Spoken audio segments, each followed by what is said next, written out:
Hi friends, let me start the first topic in our Python language fundamentals. Okay, so first language fundamentals, next input and output statements, operators, flow control, like almost around 25 topics we are going to discuss, right? But please make sure you people should have clear clarity about one point, sir. So if you aware the first basic classes very confidently, if you are getting perfection in basic concepts, then the remaining concepts will become very easy for you. That's why first 4 or 5 units, something like language fundamentals, operators, flow control, these kind of things better to have clear clarity. Automatically remaining things will become very easy for you people, right? Okay, so now the first topic, language fundamentals, right? This is the topic what I have to discuss. As a part of language fundamentals, okay, we have to talk about introduction. Array, what is Python? Why the name Python? Why the name Python? Like sir, general syntax related things I will explain. Next, application areas of Python. Sir, where we can use this Python? Okay, next, features of Python. Either Python in the open source or not, platform independent or not, portable or not, like features of Python. Next, limitations of Python. Limitations, sir, where we can't use Python. Okay, like next, flavors of Python. Okay, multiple flavors are available for the Python, sir, as it is the open source, like Jython, Anaconda Python, Iron Python, like multiple flavors are there. I will explain. Next, sir, what are various versions? Python 2x, 2.x, Python 3.x, like we have to discuss about these version related issues, right? Next, identifiers concept we have to discuss, reserved words concept we have to talk, and then data types concept we have to discuss, right? Sir, under data types concept, almost around 14 data types we are going to discuss. Of course, all these things, fundamental data types I will explain, but all these things has a separate topics we are going to discuss in the next sessions also. But here basic idea about data types what we are going to use in Python, so we are going to discuss, right? Next, typecasting, how to convert from one type to another type, is it possible? Like, so this is the agenda related to our language fundamentals concepts, sir. Almost around around 10 hours we are going to discuss only about these things. That's why take a bit very special care to understand each and every point, sir. If you are very strong in the basics, then the remaining things will become so easily you can able to understand. The remaining things will become very easy. That's why please make sure you should have clear clarity. You require to spend much time on these basics, right? Okay, sir, let me talk about language fundamentals introduction part. Sir, first question I will ask, can you please tell what is a Python? Please respond. What is Python? Python, we are going to discuss Python almost around 2 months 3 months time we are going to spend on this. What is Python? Please spell out. Can I use the word? It is what is Python? Don't tell, sir, this is one type of snake. Regarding, don't tell it is one type of snake. Sir, in our technical terminology, it is a programming language. Observe that it is the programming language, right? We can develop applications by using this language. It's a programming language. Okay, like small applications, web applications, like we can develop applications by using this Python. Sir, best example, you are using calculator application. I'm sure if you know Python, you can develop that calculator by using our Python language. What we are using, sir? Okay, Gmail application you are using, gmail.com. That Gmail application we can develop by using Python. Remember, so what is Python, sir? Python is a programming language. Okay, well, sir, now I can use the word Python is high level programming language. Are you getting? Python is high level programming language. Then immediately you may ask, what is high level? High level means programmer friendly language. we are not required to worry about low level things. Are you getting right? It is a programmer friendly language, not a mission friendly language. Remember this one, sir. It's not mission friendly, programmer friendly. Programmer, by simply seeing the code, he can understand. He can write the code very, very easily, right? It is a programmer friendly language, but not a mission friendly language. Remember, low level activities. So being a programmer, we are not required to worry. Sir, what it means? Here observe that if I can take A is equal to 10, I am taking 10, B is equal to 20, I am taking, A is equal to 10, B is equal to 20, C is equal to 30, 30, if A greater than B, else 40 I am taking, 30, if A greater than B, else 40 I am taking, print C, sir. Are you getting print of C? Sir, here, do you know, if I can take this code, are you in the position to understand this code? Okay, you are not required to have any programming knowledge. Remember this one. You are not required to have any programming knowledge. Just observe A is equal to 10. Oh, the value of A is the 10. B is equal to 20. The value of B is the 20. C is equal to 30 if A greater than B. 30 if A greater than B. Else 40, sir. So A, what is the value of A? 10. 10 greater than 20. No. 10 is greater than 20 fails. So if it satisfied 30, otherwise it is 40. Then obviously, what is the value of C, sir? The value of C, we are going to get what? 40. Sir, if you have the kid, can you please show these 4 lines of the code to your kid? Array, can you tell what thing is happening? What thing is happening? Any person without having any programming knowledge, I'm sure, sir, that person can able to understand. Okay, this type of thing is called high level programming language. Remember that. What is the high level programming language? So just a programmer friendly. He can understand very easily. He can write very easily, right? Okay, well, sir, next low level activities are there. Memory management, next destroying objects, next security. These things will take care by my language itself. Being programmer, we are not required to worry. Such a type of languages are by default considered as high level programming languages. C language, C++, Java, next Python, C#, all these are high level programming languages, right? Then immediately you may have the doubt. Sir, you are writing just 4 lines of the code. Is really Python code? Is it going to work? Is it going to work? Yes, believe me, it is really Python code, sir. It is going to print 40 are the answer. If you want, observe a bit very carefully. Sir, same lines of the code I want to show so that you people can feel more comfortable, right? Sir, what is the code? A is equal to 10. What I am trying to take? B is equal to 20. C is equal to 30. If A greater than B, else sir 40 I am taking. Else I am taking 40. Print of C. That's all. Don't worry, sir. All these lines of the code we will explain in the next sessions very clearly. Just better to get the basic idea, sir. Okay, well. Now let me run this code. Sir, I have to save this code as test.py. Okay, means that so it is the Python file. Remember that I saved this code as test.py. I saved, sir. Now let me run this code, sir. Okay, let me go to that location. I saved this file inside d:\Durga classes. Okay, py test.py. Okay, we have to use py or otherwise Python test.py. Hey Python, can you please execute my test.py? Python, can you please execute my test.py like this, right? A is equal to 10, B is equal to 20, C is equal to 30, like sir, this is, if I execute this code, what is the answer by default you are going to get, sir? Simple, 40 itself is the answer you are going to get. Take a bit very special care. So means that don't get shocked, it is perfectly valid code only. only. Okay, this type of code is called high level programming language code. Programmer can understand very easily, programmer can write very easily. Low level things like memory management, security, these kind of things my Python is going to take care. So this type of language is called high level programming language. Are you in the position to understand, right? Okay, one thing. Next, one more, observe that carefully, sir. It is a general purpose. It is the general purpose.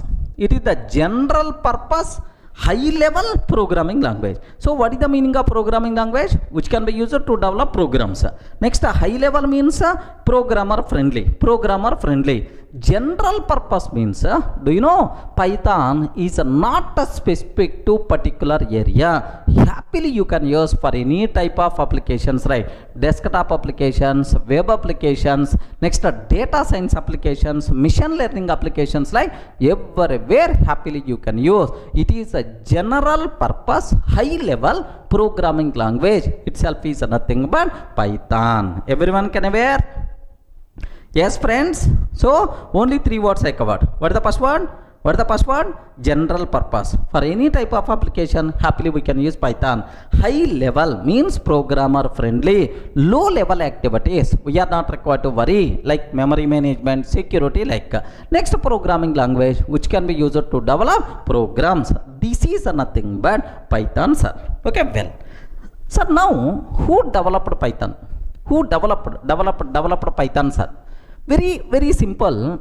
Do you know there is who is the father of Python? Okay, who provides food for most of the programmers across worldwide, like me and like you. Now everyone talking about Python means the person who created this Python. Who is the father of Python, sir? That person is here. Just observe. Can you please read this one?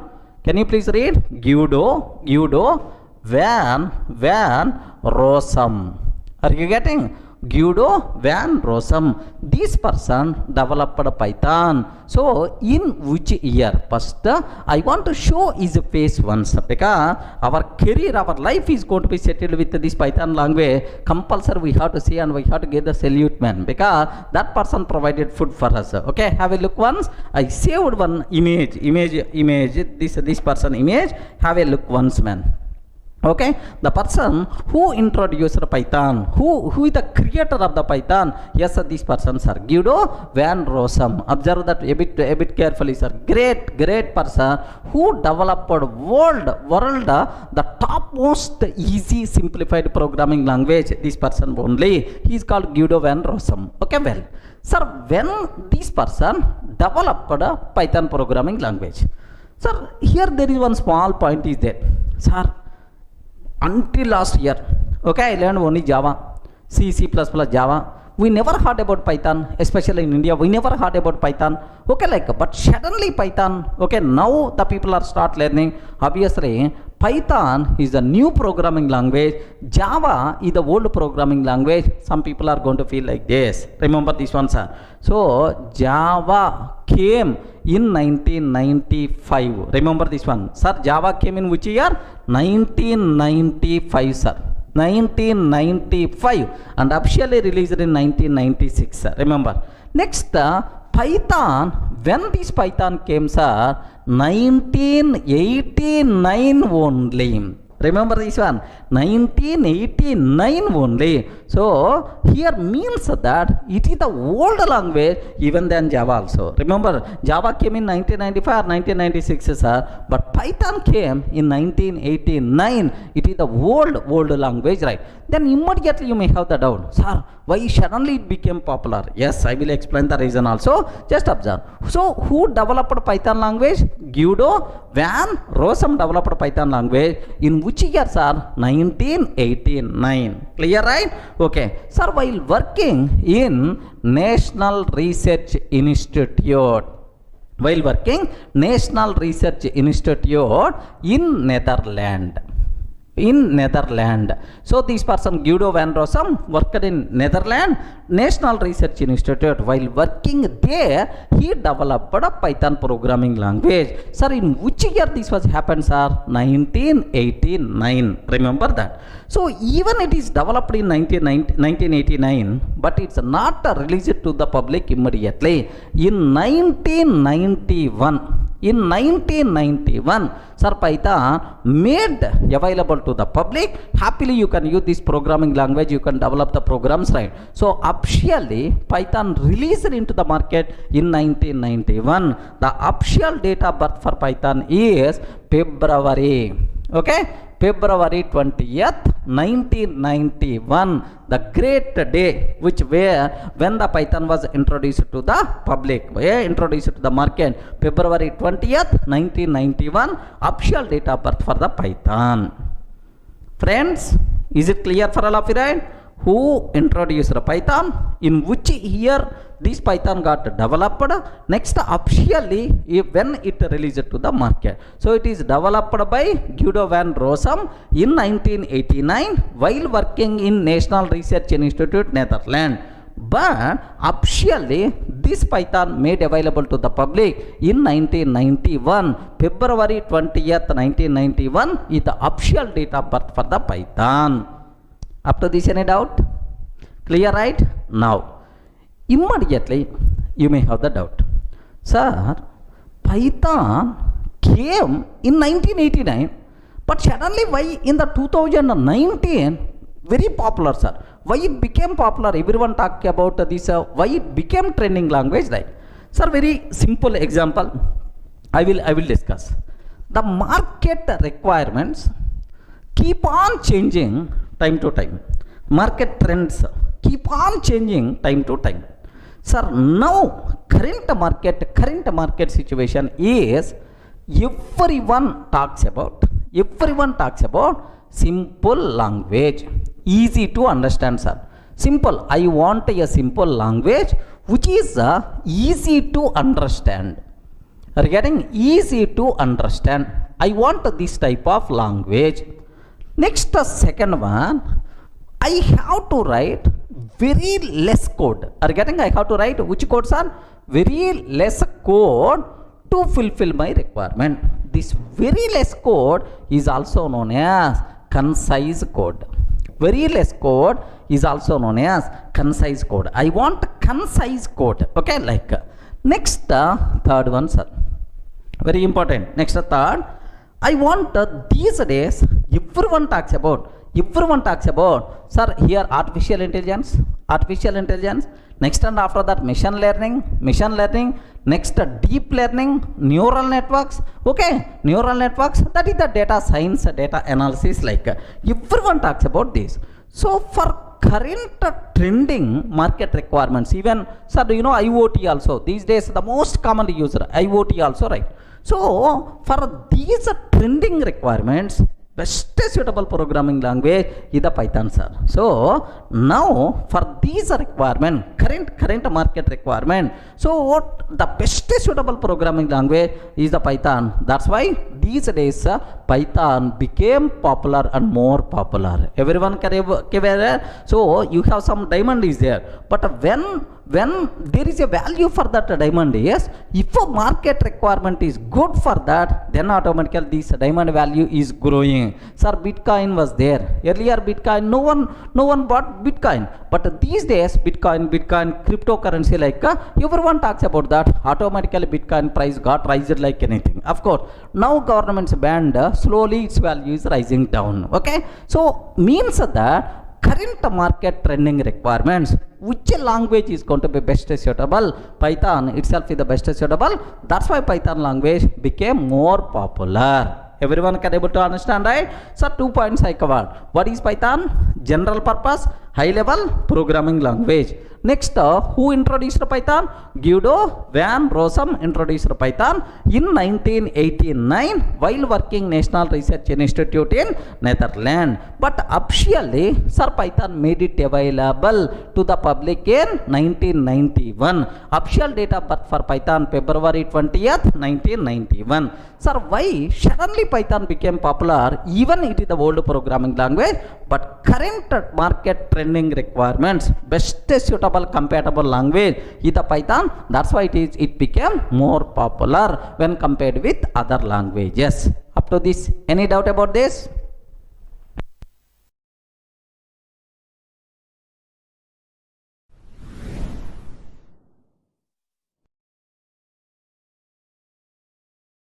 In the last video, we covered clearly what is Python, who introduced Python, what is the official date of birth for Python. Now I will explain. Sir, if you want to learn Python, what are various prerequisites are there? Sir, I don't know anything about programming. Can I learn Python or not? Sir, I know testing. I know manual testing. So can I learn Python or not? Sir, I'm coming from network background, no programming knowledge. Can I learn Python or not? Sir, this type of questions in my offline sessions, online sessions are very, very common, sir. So just aware only one point. If you want to learn Python, what thing is required? What prerequisite? What existing knowledge is? Simple, nothing. Remember this one. You are not required to know anything. If you know something, then it may be the problem. Remember that. You are not required to know anything to learn Python. Just are you in the position to read English statements or not? Okay. If you can read English, that thing is more enough to learn Python. Okay, that's all. So that's why even school kid also can learn Python, can write programs by using Python. That's why don't worry, sir. If you want to learn Python, if you have the kids, better to bring those kids also. If you are getting some doubt, your kid can clarify that doubt. Okay, that much easy programming language is the Python. Sir, orally you can tell any number of words, but can you please show some example? Really, is that much easy or not? Yes, man. Okay. If you learned any programming language, what is the first application? Hello world application. Correct or not? What is the first application we have to discuss? Hello world application. Sir, in C language, how many lines of the code we have to write to print hello world to the console? If it is the Java, if it is the Python, just I will show, sir. Example 1. To print hello world to the console.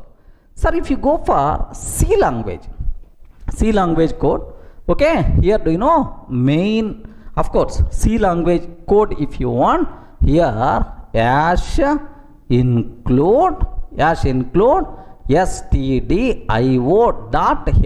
Sir, I don't know about this, not required. We are just, I'm showing, just see the basic difference. Sir, like now I'm taking main method, main function. Like here, just my requirement is print f of hello world. Print f of hello world. Like this we have to take. That's all.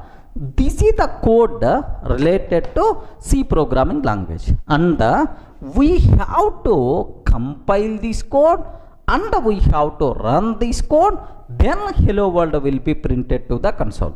Assume that, sir. Sir, oddly 1, 2, 3, 4, 5 lines of the code I wrote. Okay, excellent. Now if I consider Java code, what we have to write in Java to print hello world, sir? Very simple. Public class test. In Java, everything we have to write inside a class because it is object oriented programming. Public class test, and then public static void main method, string array args. Public static void main string array args, and then system dot out dot println, here we have to take hello world, like this I'm taking, sir, hello world. And then I have to compile this code, I have to run this code. So to compile, most of the people already aware, Java C test.java, the code is going to compile. Once the code compile, now Java test. Are you getting? Once the code compile, Java test, this is now you can see hello world to the console, right? So if this is the Java code, what I have to write? To print hello world. Just let me show, sir. Now instead of writing orally, let me show that output also. Matter of 1 minute. Have a look once. I have to write Java code. Okay, don't worry. Even you don't know Java, I want to teach Java. You are not required to worry, sir. So public class test I'm taking. Next and after that public, okay, static void main method, public static void main, and then string array args. Okay, like now system dot out dot println of hello world, like this I'm taking, sir, hello world, like, sir. Now let me save this code as test.java, like this I took, sir, test.java. Now let me go to the console. Okay, Java C test.java. We have to compile. Yes, the code compiles fine. Java test. Okay, like happily hello world will be printed to the console. Okay, how many lines of the code we require to write to do this? Almost around 7 lines of the code, 7 or 8 lines of the code we have to write. Okay, well, sir, now if it is the Python, how many lines of the code we have to write? How many lines of the code we require to write? Okay, if it is the Python, sir, can you please guess? If it is the C language, almost 4 or 5 lines. If it is the Java language, almost around 7 lines of the code we wrote. Can you please confirm? If it is the Python, how many lines of the code is required? Only 1 line. Only 1 line. What is that line? Is print of hello world. Are you getting? Print of hello world. That's all. Okay, semicolon is also optional. Print of hello world, like this, right? Only 1 line itself is enough. We are not required to compile, just run, that's all. Okay, how you can run, sir? Python test.py.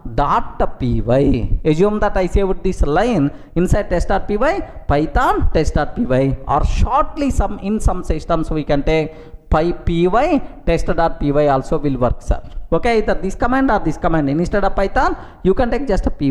Happily it's going to run. Okay, let me show this one, sir. Okay, here have a look once, sir. I have test.py is there. In that print hello world, like this I'm taking, sir. Hello world, like no semicolon. Next, instead of double quotes, you can take single quotes also acceptable. Okay, happily, do you know, just I want to compile Python test.py, yes, hello world, or py test.py, hello world is the answer you are going to get. Have you observed, right? Now just to print hello world, if it is the C language, how much code we have to write? If it is the Java, how much code? If it is the Python, how much code we have to write? Only 1 line. So if you show this code to your kid, okay, you are a school student, some 3rd standard, 4th standard kid is there. Sir, can you please explain about this code? Like you can ask your kid, Dad, what you are doing? Are you getting? Dad, what you are doing? I didn't get anything. Array, what is public? What is class? What is test? What is public? Static, void, main, string array? Like he may not. So if any kid coming to learn programming language, if I show in the first class, this is the hello world program, like do you know what will happen here? That kid will run like anything. I don't want this programming I don't want this programming like. But if you show this line, array, this is the simple, it is the easy way of programming, definitely that kid can be, yes, easily can able to understand, like.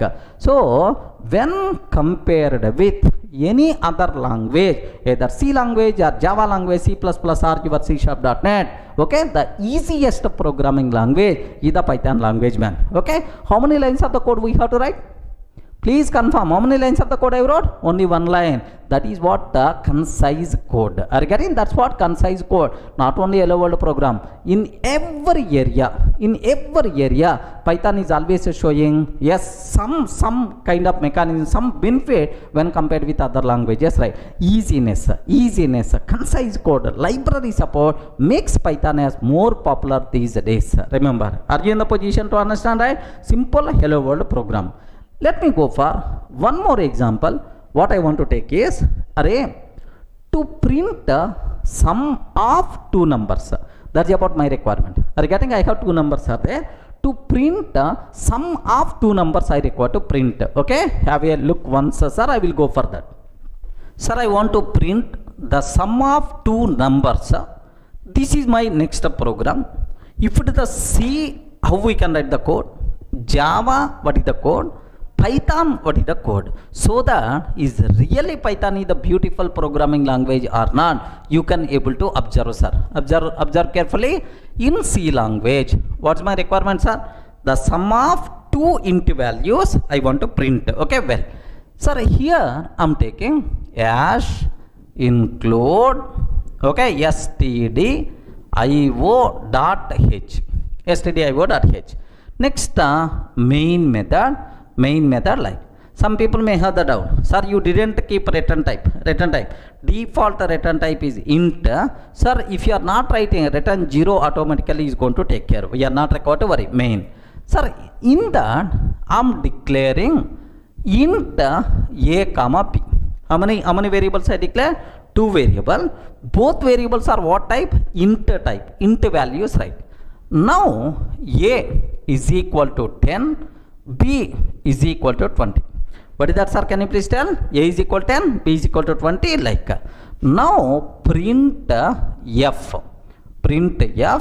the sum is percentage d, comma, the sum percentage d, comma, a plus b I have to take, sir.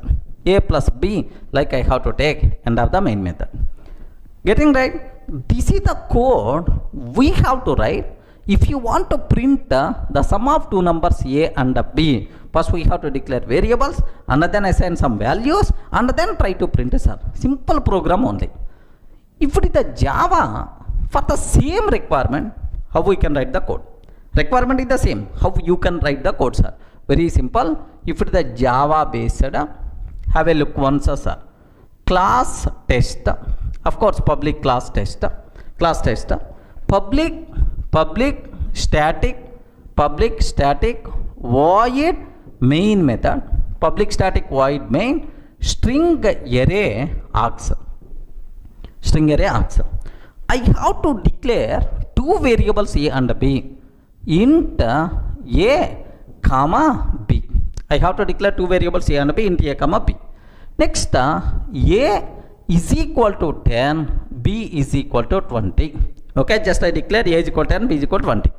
Now system.out.println, okay, the sum is plus, because println is always going to take only one argument. Okay, the sum is a plus b, like this I'm taking. End of this one. Do you know how many lines of the code we wrote? Multiple lines of the code, sir. So we have to declare and we have to initialize and then we are going to take the print sum. Let me execute this code. Matter of 1 minute, right? Observe carefully. I hope already the skeleton is there with me, sir. Public class. Here I'm just declaring two variables a and b. A is equal to 10, b is equal to 20. Next, here the sum. Are you getting here? The sum is plus a plus b I'm taking, sir. That's all. This is about my requirement. Let me compile this code. I hope this is the Java code, sir, to print the sum of two numbers. This is the Java code. Let me compile this code. Yes, friends, Java C test.java. and then Java test, what the answer we are going to get, the sum 30 is the answer we are getting, sir. Okay, well, this is the Java code what we have to write to print the sum of two numbers. How much code we have to write? Compulsory the person should aware what is class, what is main method, and then what is the system dot out dot println, like all these things must be required. But if it is our Python, our hero is coming, sir. If it is the Python, okay, Python, can you please spell out how many lines of the code I have to write? Listen very carefully, sir. Here, have you observed what is the first line we wrote? Int a comma b, and then a is equal to 10, b is equal to 20, declare. Here in Python, I am taking a is equal to 10, b is equal to 20, a is equal to 10, b is equal to 20, print the sum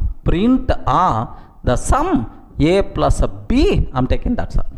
A is equal to 10, b is equal to 20, print of the sum a plus b, like this I am taking. That's all. We are not required to write big code. Just only 2 or 3 lines of the code is more enough. Let me execute this one. Have a look once. Here, see this one. Here I am taking a is equal to 10, b is equal to 20, print the sum a plus b. Are you getting? Print of the sum a plus b. Let me run this code, sir. Let me run this code. Py test.py. Are you getting? Py test.py. Can I get the same output or not? Yes, sir, this is the same output, right? Okay, like, so how many lines of the code we require to write? Only two or 3 lines, right? Sir, even I can combine these 2 lines into a single line also. Are you getting? Even we can combine these 2 lines into a single line also. What is that, sir? A comma b is equal to, observe carefully, a comma b is equal to 10 comma 20. No other language is going to accept this type of syntax like C or C++ or Java. A comma b is equal to 10 comma 20. So this 10 will become value of a, 20 will become value of b. Okay, like, let me do this.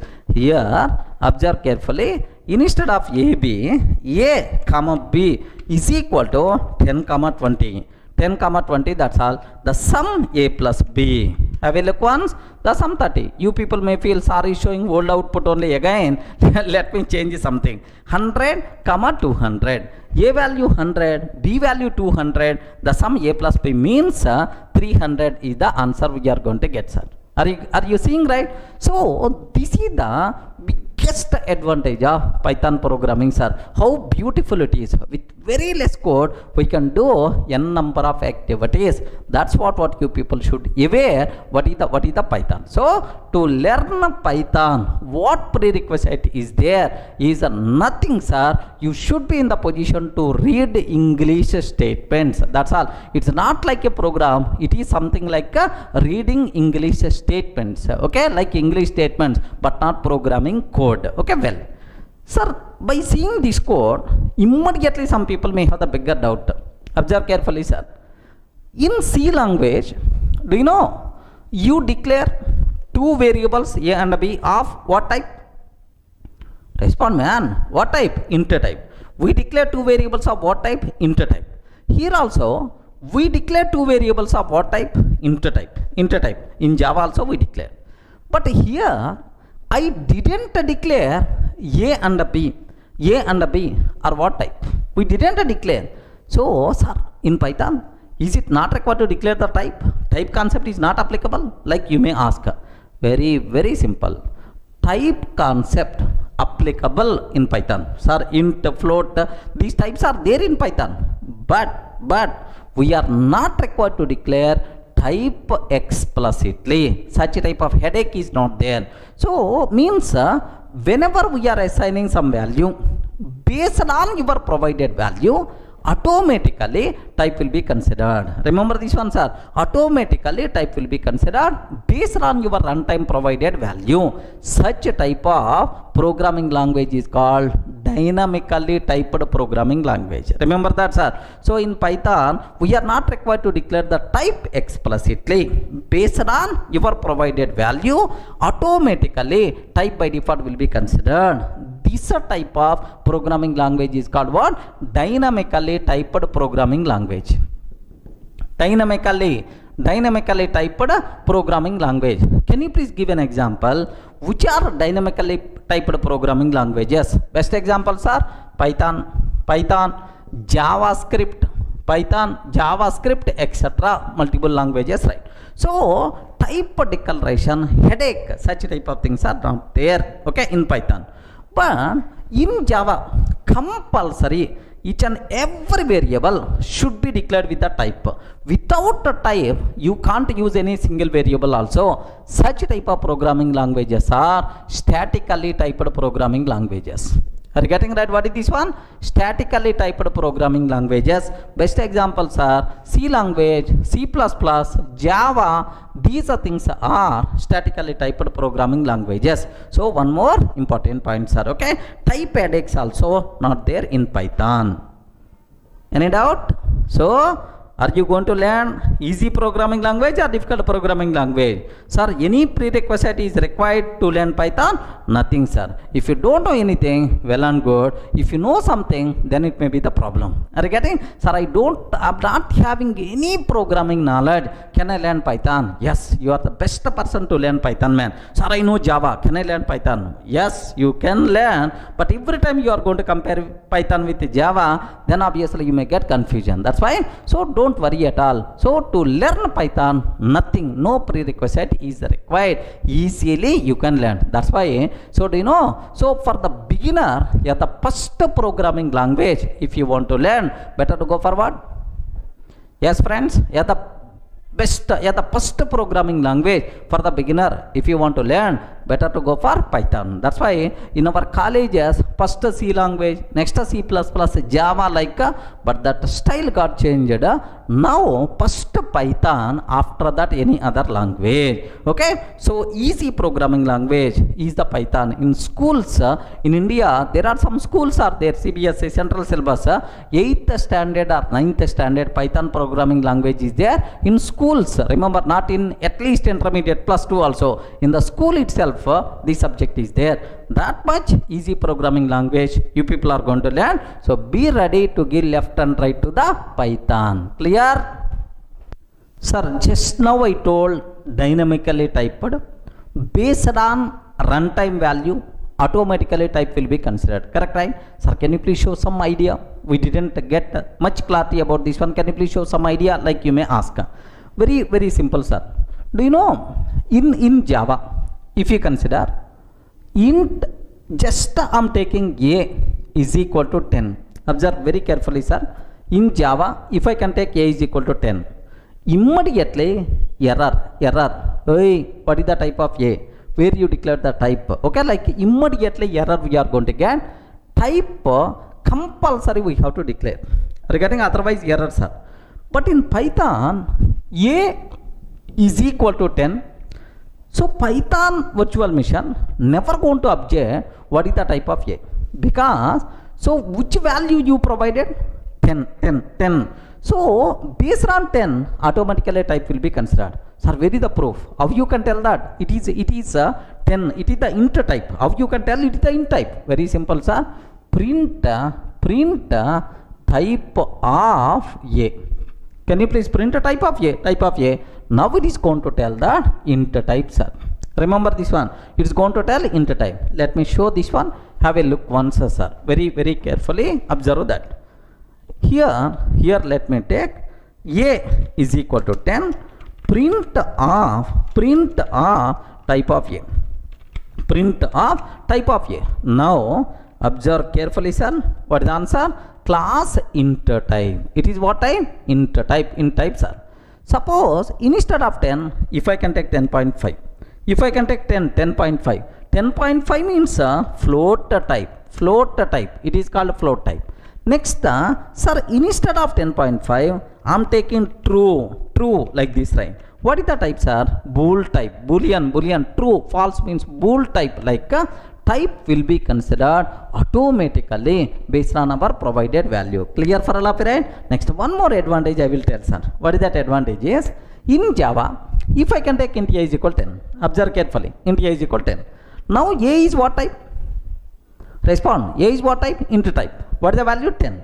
Sir, now after some lines, A is equal to 10.5 I am taking, sir.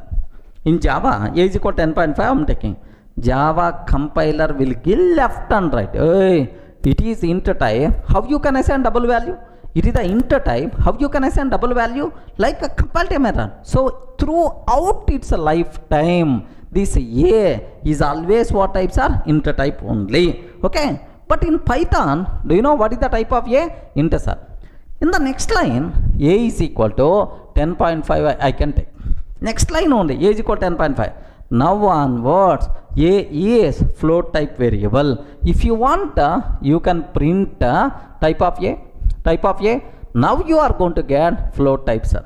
Okay. Next, after that, immediately I am taking A is equal to Durga. A is equal to Durga. It is the string type. Are you getting? Now onwards, A is acts as Durga. So throughout life, A is always in type. Throughout life, A is always float type. No such type of terminology. Whenever you are assigning different type of value, automatically type will be changed as per requirement. Are you getting? That's why same variable we can use with the multiple types possible, right? Okay, let me show this one. So A is equal to 10 I am taking, sir. A is equal to 10, print type of A. Now it is int type. Okay, well. Now after that, suddenly I am taking A is equal to 10.5, print of type of A. Sir, same A only. Sir, once this line assigned, now onwards it will become float type. Now onwards it will become float type. Have you observed, right? Now onwards A will become float type. Now A is equal to Durga I am taking, sir. Print type of A. Print type of A. Now onwards it will become string type. Are you getting? str type. Str means what? String type, like this. Of course, all these types I will explain in detail. Don't worry, sir. So this is more easiness, more flexibility to the programmer. Not required to declare the type explicitly. Next, based on our requirement, you can use the same variable with different types also. That possibility is there. This nature is called dynamically typed programming language, which is the more flexible to the programmer. Clear, right?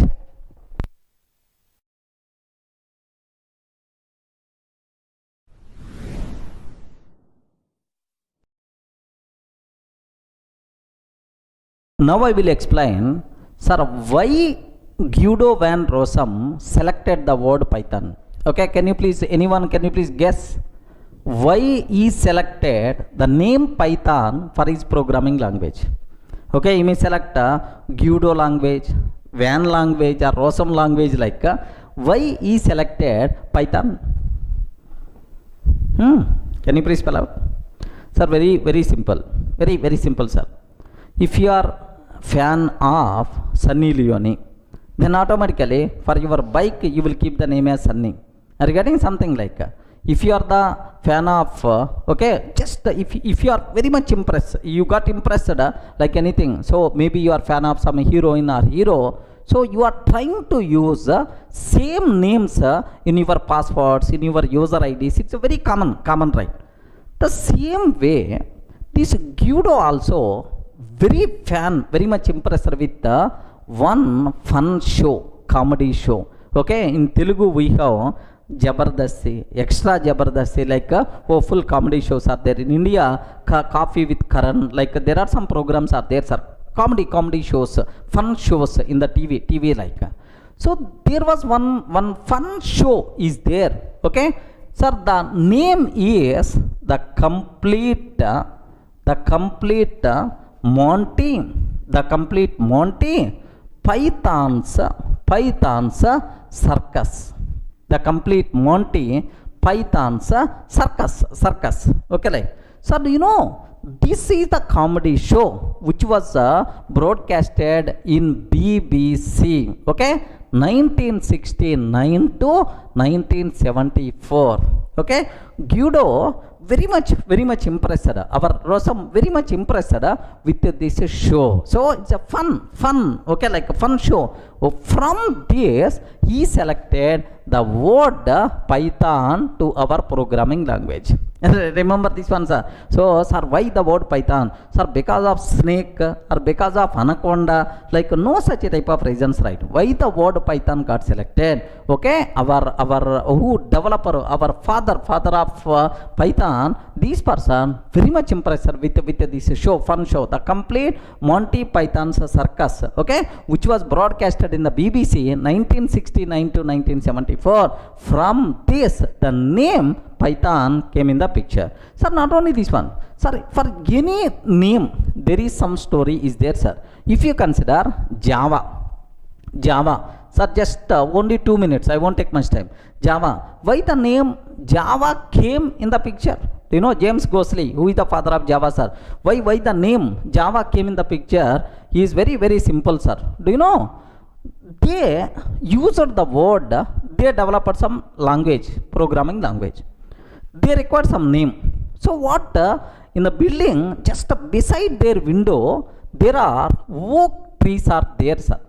Oak trees are there beside the window. Then automatically, these developers thought that, James Gosling team thought that, array, we can keep oak name for our programming language. Like they decided oak as the name and went to the registration.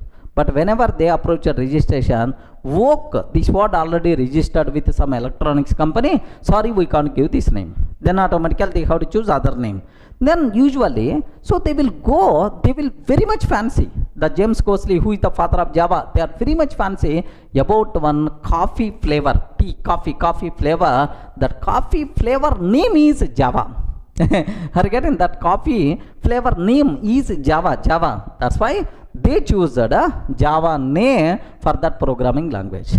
Are you getting? Just based on the coffee flavor name they used, that's why the name Java came in the picture. Next, do you know, somewhere you may heard about Hadoop? Hadoop, sir. For the Hadoop, what is the logo for Hadoop? Ayo, Hadoop, big data, man. Big data. What is the logo for Hadoop? Logo for Hadoop is, do you know, something like a yellow elephant with cap. Correct or not? Yellow elephant with cap. If you want to observe that. Okay, some people may not aware. So do you know Java logo? Java. Here if you observe Java logo. Observe that. So do you know this is the Java logo. Okay, the logo. This is the Java logo. Why? Because James Gosling team, they are always prefer Java flavor tea, Java flavor coffee. That's why they used this word Java. That's why logo. If you consider why coffee cup logo in Java, the reason you know, right? Hadoop, what is the Hadoop logo? If you consider Hadoop logo, are you seeing, right? Yellow elephant. Are you seeing yellow elephant? You can see, sir, yellow elephant. Sir, who is the father of Hadoop? Who is the father of Hadoop, sir? Just cutting some names, sir. Yes, cutting. Dog cutting is the name. Sir, do you know why this yellow color elephant came? Anyone, can you please tell the reason? Very simple. The reason for that is, sir, Hadoop means big data. Big data means elephant is the big animal. That's why the name. Hadoop, big elephant. That's why they selected elephant as the logo. No. So they are discussing about logo, which logo we have to keep and so on. So this cutting and is a team, just they are analyzing which logo we have to keep like. So whenever these people are thinking about that, suddenly this cutting is son, he is playing with a small yellow color elephant. Okay, he is playing with a small yellow color elephant toy. Okay, small toy, yellow color elephant toy is playing, sir. Okay, then immediately, why don't you keep this name? Why don't you keep this one as the logo for our Hadoop? Then automatically this person selected. Remember that. By mistake, if his kid is playing with a red color snake, maybe red color snake, maybe logo, sir. Okay, please make sure. So there are some reasons are there internally why the names are coming. So for Python, from where the name is coming, sir? The complete Monty Python's circus. From here the name came. Just if you want, here just have a look once, sir. What is the show name? Can you please spell out? What is the show name? The complete Monty Python's Flying Circus. Okay, the complete Monty Python's Flying Circus. If you observe that, these are various logos, right? Remember this one. These are various. So do you know these are various images related to that? Observe that carefully. These are various images. It's a simple fun show. Are you getting? This is the simple fun show. Fun show, sir. You can see it is a simple fun show. Maybe, sir, in this, are you seeing Python? Friends, are you seeing Python? Python, like Pythons, like so. From here, the name Python came in the picture. That's all. This is the reason, right? Okay. Well, any doubt?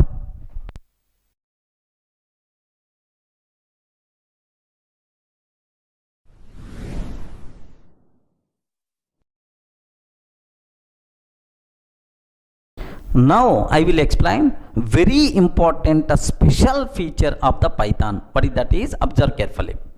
If you consider C language, if you consider C programming language, can you please tell C is functional programming language?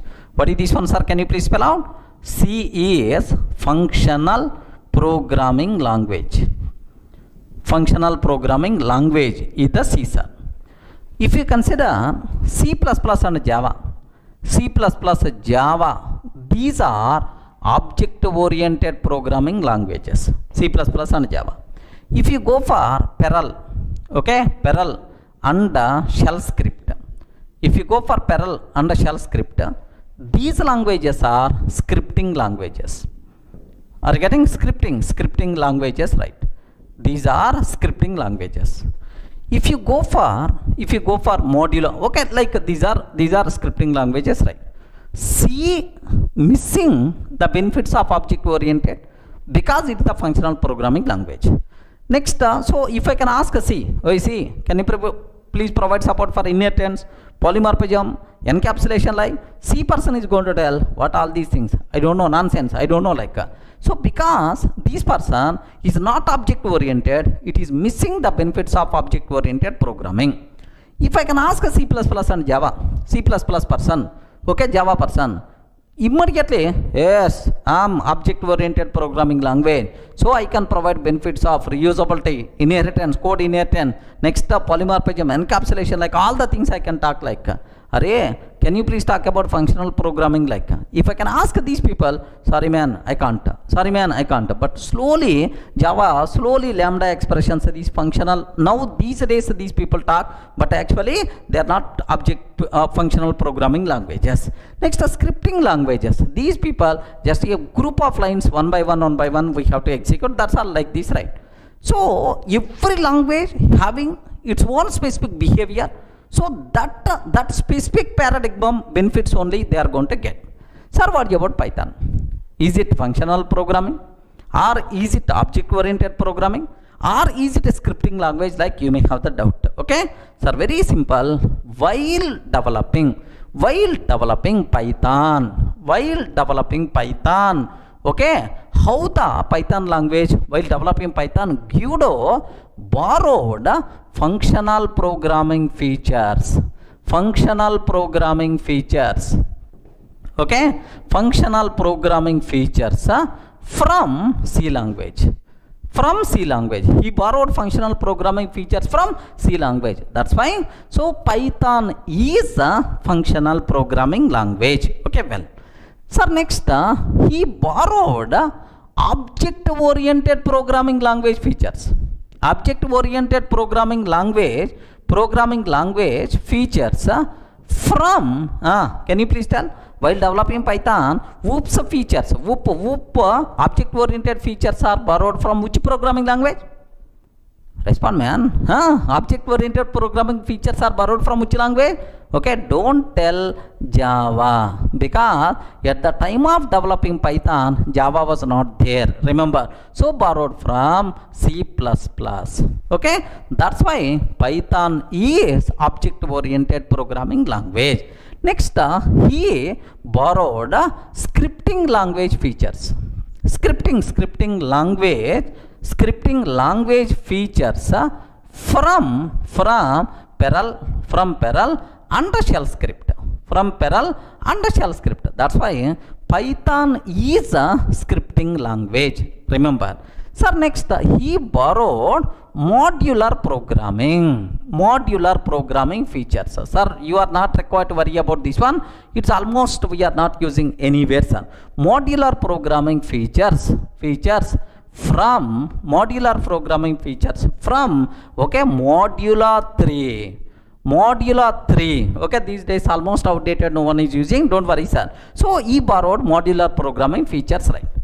Sir, now can you please tell, either Python, either functional programming language, or object oriented programming language, or scripting language, or modular programming language? What the answer you have to tell, sir? Python is all rounder. Are you getting best word? Python is what? Please read. Python is what? All rounder. Python is everything, sir. It is a functional programming language, object oriented programming language, next a scripting language. Python acts as modular programming language also. Okay, Python is all rounder. Python can enjoy benefits of all these programming paradigms. Okay, like, sir, now theoretically, okay, can you please show at least 2 or 3 minutes, sir, basic idea sake what it means, right? Sir, anyway, this one is completely outdated, don't worry, remaining 3 things. Sir, what is scripting language? What is the scripting language, right? Scripting language means a group of lines will be there. This group of lines will be executed one by one.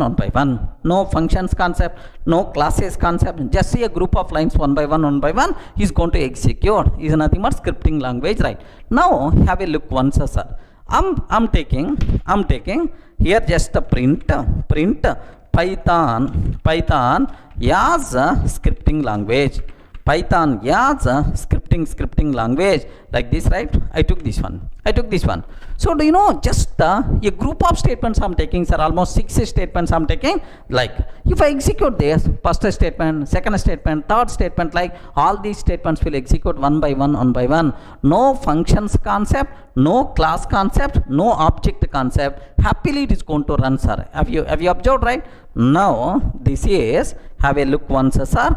Py tester.py. Yes, Python is scripting language, like happily it's going to run, sir. Okay, well, now my next requirement is, sir, I want to use Python yes, sir, like functional programming. Very simple. Define a function and write whatever the code you want and call that function based on your requirement. This is the C language approach, right? How you can do in Python. Okay, very simple. Observe carefully, sir. Here I'm taking def f1. I'm writing a function, sir. Print of Python as a functional programming language. Python as a functional programming language, like this I'm taking, sir. Okay, let me write a function. Here I write a function. Of course this function contains 4 lines of the code. Now you can call this function based on your requirement any number of times. Okay, sir, I want to call this function f1. Now let me execute this code. Sir, observe, this is called declaring a function and this is called calling a function. Okay, now I want to call this function. Observe carefully, sir. Yes, Python as functional programming language, like this it's going to work, sir. Okay, well, sir, now I want to use Python as object oriented programming language like C++ or Java. So you can write a class. Within the class you can define a method, create an object, and then you can call the methods related to that class. Okay, object oriented programming, how you can observe carefully. Here I'm taking a class test. def m1 of self. Print of Python as object oriented programming language. Like this I'm taking, sir. Object oriented programming language, like this, sir. Like I have now create an object. T is equal to test, sir. T t dot m1. Can you please create an object t dot m1 like so? That's all. So I'm defining a class. Within the class I'm writing a method. Next I'm creating an object for that class, and then I'm calling t dot m1 means that method, right? Okay, like sir, immediately you may have several doubts. Sir, what is self, sir? What is the depth, sir? What is the class like? All these things I will explain in detail. Don't ask these doubts now. Just for basic idea purpose I'm explaining. All these things we will discuss in detail next sessions. Don't worry, sir. Just get some idea. That's it. Okay, now let me execute this code.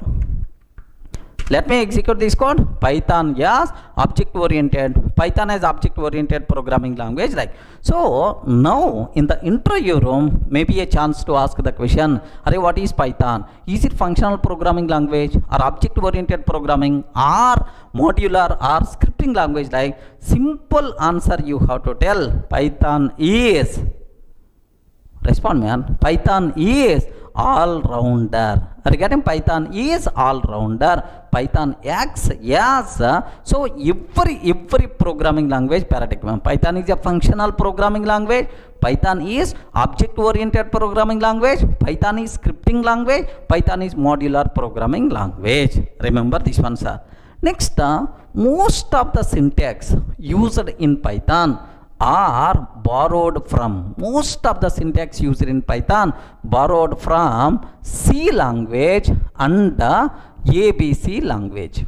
Okay, C language and ABC language. So 1989 terminology this language, but these days people already forgot C and ABC languages. From these languages most of the syntax borrowed in Python. Clear for all of you, right? So what is Python? Next, which is syntax? What about programming paradigms? Clear?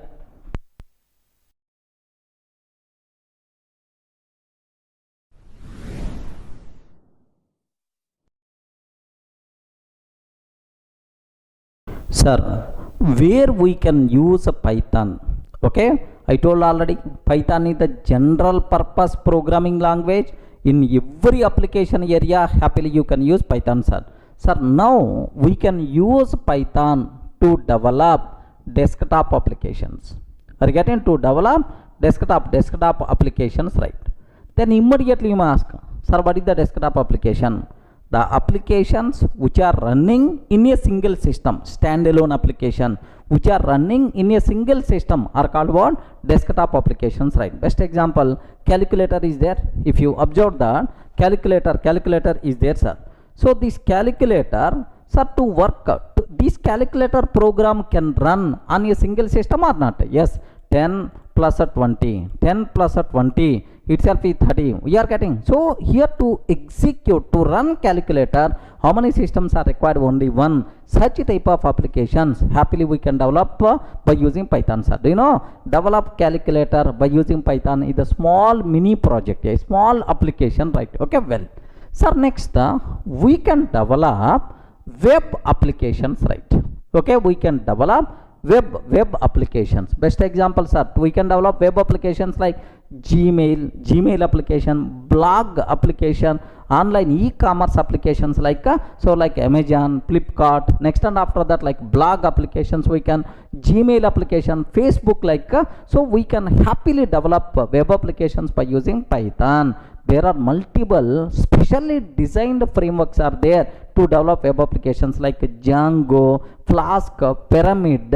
Okay, like multiple frameworks are available, right? Okay, next even network applications also. Python networking, it's a very hot area, sir. Network applications also we can develop. Network applications also we can develop by using Python, sir. Okay, like chatting applications, client server applications, like we can do that. Next, do you know, sir, we can develop games also. There are several modules are available. Games development, happily we can use Python programming language. Next, for data analysis applications, right? Next, machine learning applications, deep learning applications, neural networks, artificial intelligence, IoT applications, like everywhere happily we can use Python programming language. So that's why it is a general purpose programming language. Clear for all of you, right? So where we can use Python? So desktop applications we can develop, web applications we can develop, network applications, games development, data analysis, okay, data science, IoT, artificial intelligence, like all these areas happily you can learn, okay, this happily you can use Python. Sir, do you know in Amirpet somewhere in our regular courses, data science course is there. Data science through Python, data science through R language. Are you getting? By R language, by Python. Like Python is the best choice for data science applications also. That's why you should aware. Once you learn Python, yes, everywhere next level, yes, happily n number of opportunities by default will be there for you. You can enter into multiple domains. Okay, like next, which software companies are using Python? Okay, which companies are using Python, sir? Sir, Python used by Google, sir. Google using Python. Next, Yahoo using Python. Okay, Yahoo. Facebook using Python. Facebook using Python. Next, NASA using Python, sir. NASA itself. Next, do you know NASA itself is using? Next, Dropbox using Python. Netflix, okay, like multiple companies are using Python. Okay, so if you want, just have a look once, sir. I'm just searching in the Google. I want to just search in the Google saying top companies using Python. Okay, top companies using Python. Okay, like just I'm clicking this one, sir, just searching for this. Now observe that. Okay, yeah, 8 world class software companies using the Python. 8 world class software companies that use Python. Have you observed? Just have a look once. Industrial Light and Magic, Google, Facebook, Instagram, Spotify, Quora, Netflix, Dropbox, like they are using. Sir, if you observe images, like just I'm clicking images, right? Sir, in the images you can see here. Have a look once, son. Have a look once here. If you are seeing this one, just do you know YouTube? The popular YouTube video sharing system is largely written in Python. Next, Google makes extensive use of Python in its web search system. Web search algorithms are there. There Python is going to play the role. Next, Dropbox storage service codes both its server and client software primarily in Python. Okay, Dropbox client and server both are developed by using Python. Okay, here Raspberry Pi. The Raspberry Pi single board computer promote Python as its educational language. Remember. Next, sir, BitTorrent peer-to-peer, okay, file sharing system began its life as a Python program. Remember, NASA uses Python for specific programming task. NASA. Next, and after that, the NSA uses Python for cryptography and intelligence analysis. Okay, just do you know security, National Security Agency, right? Sir, next, Netflix and Yelp, like so every company itself is using Python, sir. Next, if you go for another thing, sir, do you know, sir, can you please have a look once about these things, right?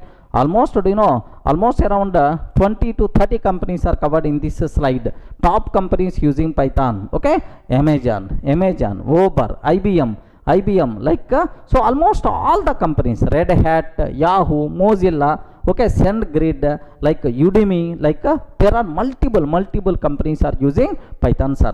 Please make sure you people should be aware. That's why, so believe Python. Definitely Python is going to provide food for you, man. Okay, definitely Python is going to provide good career for you people, right? Okay, that's all.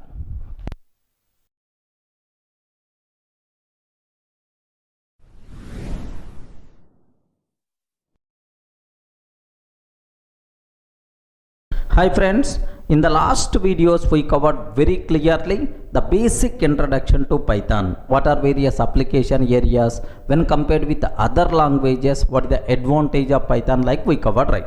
So now the next thing what I have to discuss, what are various specific features are there for the Python. Okay, Python features we have to discuss about Python features, right? Sir, you know, Java person is going to come. He is going to dance in front of you. Okay, array, can you please spell out what is the specialty of your Python when compared with Java? C programmer is coming, so he is going to dance in front of us. When compared with C, what specialty you have? Like we should be in a position to give left and right to Java person, to C person. So what extra features are there? What specialties are there for the Python? Compulsory you people should have clear clarity, sir. Sir, now some important features just I list out. We are going to perform post-mortem about these features, right? Okay, have a look once, sir. What is the first one? Simple and easy to learn. Simple and easy to learn, first one. Next, freeware and open source. It is the freeware and open source. Next, high level programming language. It is the high level programming language. Platform independent. Next, portability. Next, dynamically typed. Yes, sir, this is a bit very important, sir. Even you have some basic idea about this one, dynamically typed. Next, both procedure oriented and object oriented, sir. It is also a big specialty for our Python. Both it is all rounder, both procedure oriented and object oriented, right? Next, it is interpreted. Next, extensible, embedded, extensive library. Are you getting extensive library? It is also a big specialty for the Python. Are you getting? So these are 11 features whatever I listed, so that we have to perform discussion. We have to perform post-mortem about these things, right? Are you able to understand, right? What is the first one? Simple and easy to learn. Second one, freeware, it is open source, high level programming language. Next, platform independent, portability, dynamically typed, both procedure oriented and object oriented, interpreted, extensible, embedded and extensive library. These are various important features of Python, sir. Okay, now let me talk about the first one, sir. Now the first feature related to Python, it is simple and easy to learn. Simple and easy to learn programming language is the Python. Sir, very simple. If you want to learn any language, whether it is a general speaking language or programming language, first we have to aware words, which words are there in that language. Like suppose if you consider English language, English general speaking language, right? How many words are there in English? I'm not talking about alphabet symbols 26, but how many words are there? Okay, do you know crores of words are available, sir. Crores of words are there. Words are there in English. So do you know, if you consider dictionary, almost this size dictionary also will be there. Oxford dictionary, this size dictionary also will be there. So each page in that dictionary contain thousands of words. So if you want to learn English very perfectly, compulsory you have to aware all these words. Remember that. But if you consider Java programming language, okay, I want to learn Java programming language. How many words are there? Just 53 words you have to aware, sir. Remember that. So when compared with English, learning English language, Java language is very simple. But if you consider Python programming language, just we have to aware only 33 words, 33 reserved words. The person who can understand these 33 reserved words, then automatically the expert in the Python. Are you getting? So it is a very small, chota programming language is the Python, very easy to learn, simple programming language, right? Next, if you consider, sir, Java code also, not only reserved words, right? Code also. If you consider Java code, if you consider Python code, there's a big difference there. Python code is something like reading English statements. Remember this one, sir. Python code is something like reading English statements. Best example, sir. If you observe, ternary operator is there in Java, sir. Have a look once. Suppose x is equal to, here I'm taking 10 greater than 20, colon question mark 30, like this I have. Now observe very carefully, sir. So 10 greater than 20, question mark 30 colon 40. If I ask any person, Array, can you please observe this line? What this line is doing? If I can ask, out of 100, 99% of the people are going to fail. Yes, they don't know about the meaning of the syntax unless and until if they know Java. Okay, the people who know Java, they can tell, oh, this is Bob ternary operator, this is the condition. If it is the true, 30 is the value. If it is the false, then 40 is the value. Like, do you know, if I show this code, compulsory Java expert only can able to understand this line. Correct, right? Okay, like, but if I, the same thing in Python, how I can write? The same thing in Python, how I can write? Observe carefully, sir. X is equal to 30, sir. 30. A 10 greater than 20. 30 if 10 greater than 20, else 40. Are you getting? 30, sir. If 10 greater than 20, else 40, like this, right?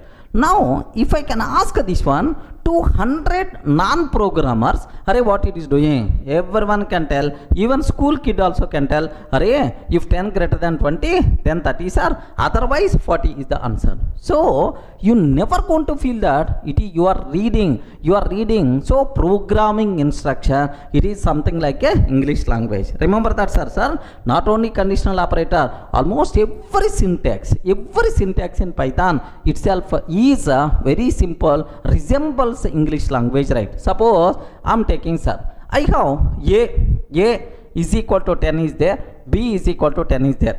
I want to check A and B both are equal or not. Okay, A is B or not. Are you getting? A is B or not? Like, you have to ask, A is B, both are pointing to the same object, something like A is B or not. Like, we have to ask. Same way, sir, employee is not none. Employee is not none. How I can ask? If EMP is not none.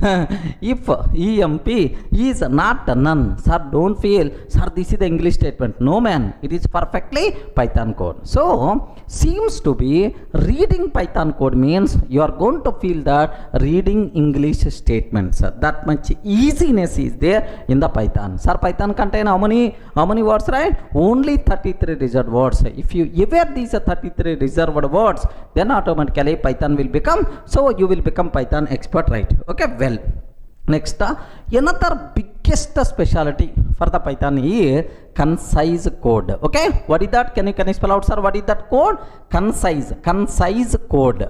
What is the meaning of concise code? Is less code. So we can do big activities also with very few lines of the code, sir. Okay, with very few lines of the code we can do. Because of that, the biggest advantage what we are going to get is, do you know, we can reduce development time, we can reduce cost of the application. Remember this one, sir. So obviously development time is going to be reduced, cost of the project development will become down, so which is very critical to the client, sir, very essential to the client. So another specialty for the Python is concise code. So development time is going to be reduced, cost of the project development will be reduced, sir. Okay, like length of the code will be less, obviously readability by default is going to be improved, sir. So this is the easiness will be there in the Python. You can learn very easily. It is a very simple programming language. So just a small example I want to take. Assume that I have one file is available, sir. Assume in my system I have one file is available, sir, abc.txt. Observe, a text file is there, sir. Now this text file contains some data is there. Assume some data is there. Array, write a Python program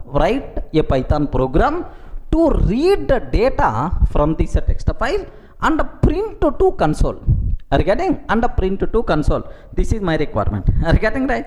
Write a program to read the data from this text file and print to console. This is about my requirement, right?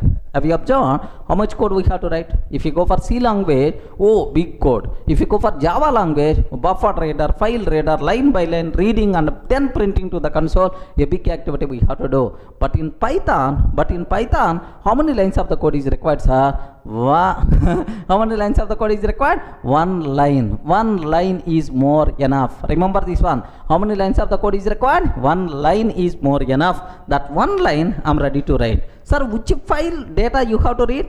abc.txt. Very simple. Open abc.txt. Open abc.txt. Sir, I open abc.txt. Read data. Now, data read. Now you are getting the data. Print this data. Then automatically print. That's it. Are you getting? Open abc.txt and read the data and print that read data to the console. That's all. Single line which is going to read the total data from the file and print it to the console. How beautiful this code. Observe that, sir. Let me show, sir. I'm not telling just orally. I want to execute this code. Have a look once. Sir, in my system, there is a file is available named with abc.txt. Observe very carefully, sir. Named with abc.txt is there, sir. Okay, welcome to Durga Soft Python course. Sir, it is like I have some code is there, sir. It's a very easy course. Even kids also can learn like this. I'm taking, sir. Now my requirement is, observe that I want to write a Python program. First, what I have to take? Open which files are abc.txt. Okay, read data. Yes, you completed reading, and this total data I have to print. That's why print off like this, right? Okay, so this total, open this file. Have you observed? Just observe. I open abc.txt file and then read the data. After reading data, can you please print that data? Okay, like only one line. Now let me execute that code, sir. If I execute py test.py, have you observed? Whatever data is there in the file, you can able to see, sir, in the console. So that much simple code is the Python. So you can learn very easily, sir, without having any prerequisite, without having any programming knowledge. So if you can go for C language, this much easiness is not there. If you go for Java, this much easiness is not there. So in the world, when compared with any other programming language, Python is a very simple language. You can learn very easily, right? Clear for all of you, right?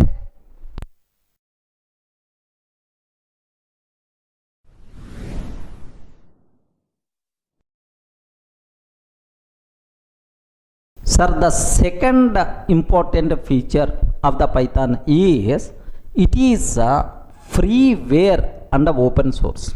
Remember this. Sir, most of the people are having confusion. Freeware, open source, both are same or not? No, both are not same, sir. So to use a Python, how much license fee? How much fees we require to pay? Yeah, the license cost. What is the license cost to use Python?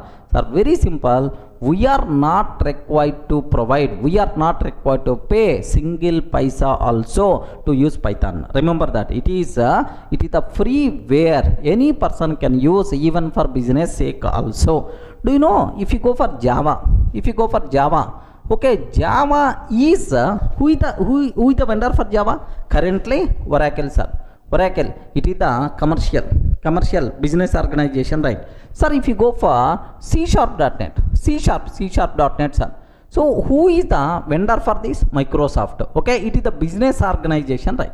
But if you go for Python, so who is the vendor? Who is the responsible to maintain? No vendor, sir.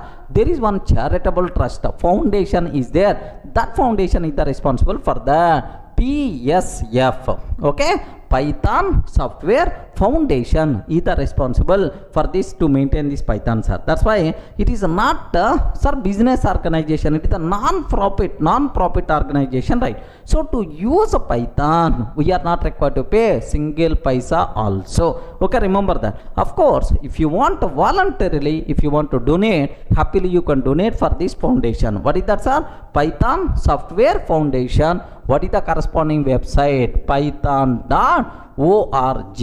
from where you have to download Python is from this website only. This is from here. If you want, you can pay. You can voluntarily you can donate some amount for the software foundation. But anyway, it is the freeware. But Java from Java 11 version onwards, it is the paid version, sir. If you want to use for your personal use or business use, compulsory license must be required.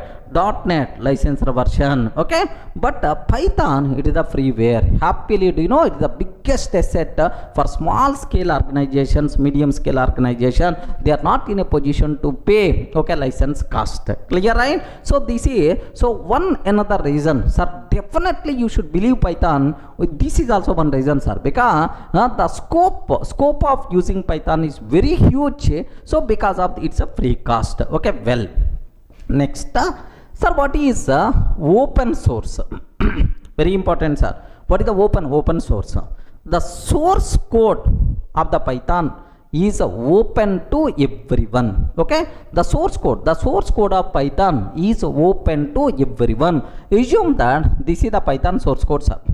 This is the Python source code, okay? So I feel that this source code is not going to fulfill my requirement. Then what I will do is I will change some changes. I will customize the source code, and I can use this customized version of Python, sir, to fulfill my requirement, right? Now for this Python, I want to use Durga Python.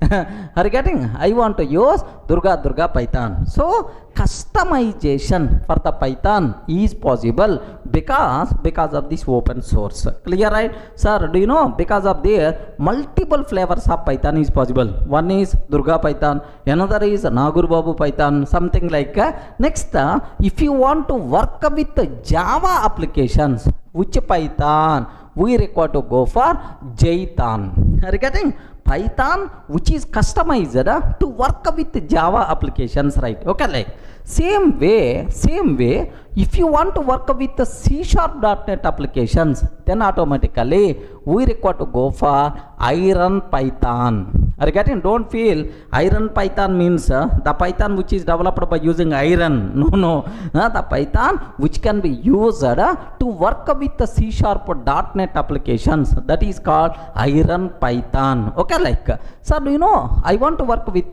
big data, large volumes of data I want to handle, sir. For that, a specialized version of Python came, Anaconda Python. Are you getting, right? What is this one? Anaconda Python, like this, right? So this is the advantage of Python, sir. So for every requirement, specific version is available in the market. Happily we can use that specific version and we can fulfill our requirement. Everyone in the position to understand, right? Source code is open. Based on our requirement, we can customize Python software itself because it is the open source. Clear? For most of the programming languages, this type of facility may not be available. So this is the second feature what we have. It is the freeware, not required to pay single paisa. Next, open source. Based on our requirement, we can customize Python software, which is nothing but, sir, free, open source and freeware. Up to this, any doubt? Clear, right? Sir, up to these two features we covered, sir. Simple and easy to learn. Second one, freeware and open source. Now the next features are Python is a high level programming language. So high level programming language means programmer friendly language, not machine friendly language.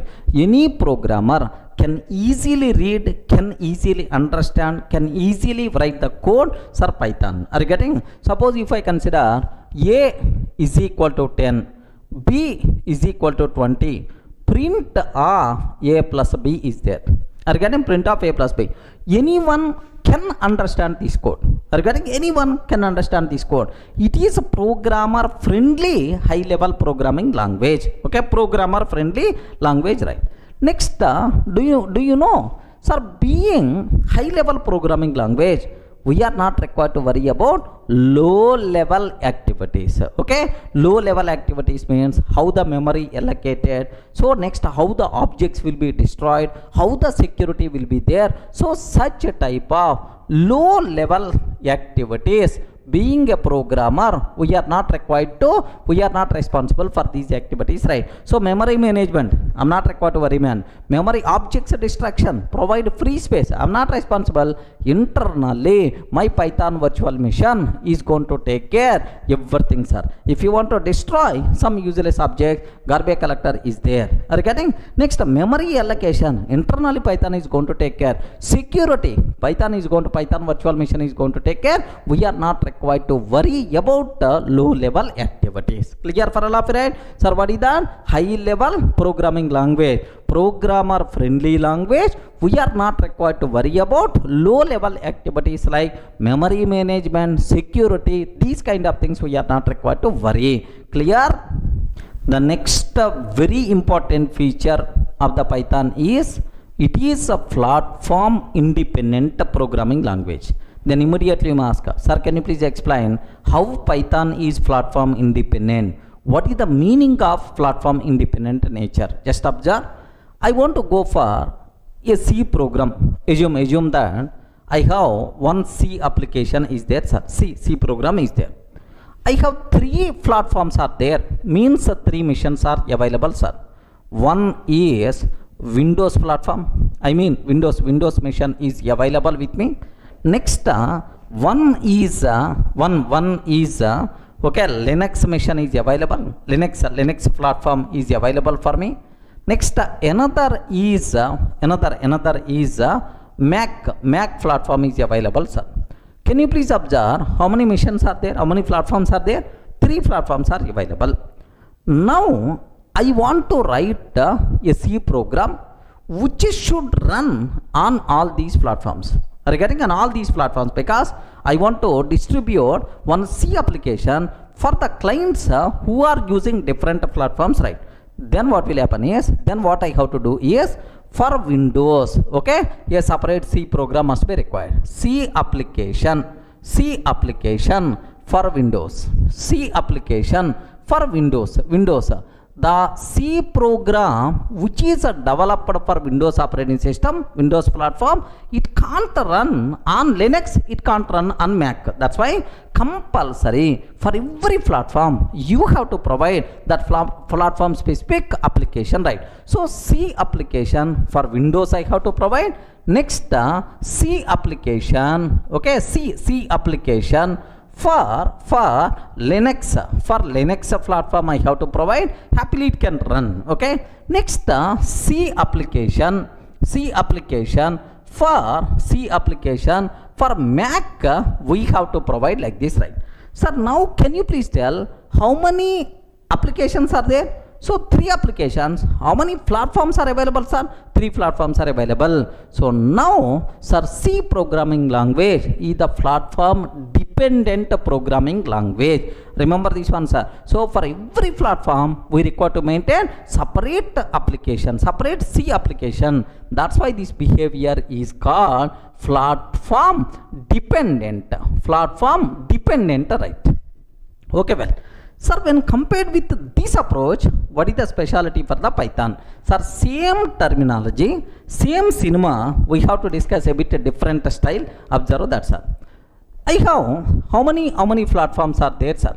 Okay, here assume that C Windows platform is there. Windows platform is there, sir. Observe a bit very carefully. Next, Linux platform is there. Linux platform is there, sir. Next, Mac platform is also there. Mac platform is also there, sir. Okay, like 3 platforms are there. Now I want to write a Python application. Sir, assume this is the Python application, right? So can you please spell out how many platforms are available? 3 platforms. How many Python applications are there? Only 1. So write the Python application once run anywhere on any platform, sir. We are not required to provide this is the Python application for Windows, this is the Python application for Linux, this is the Python application for Mac. Such type of stories are not required for Python.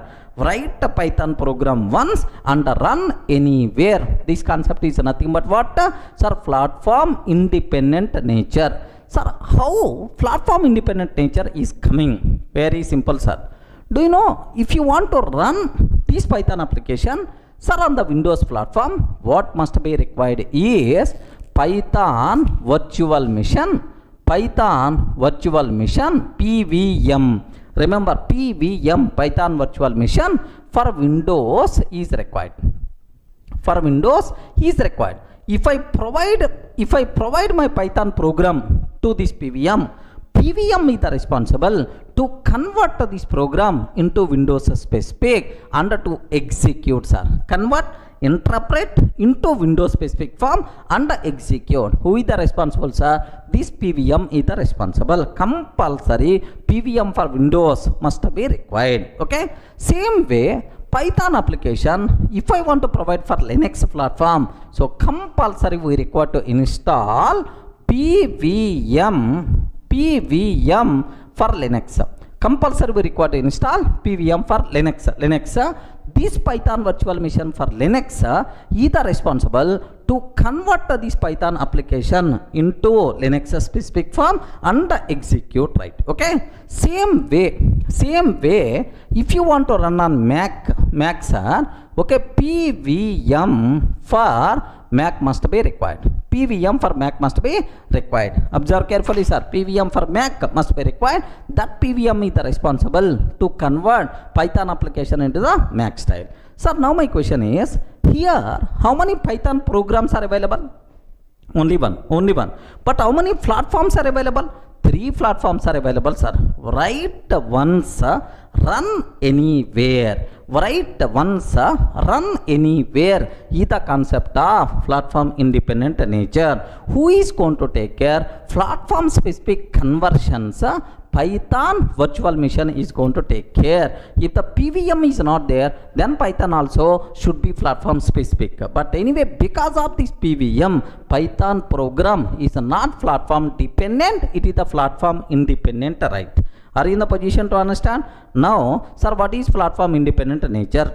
Write once, run anywhere. Write once, run anywhere is the concept of platform independent nature. Okay. Internally, who is the reason for platform independent nature of Python? Internally, Python virtual machine is the reason, sir. Sir, next I have one small doubt. Python is platform dependent or platform independent? Python program is platform independent. But Python virtual machine is the platform dependent, because for Windows separate PVM is required, for Linux separate PVM is required, for Mac separate PVM is required. So platform specific PVM we have to install, sir. Means the PVM is the platform dependent, but my Python application is the platform independent. Clear for all of it? But what about this C language? Please respond. What about the C language? C language is the platform dependent or platform independent? Platform dependent. For every platform, separate applications we have to write. For Windows, Windows specific application. For Linux, Linux specific application. Mac specific application we have to write. C is the platform dependent, but Python is platform independent. Clear for all of it? This is. So maybe a chance to ask, what is the meaning of platform independent nature? Can you explain how it is the platform independent? You should be in the position to tell. Clear, right? Sir, the next feature what I have to discuss, portable. Python is portable programming language. Sir, what is the meaning of portable? Can you please observe? Don't talk about programming, sir. Normal in our day-to-day life, where you had portability, like have you remembered at our childhood we had the word portable TV. Portable TV. What is the meaning of portable TV, sir? You can move that TV from one place to another place very easily. Portable 14 inches portable TV, like we can move from one place to another place very easily. Next, these days, especially in India, of course, most of the countries already adapted. In India, do you know mobile number portability? Have you heard about this one, sir? Mobile number portability. Suppose currently I'm using Airtel service, right? Okay, currently I'm using Airtel mobile service I'm using, sir. My mobile number is, okay, this is my mobile number. Okay, like I'm using currently Airtel service. But assume Airtel service is not good. I want to change service provider from Airtel to Idea. Are you getting? I want to change my service provider from Airtel to Idea, sir. Idea. So now, sir, can I get the same number or not? Yes.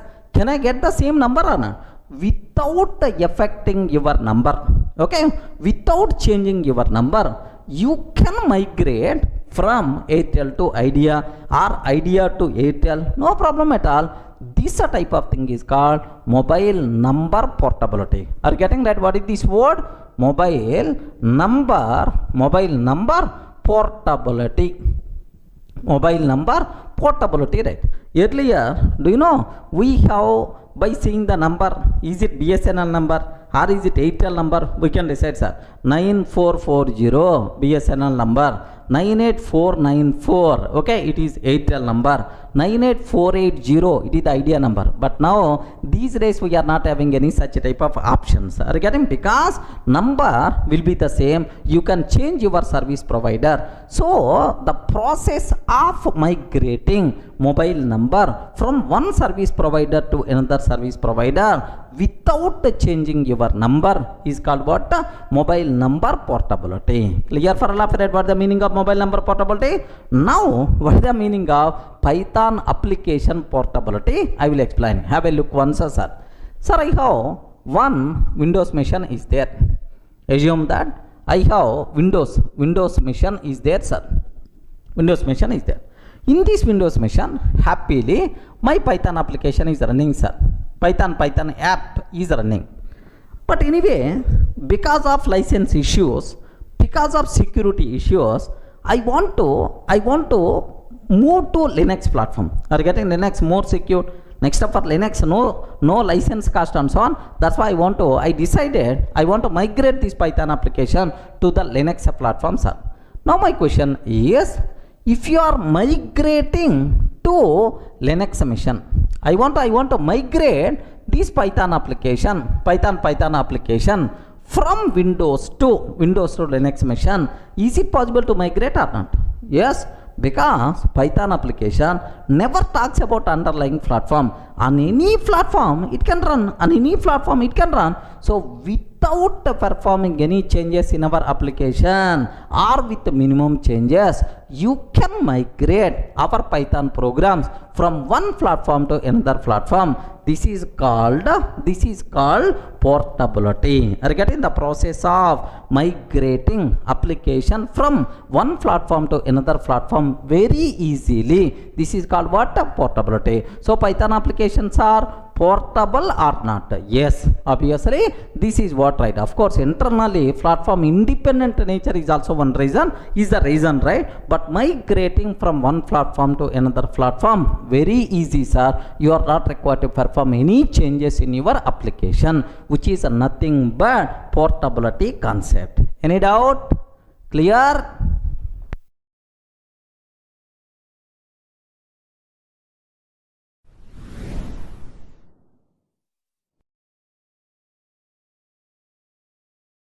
Sir, the next feature what I have to discuss, dynamically typed. So from first class onwards, I'm talking about this dynamically typed. So in old languages or in other languages like Java, if you consider other language Java, if you want to declare a variable, sir, I'm taking a is equal to 10 like this. In Java, I'm taking like this. Immediately, Java compiler will give left and right. Array, you are taking a, where you declare this a, cannot find a symbol variable a, like you are going to get the error, sir. If you want to observe a bit carefully, here I'm taking a simple example, sir. Here just the Java code I'm taking. Don't worry about this class test. within that I'm taking a is equal to 10, sir. A small code. It is the Java code. Even you don't know about Java, don't worry, just observe, keep on listening. Sir, now I saved this code as tester.java. Observe, a is equal to 10. Public static void main, a is equal to 10 is there, sir. Now let me compile this Java program. Java program. If I compile this one, immediately compiler will give left and right. Boss, where you declared a? Where do you declare a? You didn't declare the a. What is the type of this a? Like a compiler is going to object, sir. Can you please have a look once? Cannot find the symbol. Are you getting? Cannot find the symbol. Which symbols are variable a? I'm unable to see this variable a. Like that, compile time error you are going to get. So means that each and every variable you have to declare with the type, then only it is going to be accepted. So compulsory we have to take int a is equal to 10. Remember this one, we should do that. Int a is equal to 10, then only it will be acceptable in Java. Have a look once. So if I can take int, if I can take here just int a is equal to 10, int a is equal to 10, like this, right? Now it will be accepted, no problem at all. It is accepted, sir. Okay, well, so in other languages like Java, compulsory we have to declare the type explicitly. Such a type of languages are called statically typed languages. What is this word, sir? Statically typed languages. Type compulsory we have to declare at the beginning only. Sir, but in Python, what is the story? What is the story, sir? Very simple. Sir, I'm taking a is equal to 10, sir. So, is it accepted or not? Perfectly, it is accepted. Array, I didn't declare the type. Still, it is going to be accepted. In Python, we are not required to declare type explicitly. Of course, we can't declare. We are not required to declare type explicitly. Based on your provided value, automatically the type will be considered. Based on your provided value, automatically the type will be considered. This nature is by default considered as dynamically typed programming language. Sir, what is the type? What is the type of a? Can you please print the type of a? Like print type of a, sir. Print type of a, simple, it is going to tell that int type, sir. Okay, int type. Have a look once, sir. Sir, I'm taking a is equal to 10, sir. In Python, I'm taking a is equal to 10. Print of, can you please print type of a, sir? Print of type of a. I didn't declare the type, but now I'm asking the type, sir. What will happen here? Py tester.py. Tester.py. Have a look once. What is the type, sir? Int type. So in Python, we are not required to declare the type explicitly. Based on our provided value, the type will be considered automatically. This type of nature is by default considered as what? Dynamically typed programming language. Are you getting? Dynamically typed programming language. Okay. C++, Java are statically typed. Compulsory we have to declare the type explicitly. Next, Python, JavaScript, these are dynamically typed programming languages. We are not required to declare the type explicitly. Is it clear, right? Point number 1. Next, because of this dynamically typed, there is one more advantage is there. What is that advantage is? Observe this one, sir. In Java, I have int a is equal to 10, sir. After some time, I'm taking a is equal to Durga. Like this I'm taking. A is equal to Durga. Durga is a string type, string value I'm trying to assign, sir. Immediately compiler is going to give left and right. Array Durga, pagal ho gaya, mental ho gaya, mental. So a you declared already what type? Int type. You declared already int type. How you can assign string value? Incompatible type. String cannot be converted to int. Like this we are going to get this error, sir. Have a look once.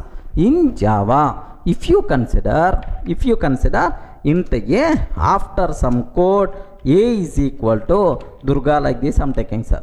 A is equal to Durga like this I'm taking.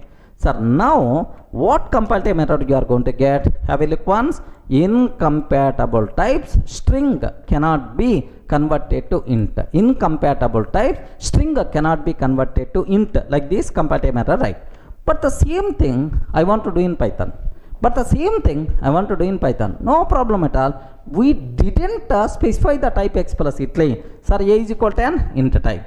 Next, in the next line, I am taking a is equal to Durga, sir. A is equal to Durga. Now onwards, a acts as string type. Now the type of a will become string. Int type is override with the string type. Print type of a, sir. Print type of a. Now onwards it will become str type. So a variable in its life, we can use the same variable for multiple types in Python, but once we decided the type, throughout its life this variable is always int type only. Are you seeing the difference, right? So this is which is the more flexible to the programmer, more useful to the programmer. Okay, more flexibility to the programmer is this type of thing, right? So for int type one variable, for string type another variable, for float type another variable, we are not required to declare. Same variable we can use for multiple types also acceptable, sir. Let me show this one. Have a look once, sir. In Python, in Python here a is equal to Durga I am taking. Now onwards, what is the type of a, sir? Print type of a. Print type of a. Have you observed that? Sorry, this is the Java code. Have you observed, right? Sir, observe. So at the beginning it is the int type, but now it became string str type, sir. Sir, now I am taking a is equal to true, sir. A is equal to true. Print of type of a. Print of type of a, like this I am taking. Have you observed what the answer we are going to get? Now onwards it is the bool type. So means that the same variable we can use for multiple types based on our requirement. Okay, the type is not fixed in Python, so more flexibility to the programmer. Sir, how many variables I declared? How many variables I am using? Only one variable. But what is the type of this variable? Sometimes I am using for int type, sometimes I am using for string type, sometimes I am using for boolean type. This type of thing is not possible in other languages like Java. Are you in the position to understand, right? So what is the advantage of dynamically typed? What is the meaning of dynamically typed? Very, very simple, sir. In Python, we are not required to declare type explicitly. Based on provided value, automatically type will be considered. This type of thing is called dynamically typed language. Same variable in its life we can use for multiple types, more flexibility to the programmer. Any doubt? Clear, right? Sir, the next feature what I have to discuss, both the procedure oriented and the object oriented, right? Sir, what it means, observe carefully. If I go for C language, C, you are which type of programming language? Then immediately C person is going to tell I am procedure oriented programming language. Okay, don't worry, sir. Maybe in the next sessions, if it is required, I will explain what the meaning of procedure oriented. Next, if I can ask Java, array, you are which type of programming language? Immediately Java person is going to tell I am object oriented programming language, like. So now observe, C language missing the benefits of whoops. Are you getting? In the whoops, beautiful concepts are there, like do you know inheritance, polymorphism, inheritance, encapsulation, these kind of things, right? So C missing the benefits of whoops. Next, Java missing the benefits of procedure oriented. Okay, this is code, more what we call code, less code, concise code. Such type of beautiful procedure oriented features we are going to miss in Java, sir. Of course, slowly Java people also starts thinking about that these days, right? Okay, sir. Now if I can ask Python, array, what about you? Array, what about you? If I can ask Python is going to tell, very simple, man, I am all-rounder. Are you getting? Python is what? All-rounder. Yes, myself is procedure-oriented language. procedure oriented programming language. Myself is object oriented programming language. Myself is scripting language. Are you getting? Myself is scripting language. So Python acts as modular programming language. Are you getting? Modular programming language. Python is all-rounder. Based on our requirement, you can use Python as procedure-oriented language, or object-oriented, or scripting language, or modular programming language. All the features are there. We never going to miss any benefit of any programming paradigm, because my Python follows each and every programming features right. Are you in the position to understand? Beautiful facility, man. Other languages won't provide this type of support. If you want class and object oriented, you can use Python. If you want just write functions, call that function. Write functions, calls that procedure oriented, right? So just a group of lines, line by line I want to execute, scripting. All facilities are there. Based on your programming requirement, you can use Python in any style, so it's more flexible to use. Clear, right? This is Python is what? Python is what? All-rounder. Python is all-rounder. All benefits we are going to get in Python. Remember. Sir, now the next feature what I have to discuss, interpreted. Python is interpreted. Sir, do you know we are not required to compile Python program. Remember this one, sir. It is the interpreted programming language. We are not required to compile Python program. Sir, if you consider C program, if you consider C program, we have to compile and execute. We require to compile and execute. If you consider Java, application, we have to compile and run or execute, both are the same. But if you are considering Python, we have to run, that's all. We are not required to compile. Internally, interpreter is responsible to compile. Programmer, we are not required to compile explicitly. Inside Python virtual machine, interpreter is there. That interpreter is responsible for performing compilation, right? If any syntactical mistakes are there, then immediately interpreter is going to raise syntax errors, right? But all syntactical mistakes got cleared, then only Python virtual machine starts its execution. So more flexibility to the programmer. We are not required to compile. We are not required to compile explicitly. Remember this one, sir. Okay. So it is the interpreted. Okay, so programmer will get more flexibility, right?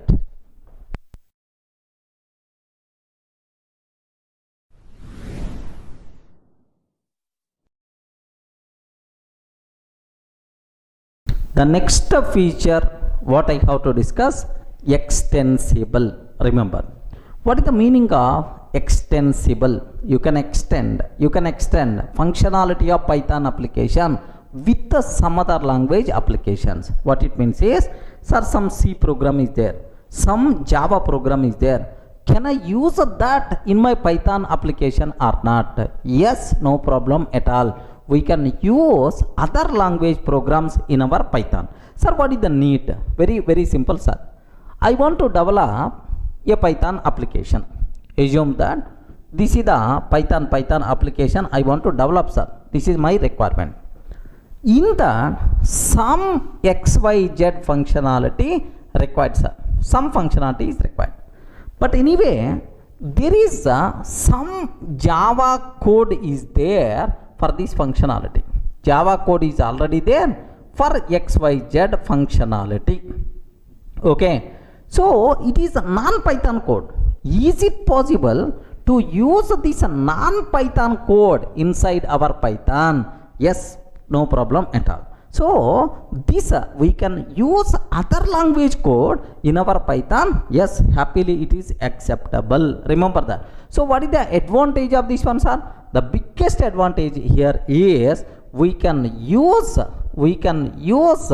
legacy. We can use legacy non-Python code non-Python code in our Python application. So development time we can reduce, already existing things we can use. Okay, one area. Second area, sir, performance. Assume that there is one area is there.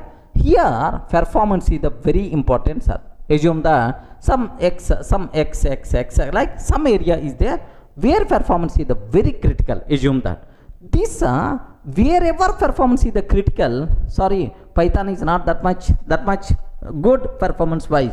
What I have to do is I will develop that functionality by using C code. I will write C code and I can start using that C code in my Python. Are you getting that? I can write C code so that the biggest advantage of this approach is performance of the application. Overall performance of the application will be improved, sir.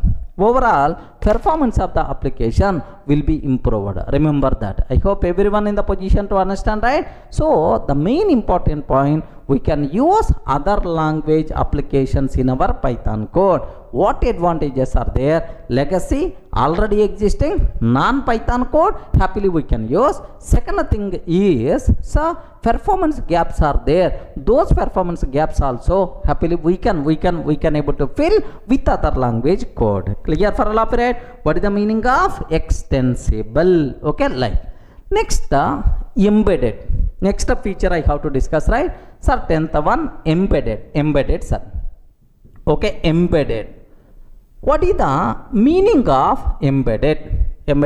Same thing, extensible in reverse. Means we can use a Python code in any other language applications, right? Sir, I have Java application is there. Okay, for a particular task, Python I want to use, sir.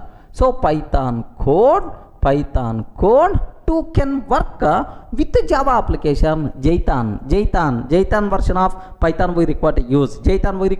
So Python code inside Java application happily we can use. Happily it can use, right? Similarly, I want to develop one C#.NET application. In that, can I use Python or not? Happily we can use Python. Means we can embed our Python script in any other language application. Clear for all of it? What is the meaning of embedded? What is the advantage of this is, so the scope of this Python code is going to be improved, sir. So you can use this Python code in C#.NET, in Java, in C language. So everywhere you can use this Python code. Means the worthy of this Python code is going to be improved. The scope of our application is going to be raised like anything. So our application will become what? Scalable. Clear for all of you, right? So what is the meaning of extensible? Means in our Python application you can use other language code. What is the meaning of embedded? We can use Python code in any other languages also. Embedded, extensible. So together our Python with the other languages together can do wonderful things. Any doubt? Sir, the next feature what I have to discuss related to Python, extensive library. Observe very carefully, sir. In Python, for every requirement, ready-made library is available, sir. For every requirement, ready-made library. Lakhs of libraries are there in Python. No other programming language has this much library support. Do you know? So that's why some people may use Python has batteries. Each battery itself is nothing but library. Huge library support is there. Being programmer, we can use these libraries directly. We are not required to implement functionality, right? Okay. So because of this rich library, we can write Python code very easily with the concise code. Remember this one, sir. So Python has, sir, libraries. Python has batteries. A rich library support is available for the Python. Okay, well. Sir, now if you want just a small chota example I want to tell. Do you know OTP, one-time password? Bank applications, bank transactions, if you want to do, OTP must be required. Okay, well. Sir, write a Python program to generate 6-digit OTP is my requirement, right? Okay, write a program to generate 6-digit OTP. This is my requirement, right? Do you know, if I can ask a C programmer, if I can ask a Java programmer, boss, you may take minimum 10 minutes time. Regarding a big code is going to write. But if you can ask Python programmer, just a matter of 1 minute is more enough. Regarding 1 minute is more enough, 2 or 3 lines of the code is more enough. How, sir? How we can do that? Because to generate random numbers, already one battery is available, already one library is available. That library is called random library. Are you getting right? What is this library, sir? Random library. This library contain rand int function. So if you provide 0, 9, it is responsible to generate a random number from 0 to 9. Automatically it will generate some random number. We can't guess which random number we are going to get, sir. So import this library, call this function, automatically a random digit we are going to get. But our requirement is 6-digit OTP, right? Call this function 6 times. Call this function 6 times. Automatically 6-digit OTP is going to come. Are you getting right? Do you want me to show? Here, observe carefully, right? What I am trying to take is, just I want to write a small Python program. Okay? From random. So random is Python inbuilt module, sir. Random is the Python inbuilt module. From random, import rand int. Again, rand int. Can you please import? Sir, print rand int of 0, 9, sir. Rand int of 0, 9. Sir, in between 0 to 9, can you please print some random int value? Let me run this code. Have a look once. Up to this, what we are going to get. So it's a very, very simple, sir. Now here, do you know? Now this time I am getting 5, sir. Let me run again. This time 3. Let me run again 4. Let me run again 0. Let me run again 7. Let me run again 1. Sir, are you getting? Are you seeing right? So random int value we are getting. But sir, how many digits are required? Can you please spell out how many digits? 6 digits are required. So what I have to take? You have to call this function 6 times. Next, one biggest specialty for the Python print statement is you can pass any number of arguments. You can pass any number of arguments. That's why. So just if you print like A space B space C space D space E space F, like this, it's going to print the corresponding ABCD value. So you can pass 6 times the same for the print argument. Like, sir, what is the way? Okay. So rand int, this is the function, just with comma separation, take 6 times. Second time, comma third time, comma fourth time, comma fifth time, comma sixth time. That's all, sir. Comma sixth time. So total, how many times I considered, sir? 6 times I considered. Now your 6-digit random OTP is ready. Are you getting? 666602. Don't feel, sir, this one is always going to generate 6. No guarantee. Now if you observe 813405, if you observe 455294, if you observe 309841, okay, 360135, 608, okay, like it's going to generate from 0 to 9 some random number, okay, like 6-digit random number. Then immediately you may ask, sir, I don't want space. I don't want space in the middle, sir. So can you please remove the space? Just one small argument I have to take. What is that argument is? So A comma B comma C comma D, A space B space and so on, comma last SEP is equal to empty. Array, I don't want any separator, like I have to pass SEP is equal to empty. Of course, we will discuss in detail. Don't worry, sir. Have a look once. SEP is equal to, at last, comma, SEP is equal to empty. Separator is equal to empty. Empty means no space. No space in the middle. Have you observed? 503, 157. next 738857 104 like this. Have you observed, right? Like it's going to come, sir. This is the way how to print, how to generate a random 6-digit random number. How many lines of the code is required? How many lines of the code is required? 2 lines. If you can ask a Java person, C language person, oh, they are going to write this much lengthy code. Remember that. So that is the biggest advantage of Python concise code. Suppose, sir, I don't want 1 OTP. I want to 10 OTPs. I want to 10 OTPs. Just use a small for loop. Have a look once. How easy to use for loop. So for I in range of 10, sir. For I in range of 10. That's all. For I in range of 10, sir, print, so means this for loop is going to execute 10 times, 10 OTPs will be generated. Have a look once. Yes, friend, 10 OTPs are generated. No 2 OTPs are the same. Can you please observe that? Okay. Now let me execute again. Let me execute again. Let me execute again. This is that much simple. So even big lengthy requirements also, complex requirements also, because of library support, we can write very easily with the Python batteries, Python libraries. Clear for all of you, right? These are various important features related to Python.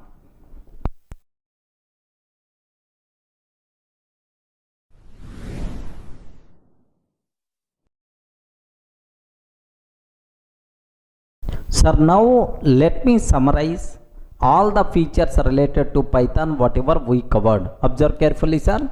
What is the first one? Simple and easy to learn. Sir, have you observed? Reading Python program is just like reading English language. It's a very simple, concise code. Concise code is the biggest advantage. We can reduce development time and we can reduce project cost also. Okay, everyone can able to learn very easily, sir. Just only 33 keywords are available. If you understand those 33 keywords, you will become Python expert. Remember, what is the next one, sir? It is the freeware and open source. To use Python, we are not required to pay single paisa because Python is coming from Python Software Foundation, a non-profitable organization, right? Okay. Next, it is the open source. So we can access source code of the Python based on your requirement. You can customize Python and happily you can use that customized version. Jython, Iron Python, PyPy, like multiple Anaconda Python, Minaconda Python, like there are multiple Python versions are available. Okay, like next, high level programming language. Okay, so it is a programmer friendly language. Remember. Next, low level activities like memory management, security, object destruction, all these low level activities my Python virtual machine is going to take care. Being a programmer, we are not required to worry about these activities, right? Clear for all of you, right? So high level programming language. Next, platform independent nature. Sir, write once your Python application, you can run on any platform. Okay, Python never going to depends on particular platform. If I write one Python script, it can run on Windows machine, Linux machine, Mac machine. Who is the responsible to convert that Python application into platform specific? Internally, Python virtual machine is the responsible. Python virtual machine is the platform dependent, but Python application is platform independent. Remember that. Next, portability, sir. We can migrate Python application from one platform to another platform very easily without performing any changes. We can migrate Python applications from one platform to another platform very easily, sir. Today I'm using Windows, but tomorrow Windows license cost is the bigger headache for me. Security is also not up to the mark. I want to migrate my Python program from Windows machine to Linux machine. Happily you can do same functionality you are going to get. You are not required to perform any code changes. So migration will become very easy, which is nothing but what? Portability, right? Next, dynamically typed. Do you know this is Python specific? This feature is not available with C or C++ or Java or C#, .NET, right? So dynamically typed. So in Python, we are not required to declare type explicitly based on our runtime requirement, based on our provided value, automatically type will be considered. Regarding this behavior is nothing but what? Dynamically typed. We can use the same variable for multiple types based on our requirement. That flexibility is also there to the programmer. Okay, like next, both the procedure oriented, object oriented, sir. Sir, you know Python is all rounder. He can perform keeping, he can perform bowling, he can perform batting also. Okay, like same way. Yeah, so Python is object oriented, procedure oriented. Okay, like even scripting language, modular programming language, based on your requirement. In any style you can use Python. Happily Python can mold based on your requirement, right? So Python can enjoy the benefits of procedural programming, object oriented programming, next scripting language benefits, modular programming language benefits. All those benefits by default will be available to the Python. Sir, it is also Python specific behavior which is not there for C, which is not there for Java, which is not available for C, C++ or C#.NET, right? Okay, Python specific. Next, Python is interpreted. We are not required to compile. Internally, Python interpreter is going to take care about compilation, syntax checking, all those things Python interpreter will take care, sir. We are not required to compile. Python interpreter is a part of Python virtual machine. Of course, internally take care. Just we have to execute Python code. Okay. Next, extensible means you can use other language applications in Python. Okay, inside Python, Java application you can use, .NET application you can use, C language application you can use, right? Python application will become extensible. Okay, like next, embedded, sir. You can use your Python application inside C application, Java application, right? Python applications can be embedded anywhere, okay, which is nothing but what? Embedded. So if you have embedded capability, your application will become powerful. The scalability of application is going to be raised like anything, sir. Okay, well, next, Python having extensive library. Tons of libraries are available inside Python, inbuilt libraries, third-party libraries, right? For every requirement, libraries are available. Do you know even complex requirements also with these libraries, happily we can write the code, sir. Do you know it is also Python specific behavior. This much library support, no other language having, sir. What it is one? Extensive library. Each library itself is a battery. Python has batteries. Means that Python has libraries. Clear for all of you, right? So these are, sir, 11 important features what you have to explain. If any person is asking, can you please explain features of Python? But especially these three: dynamically typed, procedure oriented, object oriented, all rounder. Next, extensive library. These are specific to Python. These features are not supported in Java or C or C++ or .NET, right? Is it clear for all of you, right? That's all, sir. By mistake, any person is asking, can you please explain features of Python? Give left and right to that person. Clear, right?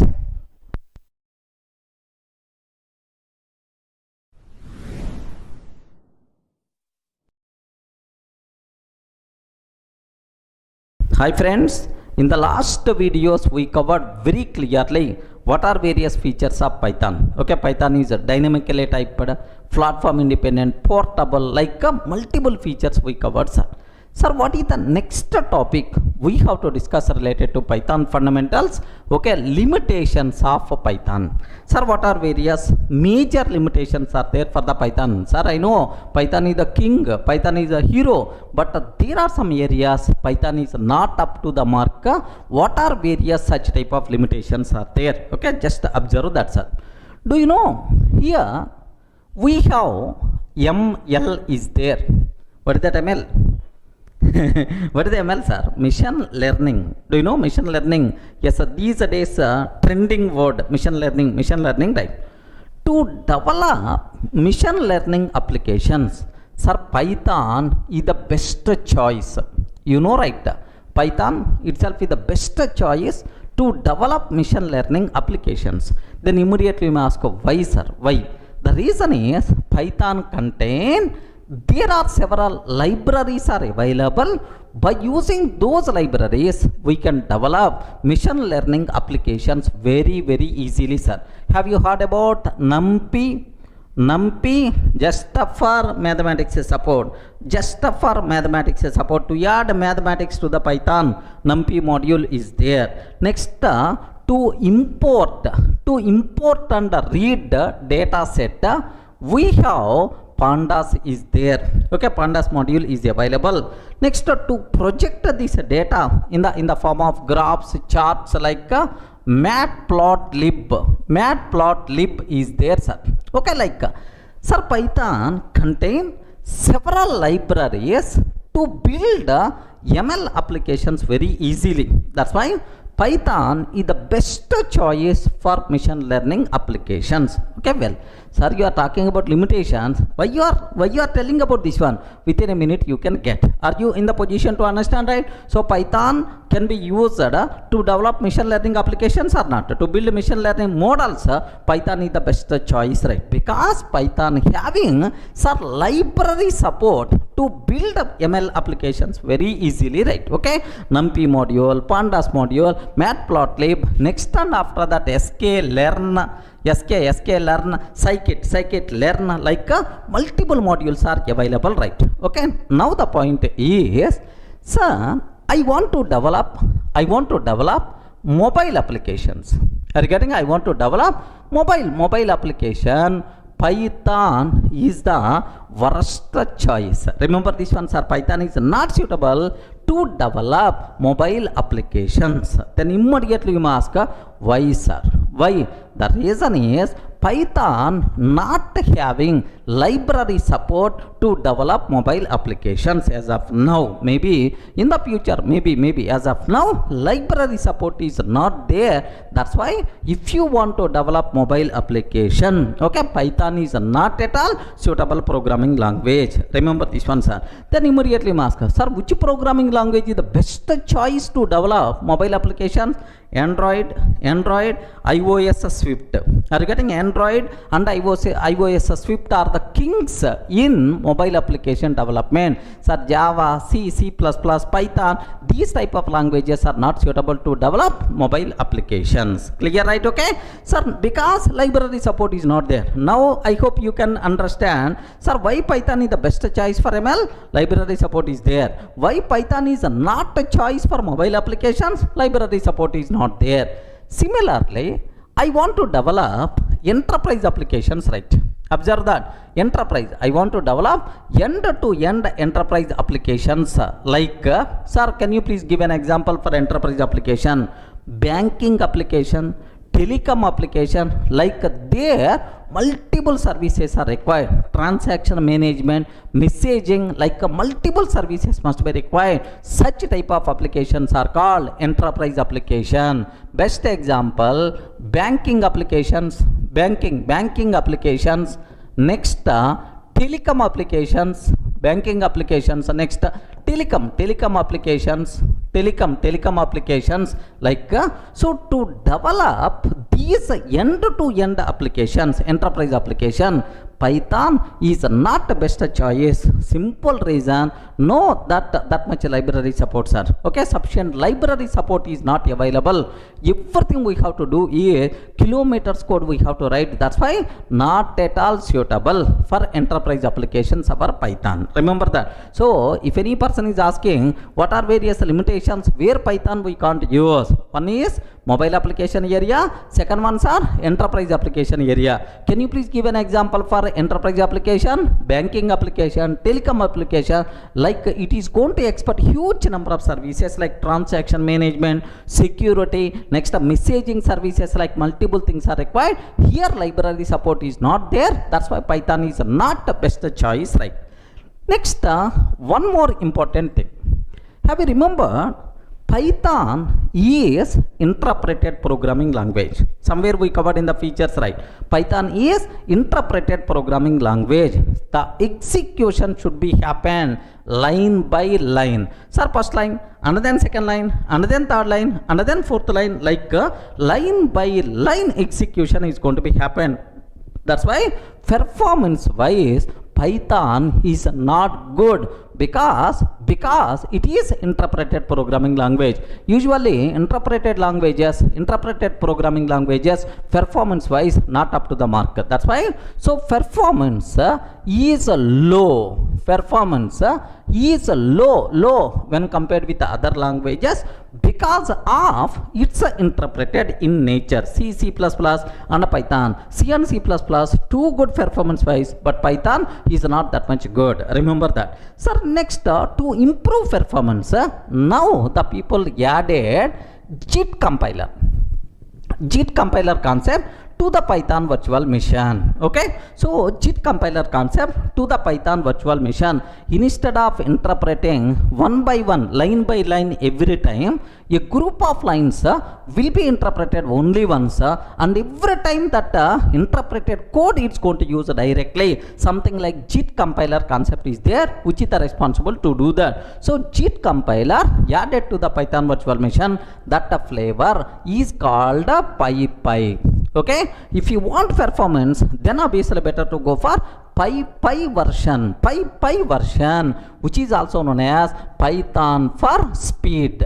Remember this one, Python for speed. This version is available, but still performance wise not up to the mark of this Python, right? So these are various important limitations are there for the Python. Can you please spell out, sir, what limitations are there? First limitation, for mobile applications Python is not suitable, not choice. Next, for enterprise applications like banking application, telecom application, end-to-end services are required, Python is not best choice because library support is not there. Next, Python is the interpreted programming language. Interpreted programming languages are lack of performance rate. That's why performance is low relatively. But to improve performance, JIT compiler concept came in the picture. JIT compiler concept with the Python, which is also known as PyPy, to improve performance, but still not up to the mark. Remember, these are various limitations related to our Python. Clear for all of you, right? Sir, up to this it is very clear about limitations of Python.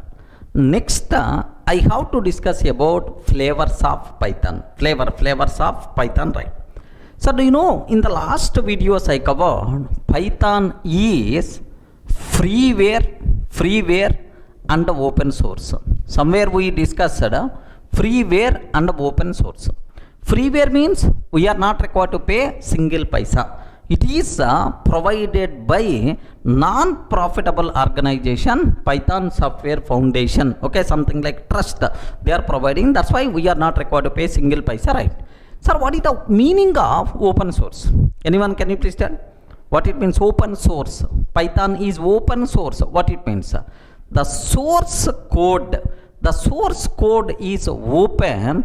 Any person can access source code of the Python. Okay, assume that the standard Python may not fulfill my requirement, right? Assume I have some programming requirement is there. The standard Python may not provide much support for that. Okay, so what I have to do? I have access to source code. I want to do some modifications, some extra libraries I want to add, and that customized Python version, Python version.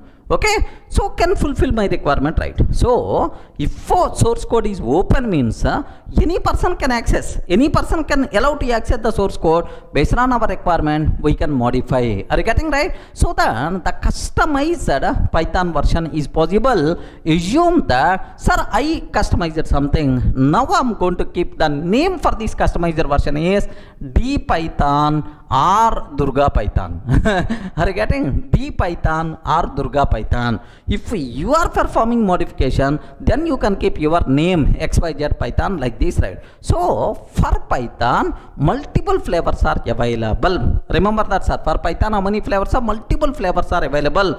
Each flavor itself is a customized version of Python to fulfill a particular specific requirement. Regarding, so same rule is applicable for Unix also. In the case of Unix, sir, Ubuntu is there, Linux is there, Red Hat Linux is there, multiple flavors of Unix is there. Same terminology for multiple flavors of Python is also possible because it's the open source. Okay, now what are various flavors of Python, sir? Sir, the first Python, the standard version of Python is C Python. Observe this, the standard version of Python is the C Python, which is provided by Python Software Foundation. Is the C Python. It is the standard version, best suitable to work with the C language applications. Best suitable to work with the C language applications, right? It is the standard flavor because Python came in which year? 1991. At that time, C language is the best popular, more popular programming language. That's why to work with the C, which version of Python we are going to use? This is standard version C Python, right? Suppose I want to work with the Java language. I want to work with the Java language. A customized Python version must be required. That customized Python version is JPython or Jython. Regarding JPython or Jython, this is the customized version of Python to work with the Java applications, man. To work with the Java applications, this is the customized version of Python. Do you know this Jython code can run on Java virtual machine? Just like our PVM, for Java to execute Java code, some mission must be required. Java virtual machine can understand our Jython code. Remember this one, sir. Next, after that, okay, have you ever heard about Iron Python? Have you heard about Iron Python? Don't tell the Python which is developed by using iron. Okay, no. Iron Python means a customized version of Python to work with the C#.NET applications, right? Remember this one, to work with Microsoft C#.NET applications. So customized version of Python is Iron Python. Okay, like next, I hope you may aware Ruby Python. Regarding what is this one, sir? Ruby Python to work with Ruby applications, right? Ruby platform, to work with the Ruby platform. So which version of Python came? Ruby Python came in the picture. Okay, like similarly, have you heard about Anaconda Python? Anaconda Python, sir. Sir, most beautiful concept. If you want to work with data science, if you want to work with machine learning, deep learning, artificial intelligence, like if you want to work with that area, compulsory we require to go for Anaconda Python. Because the reason is, this Python, sir, contain several inbuilt libraries which are suitable for data science applications, right? Sir, best example, pandas, numpys, matplotlib, sklearn, all these things, all these modules inbuilt available inside Anaconda Python. Not only these libraries, right? It is going to provide a special IDE, Spider IDE, next to Jupyter notebooks, like it's a big, it is a specialized Python platform, specialized Python version to work with data science applications. If you want to handle large volumes of data, better to go for what? Anaconda Python. Remember this one, sir. To work with large volumes of data, large volume of data, tons of data I want to work, then obviously we require to go for what? Anaconda Python. Next, just now I explain one thing, sir. Here stackless, observe a bit very carefully, sir. Stackless, if you want to work with concurrent applications, concurrent execution, multi-threading, you have remembered, right? If you want to work concurrency, if you want to work to develop concurrent application, then obviously we should go for stackless. Okay, Python for concurrency, Python for concurrency, like this, right? Python for concurrency, like. Sir, next, very important point, sir. Have you remembered PyPy? Somewhere just now I covered. PyPy, Python for speed. PyPy, Python for speed like this, right? Do you know internally, sir, Python virtual machine contain JIT compiler, just in time compiler.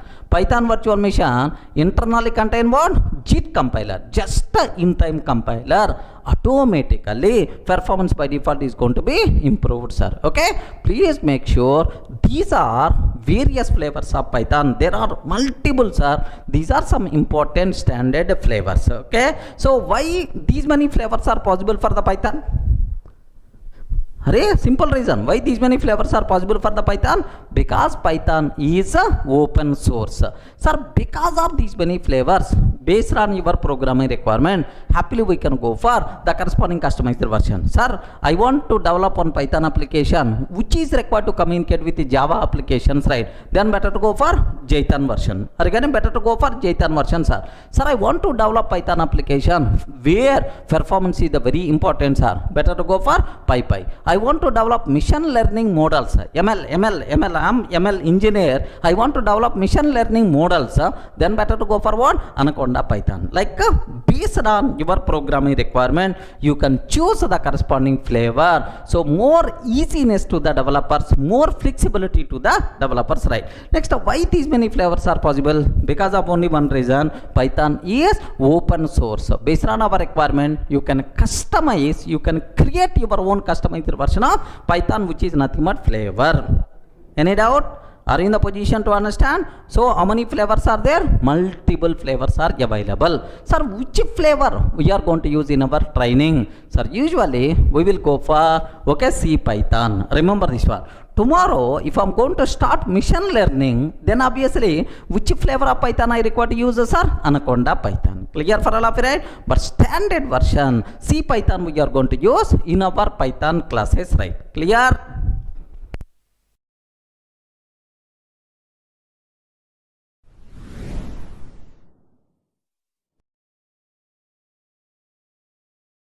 Sir, in the last video, we covered very clearly what are various limitations of Python. Next, what flavors are there, sir? Sir, now I have to explain which versions are there related to Python. Version history. Observe that. Sir, here do you know Python first version? Python label 0.9.0 is the first version of Python, original version, sir, which was released on February 20th, 1991. Have you remembered, right? Okay, this is official date of birth for Python, February 20th, 1991. And then there are several subversions came, sir. But whenever Jan 1994, okay, Python 1.0 came. So 1.1.x version came in Jan 1994, sir. Okay, like next Python 2x 2.0 version came on October 16, 2000, right? Sir, here several subversions are there. Okay, like I will show all these things, right? Next, Python 2.0 October 16, 2000 year. Sir, PY2K. The people are going to use this version is called Py2K. Py2K like this, right? Sir, now do you know multiple subversions came? Next, Python 3.0 came December 3rd, 2008. Py3K. The people are going to use, right? Py3K. These versions are December 3, 2008. Okay, so these are major versions which was released. These are the major Python versions which was released by Python Software Foundation, right? Now observe, including subversions also. If you want to just have a look once about these things, right? Observe that Python 0.9.0 original version of Python came February 20th, 1991. Remember that, okay? Sir, next several subversions came 0.9.1, 0.9.2, 0.9.4, are getting 0.9.5, 0.9.6, like there are several things came. Maybe August, it may be, okay? This is the August like, okay, like February, like. Sir, this is Python December, like these are various subversions related to Python 0.9 series, right? Next, Python 1.0 came in January 1994. These are various subversions, right? 1.2, 1.3, 1.4, 1.5, 1.6. Similarly, Python 2.0 came October 16, 2000, 2.1, 2.2, 2.3, 4, 5, 6, 7, like this, right? So this is a 2K, PY2K version, right? Next, Python 3.0 came December 3rd, 2018. Okay, like these are various subversions what we have. The most recent version of Python is Python as of today, Python 3.7.2 version, sir. Remember this one, Python 3.7.2 version, sir. Where is the proof for that? If you observe that, if you observe python.org, observe this is the official website for the Python, sir. Python.org. If you observe, now if I want to install, download, observe that which version is there, Python 3.7.2. this is the most recent version, sir. Remember this one, sir. Now I want to talk, of course the most latest is Python 3x, right? Now I want to talk very important point related to Python 2x and Python 3x. Very important conclusion, please listen, sir. Python 2x versus Python 3x. So now before that, just aware, if you consider Java versions, as of today, sir, latest version of Java is Java 11, sir. 11, maybe in the next month Java 12 may come, Java 11. Sir, now Java 10 was there, next Java 8 there, Java 7 there, Java 9 there. Okay, like Java 1.0 version is also there, sir. Now my question is, sir, when compared with Java, Python, full trending, growing language, right? The very speedily growing language is the Python when compared with Java today. Like now, sir, if you observe, what is the most recent version of Java? Java 11. Very important, sir. Please listen carefully this 5 minutes discussion. Java 11. Java 11 should provide support for Java 10 or not. If I install Java 11 in my system, Java 10 program can run on Java 11 or not? If I install Java 10 on my system, is it going to provide support for Java 9 or not? Java 8 or not? Java 7 or not? Okay, please make sure, sir. Every new version software should provide support for all old versions. Remember this, every new version software should provide support for all old versions, right? That's why this feature is also known as backward compatibility. What is this one, sir? Can you please spell out? Backward compatibility. This feature is also known as backward compatibility. If you install Java 11 in your system, it can provide support for Java 10, Java 9, Java 8, like this. This support is called what? Backward compatibility. Advantage is there, problem is also there. Slowly we will discuss what is the problem. Advantage is every new version should provide support for all old versions, right? Okay, well, so same way, now I will ask the question, Python 2. If I install Python 3x, 3.7 or 3.6, like, is it going to provide support for Python 2.x or not? Respond with this knowledge. You can tell very easily. If I install Python 3x, is it going to provide support for Python 2.x or not? Yes or no? Yes or no? Listen very carefully, very dangerous point, sir.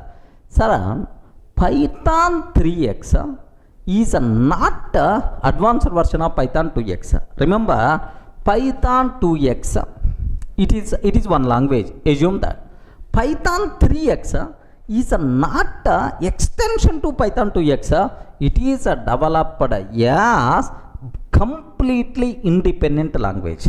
Remember this one, sir. Python 3.x developed as completely independent language. This language, sir, not extension to Python 2.x version. Remember that. That's why if it is the next new release, it should provide support for old versions. But it's developed like a complete brand new programming language. That's why Python 3.x version won't provide support for Python 2.x. Remember this one. In Python 2.x, sir, do you know long data type is there, which is not there in the Python 3.x? Regarding in Python 2.x, do you know if you want to print hello like this I'm taking, sir. So parentheses are optional in the Python 2x, but in Python 3x, parentheses must be required. Print of hello, parentheses must be required, but in 2x, do you know parentheses are not there, are optional, but here must be required. That's why, so it is completely developed as new programming language. That's why backward compatibility is not there. Python 3x, there is no guarantee it is going to provide support for Python 2.x. Are you getting?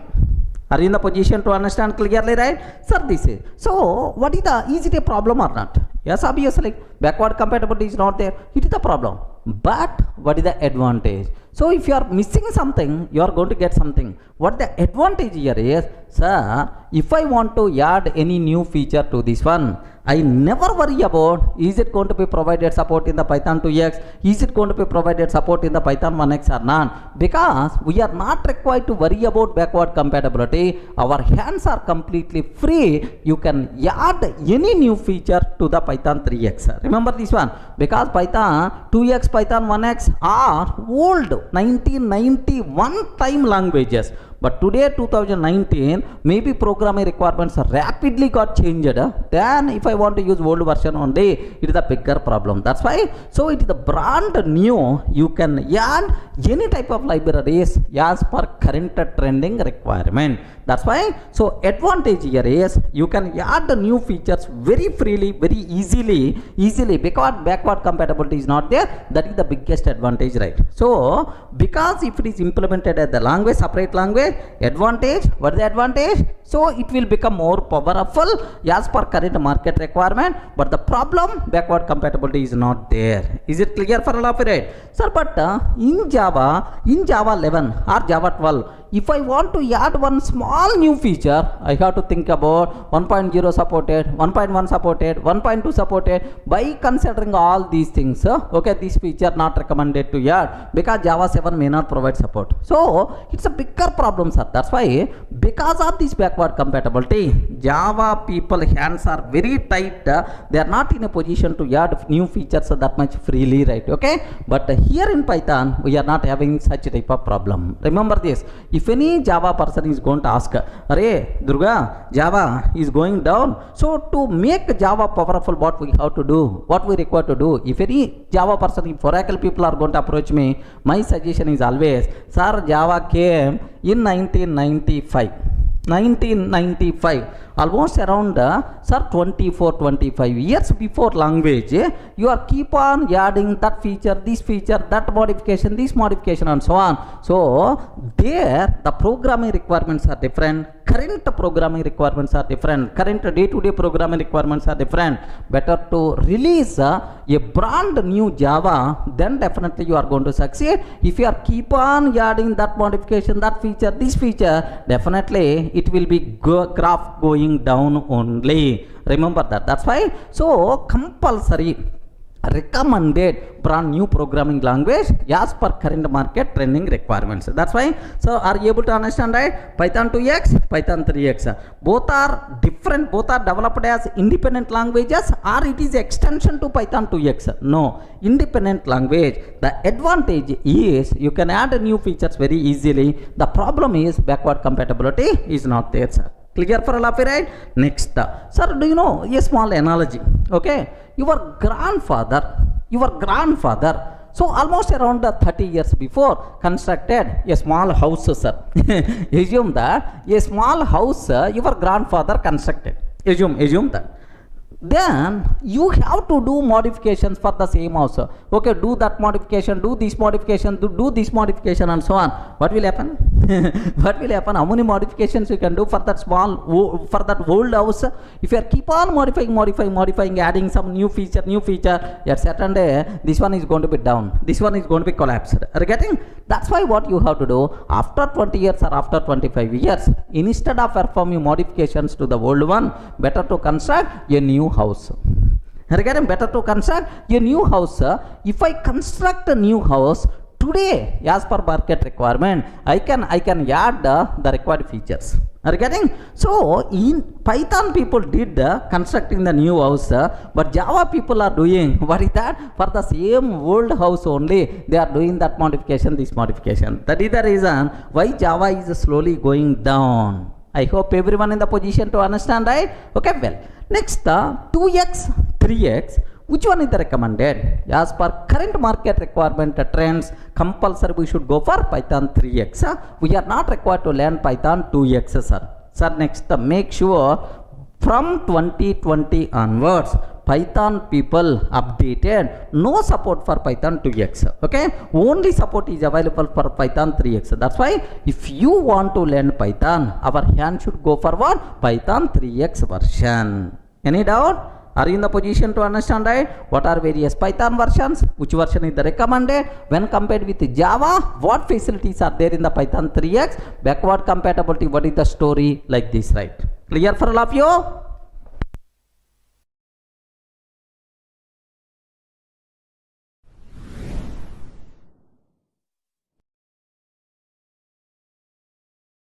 Hi friends, in the last videos we covered very clearly about the basic Python introduction, what are various application areas of Python, features, next what are limitations, next flavors are available Python versions, like multiple theoretical things we just completed, right? Sir, now the next thing what I have to discuss, sir, slowly programming we require to start. Before starting, the next basic things are identifiers. Identifiers and reserved words we have to discuss. Sir, the next, let me talk first Python identifiers. Okay, this is the topic what we are going to start, sir. Sir, now can you please tell what is identifier? Yes, friends, identifier, what it means? Suppose in my class, almost around 10 students are there. Assume that. How I can identify each person? Is Ravi, Shiva, Pavan. Okay, like by name I can identify each person. A name in Python program is called identifier. Sir, here human names. We are using student names to identify the student.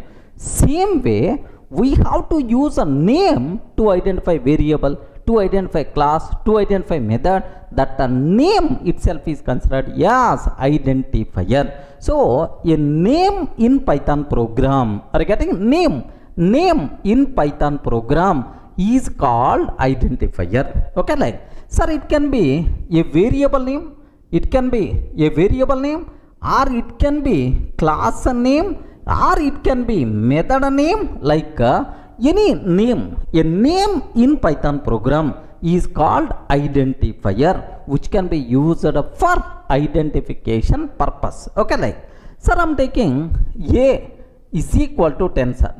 Are you getting? A is equal to 10. Sir, what is A? A is name of variable which can be used to represent 10. This A itself is nothing but identifier, right? Are you getting? What is the meaning of identifier? The name itself is identifier. Okay, similarly, sir, I am taking class test. Okay, some code I am going to write, sir. Okay, anyway, in object oriented programming I will discuss in detail. Class test colon, just like this. Sir, what is a test? Test is name of the class. This name itself is nothing but identifier. Are you in the position to understand, right? What is identifier? Identifier is a name. It can be a method name, variable name, class name, which can be used for identification purpose. If 10 variables are there, how I can identify each variable? By using its name. If 10 classes are there, how I can differentiate each class? By using its name. Sir, same for methods and modules also. Okay, well, so now just assume you have one kid is there. Do you have the kids? Hey, respond, man. Do you have the kids? Yes or no? Do you have the kids? Okay, don't tell no. No, even you are not having the kids, don't tell no. You have to tell soon. You have to tell soon. Okay, the reason is you are learning very trending programming language Python. After completing Python learning, you will get the job. Once you got the job, obviously you will get the marriage. Once you are getting the marriage, obviously blessed with the kids. Don't worry, sir. Just soon you are going to get the kids. Okay, well. Now, assume you have one kid is there.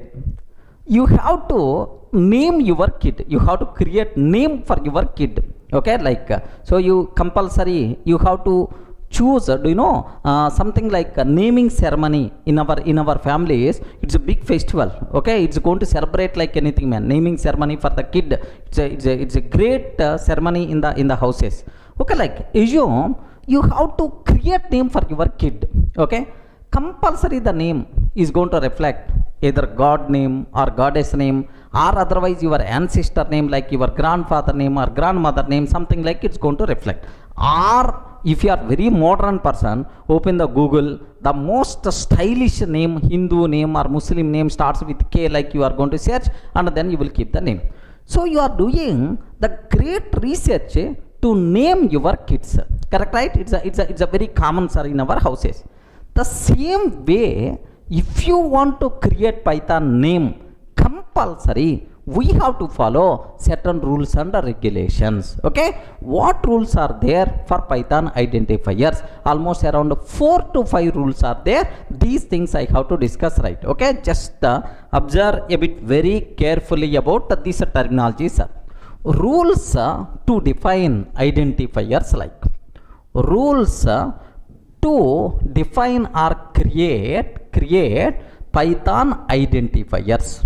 Okay, what rules are there? Like, sir, the first rule, sir, the only allowed characters in Python identifiers are alphabet symbols, either small a to z or capital A to Z. Okay, either small a to z, capital alphabet symbols are allowed. Digits are allowed, 0 to 9 digits are allowed. Next, underscore symbol is allowed. Are you getting underscore? Underscore symbol is allowed. The only allowed characters in Python identifiers are, these are the things, right? A to Z, capital A to Z, 0 to 9, underscore symbol. By mistake, if you are using any other character, immediately syntax error we are going to get. Python virtual machine will give left and right. Remember that. Suppose if I am taking example, CASH is equal to 10, I am taking. CASH is equal to 10. Is it valid or not? Valid. CA $H is equal to 20, I am taking. Immediately syntax error we are going to get. But the reason for that is dollar is not allowed symbol in Python identifier.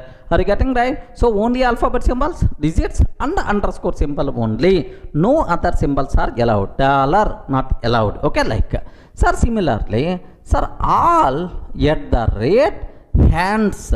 All at the rate hands is equal to 30, I am taking. If you can take like this, immediately error we are going to get. What is the reason for that? At the rate symbol we are not allowed to use. Are you getting right? First rule, which symbols are allowed? Okay, these are only allowed symbols. By mistake, if you are using any other character, immediately you will get error. Have a look once. Observe carefully, right? Here I am taking. So CASH is equal to 10. Valid, sir. Perfect. CA $H is equal to 20, I am taking. Have you observed? Syntax error, invalid syntax. Syntax error, invalid syntax. Next, all at the rate hands. All at the rate hands is equal to 30, I am taking, sir. Again syntax error, something like all at the rate hands is equal to 30. Again it is the syntax error like this. So the important conclusion what you people should aware, these are the only characters which are allowed in Python identifiers. By mistake, if you are using any other symbol, syntax error. Okay, well, now the second rule, sir. Do you know, if I can take like this, can you please confirm? Total 1, 2, 3 is equal to 10, I am taking. 1, 2, 3 total is equal to 20, I am taking.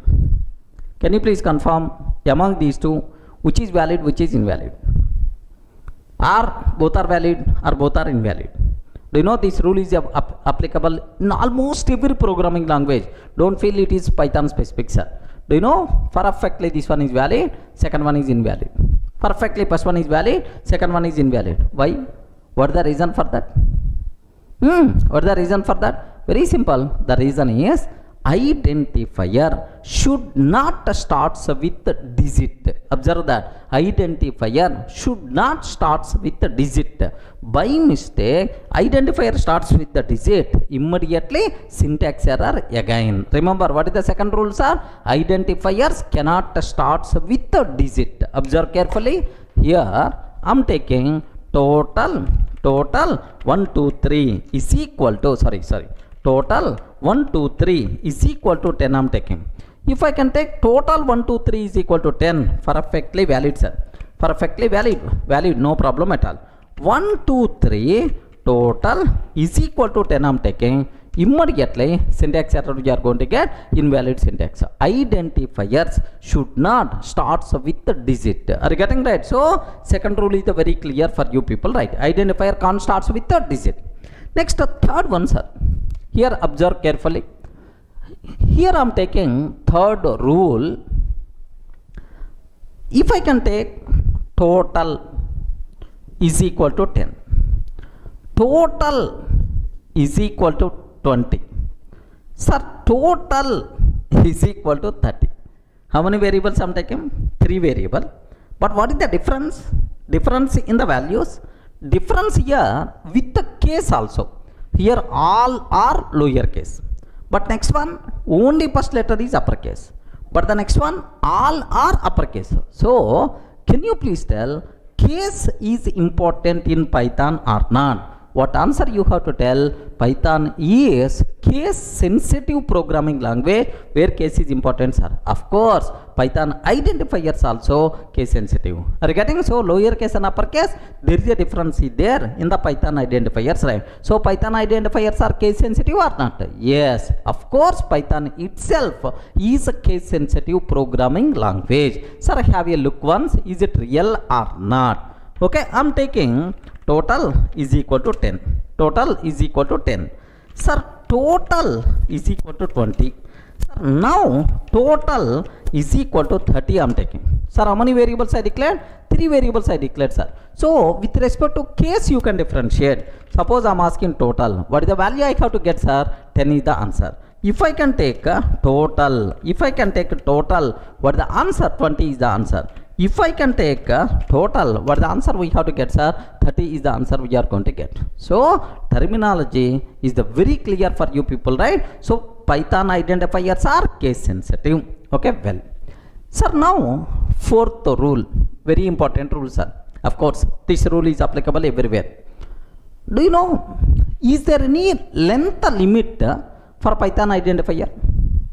Can you please confirm, is there any length limit for Python identifier? No length limit. If you want, you can take 1 crore length identifier also acceptable, man. There is no length limit.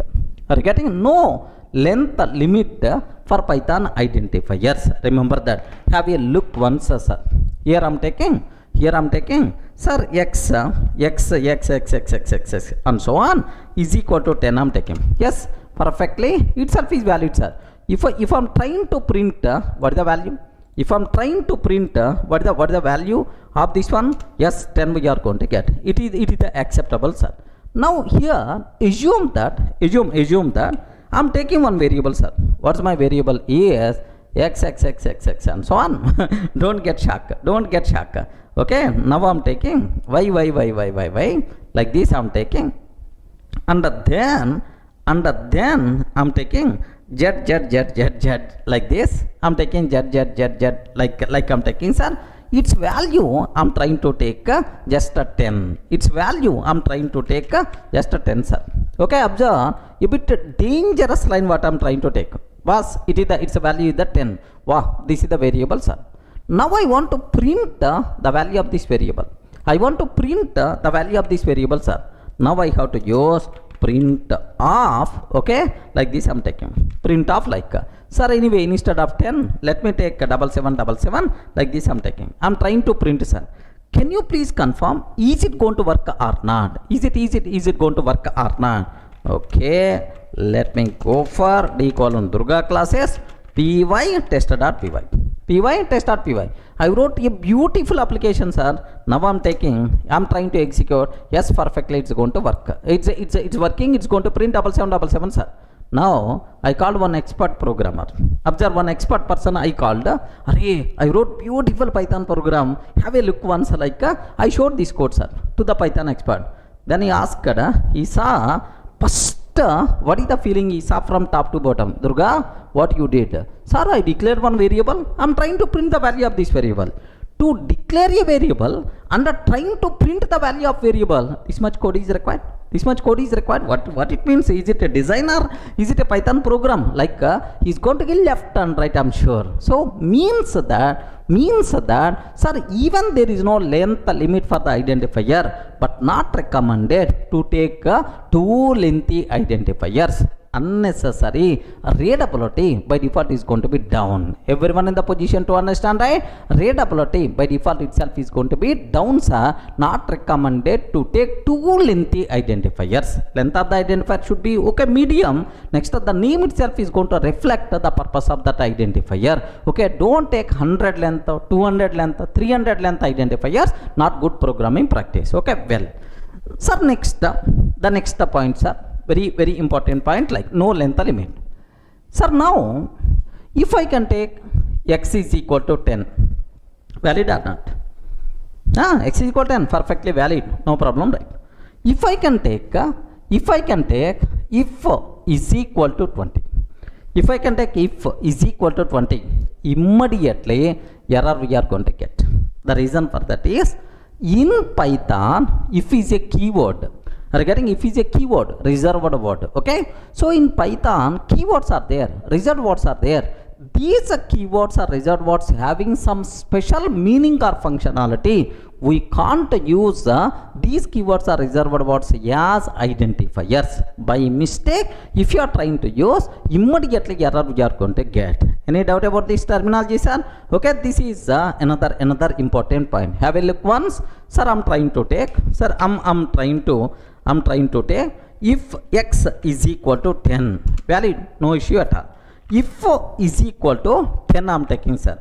If I can take if is equal to 10, syntax error, invalid syntax. Okay, syntax error, invalid syntax, right? So these are various important conclusions what you have to follow while defining identifiers, right? So total how many rules are there? 5 rules.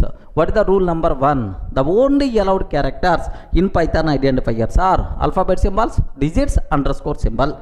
Next, the second rule, Python identifiers can't start with the digit. Okay, by mistake, if you are trying to start with the digit, immediately error you are going to get. Second rule, sir.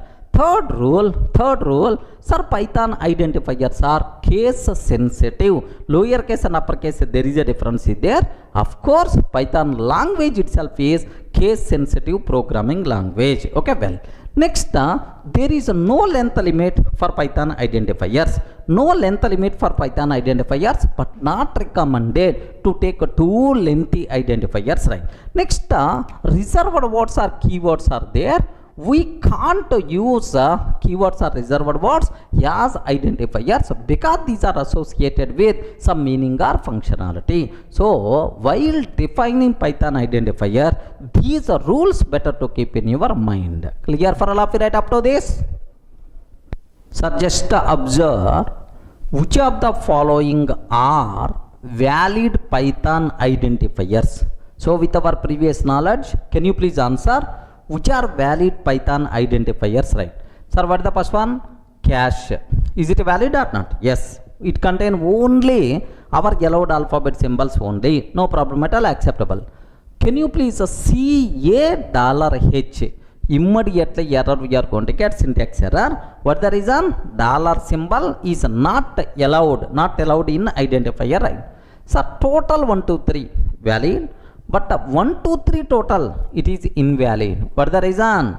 Identifier can't start with the digit. Okay. Next, all @ hands invalid because @ symbol is not allowed in Python identifier. Java to share. What is the problem? Yes, perfectly valid, because it contains alphabet symbols and digits only. Valid, right? Sir, if not allowed, because it is a reserved word. Are you getting? If is not allowed. Next, underscore Durga, underscore Python, perfectly valid, no issue at all, sir. Okay, like it's very clear what rules we have to follow to define identifiers, right? Sir, now I want to cover one very important point. Take special care about this one, sir. I have one variable is there, sir. I have one variable is there, x. I have underscore x is there. Okay, I have underscore x is there. Next, I have underscore x underscore 100% pakka. All are valid Python identifiers only. Now, do you have any difference between these things? Can you please spell out? Without underscore, with underscore, with the two underscores. Two underscores at the beginning, two underscore at the last. Do you have any specific conventions are there because of these things? Okay, remember in the oops concept we require to discuss in detail, but anyway up to that just aware. Okay, here x means normal variable, normal variable, just like ABC value. Underscore x, if any variable starts with underscore symbol, this variable is considered as protected variable. Regarding what is this variable, sir? This variable is considered as what? Protected variable. If any variable starts with underscore symbol, it is a protected variable. Next, if any variable starts with two underscore symbols, that variable is called private variable. Regarding that variable is called what? Private variable. Too much private. It is a strictly private, sir. Like next, starts with the two underscore symbols and ends with the two underscore symbol. This is called magic variable. Regarding this variable is called what? Magic variable, right? So language level, it has some meaning or functionality. Language level variables identifier can starts with two underscore symbols and ends with the two underscore symbol. Like do you know, like underscore add underscore. This is the magic method. Language level, language predefined magic method. This, sir, underscore name underscore language level predefined variable. This, okay, like so just aware, if the variable starts with underscore symbol, protected. If the variable starts with two underscore symbols, private. If the variable starts with two underscore symbols and ends with two underscore symbol, okay, this is such type of identifiers are language specific predefined identifier, which are also known as magic variables, right? Of course, in the next sessions we will talk about these things in detail. Remember, just aware there is some difference there with underscore symbols, right? Clear for all of you, right? What is identifier?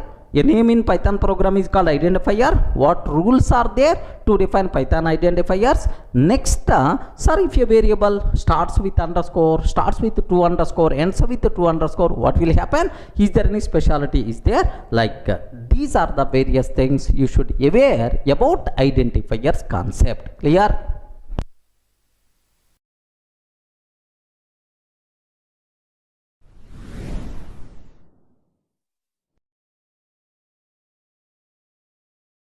Sir, in the last videos we covered very clearly about identifiers concept. Sir, now the next thing what I have to discuss, reserved words or keywords. Sometimes we may use the word keywords. Reserved words or keywords, right?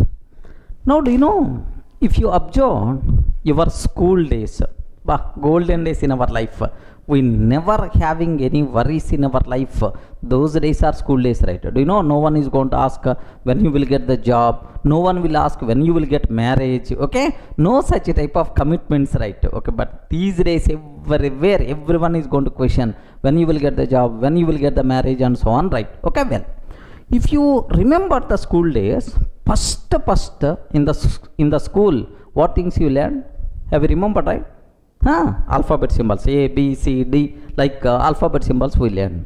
Next, after completing alphabet symbols, what we learned next? Have you remembered words? A for A for apple, B for banana, C for why?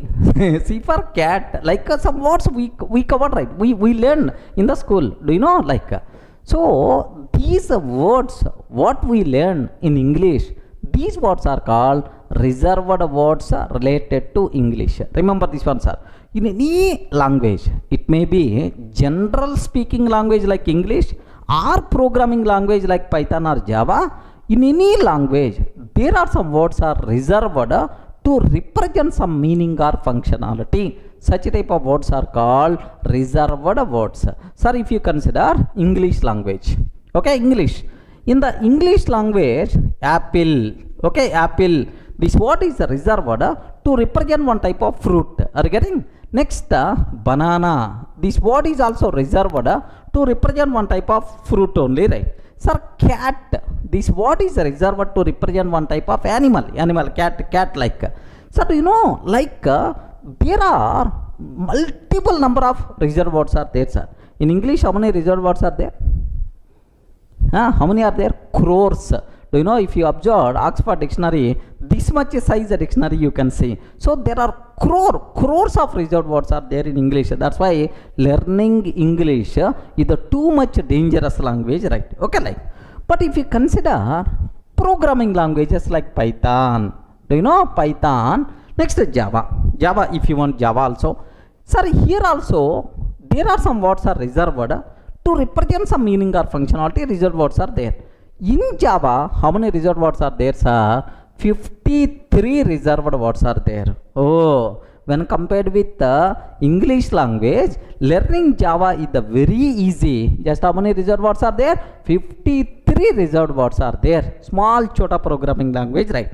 But if you consider our Python contain just 33 reserved words only. Are you getting how many reserved words? 33 reserved words only. If you understand these 33 reserved words, you will become Python expert. Remember this one. So that's why when compared with Java, when compared with English, Python is very small chota programming language. We can learn very easily, right? Okay. So now I will list out all 33 reserved words which are available in Python. Okay. First you have to tell what is the reserved word. What is the reserved word? The words which are reserved to represent some meaning or functionality. Such type of words are called reserved words. Remember that. Sir, let me list out all 33 reserved words in Python. Have a look once. Sir, these are 33. If you want, you can count 33. You can see, sir. Sir, first true, false, none. Are you getting? Just these are true, false, none like. Next, and, are, not, is operators like. Next, if, elif, else. If, elif, else. Okay. Else, if, elif, else. Okay. Like if, else related. Next, while, for, break, continue, return, in, yield. Yield is a keyword in Python. Yield. Next, try, except finally. Sir, the people who are coming from Java, try, catch finally. Instead of catch, here we have to use except finally. Rise, assert. Okay, import from as, class, def, pass, global, non-local, lambda, del, with. Okay, like total, how many reserved words are there? How many keywords are there? 33 keywords are there. Okay, in Python. Remember, this is the list, sir. Sir, the first question, if you are going to ask, sir, what is the purpose of yield? What is the purpose of global? Or what is lambda? Or what is the pass? Can you please explain? Like, I will give left and right. Because, so discussing Python, learning Python language itself is learning all these things. At last, you will get much clarity about these. Don't try to understand what the meaning of all these things. Okay, we have to spend some time to get the meaning, functionality of each and everything. But general doubts you may have, sir. So first, here have you observed, right? Sir, all these 33 keywords in Python contain only alphabet symbols. Are you getting? You never going to see any underscore symbol. You never going to see any digits. So all 33 contains only alphabet symbols. Contains only alphabet symbols. Okay, like next one more speciality is there. In these alphabet symbols also, everywhere you are seeing lowercase alphabet symbols only, but only 3 sir uppercase you are going to see. Sir, true, false, none. Have you observed, right? What is the first letter? T uppercase, F uppercase, none uppercase, N uppercase, right?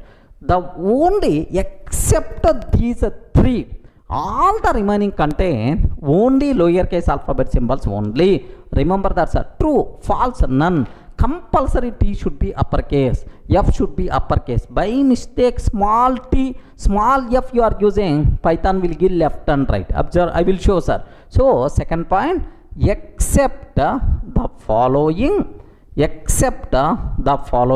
3, all contains only lowercase alphabet symbols. All contains only lowercase alphabet symbols. Except sir, the following 3, all contains only lowercase alphabet symbol. Which 3 are? True, next false, next none. So for Boolean values, true and false compulsory should be in uppercase, T upper, F upper, and then N uppercase, right? Sir, have a look once. By mistake, if I'm trying to take like this, okay, here I'm taking, sir, A is equal to true, I'm taking, sir. Sir, am I using small true or capital true? Small t or capital T? Small t I'm using. What will happen, sir? Immediately name error, name true is not defined. Sir, I'm unable to see name true, like we are going to get the problem.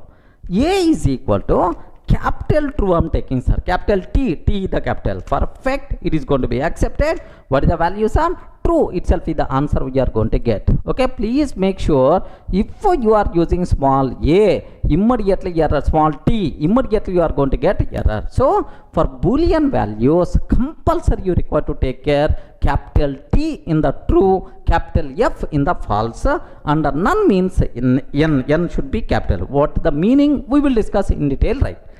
Sir, next thing, very important point. Observe a bit carefully, sir. Do you know, by seeing these things, you may have some doubt. Sir, if, elif, else, you discuss it, right? But what about switch statement? Sir, in C language I have switch statement. In Java language I have switch statement. Sir, where is the switch statement? Please make sure switch concept is not there in the Python. Switch variables concept not there in the Python. Okay, remember. Next, similarly, sir, I have while loop is there, for loop is there, but we missed one more loop, do while. So do while, such a type of looping concept is not there in Python. Okay, do while, there is no such a type of concept. Okay, well, sir, these concepts are not applicable in Python. Switch statement is not there, do while, this concept is also not there, sir. Next, one more point. Sir, I saw somewhere in Java, int, float, boolean, char, these are reserved words, but here we are not having any such type of reserved words. Like the reason for that is in Python, sir, here I am taking a is equal to 10, that's all. Am I required to declare type explicitly like int type? No, because Python is what? Dynamically typed programming language. We are not required to declare the type explicitly. Based on value, automatically type will be considered. So being programmer, you never going to use type explicitly, right? That's why int, float, boolean, such type of reserved words or keywords are not required. Remember, int, float, complex, such type of keywords are not required in Python. So what are various reserved words are there or keywords are there? Next, what are the rules, right? Contain only alphabet symbols except the first three. All the remaining contain lowercase alphabet symbols only. Next, switch statement, do while, that concepts are not there. Next, int, float, complex like data types are not reserved words in Python. Everyone can able to understand? Sir, I want to know, can you please show practically, these are the only available reserved words. I want to see, sir, can you please show practically, like, yes, there is a way, sir, I will show programmatically, right? What is the way is, sir, here, observe that. Import keyword. There is one module is there, named with a keyword module is there. What is the module? We will discuss. Sir, keyword data KW list, keyword list. If you can ask keyword module KW list, it is going to list out all 33 reserved words or keywords present inside Python. Shall we check this one, sir? Have a look once. Okay, I'm taking import. Can you please spell out, sir? I forgot. Import keyword. Okay, like next, keyword data KW list, keyword list, KW list. Now have a look once, sir. These are the keywords what we have in Python, sir. These are various keywords whatever there in Python. Let me copy paste these things, right? Okay, observe a bit very carefully, sir. Here like we have now here, if you want, you can count these things also, right? Sir, false, none, true, and, as, assert, break, class, continue, def, del, elif, else, except, finally, for, from, global, if, import, in, is, lambda, non-local, not, or, pass, rise, return, try, while, with, yield. Okay, here alphabetical order, it is displayed according to alphabetical order, but anyway, total, if you want, you can count 33 reserved words or keywords you can get. That's all, sir. These are various important things related to keywords, reserved words, right? Now I will explain data types concept in the next video. Clear for all of you, right?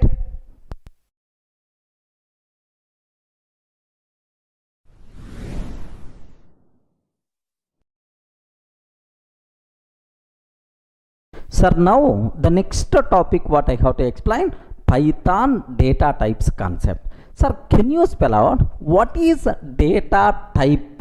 The name itself indicates the type of data what we are using. Are you getting it? Data type represents what? The type of data stored inside a variable or represented in our program. Suppose I am taking 10, sir. This 10 is what type? It is int type. Assume that it is int type, integral data type. Okay, not having any decimal point. Next, 10.5 is what type? Something like float type. Float types are true. We are considering true is what type? Itself is what? Boolean type like. So the data types represent the type of data what we are using in our program. Clear for all of you? What is data type? Now the next point, very important point for the entire room, take a bit special care, sir. In C language or Java or C++, how to declare a variable? Just observe. If I can take in Java, sir. If you don't know Java also, don't worry, just listen. Int a is equal to 10 I am taking, sir. Sir, I am declaring a variable a, sir, with what value? 10. This a, can you please spell out what is the type? Anyone, can you please tell what is the type? Int type. Regarding int type I am declaring, it is int type, sir. So if I can take float f is equal to 10.5 f, okay, like we have to declare. So it may be C language or C++ or Java. Usually we can declare variables, okay, in this style. Sir, in Python, how you can declare this one? Very simple. A is equal to 10, sir. A is equal to 10, that's all. we are not required to declare the type explicitly. Remember that, okay? In Python we are not required to declare the type explicitly, just assign the value. So based on your provided value, the type will be considered automatically by the Python virtual machine. Now A is what type, sir? Of course it is int type. Int type, sir. Where is the proof? I will show programmatically, don't worry, sir. So in Python we are not required to declare the type explicitly. Based on your provided value, automatically type will be considered. Such type of programming languages are called dynamically typed programming language. Are you getting what is this one, sir?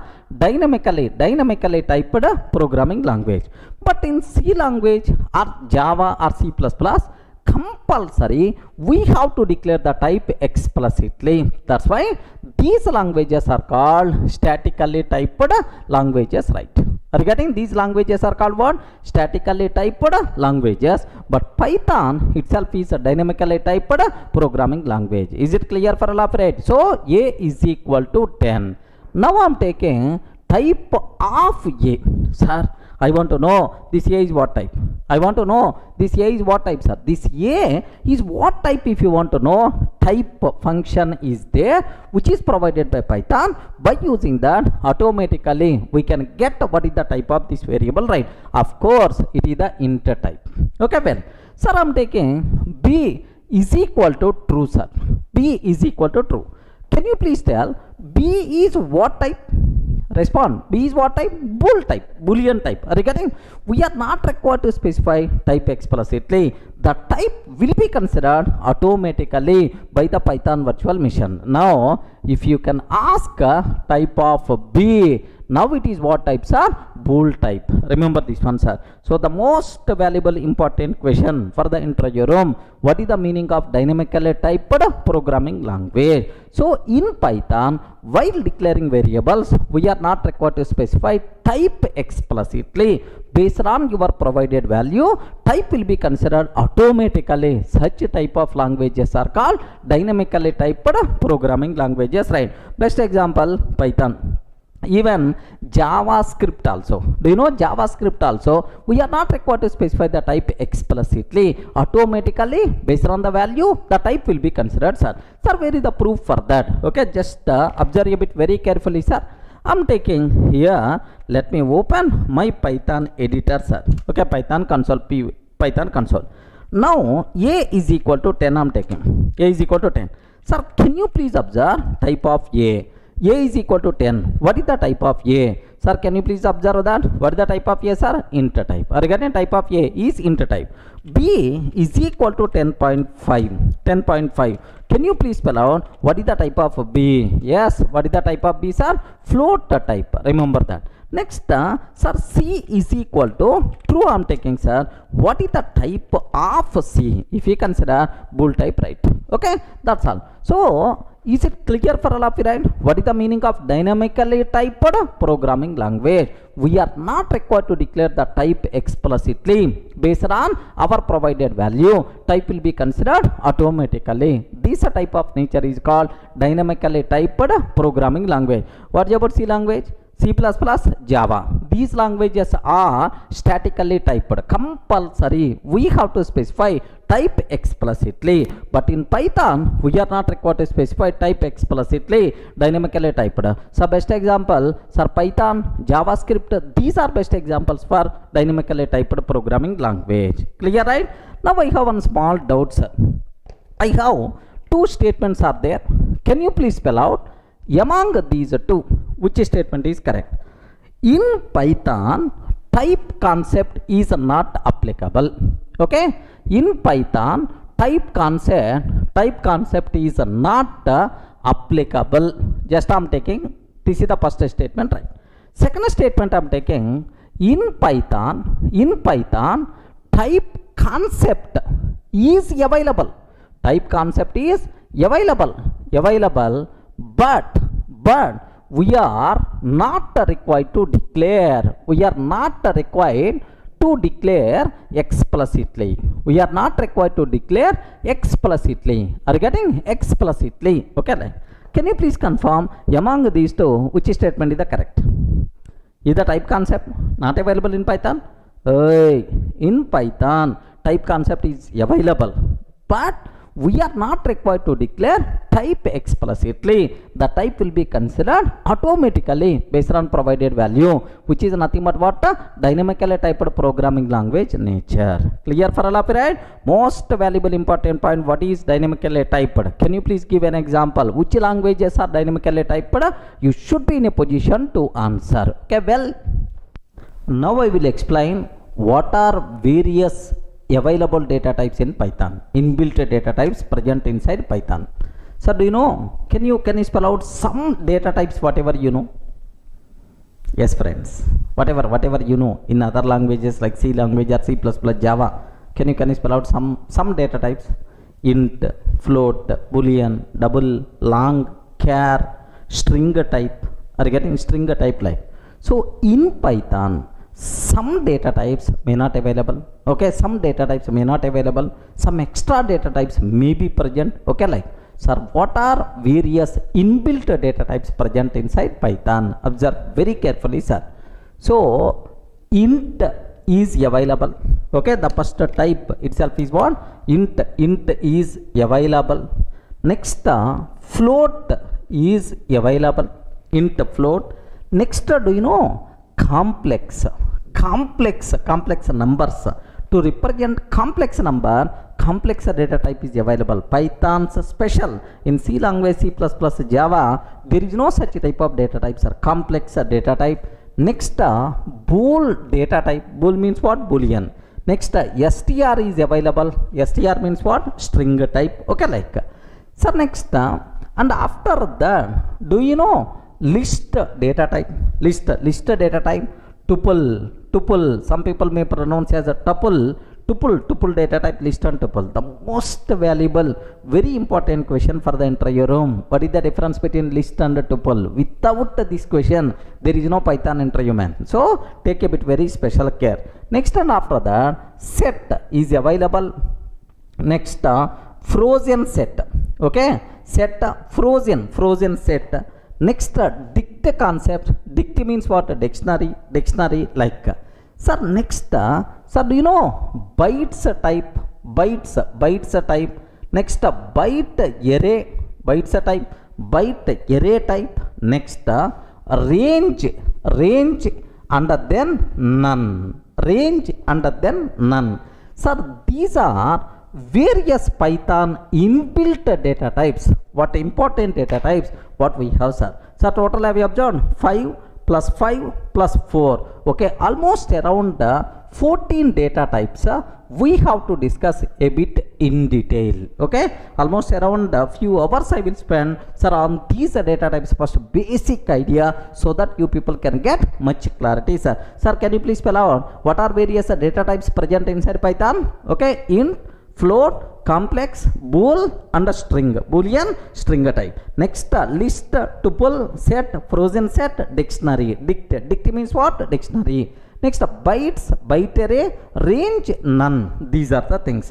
Don't ask any question about these data types. We are going to spend a huge time on this. We will perform post-mortem like anything about these data types, right? Okay, well, next, before talking about these data types, one very important point I have to tell, sir. Please inject this point in your mind very strongly. Okay, here everything in Python, sir, observe very carefully, sir. Everything in Python, everything in Python is object, sir. Everything in Python is object.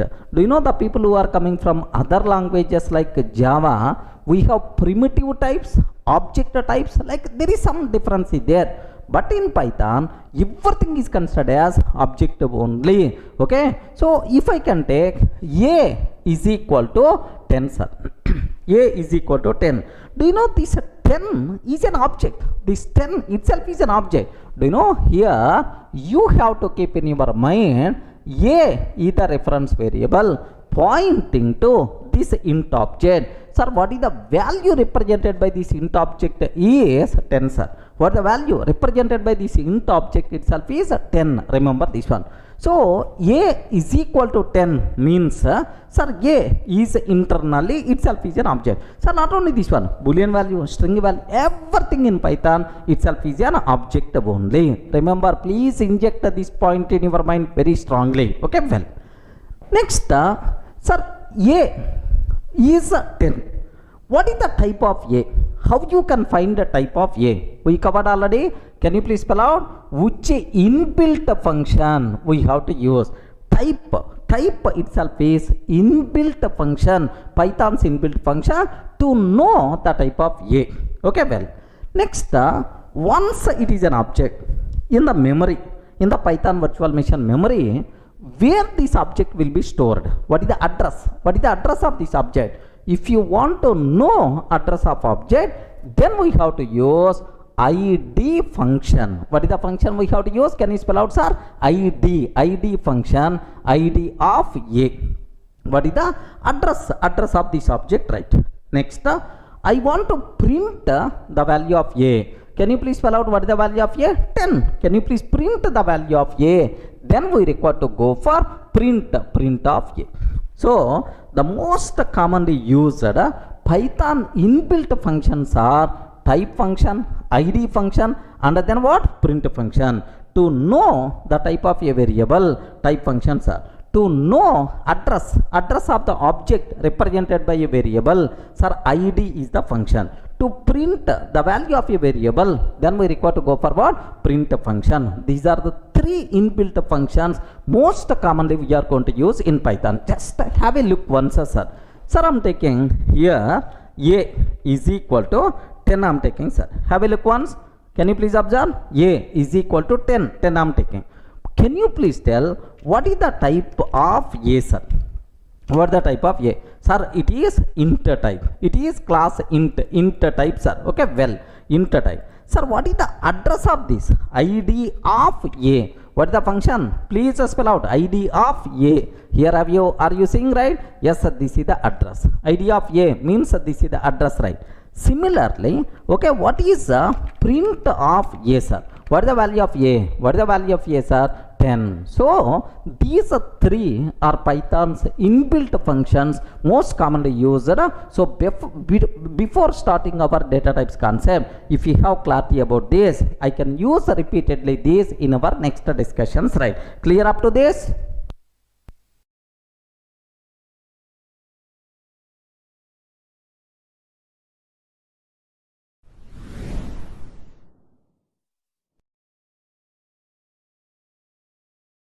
Now let me start the first data type what we have to discuss is int data type, sir.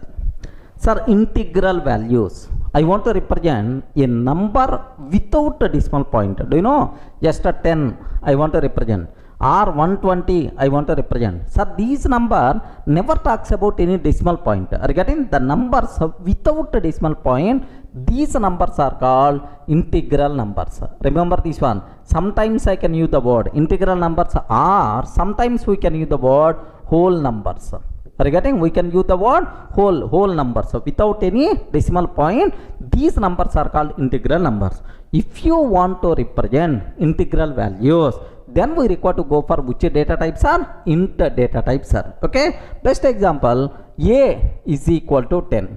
A is equal to 10. If you print the type of a, then obviously what output we are going to get, sir? Int type. That's also. But here there is one small point I have to highlight. Take very special care. Suppose I want to represent 1, 2, 3, 4, 5, 6, 6, 6, 6, 6, 7, 8, 9 like. Can you please confirm? Is it the integral number or not? Yes. Because I am not taking anywhere decimal point, it's always integral number only. So do you know, is it small number or long number? Respond, man. Is it small number or long number? Long number, sir. 1, 2, 3, 4. There are multiple digits are there. It's a bigger number, long number. So to represent very long integral values, we have long data type is there. Remember this one, sir. What is that? Long integral values, long type is there. Sir, small integral values, int type is there. Remember that. If you consider Java, byte, short, int, long, like 4 types are there just to represent integral values. But make sure in Python we have only 2 data types we have. What is the first one, sir? Int, second one, sir, long. Small int values, small integral numbers, int type. Sir, long integral numbers, long type, sir. But take very special care. This long type is applicable only in Python 2. Are you getting? Only in the Python 2, but not in Python 3. Remember this one, sir. It's available only in Python 2, but not in Python 3. So which version we are discussing? Python 3 version. That's why in Python 3 long data type is not there. Even long values also we can represent by using which data types are? Int type only. I hope is clear for all of you, right? So maybe a chance to ask in the interview room, Hare, in Python long data type is available or not? Yes, sir, long data type is available to represent long integral values. But this long data type concept is applicable only in Python 2 but not in Python 3. Even long values also happily we can represent by using int type only in the Python 3. Everyone can able to understand? Sir, have a look once. Suppose I am taking a is equal to sir 1 2 3 4 5 6 6 6 and so on, 7 like 8 like I am taking 9, sir. Wow, how big it is, man. So it is a long value. Have you observed, right? It is a long value, sir.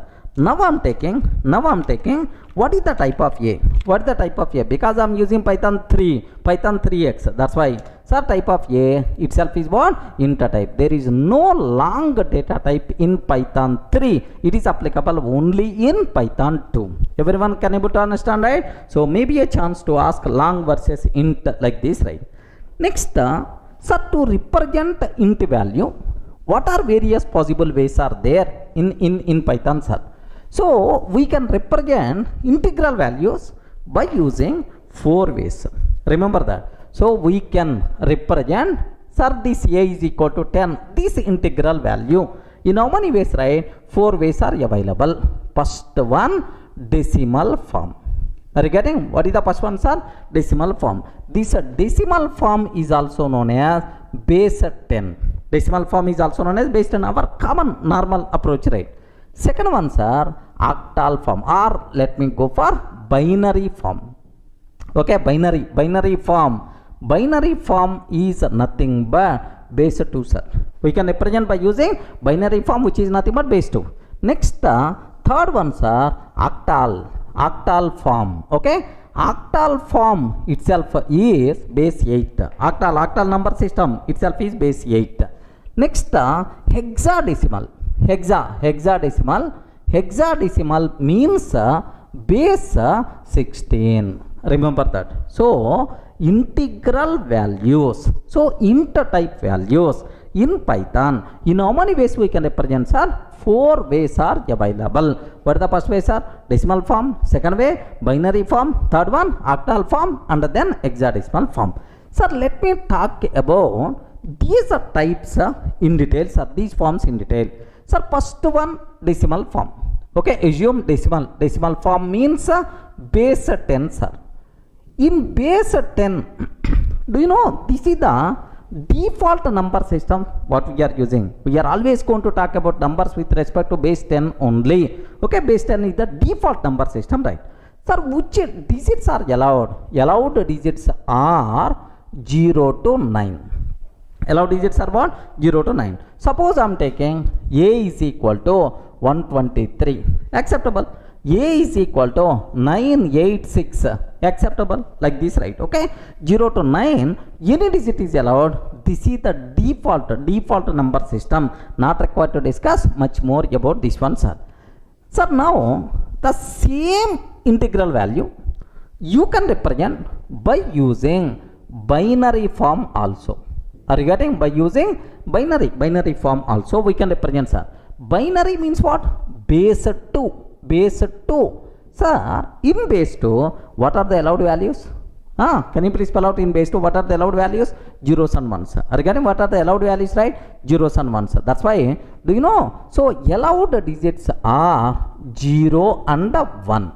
Remember, 0 and 1. Okay, like, suppose I am taking A is equal to, listen carefully, very important point. A is equal to 1, 1, 1, 1. I am taking a number. Can you please confirm? Is it a binary number or not? Respond, friends. Is it binary number or not? Yes. Sir, it's a binary number only because you are using zeros and ones. Only ones binary number. Now, I am taking print of A, or what is the A value like? Sir, please take a bit very special care. If I consider like this, it is not treated as binary number. What is the reason for that is, by default, every number is always going to consider decimal only, but not binary, sir. Okay, that is the default number system is based on. That's why its value is considered as 1111. Like that, it is going to be considered. It never going to consider as binary value 1111. Remember this, sir. Sir, now I have to convey. Array, can you please consider this one as the binary value? Please consider this one as the binary value. Like, how you can specify? Very, very simple, sir. If this number prefixed with 0 small b or 0 capital B. If any number prefixed with 0 small b or 0 capital B, this number is considered as what? Binary number. Now, A is equal to 0B1111. Now, then only it is considered as binary number. Have you observed, right? By default, even you are taking 1111 also. It is treated as what? It is treated as what? Decimal only. By default, base 10 only. I want to specify, hey, Python virtual machine, please consider it is a binary number. How you can specify explicitly? Okay, 0B, either small b or capital B, no problem at all. Now, you can print a, sir. Can you please print a value? Very simple. What is the output you are going to get? This is the binary number, right? This is the binary number. This is a binary number converting into decimal. That decimal value we are going to get. So, you have the choice. You can represent values either by decimal or binary or hexadecimal or octal. But Python virtual machine is always going to provide value only in decimal form. Remember that. So, only in the decimal form means 1111. Binary number 1111. Can you please convert to decimal, sir? At your childhood, in your mathematics somewhere you may heard 2 power 0 in 2 power 1, 2 square, 2 cube, like 1 into 2 cube 8 plus 1 into 2 square 4 plus 1 into 2 power 2 2, 1 into 2 power 0 1. Sir, what about its values, sir? 15. Now, what output we are going to get, sir? 15 is the answer we are going to get. So, clear for all of you, right? About binary number system. In binary, base 2, allowed digits are 0 and 1. Remember that, 0 and 1.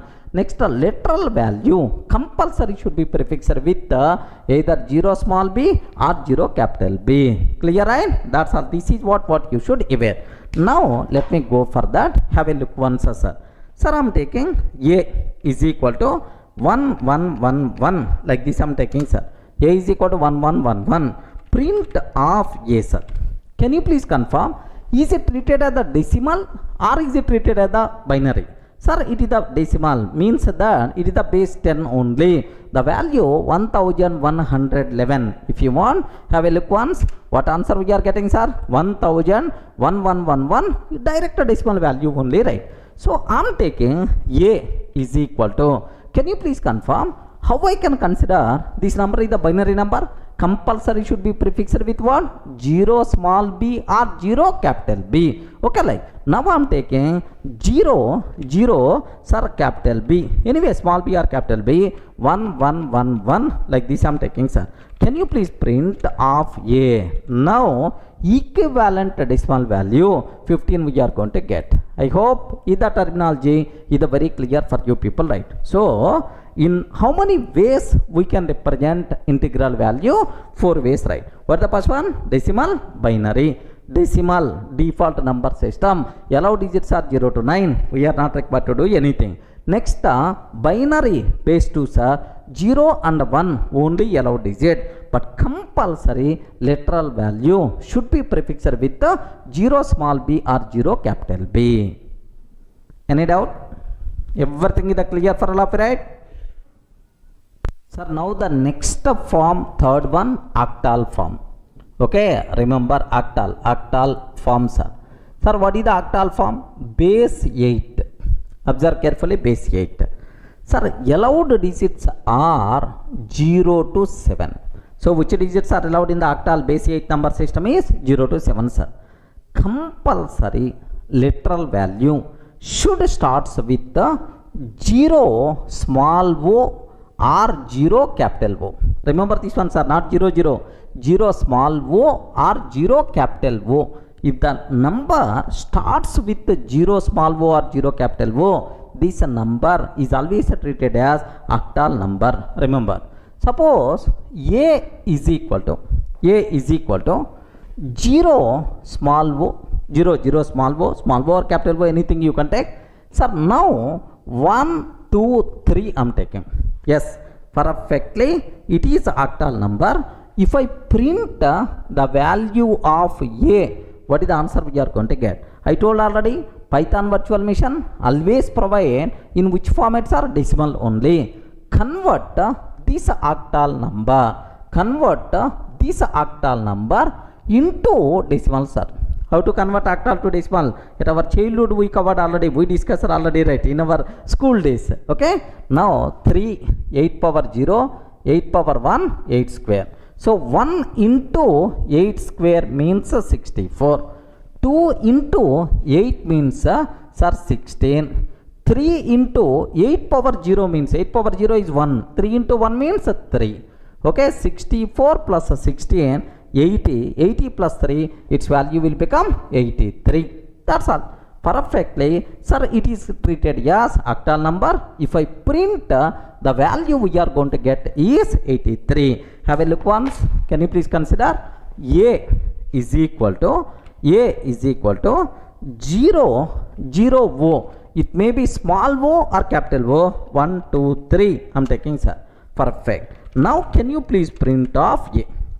If I take print of A, what the answer we are getting, sir? 83. Okay, well, sir, now I'm taking A is equal to 0 0. Here A is equal to 0 small o 786 I'm taking. Can you please tell, is it valid or invalid? 0 sir, o small o or capital O 786 I'm taking. Can you please tell, is it valid or invalid? Immediately Python virtual machine will give left and right. Array 0 followed by O means it is octal. Octal number 0 to 7 only allowed digits. How you can take digit 8? How you can take digit 8? Immediately syntax error we are going to get. Can you please have a look once? Let me keep enter. Now syntax error, invalid syntax. I hope everyone in the position to understand clearly, right? Are you getting? So this is about octal number system, sir. Allowed digits are what? 0 to 7, and compulsory literal should be starts with 0 small o or 0 capital O. That's it, right? Okay, well, sir, now what is the next thing we have to discuss, right? Hexadecimal. Observe very carefully about this one, sir. So now hexadecimal. Can you please spell out hexadecimal? Hexadecimal means which base? Please respond. Hexadecimal means which base, right? Base 16. Base 16. Allowed digits are 0 to 9. 0 to 9, comma A to F. Okay, A means 10. A means 10, sir. B means 11. C means 12. Okay, D means 13. E means 14. F means 15. Okay, 10 to 15. So 0 to 15 are the allowed, but 0 to 9 and then A to F. First thing, sir, this A to F, is it lowercase or uppercase? Ayo, please respond. Can I take either lowercase or uppercase? You can take any case, no problem at all. So Python by default case sensitive programming language, but very few places Python is not case sensitive. Sir, this is one such type of place. Remember, A to F, you can use either lowercase or uppercase, no problem at all. Okay, like. Sir, next, compulsory literal value should be prefixed with 0 small x or 0 capital X. Remember, if the number prefixed with 0 small x or 0 capital X, such type of number only treated as hexadecimal number. Okay, like. Sir, I am taking A is equal to 0x10. Can you please tell, is it hexadecimal number or not? Yes, why not? Now print of A. What is the value we are going to get, sir? Print of A. Sir, simple, the value is, so 10 hexadecimal number, can you please convert into decimal? This is about my requirement, right? So 0, 16 power 0, sir, 16 power 1, 1 into 16 power 1, 16 plus 0 into 16 power 0 means 0, sir. Its value will become 16. Regarding what is the output we are going to get, sir? 16. So 0x10 means 16 is the answer we have to get. Let me cross check, sir. A is equal to 0x10. Yes, perfect. Now let me print off A, sir. Let me print off A. What the answer, sir? 16 itself is the answer. This is, sir, the way how you can represent what? Hexadecimal numbers. But here let me go for a small another example. Can you please tell, is it valid or not? A is equal to 0x of face. 0x of face. Is it valid or not? Yes, perfectly. Itself is acceptable. FACA. Within the range of A to F. A to F only? Yes, valid. A is equal to 0x beef. A is equal to 0x beef. Valid or not? Valid. No problem. If you want, you can print, sir. Maybe 64,208 or 206 something. 48,000 some odd number it's going to get. Equivalent decimal value, right? Sir, if I can take A is equal to 0x beer. Is it valid or not? Beer. Is it valid or not? No. The reason is, in hexadecimal, allowed digits are A to F only. Allowed digits are what? A to F only. But here, digit R letter is not allowed. Immediately, error, syntax error we are going to get. Let me show these things also. Observe carefully, sir. A is equal to 0x face I am taking. For effect, what is the value of A, sir? What is the value of A? 64,206. This is the equivalent decimal value of FACE. Similarly, A is equal to 0x B form taking, sir. Sir, print of A. Yes, 48,879. Are you getting 48,879? A is equal to 0x, okay, beer I am taking. Beer. Immediately error we are going to get, sir. Have you observed? Syntax error, invalid syntax. Okay, like you should aware, sir. That's all, friends. These are various possible ways are there to represent int values, right? How many ways we can represent int value? Decimal form, binary form, octal form, hexadecimal form. Decimal form, base 10. Allowed digits are 0 to 9. Okay, default number system. Next, binary forms are base 2. Are you getting base 2? Allowed digits are 0 and 1. But compulsory the number should be prefixed with 0 small b or 0 capital B. Next, octal form, allowed digits are 0 to 7 and compulsory number should be prefixed with 0 small o or 0 capital O. Next, hexadecimal forms are base 16. Allowed digits are 0 to 9, A to F. A to F you can use either lowercase or uppercase, but compulsory the number should be prefixed with 0 small x or 0 capital X. That's all, friends. These are various possible ways are there to represent int values, right? But now I have one small doubt. Every time you have the choice, you can represent int value in 4 ways. You can provide either decimal way or binary way or octal way or hexadecimal way. But Python virtual machine, whenever you are printing, you are always going to get only in the decimal form. Even you provided in the octal, but output is always going to come only in the decimal form.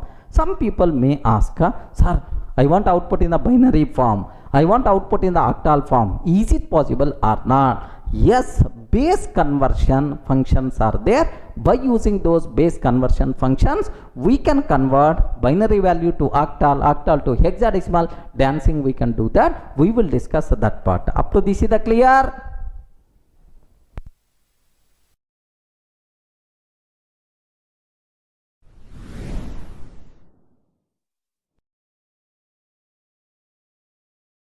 Hi friends, in the last videos we covered very clearly the basic introduction to data types and the first data type int. Sir, now I want to talk about how to convert integral value from one base to another base. Sir, I have binary value is there. I want to convert into octal value. I have octal value is there. I want to convert into hexadecimal value. So for these base conversions, Python provide there are three inbuilt functions. We require to discuss these base conversion functions. So what is our topic name, sir? Base conversion functions. Okay, sir, Python provide three inbuilt functions for these base conversions, right? The first function is bin function. Okay, binary function. Are you getting what is the function name? Bin. Second ones are octal, oct function, not octal, oct function. Third function is hex function. Are you getting hex to convert into hexadecimal number?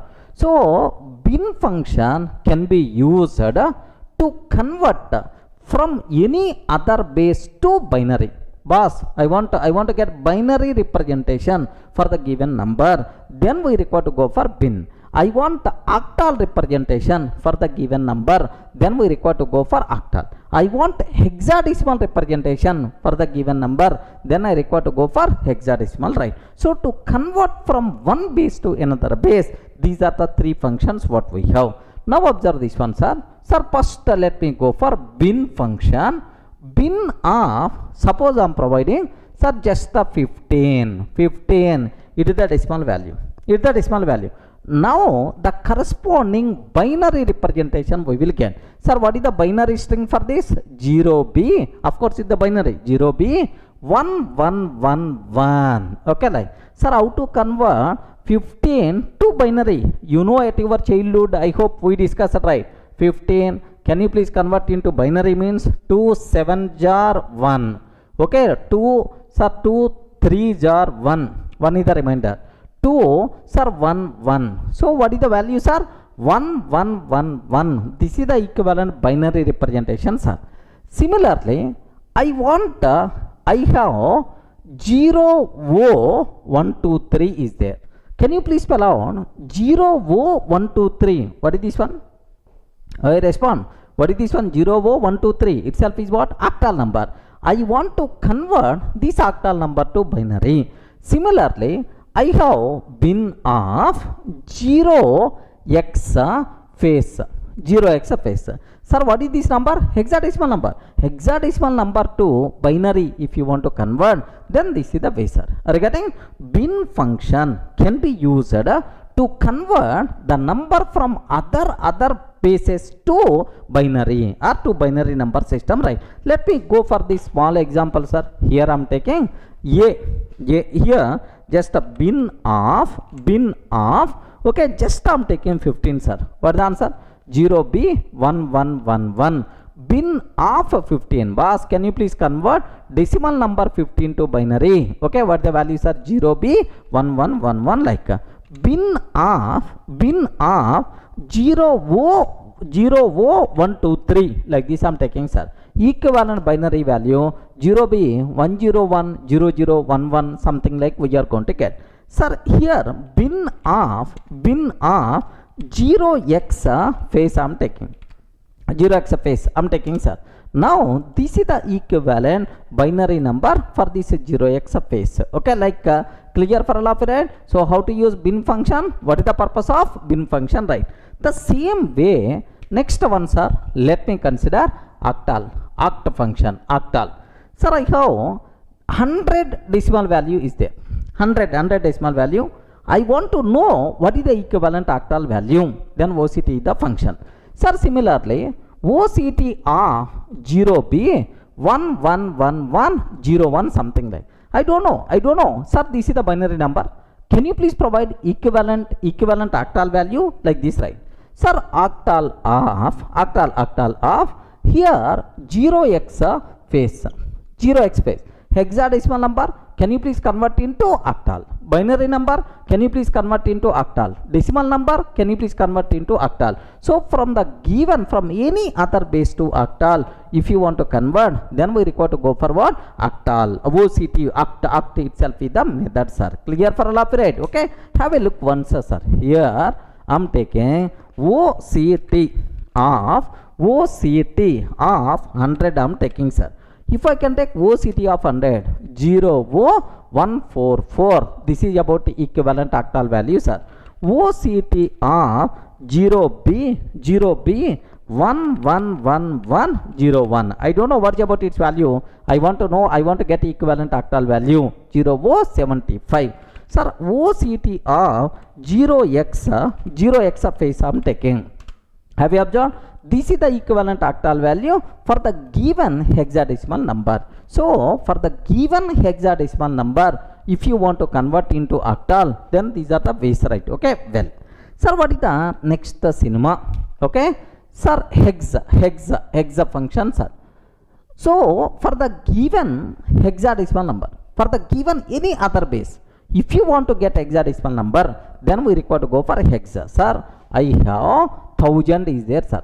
1000 is the decimal value. I want to know equivalent hexadecimal value. Similarly, hex of 0B 10111111 something like this. I don't know what is the equivalent hexadecimal value I want.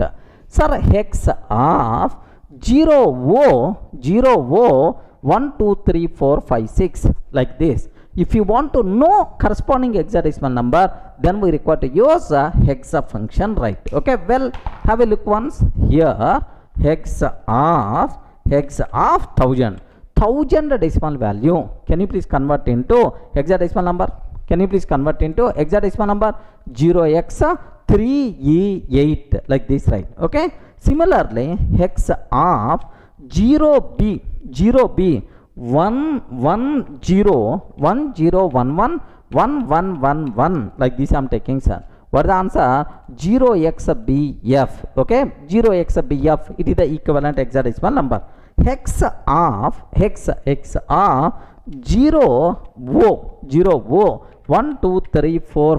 sir. What about its value? Do you know? Here just observe 0x-A72E. Okay, like so by using these base conversion functions, bin function, oct function, and then hex function, happily we can convert from one type to one base to another base. Are you in the position to understand, right? But all these base conversions are applicable only for integral numbers, sir. Remember this one, only for integral numbers, right? Then immediately you may have, sir, to convert into binary, you have bin function. To convert into octal, you have oct function. To convert into hexadecimal, you have hexadecimal. But I want to convert into decimal. Where is the function? Array, to convert into the decimal, no function is required, because default number system is always by default decimal only. If you are not using this conversion function, the output is always going to come in which style, sir? Decimal only. Is it clear for all of you right up to this? That's also, these are base conversion functions which are applicable for int data type values, integral data type values, right? Clear?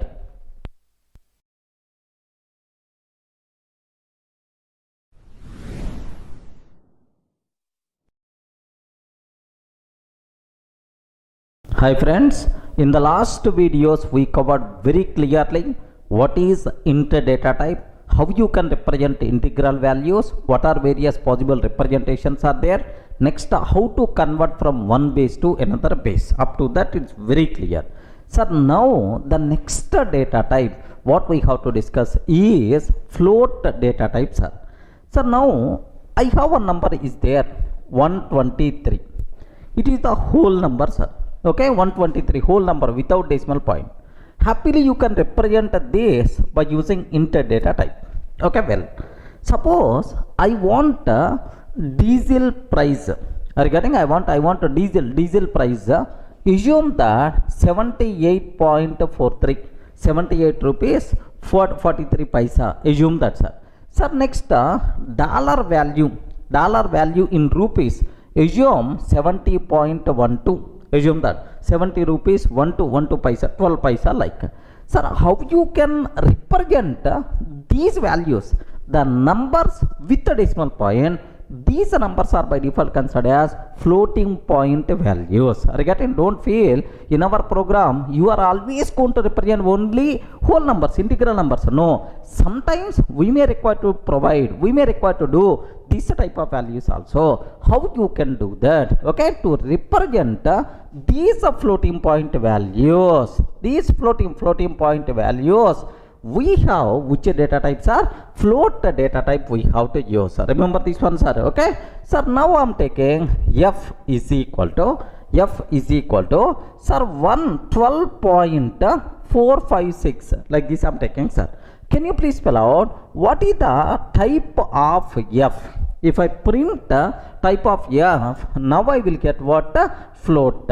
Observe, this is what types are. It is the float type like this, right? So what is the floating point number? A number with a decimal point is called floating point number. So to represent the floating point numbers, which data type we have in Python is the float data type, sir. Okay, have a look once, sir. Observe carefully here. If you are seeing, sir, f is equal to 1.234 like this I am taking. Sir, what is the type of f? What the type of f? If I can ask a type of f is what types are? Float type. Just observe 1.234 float types are. To represent floating point values, we require to go for what? Float type. Okay, well, sir, here there is one very important point is there. Take a bit special care about this one, sir. Sir, you know, in the integral types, in the last video we covered very clearly in the integral types. Suppose I have a number is there, sir. 1, 2, 3 is there. By default it's the decimal. Similarly, if I can take 0B1111, it is a binary number. Binary. 0O123 octal number. 0x123 hexadecimal number. Sir, all these things are integral values. Remember this one. All these things are what? Integral values, right? Same way, I want to take like this. Just observe carefully, sir, about this one. F is equal to, sir, 1.234. Okay, one style. F is equal to 0B1.1011. I'm taking, sir. Next, f is equal to 0 small o, sir, like 123.456 I'm taking. Sir, f is equal to 0x 123.57 something like this. Can you please observe? This is the decimal float value. This is the decimal float value. Can you please tell what about this one? Respond. What about this one? Float value represented in binary form. Next, float value represented in octal form.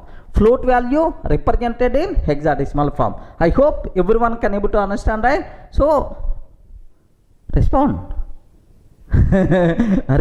Everyone can able to understand, right? Remember, if you are going to feel like this, I will give left and right. The reason for that is floating point values we can represent only in decimal form. Are you getting? Floating point values we can represent only in decimal form. Binary, octal, hexadecimal, such type of conventions are not allowed for the float values. These representations are applicable only for integral types, but not for floating point types. In all these cases, we are going to get syntax error. Okay, error by default we are going to get. Sir, very important point. Integral values you can represent 4 ways: either decimal, binary, octal, hexadecimal. But floating point values you can can represent, you should represent only in the decimal form. Okay, binary, octal, hexadecimal, such type of conventions are not applicable. Everyone can ever write. Sir, let me show this one. Have a look once, sir. Suppose I am taking f is equal to 1.234. Perfect, no problem at all. It is the decimal value, sir. It itself is the decimal value. F is equal to 0b 1.1011. I am taking 0b 1.1011. Immediately Python virtual machine is going to give left and right. Hey Durga, 0b means binary, but 1.1011 float in binary, no such type of thing. What it means, like Python virtual machine will give left and right. Observe carefully, sir. Here if I execute this one, syntax error, invalid syntax. Regarding syntax error, invalid syntax. Similarly, f is equal to 0.123.456. If I can take again invalid syntax. Regarding again invalid syntax, f is equal to 0x123.45, something like this, right? Again itself is invalid syntax error we are going to get. So the important conclusion what you people should be aware, floating point values you should represent only in decimal form. Binary, octal, hexadecimal conventions are not allowed. Clear? Any doubt about this point? Okay, well, next for floating point values there is another way, another representation is there, sir. What is that representation is? Take a bit special care, sir. If we can take f is equal to 1.2 E3, this type of representation is called exponential form. Are you getting? This type of representation is called exponential form or scientific notation. Exponential form or scientific notation, sir. Remember this one. So E3, sir, instead of small e, you can take capital E also, no problem at all. If I print f value, what is the output we are going to get, sir? Very simple. 1.2 E3 means 10 power 3. 1.2 into 10 power 3. 1.2 into 1000. So its value 1200.0. This is the output we are going to get, sir. Remember this. This type of representation is called what? Scientific representation. Scientific notation or otherwise exponential form. But this applicable only for what? Floating point values. Remember, have a look once, sir. Sir, I am taking f is equal to 1.2 E3. You can take small e or capital E. Either you can take small e or capital E. Happily, itself is acceptable. What about its values are 1200.0. Sir, let me take 1.2 E3, capital E3 I am taking, sir. If I can take f, then automatically 1200.0, like this we are going to get. This type of representation is called what? Scientific notation. So even floating point literal float values you can represent scientific notation also, no problem at all. Okay, well, so now what is the advantage of this representation, right? The biggest advantage is even big values also within the lesser space you can represent, sir. Bigger values within the lesser space you can represent. Suppose I have a number is there. Assume that 12, after 12 there are 10 zeros are there, sir. Okay, 10 zeros are there. Okay, like 10 zeros, 15 zeros are there, sir. 15 zeros are there. Wow, how bigger value this one? 0.0 is there, sir. Assume this is the 0.0 is there. After 12, 15 zeros are there, 0.0. Sir, once 0.0 is there, it is the float value. It is the float value, right? Now, what is the, I can represent in scientific notation very easily. Sir, very simple. 1.2 E, how many zeros are there? 15. 1.2, 2 also I moved after decimal point, that's why 1.2 is 16. So this bigger value also we can represent 1.2 is 16. That is the advantage of this scientific notation or exponential form. Everyone can aware within the lesser space you can represent big values also. that thing is applicable, sir. Sir, even in our calculators, if the value is too much lengthy, but display size is very small, in that small space, how you can represent bigger values? Very simple, sir. We require to go for which one? Exponential representation. Observe our normal calculator. Have a look once, sir. Just a basic idea sake. Observe that. This is the normal calculator what we have. Sir, here I am taking 25,000 into 25,000 I am taking. Okay. Like now, have you observed, right? Some 625 followed by some 6 zeros like we have. Okay, well. Sir, now let me take, sir, into again that. Then automatically, do you know it is a bigger value? It is a bigger value, sir. What happened? This bigger value in this small space, how it is represented, sir? 3.90 e plus 17 means into 10 power 17. Are you getting? This type of representation is called what? Exponential form. It is applicable for what? Floating point data types. Okay, well, sir. So up to this any doubt? Float type, it is very clear. Sir, let me conclude. If you want to represent floating point values, then we require to go for what? Float data type. Float values compulsory having decimal point. A number with a decimal point is called float number. Floating point values you should represent only in decimal form. Binary, octal, hexadecimal, such type of things are not allowed. Floating point values we can also represent in exponential form or scientific notation. What the advantage of this one is, within the lesser space you can represent bigger values. That is the advantage, sir, of this floating point, I mean exponential representation. Clear for you?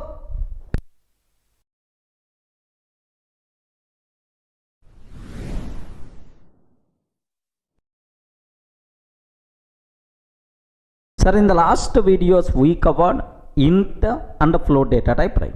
Now I want to explain the Python specific special data type, complex data type. What is that, sir? Can you please spell out? Complex data type. Don't feel complex means very difficult, nothing. Okay, it is one type of number systems, right? In your mathematics, somewhere in your school days, integral calculus, complex algebra, somewhere you may heard about that. So such a type of data type is called complex data type, sir. So what is the specialty? Why Python having these data types, sir? If you want to develop scientific applications, mathematics based application, electrical engineering applications, this complex data type is very, very helpful. But C language not having, C++ not having, Java not having, only Python has this type, right? That's why it's the specialty, special data type present inside Python. What is the data types are? Complex data type. Sir, now what is the syntax? How you can represent complex number? Okay, observe carefully, sir. A plus bj, this is the syntax, right?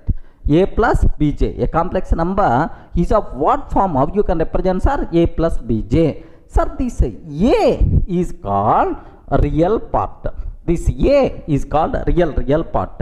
And this B is called imaginary part. Are you getting what is this B, sir? Imaginary part. Next, what is this J? J value is J square. J square is equal to -1. Regarding J square is equal to -1, J is equal to square root of -1. Remember that this type of representation is called complex number, right? So what is the J? J square, its value is -1. J is equal to square root of -1. Now you may have the small doubt, sir. Sir, is it compulsory J? In my mathematics somewhere I symbol I used. Remember I symbol I used. Is it compulsory J I have to use, right? Okay, mandatory, it should be J only. By mistake, if you are using any other symbol like I, immediately syntax error. Remember compulsory J. Sir, can I use uppercase J or lowercase J? No problem, any case you can use, but the symbol should be J only. Okay, like. Sir, now let me take x is equal to 10 plus 20j. I'm taking, sir. Yes, it is a complex number. Let me print type of x. Can you spell out what is this type? Obviously, what is the types are? Complex type. The type itself is complex type, sir. Now have a look once. Here I am taking x is equal to 10 plus 20 j. Either small j you can take or capital J you can take, no problem at all, sir. Certain. Now let me print type of x. Regarding type of x like this. Sir, can you please spell out what is this type, sir? It is the complex type, sir. X is equal to 10 plus 20 j. What the type of x itself is, sir, class complex. Okay, like we can take, sir. Sir, what is the x value? What is the x value? 10 plus 20 j, like this, right? Sir, can I use capital J? Okay, x is equal to 10 plus 20 capital J I am taking, sir. Yes, acceptable. What about its value, sir? 10 plus 20 j. Of course, it is printing always in lower case, but if you want, you can use capital J also, no problem. Now x is equal to 10 plus 20 I am taking. Please confirm, is it valid or invalid? 10 plus 20 I, immediately syntax error, because Python virtual machine unable to understand what is the meaning of this one. Are you getting right? Now have a look once. What is that error? Syntax error, invalid syntax, like this we are going to get. Now I hope it's very clear what is complex number, what is the syntax of complex number. Next and after that, how you can represent complex number like this, right? Sir, next this A is called what form? Respond. What is this A? A is called what? Real part. What is this B? B is called what? Imaginary part. Suppose assume that I have one complex number x is there, sir. X is 10 plus 20 j. I want to know what is the real part. I want to know what is the real part. Very simple. Print of x dot real. If you want to know real part of complex number, then dot real is a variable, x dot real. Now you are going to get 10.0. Remember, of course, it's always going to provide in the form of floating point value 10.0. Similarly, I want to know x dot imaginary number. Hey, what is the imaginary value, sir? IMAG. Remember that. So x dot real. What is the second one, sir? X dot IMAG, imaginary number. Now what about its value, sir? 20.0. Are you getting x dot imaginary number? What about its value? 20.0, something like. So how you can find the real value? How you can find imaginary value? Sir, real and IMAG. These are the predefined variables are there which are applicable for every complex number. Okay, have a look once. So now I'm taking here. Let me take, sir. X is equal to 10 plus 20 j. I'm taking. Okay, well, sir, x dot real. What the value, sir? X dot real. What the answer? 10.0. X dot IMAG. Remember, don't tell imaginary. IMAG, image. Okay, like 20.0 we are going to get. That's all. So if you have complex number, how you can find the real part, how you can find the imaginary part. Clear, right? Okay, well. Next, the next important conclusion, sir. Sir, the first part is called which one? Please confirm. The first part is called what? Real part. Second part is called what? Imaginary part. Sir, in real and imaginary parts, if you want, you can take int values. If you want, you can take float values, no problem at all. Int values you can take, float values also you can take. So something like x is equal to 10 plus 20 j, valid, sir. Acceptable. X is equal to 10.5 20 j, acceptable. Sir, now in real part I am taking float value. Sir, next x is equal to 10.5 20.6 j, acceptable. Okay, so in real and imaginary part, happily we can take either int values or float values, no problem at all. Both are acceptable, right? But here one small twist is there. What the twist is? This real part you can represent either in decimal, binary, octal, hexadecimal, no problem, sir. This is a real part. If the real part I am taking int value, that int value you can represent either in decimal form or binary form, octal form or hexadecimal form. But imaginary part compulsory you should specify only in decimal form, sir. By mistake, binary form if you are using or octal form if you are using, immediately error we are going to get. Observe carefully. Here x is equal to 0b 1111 plus 1111 means 15, sir. 15 plus 20j I am taking. Is it acceptable or not? Acceptable, because in the real part you can take binary, octal, hexadecimal, acceptable, right?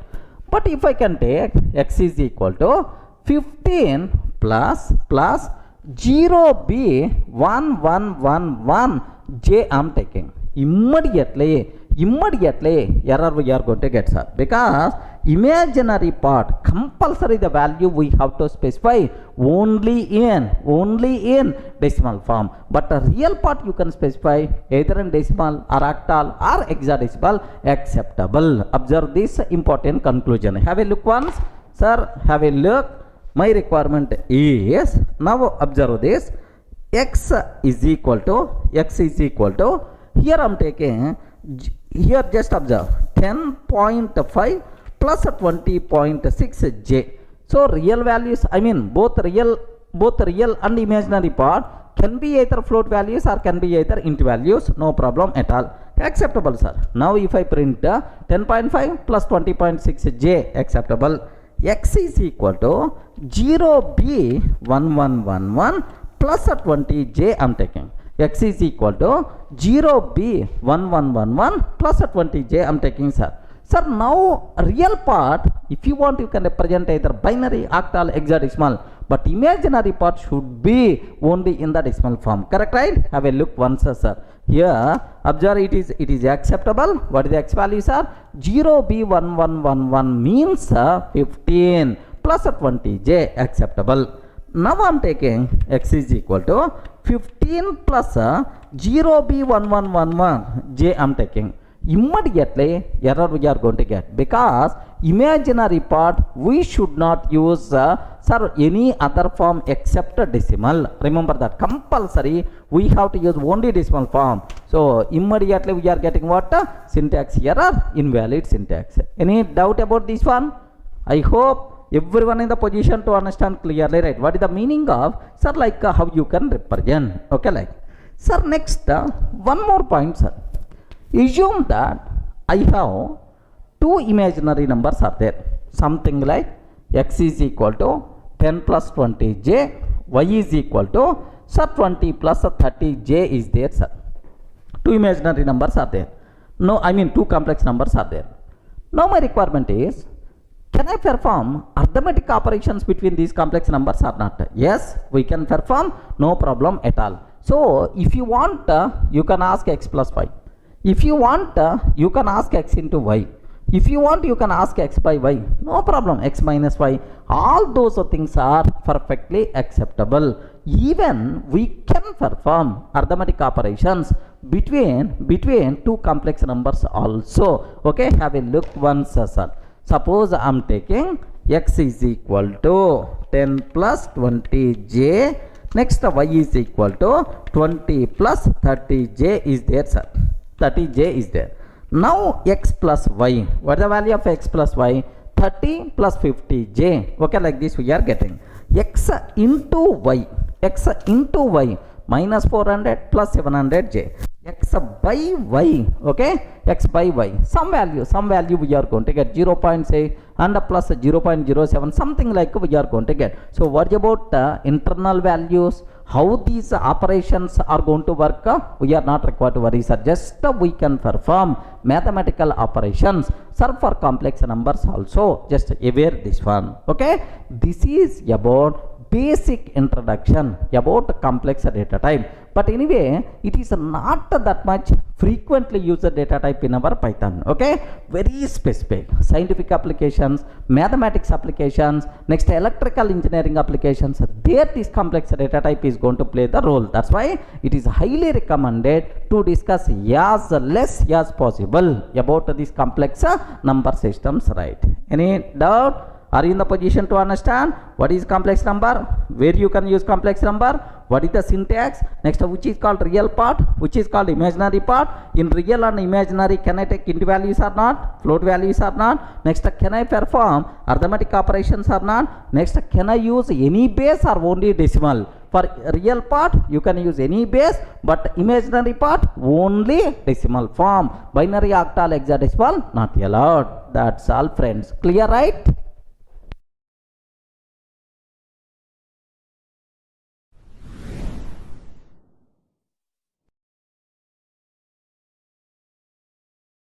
Sir, up to this, we covered about int data type, float, and then complex.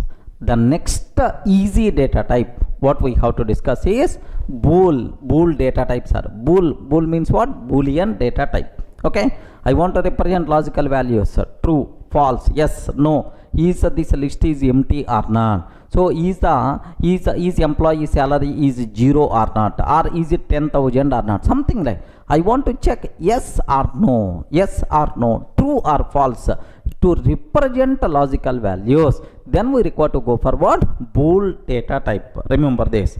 Next, do you know the only allowed values for Boolean data type are true and false? Are you getting? True and false. Only allowed values, right? Best example, here also there is a small twist is there. Can you please tell, is it allowed value for Boolean data type or not? Please confirm, true and false. These are allowed values for a Boolean data type or not? Respond, man. Why you are silent? Is it allowed or not allowed? True or false? Is it allowed values for the Boolean data type or not? Yes. The people who are telling yes, I will give left and right. These are allowed values for Boolean data type in Java, in other languages, but not in Python. Remember this one. In Python, compulsory, sir, it should be true. Sir, T should be capital. Remember this one. Next, F should be capital. Okay. These are only allowed values for the Boolean data type in Python, sir. T should be uppercase, F should be uppercase. By mistake, small true, small false, immediately error we are going to get. What is this true? Name error. I am not finding this name, like it is going to raise the error, sir. Just observe carefully, right? Sir, now, sir, here B is equal to true, I am taking. Yes, acceptable because capital, acceptable. Now, what is the type of B? Now, what is the type we are going to get, sir? Boolean. Okay, like just have a look once, sir. Sir, now I am taking B is equal to small true I am taking. B is equal to small true I am taking. Can you please tell, is it valid or invalid? Invalid. Small t is not allowed. Compulsory in Python. True means capital T. False means capital F. Okay. Have a look once. What is that error I am getting? Name error. Name true is not defined. My Python virtual machine unable to identify this name true. Name true is not defined. Like that we are going to get the error, sir. Okay, well. Sir, now B is equal to capital true I am taking. Yes, perfectly valid. What is the type of B, sir? What the type of B? It's always what types are? Bool type. So, terminology is very clear for you people, right? Okay, well. Sir, now I have A is equal to 10 is there. B is equal to 20 is there. Now, sir, C is equal to A greater than B.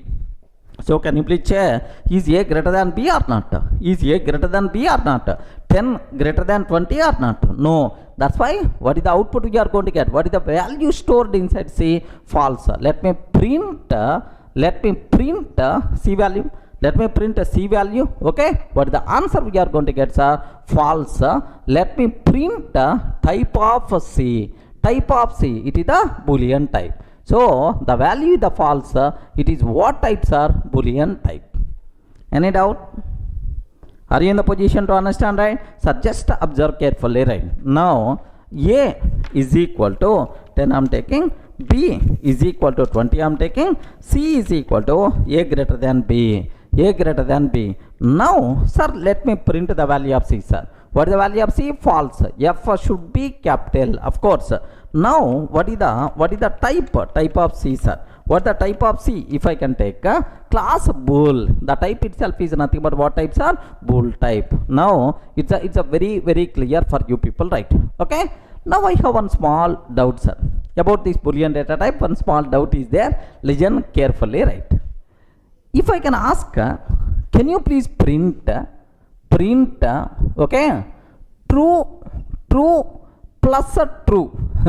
What the answer? True plus a true. What the answer? Next, print a true minus a false. What the answer? Yo, respond. Arithmetic operations I'm performing between two Boolean values. True plus a true. True minus false. What answer we are going to get now? Why you are silent? What the answer we are going to get now? True plus a true. True minus false. So very simple, sir. Internally, this true and false represented as true. True means 1, false means 0, sir. Internally, true and false represented as 1, 0. That's why if you are performing arithmetic operations with the Boolean values, now the corresponding int values will come in the picture. Remember this one. Now, true plus a true. So, 1 plus a 1, its value is the 2, sir. 1 plus 1, the value is the true. Next, 1 minus false means 0. 1 minus 0 means the value is 1. Are you getting? 1 minus 0, the value itself is what? 1. Remember this one. I hope not required to keep any explanation. Remember, very important point. True internally represented as 1, false internally represented as 0. So in our mathematics, in the Python, in mathematical operations, if you are using Boolean values, now these integral values will come in the picture. Are you getting right? Have a look. Next, print true into false. True into false. 1 into 0, its value is always what? 0 only. Let me check this one, sir. Here I'm taking print of true plus true. Print of true plus true. What is the answer? 2 itself is the answer. Print of true minus false. What about its value? 1. Because 1 minus 0, its value is the 1, sir. Print of true into false. I'm taking print of true into false. What is the answer, sir? 0, like this, right? Sir, in our next sessions also, several times we are going to use this point. Remember, internally true represented as 1, sir, false represented as 0. Clear for all of you, right? These are various important things you should aware about Boolean type. Sir, what are allowed values? Next, to represent logical values, we are going for Boolean data type. The allowed values are true and false. Compulsory T should be capital and F should be false. F should be capital.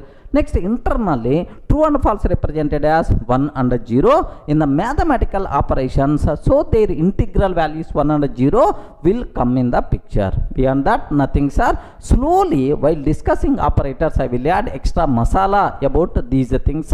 Just aware.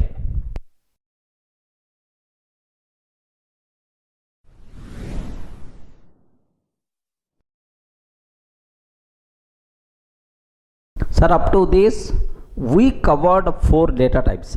One is int, float, complex, bool. Now, the next data type, the most commonly used data type in Python, sir, not only in Python, in any programming language, string data type. Are you getting what is that, sir? str itself is the string data type. So, first one small point you should aware. Almost this string data type we are going to discuss around 3 to 4 hours as a separate topic in the next videos, right? But here the basic introduction about the string I want to discuss. Of course, as a separate topic we are going to discuss this. Don't worry, sir. Just let me go for plain, just a taste of string concept I want to introduce. Like, sir, now what is string? Can you please spell out what is the string, sir? String itself is any sequence of characters. Any sequence of characters itself is treated as a string. Okay? Assume Durga is there, sir. It is a sequence of characters. A sequence of characters itself is a string. In Python, how you can represent a string? So, can I use single quotes or double quotes? Anyone, can you please tell? The people who are coming from Java background, sir, we should use double quotes only. Sir, we should use double quotes only because multiple characters are there. Okay, can I use a single quotes or double quotes? Respond. Can I use single quotes or double quotes? Okay, take very special care. We can use either single quotes or double quotes, no problem at all. Even triple quotes also. That part we are going to discuss next. So any sequence of characters within single quotes or within double quotes is considered as strings. Remember that. Now here I am taking S is equal to Durga, like this I am taking. Sir, yes. Now print type of S. Print type of S. Obviously, what is the answer, sir? str type. Okay. Sir, next S is equal to, okay, I am taking Durga. S is equal to within, here just my target is within double quotes Durga I am taking. Within double quotes Durga I am taking print of type of S. Print type of S. Okay, obviously str type we are going to get. So any sequence of characters within single quotes or double quotes is considered as string. Remember that. Have a look once. Observe very carefully about this one, sir. Here I am taking S is equal to S is equal to Durga, like this I am taking, sir. Print what is the type of S? What the type of S, like this I am taking, sir. This is, I saved this one, yeah, test.py. Are getting this file as the test.py, print of type of S. Now py test.py, like this, right? Sir, what is the output, sir? It is the str type only. Whether we are using single quotes or double quotes, it is always treated as, it's always treated as okay, str type only. No problem at all. Itself is the str, sir. Now I have one small doubt. What's my doubt is, which one is the recommended? Single quotes are recommended or double quotes are recommended? Sir, based on your comfort, anything you can use. But double quotes, a bit readability is not that my single quotes very plain, very simple. That's why recommended to use single quotes. If you are very comfortable with the double quotes, happily you can use it, sir. Okay, well. Now I have one more small doubt is there. Take very special care about this one, sir. Here I am taking S is equal to single character within single quote. Single character within single quote. Can you please tell what is the type of S? Single character within single quote is considered as char data type. Have you remembered? Is considered as char data type, character data type. But make sure this rule is applicable for Java but not for Python. In Python, there is no char data type. Are you getting the point, right? So in Python, there is no char data type. Even single character within single quote also, sir, it is treated as str only. So no character data type, character values also we can represent in by using string type only in Python. Now if you want to print of type of S, print type of S, what the answers are? Again str you are going to get. Okay, have a look once. Now I am taking, sir, it is the single character within single quote. Are you getting single character within single quote? Sir, can you please print what is the value of S? What is the value of S and what is the type of S? What is the value of S? What is the type of S? Value of S is A only, and what is the type of S is str. Are you getting value of S is A, and what is the type of S itself is what? str. Okay, remember that. There is no char data type in Python. We have only str type. Even char values also we can represent by using str only. Okay, well. So single quote, double quote, any quote you can use, no problem, right? Sir, what's about triple quotes? Remember this one. Sir, in Python, there is a big specialty is there. We can use a triple quote symbols also. Okay, what is the story about these triple quotes? Let me explain, sir. 1 minute, have a look once, sir. Here triple quotes, triple quotes. Sir, triple quotes means triple single quotes or triple double quotes. Okay, like you can take triple single quotes, sir. Okay, open and end.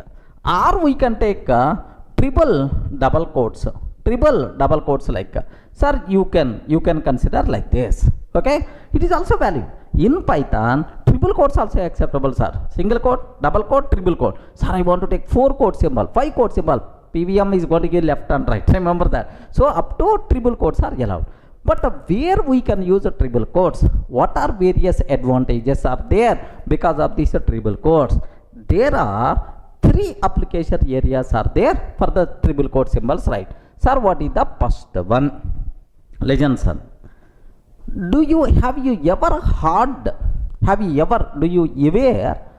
what is the how you can specify multi-line string literal? Array, string literal means string constant, but it's not in one line. Multiple lines are there. Something like sir, Durga software solutions. This total is a single string literal. S is equal to. Now I'm trying to take print of S. Can you please confirm? Is it valid or not? This type of literal is called multi-line string literal. String value distributed across multiple lines. This type of thing is called multi-line string literal. Remember, right? Sir, can you please tell multi-line string literal, is it valid or not? I use which symbols? Single quote symbol. If I use a single quote symbol or double quote symbol, double quotes or single quote, Python virtual machine will give left and right, because single quotes or double quotes applicable for one line string literals but not multi-line string literals. Remember that, sir. Have a look once. Observe very carefully about this. Sir, I'm trying to take S is equal to Durga software and then solutions, like I'm taking, sir, and then print of S. Okay, I'm trying to take print of S. If I can take like print of S, if I can take like this, immediately error we are going to get. Sir, syntax error. While scanning string literal, array single quote you open and Durga completed, but where you close, like it's always expecting the same line. Sir, instead of single quote, let me use a double quote symbol. Let me use double quote symbols, right? Even if I can take double quote symbol also immediately we are going to get error. So it's a very clear indication that single quotes and a double quote symbol are not applicable for multi-line string literal. So then how you can handle? Very simple, sir. Better to use triple quotes, triple single quotes or triple double quotes. Observe carefully, right? Now I don't want to use single quote, triple single quotes I'm taking. That's all print of yes, sir. What answer, sir? Have a look once. Durga software solutions. Perfectly, it's going to work, no problem at all. Next, triple double quotes I want to take, sir. Triple double quotes. 3 times double quotes. Perfect. It's going to work, no issue at all. Durga software solutions like this. Any doubt about this one? So the first important conclusion what you should aware, where you can use a triple quote symbol to define multi-line string literals. For that purpose we can use triple quote symbols, right? Okay, well, next what is the next thing I have to discuss? What is the next use of triple quotes, right? Very simple, sir. Listen a bit carefully about this one. Suppose I have one string is there, sir. Class by Durga is very good very good. Like this I'm taking, sir. Class by Durga is very good. This is the string literal I have. So happily you can take s is equal to, like this you can take, no problem at all. Print of yes valid, sir. But my requirement is this Durga should come in the output within single quotes. Are you getting? This Durga should come within single quote. So if string contain single quote symbol as the normal character, then what we have to do is, so we should not enclose this string within single quote. By mistake, if you are taking single quote, what will happen? This single quote completed. This single quote completed. Now why Durga is coming in the middle? It's always a problem. Syntactical mistakes are. So if you want to use a single quote as a normal character in your string, then that string should not enclose with the single quotes. Okay, well, so how you can handle? Very simple, sir. Better to take double quotes.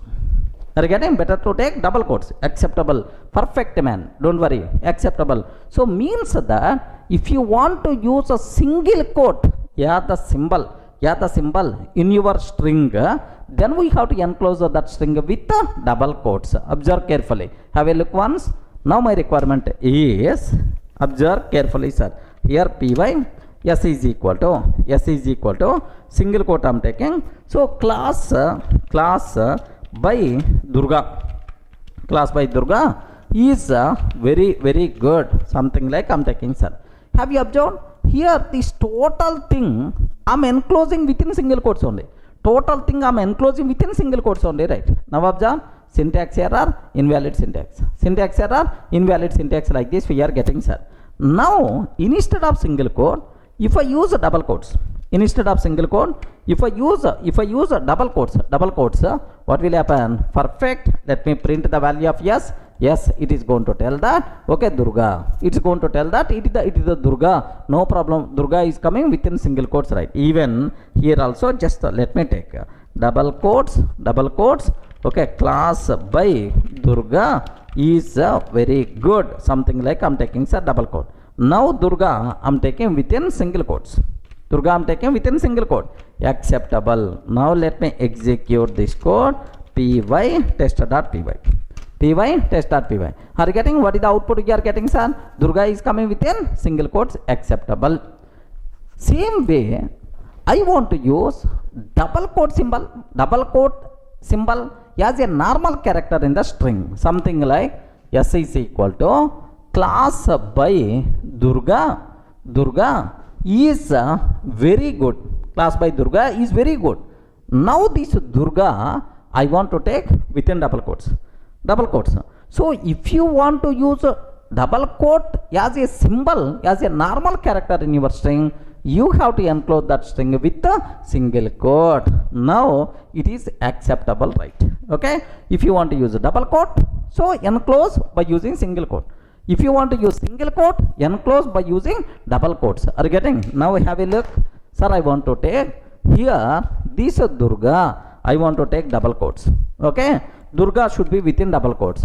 So if I can enclose this one by using double quotes only, error we are going to get. Okay. Error we are getting syntax error, right? Now what I want to take is, now enclose by using single quote. If I enclose by using single quote, happily you can use double quote as the symbol only. Perfect, sir. Class by Durga is very good. No issue at all. So now the conclusion here is, if you want to use double quote as a symbol, as a normal character, then we should enclose that string within single quotes. If you want to use single quote as a normal character, then we should enclose that string within double quotes. Clear, right? Now listen carefully. The next scenario, in my string I want to use both the single quote and double quote as the normal character. Okay, sir, something like my string is so classes. Here just observe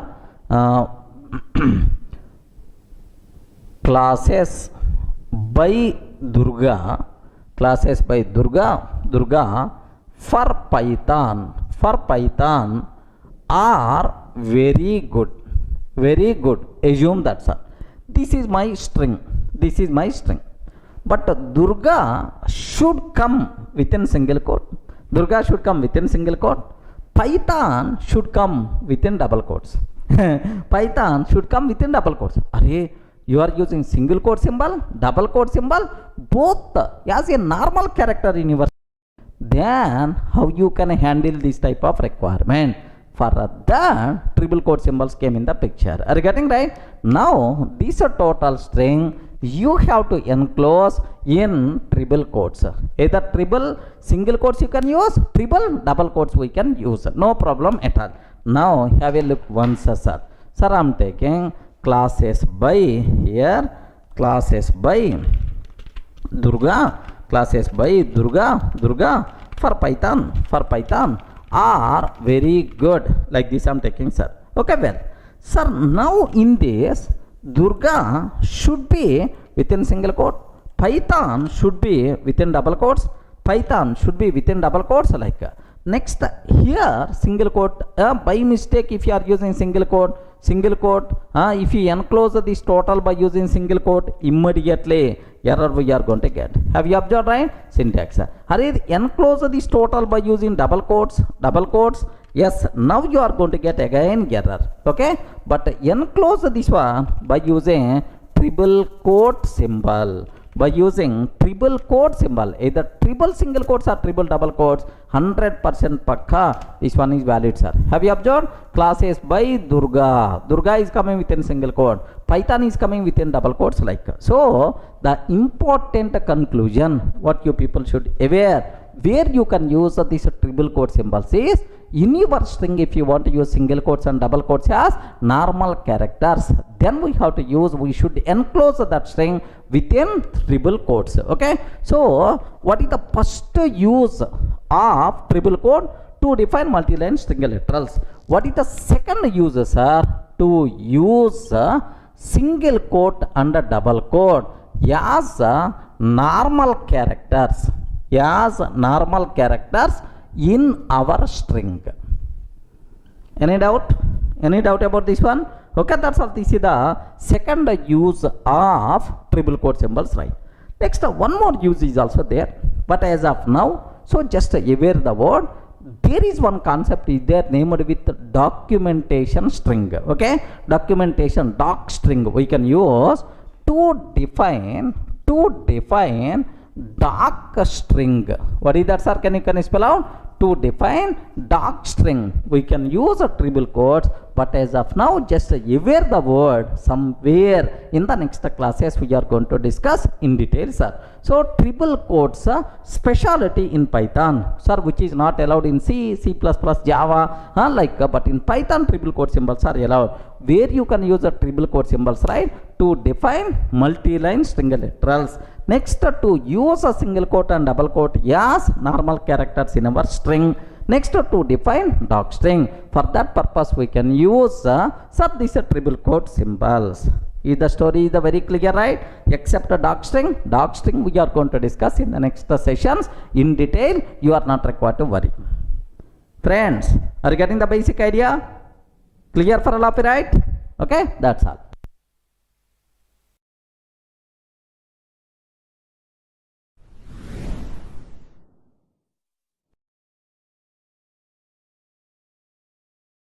Sir, in the last video we covered what is a string, how you can represent a string by using single quotes, double quotes. There is a special story we covered about triple quote symbols, right? Clear up to that. Next, index. Okay, index. Sir, there is one speciality is there in Python, index. Very important point, sir. Listen carefully, which is not applicable for C or C++ or Java. Here there is one speciality is there. Sir, I am taking S is equal to Durga. This is my string. How you can access characters of the string? I want to access first character, second character, third character, like how you can? Okay, very simple, sir. Okay, assume that Durga. Durga is there, Durga. Now, do you know we can access characters of the string by using index? Do you know, right? Index. Sir, what is the first? Do you know what is the first character index? 0, sir. Erase and the string, everything is always 0 based index. 0, 1, 2, 3, 4. Like 0, 1, 2, 3, 4. Like this, right? Now, I'm trying to take print of s of 0. What is the answer? Respond, man. What is the answer we are going to get? S of 0. Which character locating at 0 index? Okay. D itself is the character locating at 0 index. Similarly, print of s of 3 I'm taking, sir. Print of s of 3.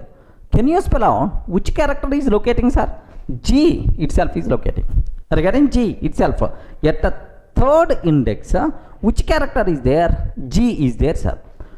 Okay, now print of s of 100 I'm taking. Regarding s of 100 I'm taking.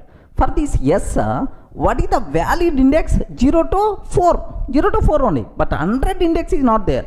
Immediately, Python virtual machine will get left and right index error, string index out of range, like we are going to get index error.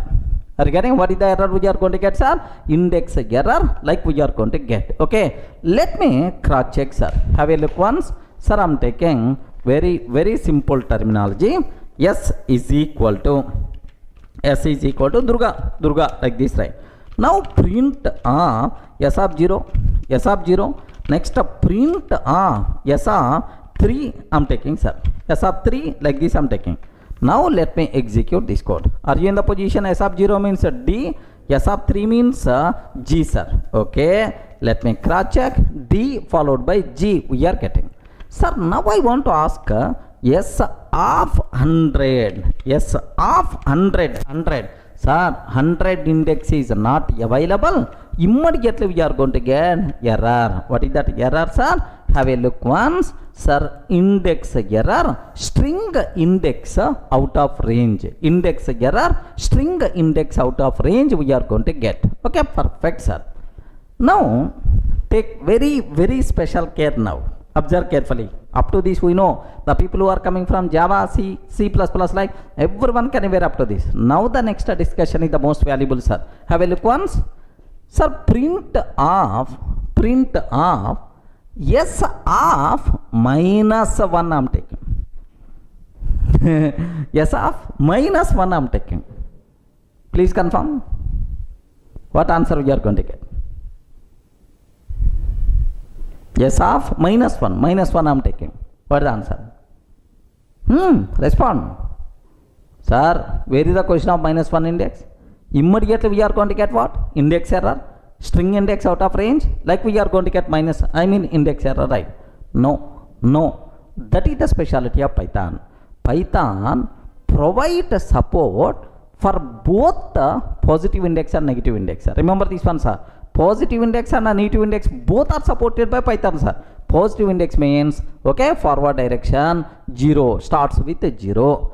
Negative index means backward direction starts with -1, -2, -3, -4, -5. This is the backward direction. Regarding right to left. So Python provide support for both the positive index and negative index. No problem at all. Itself is acceptable. Okay, like sir, now s of -1 means what is the answer? At -1 index, which character is there?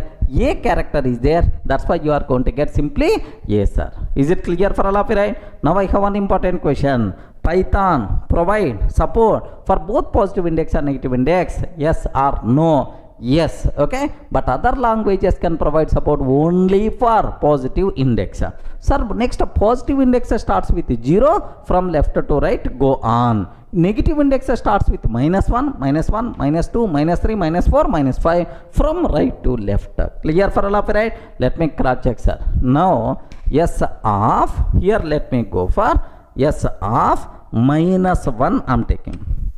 Yes or minus 1. So last character, which is the last character, sir? Okay, A itself is the last character, right? Yes, perfect. A itself is the last character. Now S of minus 5. S of minus 5 means minus 1, minus 2, minus 3, minus 4, minus 5 means D, sir. D. Okay, like A, D. Sir, S of minus 6, sorry, minus 1 to minus 5 only valid index. Minus 6 is not available. Immediately we are going to get what? Index error, string index out of range. Okay, so this is about the index story. Python provides support for both the positive index and negative index. Positive index means from left to right. Negative index means right to left.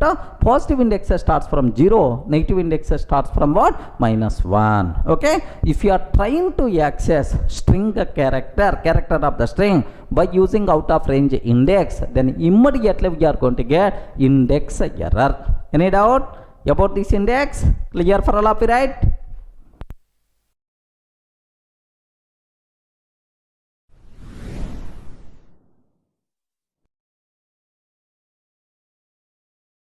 Sir, now I want to discuss very important special operator, Python specific special operator, slice operator. Just aware. What is this one, sir? Can you please spell out? Slice operator. Okay, like.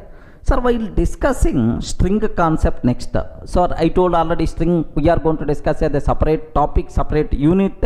There we will discuss much about slice operator. Almost 1 hour we require to spend only on the slice operator, right? But now you people should be aware just the basic touch. Array, I know basic idea about slice operator. That feeling you have to get. For that, let me explain. Sir, first question. What is slice? Slice. What is the meaning of slice? Have you ever heard about slice? Suppose apple is there. If we cut apple into multiple pieces, each piece is called one slice. Okay, regarding one slice. Slice means what? A piece. Okay, a part of the apple. Are you getting? A part of the Mosambik is by default considered as slice. 1 minute, have a look once, sir. In the Google, just aware, in the Google, apple, okay, apple, slice image, like this I'm trying to type. Are you seeing right? Apple, okay, apple, slice image, like this I'm trying to type, sir. Okay, now have a look once. What response we are going to get? Apple slice image. Okay, like if you consider this one, if you observe this, yes, have a look once. This is one slice. Are you getting? This itself is another slice. This is one slice. So in the apple, so we can cut apple into multiple slices. So each slice itself is nothing but what? One piece. One piece is called a slice. Clear, right? Forget. So this is general layman terminology. What is the slice? Sir, why apple? You are cutting into multiple slices. But what is Python slice operator? In the string, what is the meaning of slice? I have one string is there. Remember this. I have one string is there. I want to get part of that string. That part of the string is nothing but slice. How you can get that slice? By using slice operator. Remember, suppose I have one string is there, sir. Assume that S is equal to A, B, C, D, E, F, G, H, I, J, K, L, M, N, O, P, Q, R, S, T, U, V, W, X, Y, Z. Oh, thank God I remembered all alphabet symbols. Okay, like, sir, that's all. This is my string. Now my requirement is, sir, I want which character locating at 4th index, which character locating at 5th index. Simple, S of that index, automatically you will get that. But now I don't want single character. I want a slice. I want one piece. Okay, like, sir, now my requirement is I want from 3rd index to 0, 1 to 3. 3rd index to assume that 3rd, 4, 5, 6, 7, 7 index, like 3 to 7 I want. Sir, I want this piece. This piece is nothing but this slice. So how you can get this substring, this part of this slice of the given string by using which operator, sir? Slice operator. Now terminology is very clear. What is the purpose of slice operator, right? So now how you can use, what is the syntax for slicing? Observe carefully, right? Sir, this is the very important. S of begin index colon end index. Are you getting? Begin index colon end index. So you have to specify from this begin to end. Can you please give the string? Can you please give the slice? Can you please give the part of the string like this? So returns substring, or otherwise slice return substring from begin index to can you please spell out, sir? From begin index to, respond man, from begin index to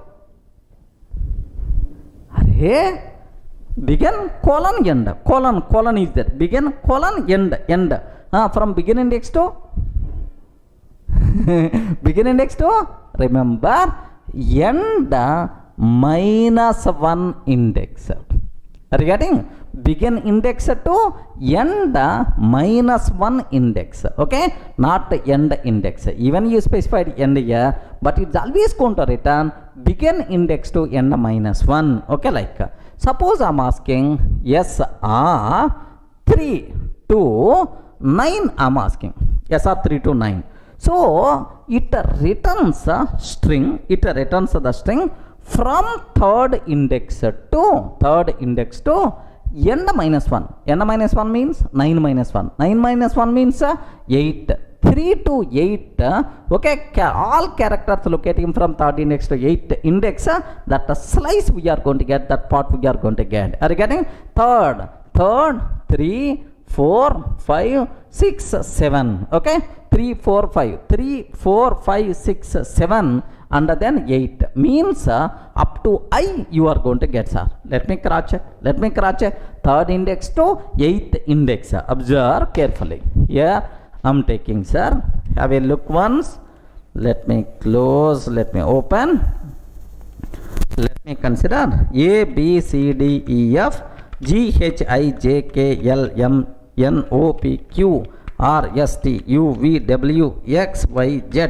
Like this I took, sir. Print of S of 3 to 9. Are you getting? 3 to 9. Observe the syntax of slice operator, sir. Okay, begin colon end. It returns a substring from begin index to end minus 1 index. This is the very important, sir. This word is the very important, end minus 1 index. So 3 to 9 minus 1 means 3 to 8. Okay, returns string from 3 to 8 index. N minus 1 means 8 index, right? So 3 means D, sir. D, E, F, G, H, I. Up to that it has to return. Let me cross check, sir. What is the answer we are going to get, sir? D, E, F, G, H, I. This is the syntax what you have to be aware. What is the meaning of slice operator, right? Are you in the position to understand? So how many arguments are there for the slice operator? Please respond. How many arguments are there for slice operator? 2 arguments. Begin and then end. Next, sir, from begin index to n minus 1 index. Just a basic idea only. Okay, aware that. Next, if you are not specifying begin index, if you are not specifying begin index, the default value for begin index here from the beginning. Remember this one, sir. The default value is 0. The default value for begin index is 0 from beginning of the string. If you are not specifying end index value, then it will consider until end of the string. Remember this one. If you are not specifying end index, then it will consider until end of the string. Clear, right? Now observe S of sir colon 9 I am taking. S of colon 9. Array, you didn't specify begin index value. If you are not specifying begin index value, then automatically starts from 0, begin index onward, 0 to 8 you are going to get. Okay, 0 to n minus 1, 8. Suppose S of 3 colon I'm taking, sir. 3 colon. Array, I didn't specify n index. If you are not specifying n index until end of the string, from 3 to end of string. 3 to end of string it is going to consider. Regarding 3 to end of string it is going to consider, sir. Let me cross check. Have a look once, sir. Suppose I'm taking S of 1 minute, sir. From the editor it's very easy to check. Okay, now let me go for S is equal to like same thing. S of 3 colon 9. Okay, what the answer? D E F G H I. S of colon 9 I'm taking, sir. So you are not specifying begin index. Default value for begin index is 0. It is going to consider from beginning to I. So beginning to I it's going to consider, sir. So begin to n minus 1. Then A B C D E F G H I. Similarly, S of okay 3 colon like this I'm taking. 3 colon like from third index to third index means D to end of the string. Remember this one? What the answer we are going to get, sir? D E F G H I like D to end of the string it is going to consider. Remember, sir. Now immediately you may have the doubt. Okay, sir, what is the default value for begin index? Respond. If you are not specifying begin index, what it's going to take? Starts from 0. If you are not specifying n index, what it's going to return? It's going to return last. Okay, well. Now my question is, I'm not specifying begin index and the end index. I'm not specifying begin index, end index. What will happen? I'm not specifying begin index and end index. What will happen? Very, very simple, sir. Okay, default value 0 means starts from begin.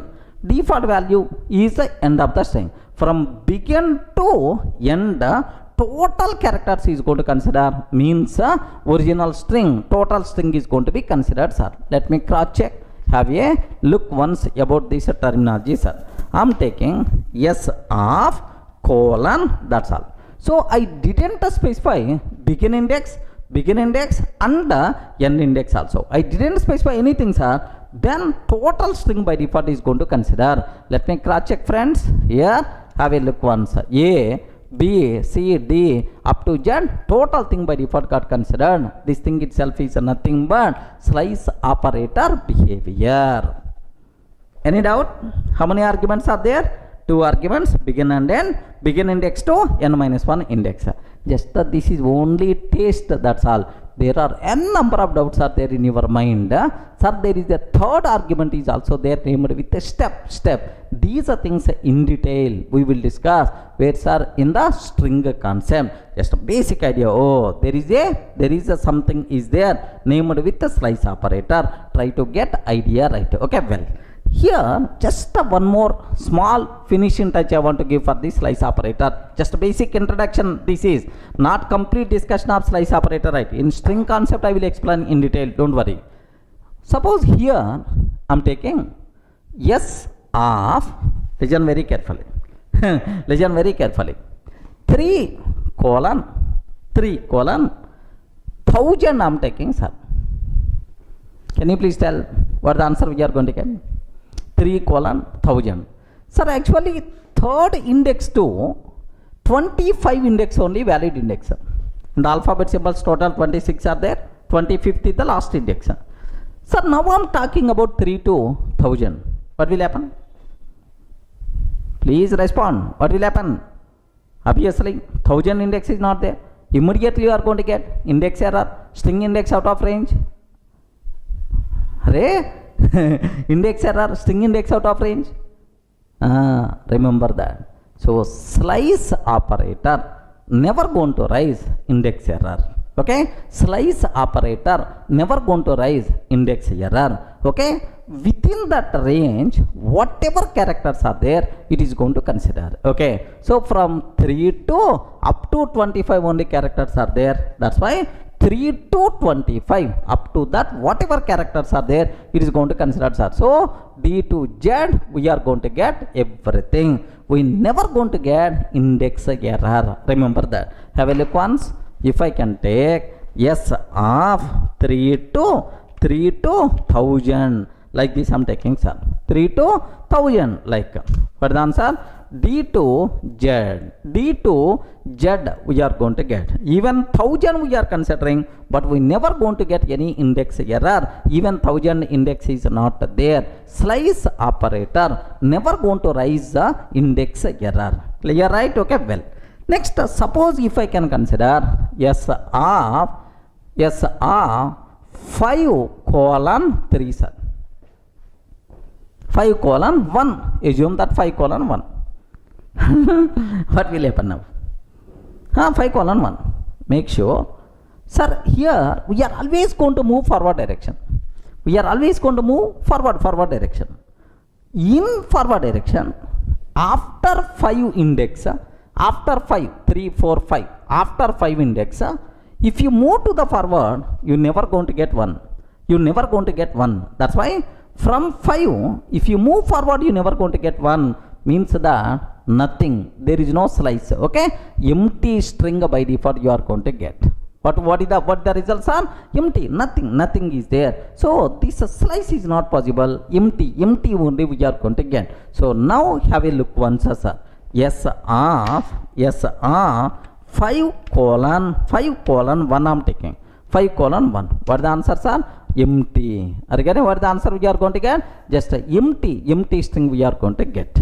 Okay, that's all. So in that slice, if the content is not there, a simple empty, even out of range also we never going to get index error, sir. Just up to whatever characters are there it is going to consider, sir. This is basic idea about the slice operator. Okay, it doesn't mean it is a complete discussion of slice operator. Minimum 1 hour I will spend on this slice operator while discussing string concept.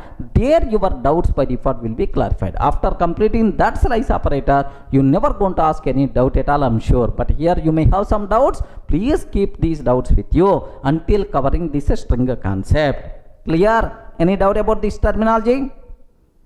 Okay.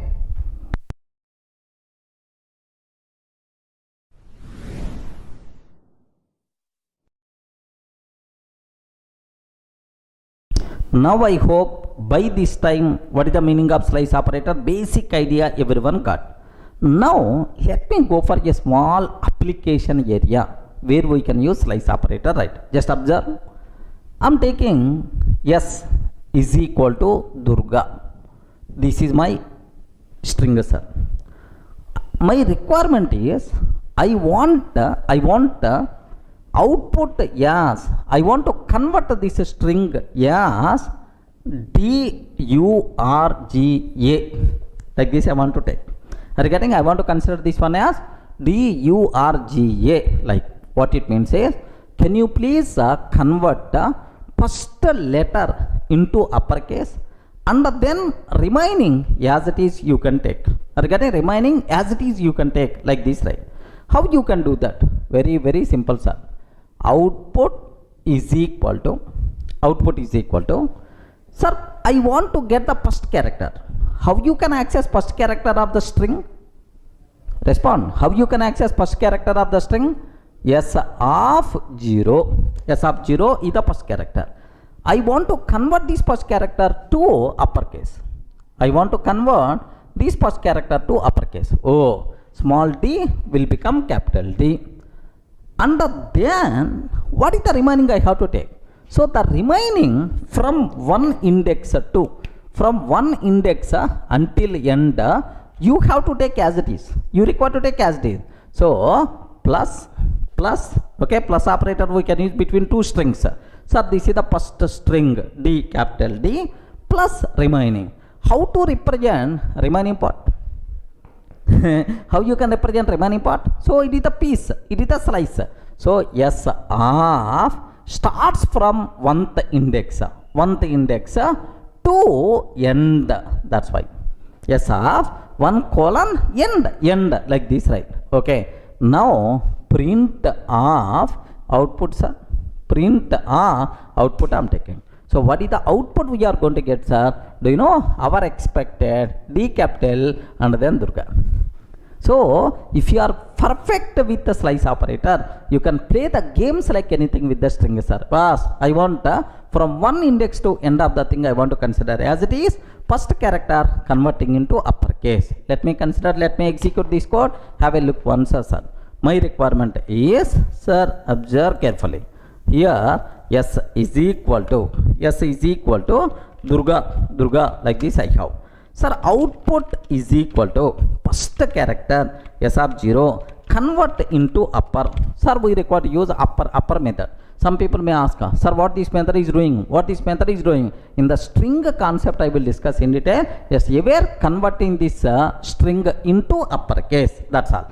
Sir, next plus, okay, S of 1 from 1th index onwards remaining, sir. From 1th index onwards remaining. Sir, have you observed? S of 0 means D. Sir, upper means capital D we are getting.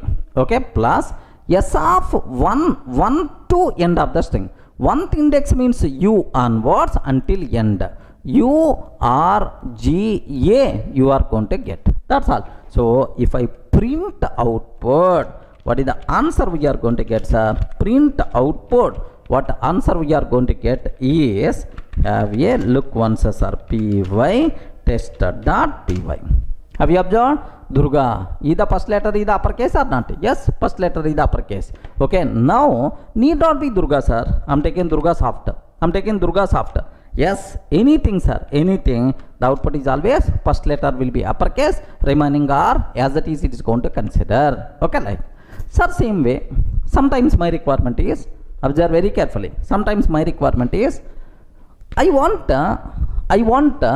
this style, D-U-R-G, capital A I want. What is the meaning of that? Last character I want to make as uppercase. Last character I want to consider as uppercase, right? Now, what we have to take is, output is equal to,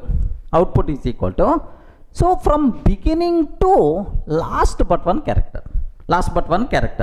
Sir, last but one character, take very special care. D, U, R, G, A is there. 0, 1, 2, 3, 4. What is the range? 0, 1, 2, 3, 4. Okay, next. What is the length of this string? What is the length, sir? Length of S is equal to 5. 5, sir. Length of S is equal to 5. Sir, I want this one up to this, except last character I want to consider. How you can use slice operator, sir? S of 0 to 4 we have to take. Do you know 0 to 4? What is the reason for that? Begin to n minus 1. N minus 1 means 4 minus 1. 4 minus 1 means 3. 0 to 3 like we have to consider. Are you getting? So it is going to consider return D-U-R-G. Okay, S of 0, 4.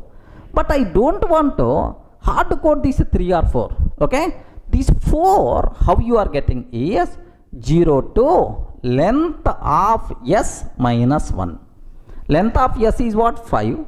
5 minus 1 means 4. 0 to 4. Because I want to use this approach for any string. Need not be Durga. That's why. Okay. So first get total string except the last character means this is. So output is equal to S of 0 to length of S minus 1. Okay. Sir, can I remove this 0? Yes. Because default value for begin index is 0 only. If you want, you can remove, no problem at all. Sir, plus. Okay. Except the last character, we are getting everything. How to access last character? Are you getting how to access last character? Bas, Python provide support for positive index and negative index, more flexibility to the programmer. Last character, if you want to access, s of minus 1. Have you remembered, right? In the last videos I covered s of minus 1 dot sir upper like. So please consider total string except last character, and then what you require to take, sir? Take last character, convert into uppercase. Now this type of style we are going to get. So I want a string, the output where last character should be converted into uppercase. Okay, like let me consider. Have a look once, sir. Please guide. Last character should be uppercase. Last character should be uppercase, right? Durga, what I'm trying to take? So s of 0 to length of s minus 1. Length of s minus 1. Okay, so every character we are going to get except last character plus s of minus 1 last character, s of minus 1 last character, convert into upper, print of output. What output you are going to get, sir? Can you please observe? DURG followed by a we are going to get. DURG followed by a we are getting, sir. Okay, well, now I have one small doubt. Need not be Durga, sir. Yes, you can take Durga software solutions like. No issue at all. Acceptable. Same output we are going to get or not? Can you please observe? Total is as usual, but last character should be converted into uppercase. Yeah, how beautiful this is. Are you able to understand, right? Small application with a slice operator with a native index, we can able to do that. Now my next question, listen carefully, sir. My next requirement is, observe that sir, the given string is Durga. Now first character, can you please convert into uppercase? URG, okay. Last character, can you please convert into uppercase? Are you getting? First character we require to convert into uppercase, last character we have to convert into uppercase. What is the way, sir? Very simple. Output is equal to read the first character, convert into uppercase. S of 0 dot upper. Okay, read first character, convert into uppercase. Okay, next from 1, so DURGA. Now from 1th to last but 1, from 1th index to last but 1, can you please read as it is? Okay, plus what I have to take here is s of 1th index to last but 1, length of s minus 1. So only first character, second character, one index character to last but 1. Okay, well, second one last. Now I have to consider last character. How you can read last character? Just how I told. Have you remembered, right? S of minus 1 dot upper, like. Observe this. This is the first character. This is the last character. Okay. Now the remaining characters we can read by using this slice operator. Okay, well, now print of output. Yes, first character should be in the uppercase, last character should be in the uppercase, remaining characters are as it is we are going to get. Have a look once. Observe carefully, sir. Here I want to write again, sir. Here just Durga only I am taking, sir. First character s of 0 dot upper, converting into upper. Next, sir, second character onwards means 1th index onwards, last but 1. Last but 1 means length of s minus 1. Okay, plus last characters are s of minus 1 dot upper. That's it. Wow, beautiful, sir. Observe, sir, this is, if you can able to understand this syntax, nothing will be there, sir. Okay, read first character and converting into upper, read last character, converting into upper. In the middle, the remaining characters can you please take as it is. Okay, like. Now observe, let me consider. So first character is in uppercase, last character is in uppercase. Okay, well, suppose need not be Durga, sir. It may be Durga soft. It may be Durga soft. Now have a look once. So first character uppercase, last character uppercase, right? Sir, need not be Durga software. Durga software. Now observe, first one uppercase, last one uppercase. E uppercase, next D uppercase, right? Not this, solutions also I'm taking. So D uppercase, S uppercase. D uppercase, S uppercase. D itself is uppercase, S itself is uppercase, right? Okay, that's all. This is what you people should aware how you can use slice operator, how you can use index. Maybe you may have such type of things, but in string concept almost around 20 applications we are going to discuss. There we will have clear clarity about these API methods, right? Don't worry at all. Clear for all of you right up to this?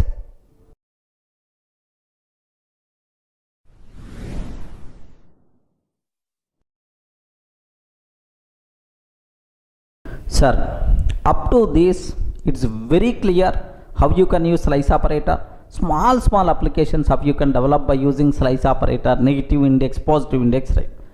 So now related to string, there are two important points I want to discuss with respect to mathematical operations, right? Observe that of course we used already plus operator for the string. Observe very carefully, sir. Plus operator for the string. Suppose if I am taking Durga plus a soft, Durga plus a soft. If I print yes, what the answer we are going to get? What the answer we are going to get? Can you please confirm? Very simple. Durga soft is the answer we are going to get. Durga soft, like. Now the point here is, observe very carefully.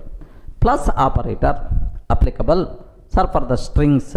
Then simply it acts as concatenation, right? Okay, well, now especially the people who are coming from Java background, you can answer very easily about this one. S is equal to Durga plus a 10 I am taking. If I can take print of yes, what the answer? Respond, man. The people who are coming from Java background, you can easily answer this one. What the answer we are going to get? Durga 10.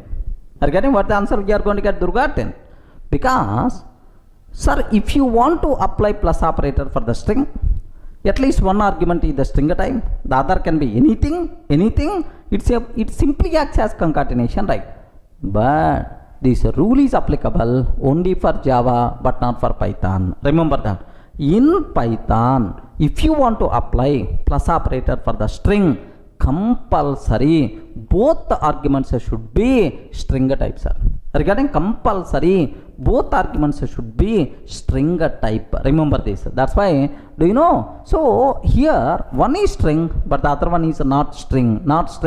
Immediately we are going to get type error. Are you getting what is the error we are going to get, sir? Type error. If you want to apply plus operator between two string values, compulsory both arguments should be string type. One is string, the other one is non-string. Immediately we will get error. Clear, right? Let me show this one. Here observe a bit very carefully about this one, sir. Sir, I'm taking just here, forget about all this nonsense. S is equal to Durga plus soft. Durga plus a soft. Sir, print of yes. Perfect. Okay, Durga soft we are getting, sir. Now S is equal to Durga plus a 10. Immediately we will get error. Type error must be str but not int. Type error must be str but not int. Remember this. So it's very clear. First conclusion, sir. So plus operator applicable for the string or not? What the answer? Respond. Plus operator applicable for the string or not? Yes, applicable for the string. Next, sir, if you want to apply plus operator for the string, what is the rule? The rule is both the arguments must be string type. Remember, one is a string, the other one is a non-string. Immediately error we are going to get. Okay, well. Next, about the star operator also. There is one very important, sir. So this speciality is not there for the remaining languages, right? Star operator, multiplication operator, right? Now I'm taking S is equal to Durga into 3. Durga into 3. Can you please tell what the answer we are going to get? Respond. What answer? S is equal to Durga into 3. What answer we are going to get now? Your answer may be correct or not. Don't worry. You can tell. I will explain anyway. You can cross check. Compulsory everyone should have some answer in your mind. Durga into 3. What the answer we are going to get? Sir, I'm feeling it is error because multiplication for the string, how you can apply, sir? Okay, like in Python, this one perfectly acceptable, no problem at all. In Python, perfectly, this one is acceptable. The reason for that is, so this is called string repetition operator. Sir, Durga, can you please consider Durga 3 times? If I print yes, what the answer? Durga, like we are going to get. You are getting Durga, like we are going to get, sir. So this is called string repetition operator. So multiplication operator, star operator, is it applicable for the string or not? Yes, friends, it is applicable for the string. Okay, it is considered as string repetition operator. Let me cross check, sir. Have a look once. I'm taking S is equal to Durga into 3. I'm taking print of S. S is equal to Durga into 3, print of S. What is the answer we are going to get, sir? Okay, Durga, like 3 times, right? Okay, this is string repetition operator. Okay, like. Now I have one small doubt. Think a bit very carefully and then tell the answer. I'm taking S is equal to 3 into Durga. S is equal to 3 into Durga. Is it valid or not? Ayo, respond. 3 into Durga. Is it valid or not? Okay, take very special care about this one. So, sir, Durga into 3 is valid. But what about 3 into Durga? Okay, no issue at all. Multiplication operator we can apply for the string. If you are applying for the string, compulsory one argument should be string type, the other one should be int type only. This order, first you are taking string under then int, or first int under then string, no problem at all. In any order you can take, but make sure whenever we are using star, one argument should be string type, the other argument should be int type. Okay, acceptable, right? So print of yes.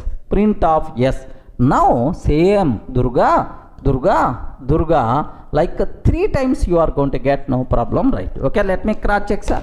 Here I'm taking, so here instead of, let me take, sir, 3 into Durga. Like this I'm taking, sir. 3 into Durga. Perfect, acceptable. Durga, like. You people may feel, sorry, showing old output only second time, like. Hey, let me change something. Okay, 5 times I'm taking, sir. 5 Durga, like this, right? Perfect, acceptable. Durga, 5 times it's going to come, sir. Clear for all of you, right? Next, sir, can I take like this? Can you please tell, is it acceptable or not? Okay, I want to take like S is equal to Durga into soft. Immediately error we are going to get. Because the reason is type error. Because the reason is whenever we are applying star operator for the string, compulsory one argument should be string, the other argument should be int type. But you are taking again string. That's why we are going to get. Can't multiply string with non-string like you are going to get, sir. Have a look once. Here Durga. Here I am taking. So S is equal to Durga into soft I am taking. Durga into soft I am taking, sir. Now observe, sir, type error. Can't multiply sequence by non-int type of str, can't multiply sequence by non-int type of str. Like this we are going to get. Okay, everyone in the position to understand clearly, right? Okay, well, so is it applicable, star operator applicable for the string or not? Yes, if you are applying star operator for the string, one argument should be string type, the other argument should be int type. In any order you can take string int string, acceptable, no issue at all, right? Okay, well, sir, now sometimes I may write like this, where exactly these type of requirements are there. For beautiful printing sake, I can use print, okay, hash symbol, print hash symbol, okay, 30 times or 10 times. Observe, print hash symbol 10 times. Okay, next print of Durga soft, print of Durga soft. Next print again hash symbol 10 times, print hash symbol 10 times. Are you getting right? Now hash like 10 times, and then Durga soft in the next line, and then hash like 10 times. Now observe the output what you are going to get. If I print more meaningful print statements, right? Okay, here print of hash symbol, okay, 10 times, hash symbol 10 times, like in the middle I'm taking print of Durga soft. Okay, like I'm taking, sir. Observe the output. Observe the output, how beautiful it is. Are you getting? So this is, I hope you people can see where you can use star operator for the string concept. Clear for all of you, right? These are various important things what you should aware, but it is the basic idea about the string concept. There is a separate topic we are going to discuss, a string, almost around 3 to 4 hours. There we are going to discuss in detail. Don't worry, sir, this is about string data type. Sir, up to this we covered 5 data types: int type, float type, complex type, bool type, str type. 5 data types we covered. These 5 data types are considered as fundamental data types of Python. Remember, these are fundamental data types of Python. Next, long data type available only in Python 2 but not in Python 3. Okay, long is applicable in the old version but not in the Python 3 version, right? Next, char data type. Sir, in other languages like C, C++, Java, char data type, separate data type is there, but in Python there is no char data type.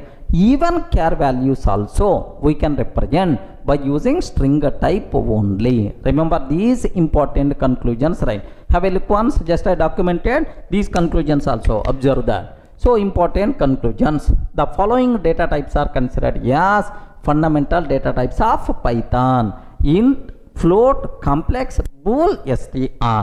Next, long data type available only in Python 2 but not in Python 3, sir. By that. So long values also you can represent by using int type only in Python 3. Remember, right?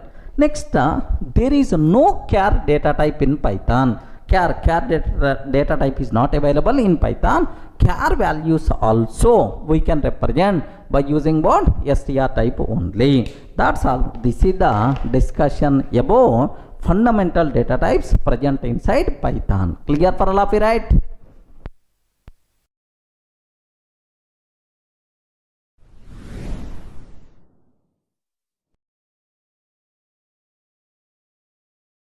Hi friends, in the last videos we covered the fundamental data types of Python: int type, next float type, complex, bool and str type we covered, right?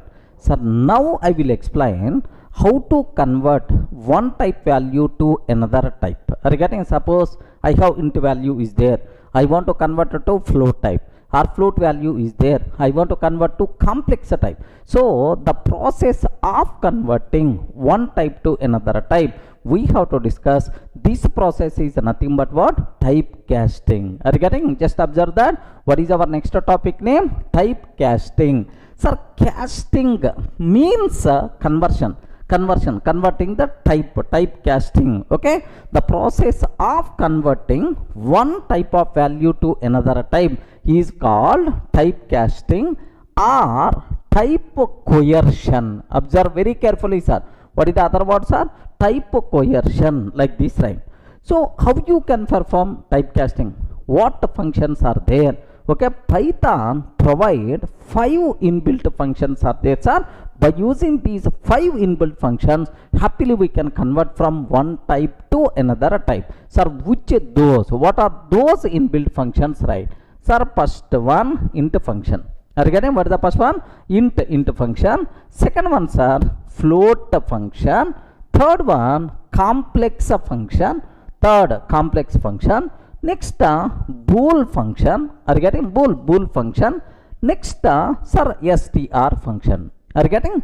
These are the 5 typecasting functions what we can use, okay, to convert one type value to another type. Now we have to perform postmortem about all these functions, right? Okay, multiple examples we require to discuss, internal loopholes we have to aware, so that you people can get much clarity, right? Okay, so can I start the cinema? Is it clear for all of it? So total how many typecasting functions are there? We can perform typecasting in Python by using which functions? Int function, float function, complex function, bool function, and then str function, right? So now the first thing what we have, int function, sir. Have you observed the first one? Int function. Can you spell out what is the purpose of int function, sir? To convert from other types to int type. Okay, to convert from other types, to convert from other types to int types, are we require to use int function. Suppose I have float value is there, how I can convert float value to int type? I have boolean value is there, how I can convert boolean to float type? Like to convert from other types to int type, then we require to go for what? Int function.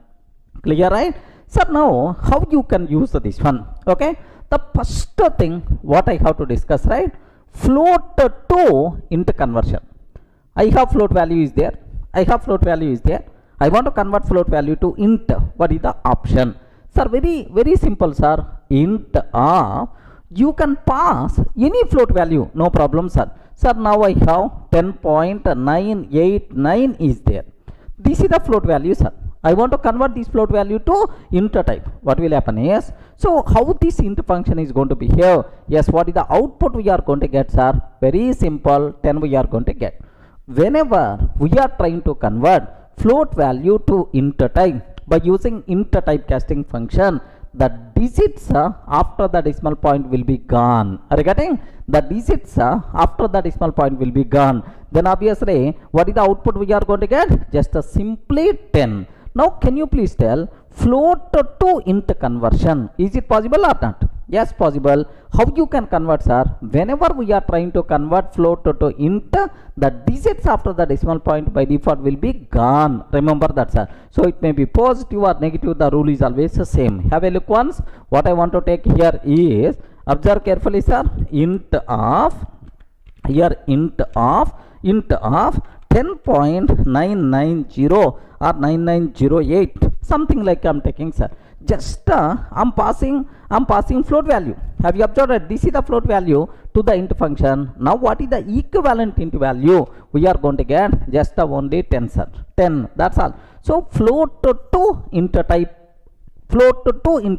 conversion is possible. What is the rule? The digits after the decimal point by default will be gone. Okay, well, sir, next possibility, sir, complex.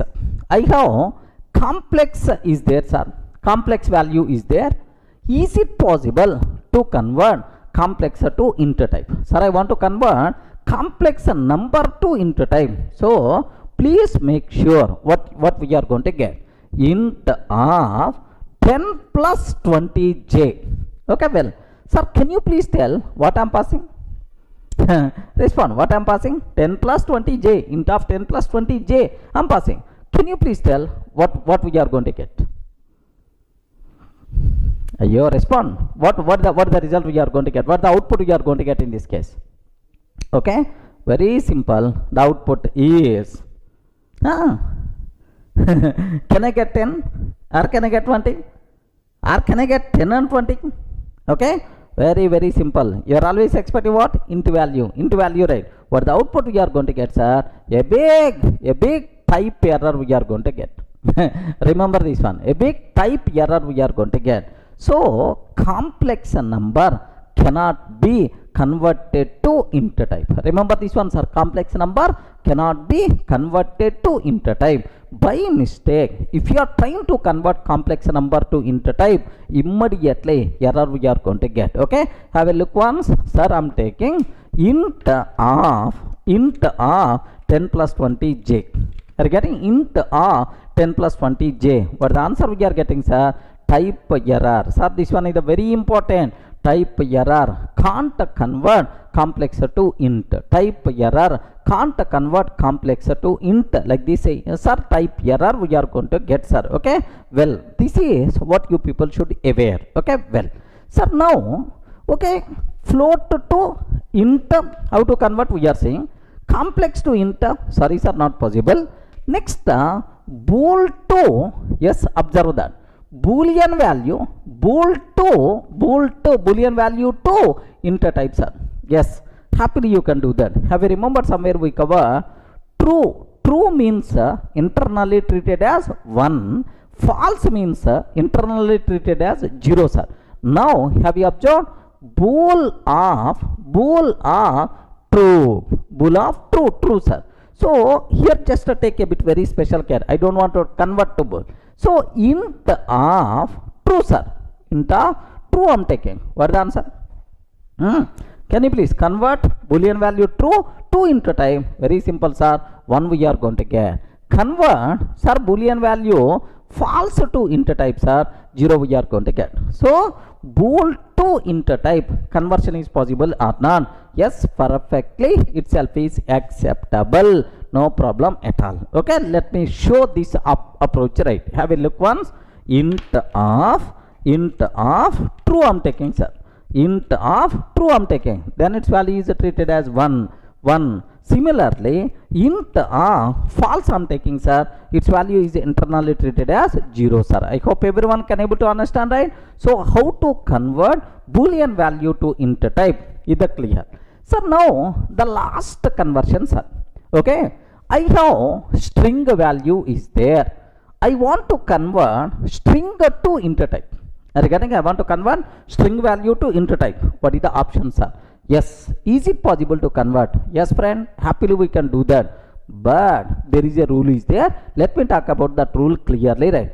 Compulsory string value internally contains integral value. Remember this. Compulsory string internally contains integral value and should be specified only in base 10. Sir, binary form, octal form, hexadecimal forms are not allowed. So string internally contains only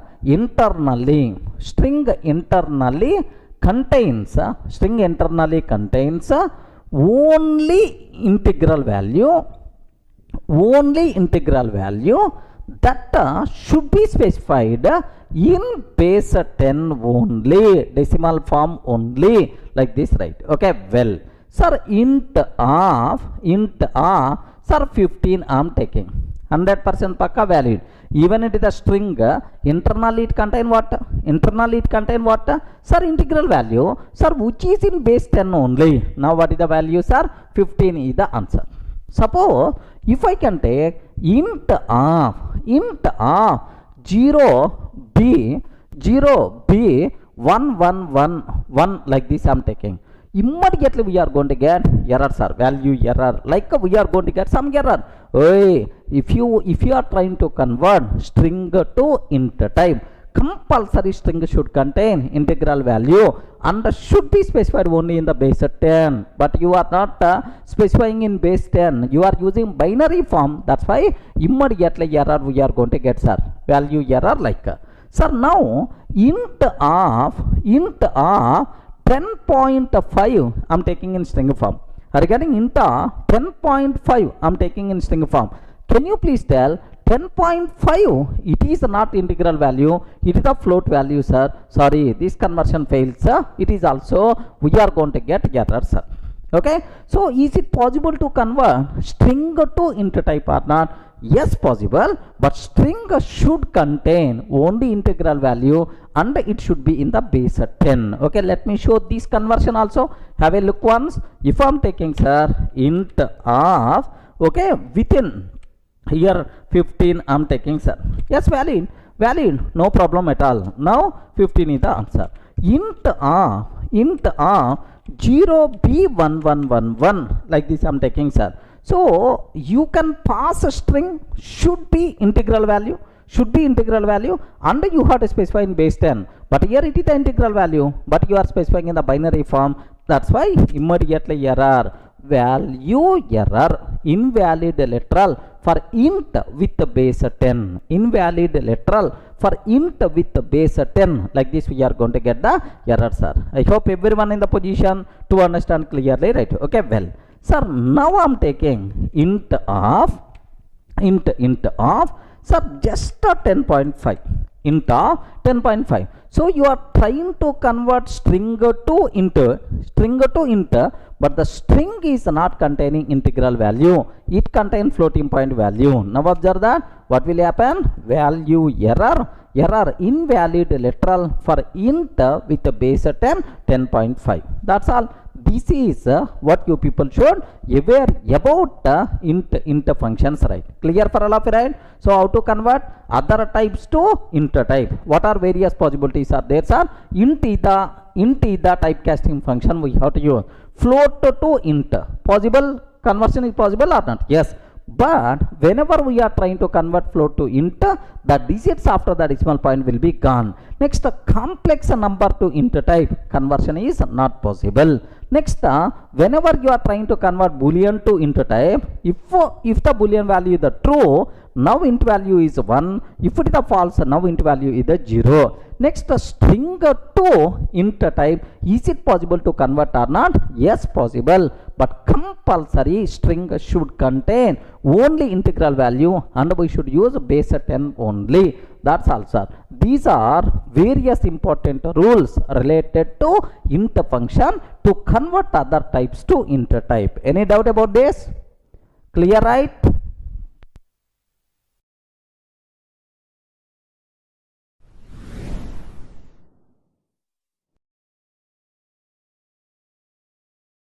Sir, up to this we covered how to convert other types to int typecasting function. Sir, now I have to explain, I want to convert other types to float type. Regarding I want to convert other types to float type, how you can use a typecasting function. Okay, sir, float, this is the typecasting function we require to use. So from int type for complex type, int type value, complex type value, bool type value, str type value, how you can convert into float type. For this we require to go for this float function, sir. Okay, to convert other types to float, we have to go for what? Float function. Sir, what is the behavior, right? Now observe very carefully. I want to convert into two float, sir. I want to convert into two float. Okay, no restrictions. You can provide any int value in any base, no problem. Happily the corresponding float value we are going to get. Now observe this one, sir. Float of, sir, 15 I am taking. Now what will happen is, whenever you are trying to convert 15 into value to the float, this output will become 15.0. Remember, sir, if I can take float 0b 1111, okay, now also 15.0 you are going to get, because binary 1111 means 15 only. Now what is the output you are going to get? 15.0. no restrictions, happily you can convert into to float type, right? Okay, just observe this one, sir. Sir, I am trying to take int, sir, here float of 15. What is the answer? Please confirm, what is the answer? float of 15, 15.0. Sir, now float of, sir, 0b1111, like this I am taking. Yes, 15.0. Sir, float of 0x face, it is the integral value, sir. So 64,206.0, 64,206.0, like this we are going to get. Okay, so that's all. This is the way how to convert int value to float type. Clear? Sir, similarly, I want to convert complex to float type. Are you getting? I have to convert complex to float type, sir. Sir, very simple. In the last we covered int value. Sir, I want to convert complex to int. Sorry, sir, not possible. Same way, if you want to convert complex to float, sorry, not possible, sir. If you have complex value, converting that complex value to the int type, converting that complex value to the float type, sorry, not possible. Immediately we are going to get type error. Okay, remember. Now, float of 10 plus 20j I am taking. What I am trying to pass? 10 plus 20j I am taking. Sir, what is this value? It is a complex number. Complex number we are trying to convert into the float. Immediately we are going to get type error. What is that error, sir? Can you spell out? Type error. So we can't convert complex number to float type, of course to the int type also. Okay, just have a look once. I am trying to take just the float of, here just observe that, sir. Float of 10 plus 20j. 10 plus 20j. We are trying to convert complex number to float type, sir. If you are trying to convert complex number to float type, what is that error we are getting? Type error. Can't convert complex to float. Everyone in the position to understand, right? We can't convert complex number to float type, sir. Okay, well. Now, sir, third one, boolean to bool to float type. Is it possible or not? Yes, why not? Why not? Happily you can do that. Okay, true internally treated as 1, false internally treated as 0. Now 1 and 0 will come, sir. Now float of true, sir. If you are trying to convert true to the float type, its value will become 1.0, because we are trying to convert into the float 1.0. Sir, float of, if I can take false, what answer we are going to get, sir? 0.0, like this. So is it possible to convert float boolean to float or not? Boolean to float or not? Yes, possible, man. 1.0, 0.0, this is the way, sir. Let me cross check here. Have a look once, sir. I am taking here float of true I am trying to take.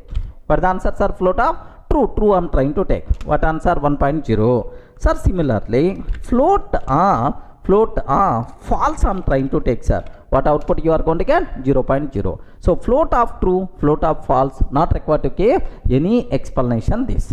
Sir, next fourth one, sir. What is the fourth one?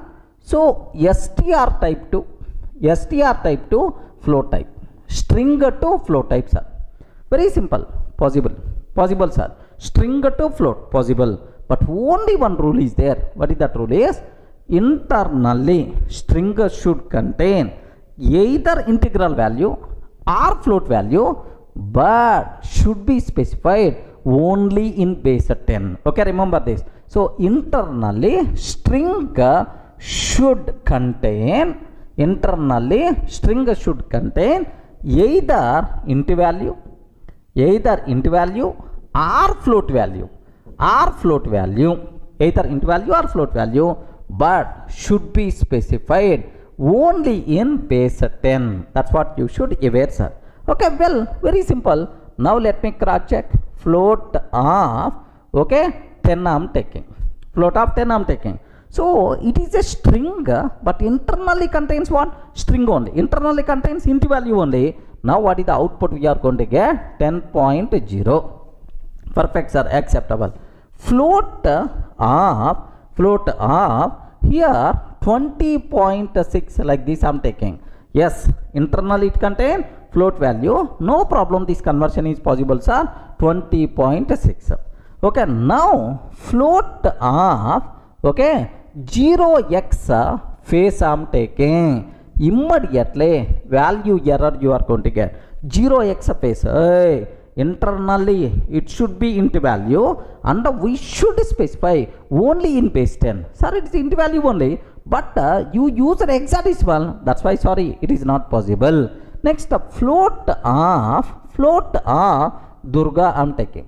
Float of Durga I am taking. Again, sir, error we are going to get, maybe value error. Okay, like again error we are going to get. So that's what, by seeing this one, you people can aware. Whenever we are trying to convert, okay, string to float type, string can contain int value or float value, but we have to specify only in what? Base 10. Remember, let me cross check, sir. Here very simple. I am taking, sir, float of 10.0. Sir, float of 20.6 I am taking, sir. 20.6. Next, float of 10, 20.6. Next, sir, here 0x face, hexadecimal int value I am providing. Immediately error we are going to get. Have you observed, right? Value error could not convert string to float. Sorry, sir, string to float conversion is not possible in this case. Similarly, float of Durga I am taking. Meaningless here, value error could not convert a string to float. If the string is Durga, you can't convert into the float value. That's all, sir. This is what you people should aware clearly, right? Any doubt about this one? So what is the purpose of float function? To convert other types to float, we require to go for float function. Next, int to float, whenever you are trying to convert, no restrictions. You can provide int value even in decimal form, binary form, octal form, hexadecimal form. Just a 0.0 will be added in the float. That's all, sir. Next, complex to float. Sorry, not possible. You can't convert complex number to either int, complex number to float. Such type of conversions are not allowed. Next, bool to float, possible, sir. If you are trying to convert a true to float 1.0, false means 0.0. Sir, string to float, sir, should contain, the string should contain either int value or float value and should be specified only in the base 10. That's all. This is the way how to convert from other types to float type, how to use a float typecasting function. Clear, right?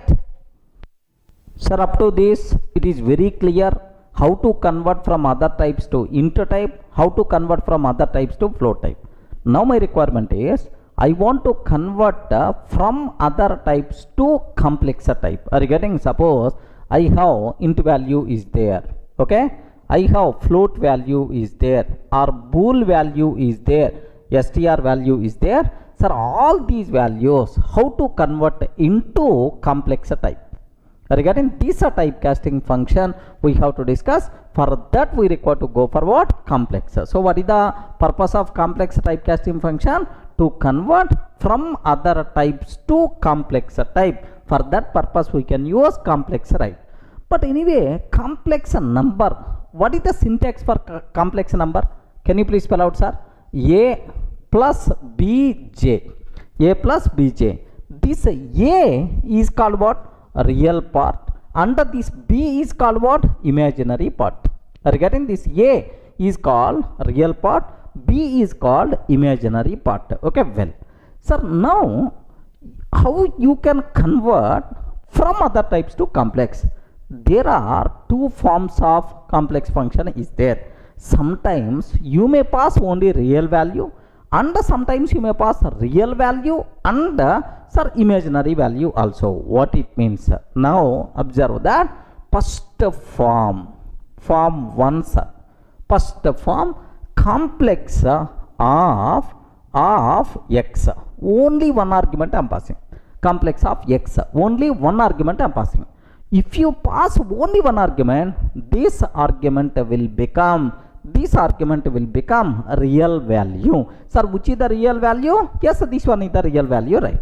Sir, similarly, there is another complex function is there. I mean, two argument complex function. Form 2 complex of x comma y.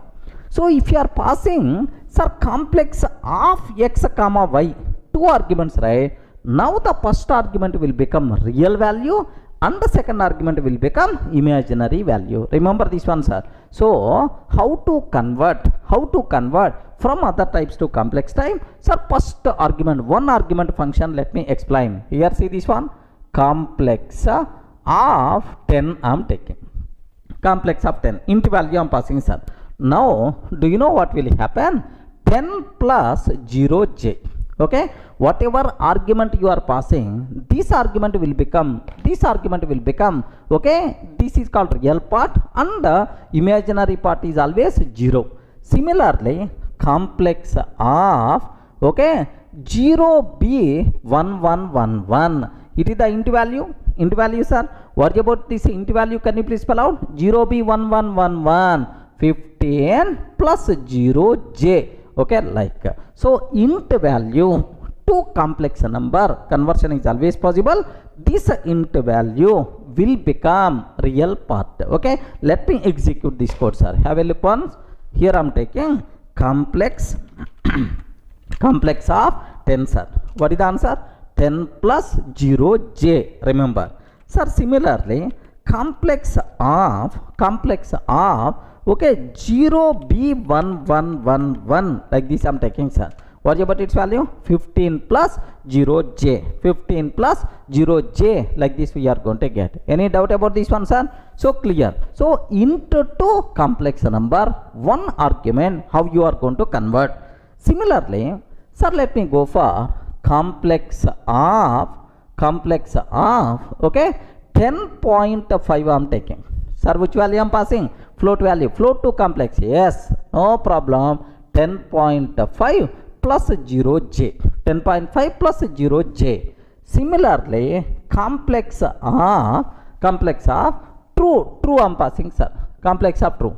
If you pass a true means what? 1. Have you remembered? 1 plus 0j.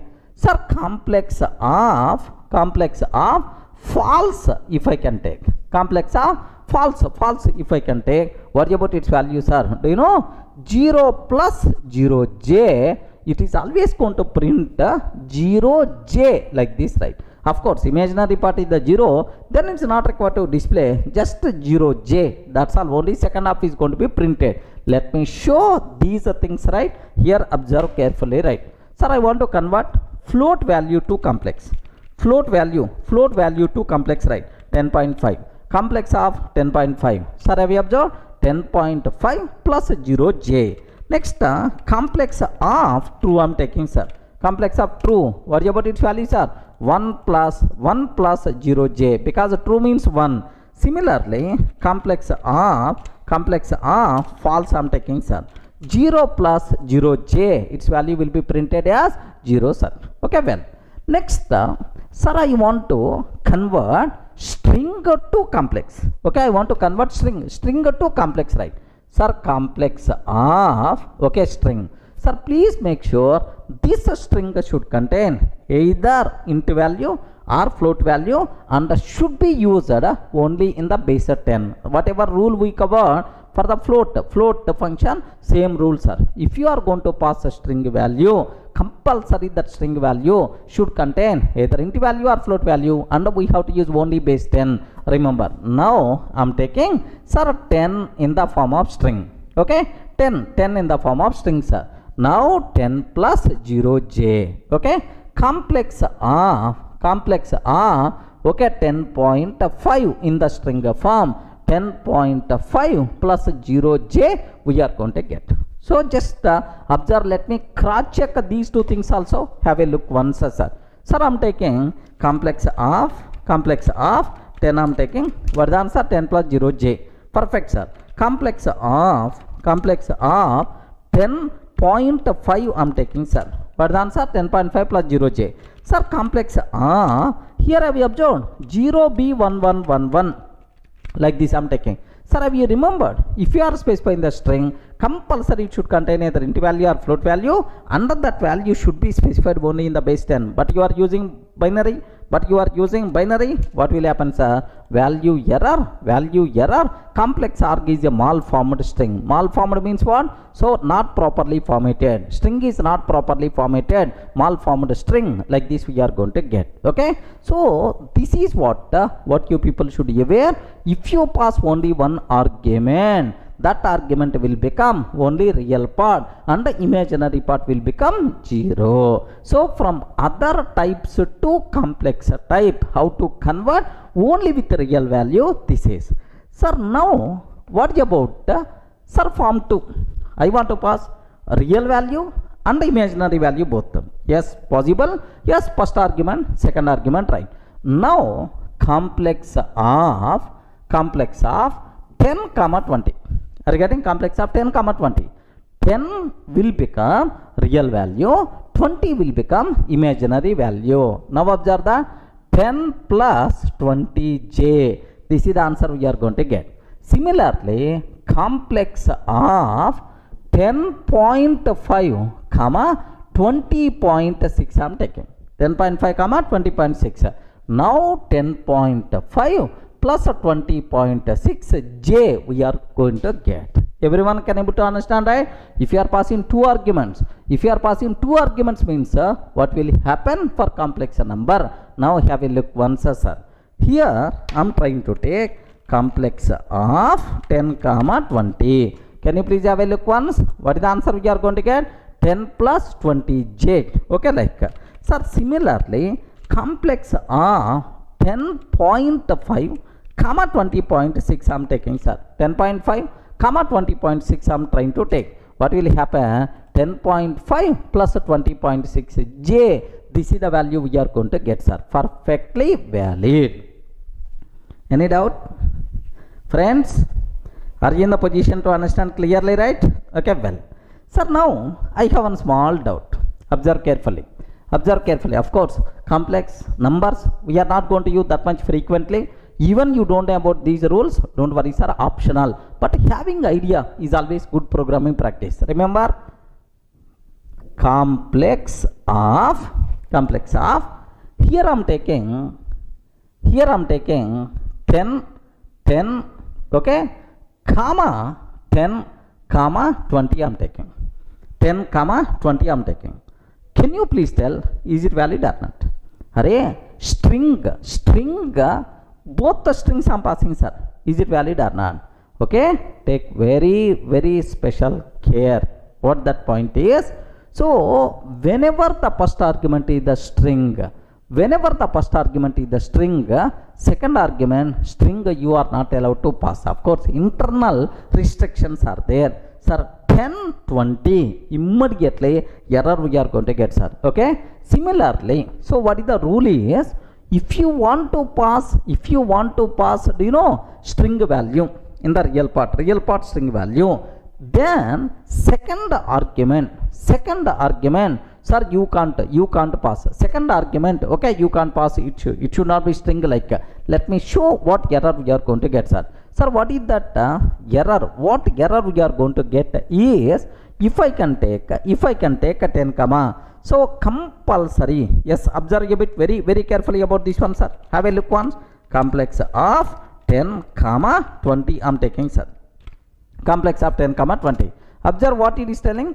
Type error. Complex can't take second argument if the first is a string. Regarding can't take second argument if the first is a string, sir. So if the first argument is the string, then you can't pass a second argument. What error we are getting, sir? Type error we are getting. Okay. Now, okay, I'm taking like this. Sir, 10 comma 20 I'm taking, sir. 10 comma 20. Sir, rule 1. If the first argument is the string, then the second argument you can't pass. Okay, that's why. Okay. Now the first argument is not string. Can you please tell, is it acceptable or not? No. Second argument should not be string for the complex function. Remember that, sir. Have a look once. I'm trying to take complex of 10 comma 20 I'm taking, sir. Sir, first argument First argument number okay, but second argument I am taking string, sir. What will happen? Type error, complex second argument can't be a string. Complex second argument can't be a string. That's what you should aware. Okay, but anyway, all these internal things, don't worry about that, sir. General idea you should aware. If you pass one argument, that argument will become real number, real part, and imaginary part is always 0. Remember, if you are passing two arguments, first argument will become what? First argument will become real part, second argument will become imaginary part. Okay, this is the way how to convert from other types to complex type. Clear for all of you, right? With multiple examples. Now I hope you are getting some idea. Okay, well.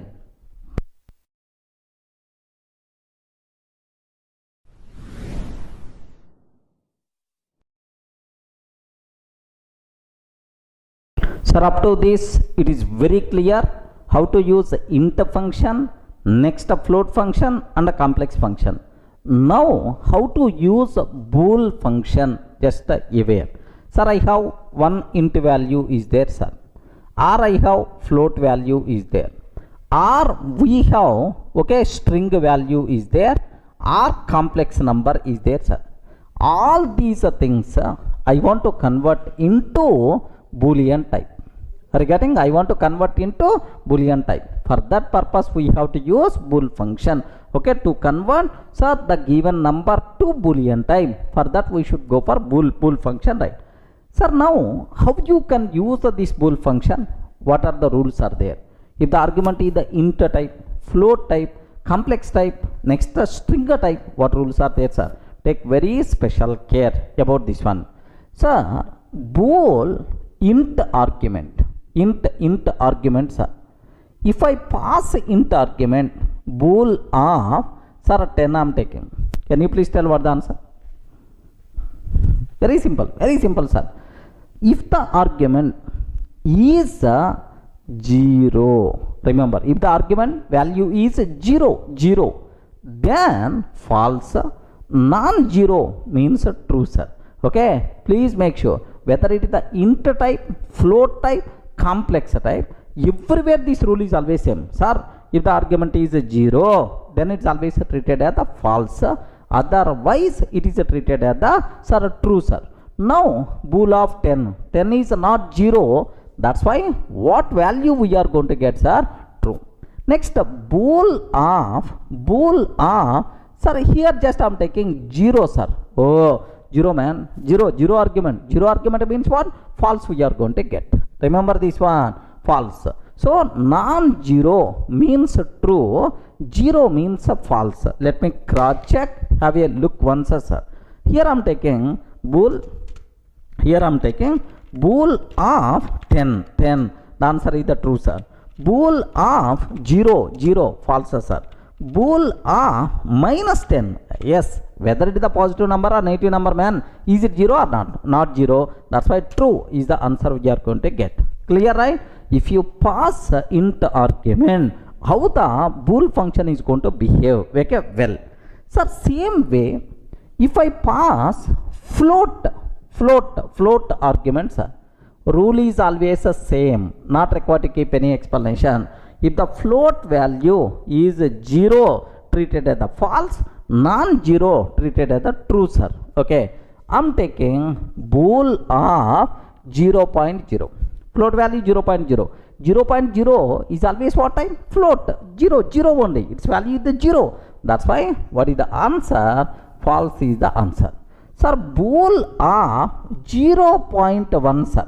0.1. 0.1, is it 0 or non-zero? Non-zero. Even it is a very small value also, but non-zero. That's why we are going to get true as the answer. Clear, right? Any explanation is required? Let me check this possibility also. Sir, bool of, here 1 minute. Here observe this. Bool of 0.0. Total value is evaluates to 0. That's why it is the false. False is the answer. Bool of 0.0001, sir. Very small value, but it's not 0. That's why true itself is the answer. bool of minus 0.000001 I'm taking, sir. Still it is the true only because it is not 0. So it is not 0, that's why it is the true. So clear, right? If the total value ever lays to 0, then it is always false. Non-zero, it is always a true, sir. Okay, like. Sir, next complex argument. Complex number argument, right? Complex argument, if you pass. Sir, simple. Both the real part and the imaginary part, both are 0. Real part and the imaginary part, both are 0. Then it is considered as false. Otherwise, it is treated as the, sir, true, sir. Very simple. Bool of 0 plus 0j.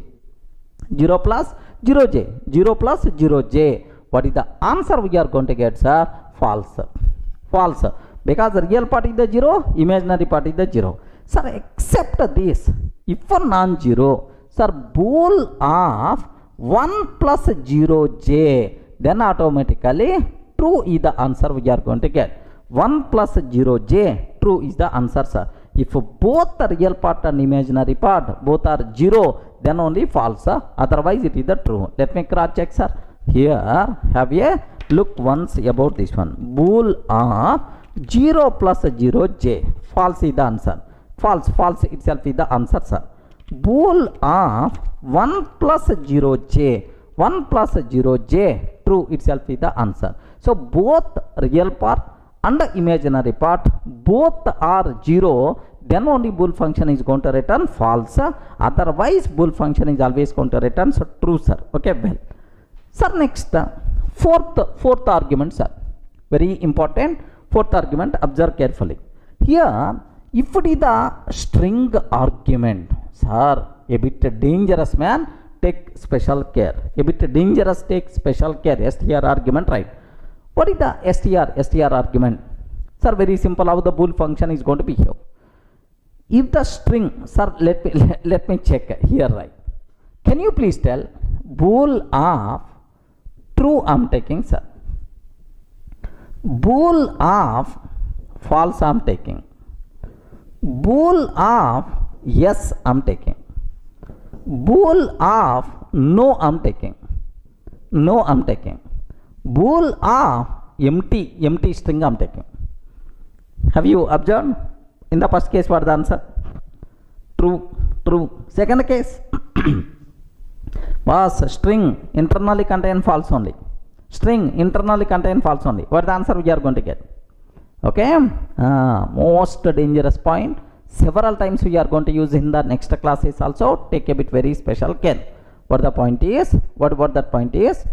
If the argument is empty string, if the argument is empty string, then only considered as the false. If the argument is empty string, then it is considered the false. If it is not empty, it may contain true or false or Durga or yes or no. In all cases, we are going to get true as the answer. Remember this one. Even bool of false also, it will become true only if the string argument is empty string, then it is treated as the false. Sir, if it is not empty, then it is considered as the true, right? Any doubt about this one? Let me cross check here. Okay, sir, very simple. Bool of true I'm taking. What is the answer, sir? True. True, sir. Okay, bool of false I'm taking. Still the answer is the true only. Still the answer is the true. Bool of yes I'm taking. Yes, still it is the true. Bool of false no I'm taking. Still it is the true only. Okay, bool of just empty string.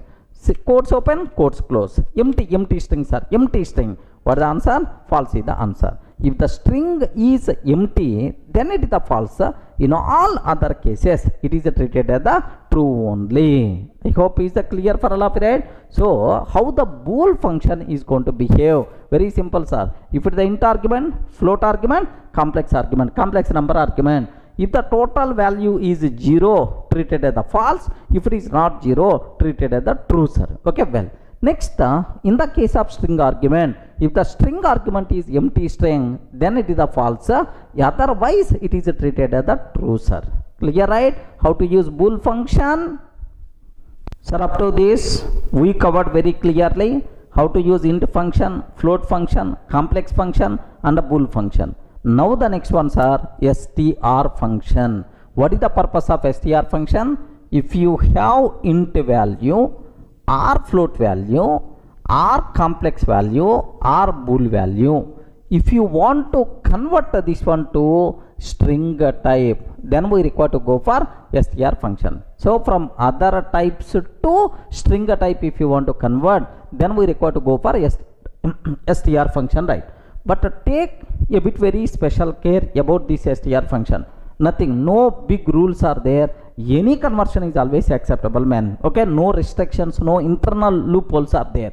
Okay, here observe str of 10. Now I will get a 10, sir. Convert this 10 like a 10.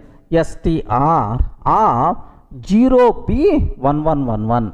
0b1111. Int argument I am passing, but this int argument you are providing in which form? Binary form, but output is always going to come in decimal form only. Remember that it's always going to provide in decimal form only. Have a look once, observe carefully, right? Here just I'm taking str of 10, sir. str of 10 is the answer. str of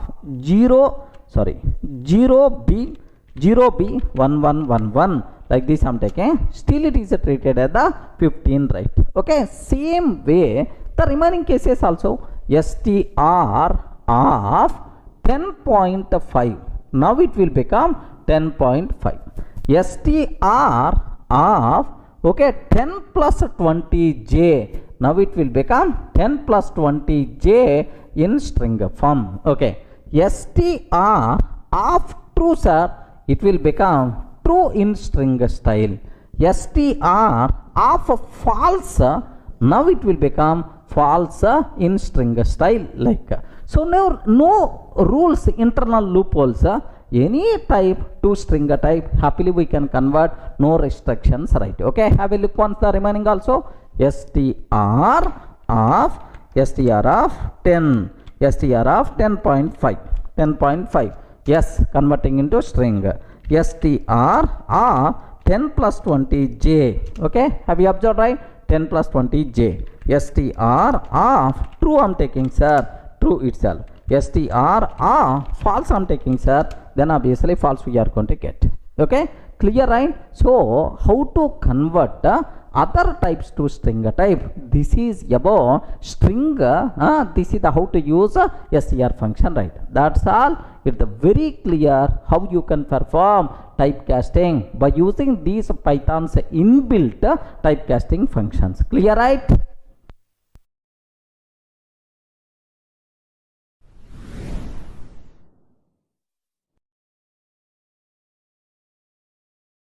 Sir, in the last videos we covered very clearly how to perform typecasting with examples. All the 5 typecasting functions I explained. Let me explain again with respect to the summary so that you people will get much clarity. Observe that, sir.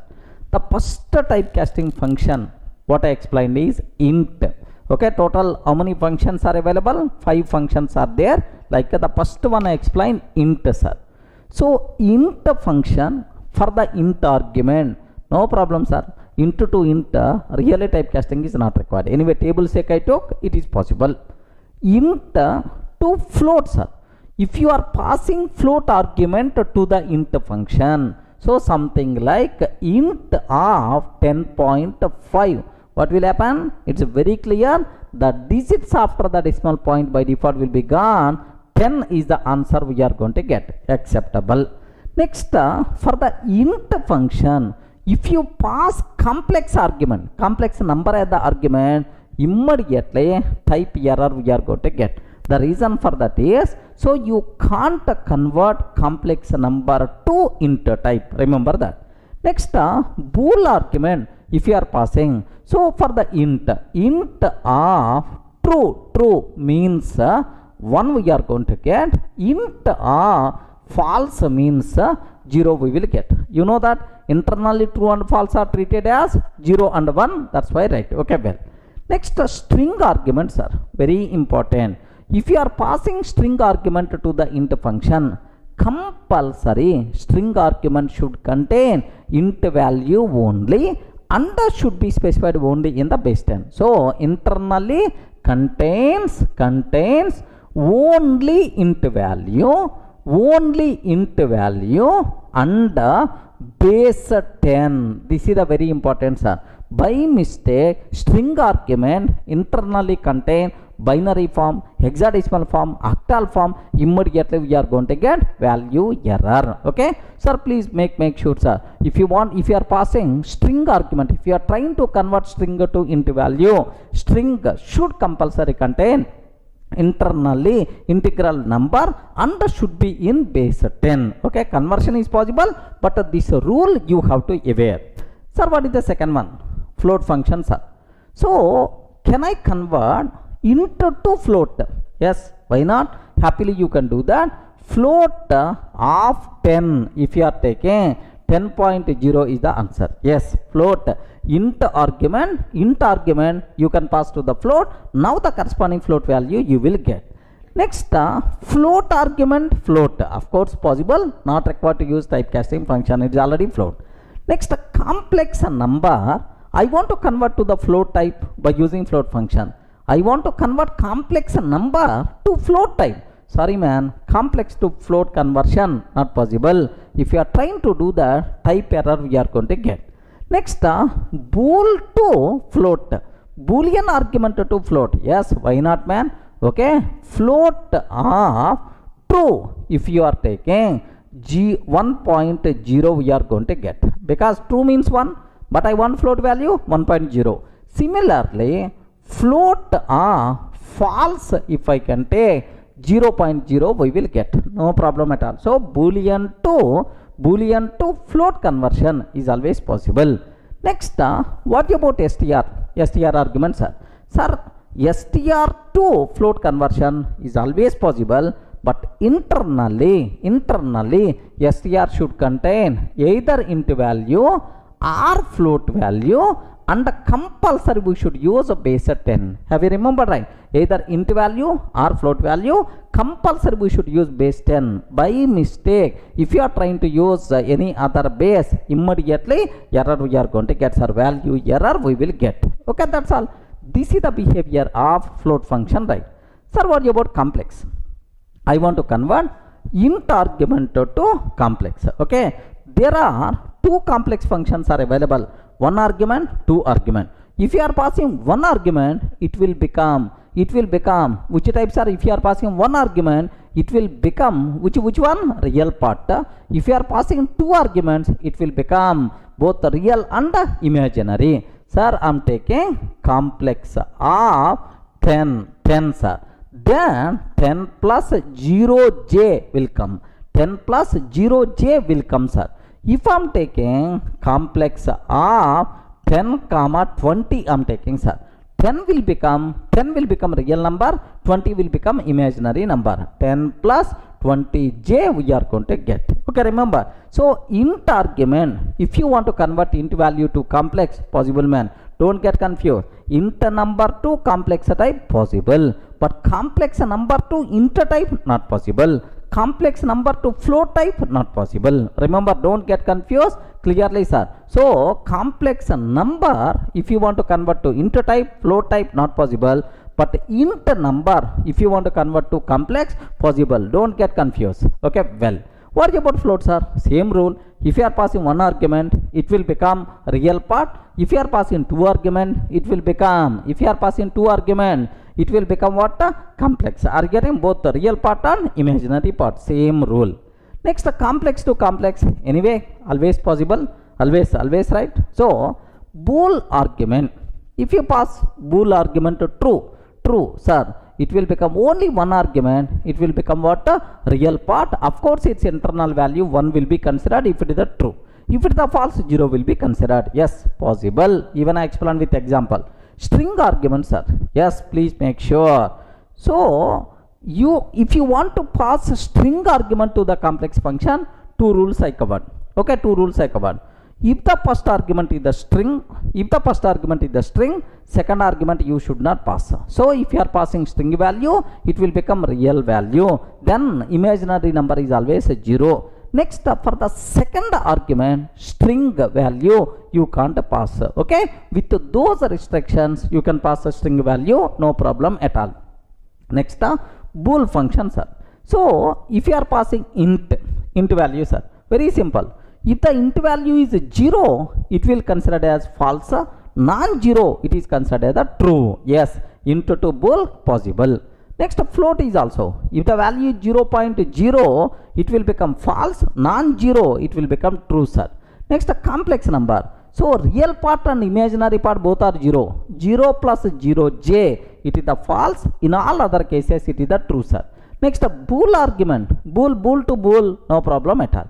Next, string arguments are. If the string is empty, then empty string, then it is false. Non-empty, it is always a true, sir. Remember this one, very, very important point. If the string argument is empty string, then it is always considered as false. Non-empty string, it is always considered the true, sir.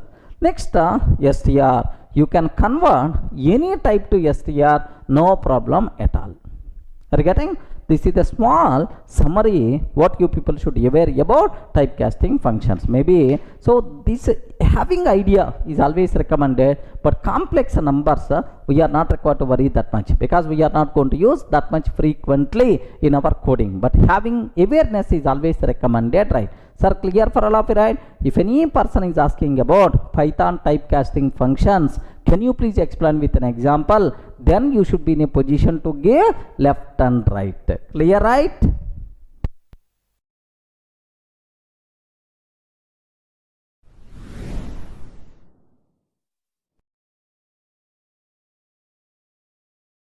Hi friends, in the last videos we covered very clearly what are various fundamental data types, how to convert one type to another type, what are various typecasting functions, all these things, right?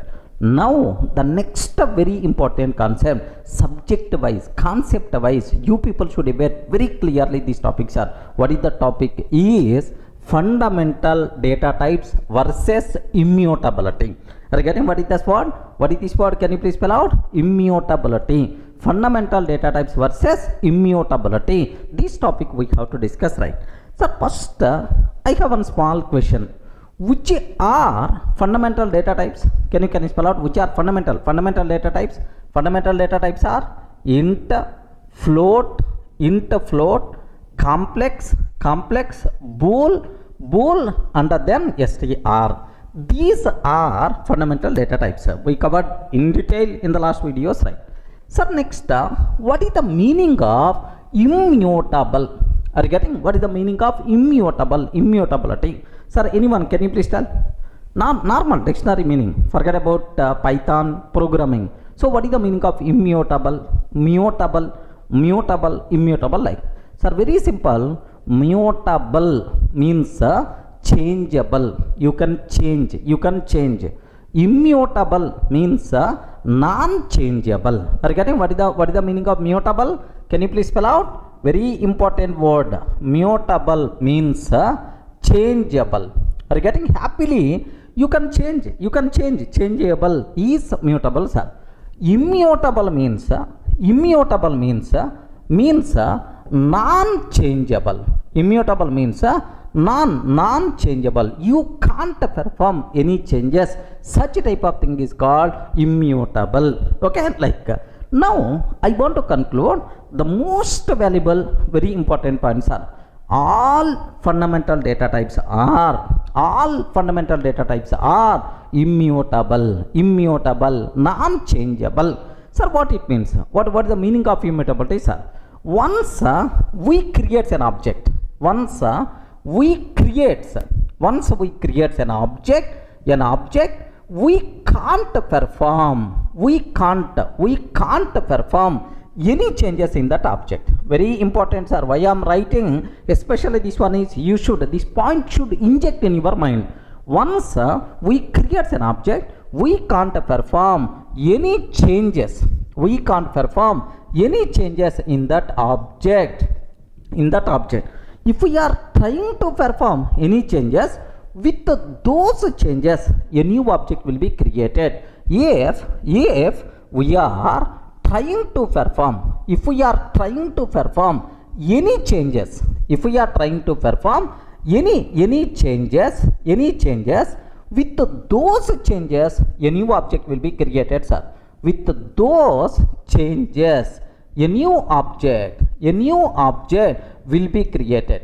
Regarding with those changes a new object will be created, right? Okay, this non-changeable nature is nothing but immutability concept. Are you getting that? So what is the meaning of immutable, sir? Once we create an object, we can't perform any changes in that object. If you are trying to perform any changes, with those changes a new object will be created. This non-changeable behavior is nothing but what? Immutability. Any doubt about this one, sir? Okay, theory okay, sir. Immutable means non-changeable. Can you explain with an example how fundamental data types are immutable? Okay, just observe a bit very carefully about this one, sir. Here I am taking, sir, x is equal to 10. I am taking, sir. Do you know x is equal to 10? Can you please represent this one with the diagrammatic representation? Yes, friends. Sir, everything in Python is an object. Everything in Python is an object. We covered already in the last session. So, do you know? Sir, now x is the reference variable, 10 is the object. Okay, well. Sir, now what I am trying to take is, do you know? For every object, address is there. Address is there. How to print address of an object? ID function we require to use. Now let me print ID of x, sir. Okay, some value you are going to get. Okay, well, now I am trying to take x is equal to x plus 1. Observe carefully, sir. X is equal to x plus 1. I am trying to change the content of x, adding 1. Can you please tell, because of this change, what will happen? Yes, friends, because of this change, what will happen? X is equal to x plus 1. What will happen? So, don't feel this 10 will be replaced with 11. No, this is not the thing which is going to be happen, sir. Once we create an object, we can't perform any changes in that object. If you are trying to perform any changes, with those changes a new object by default will be created. Remember this one. So because of x is equal to x plus 1, what will happen is, with the 11 a new object will be created, sir. With the 11 a new object will be created. Now onwards x is pointing to this reference variable. Now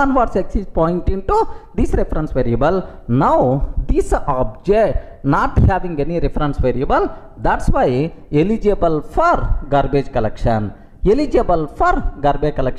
Sir, inside Python virtual machine, there is one component is there. If any object not having any reference, such type of useless objects will be destroyed by garbage collector. Now this object eligible for garbage collection, right?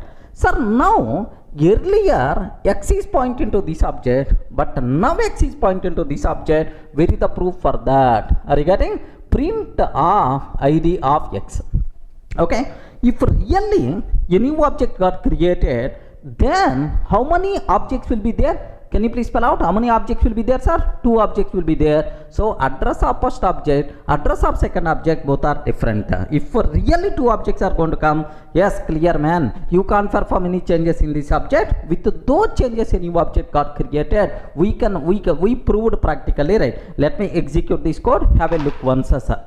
I'm taking x is equal to 10, sir.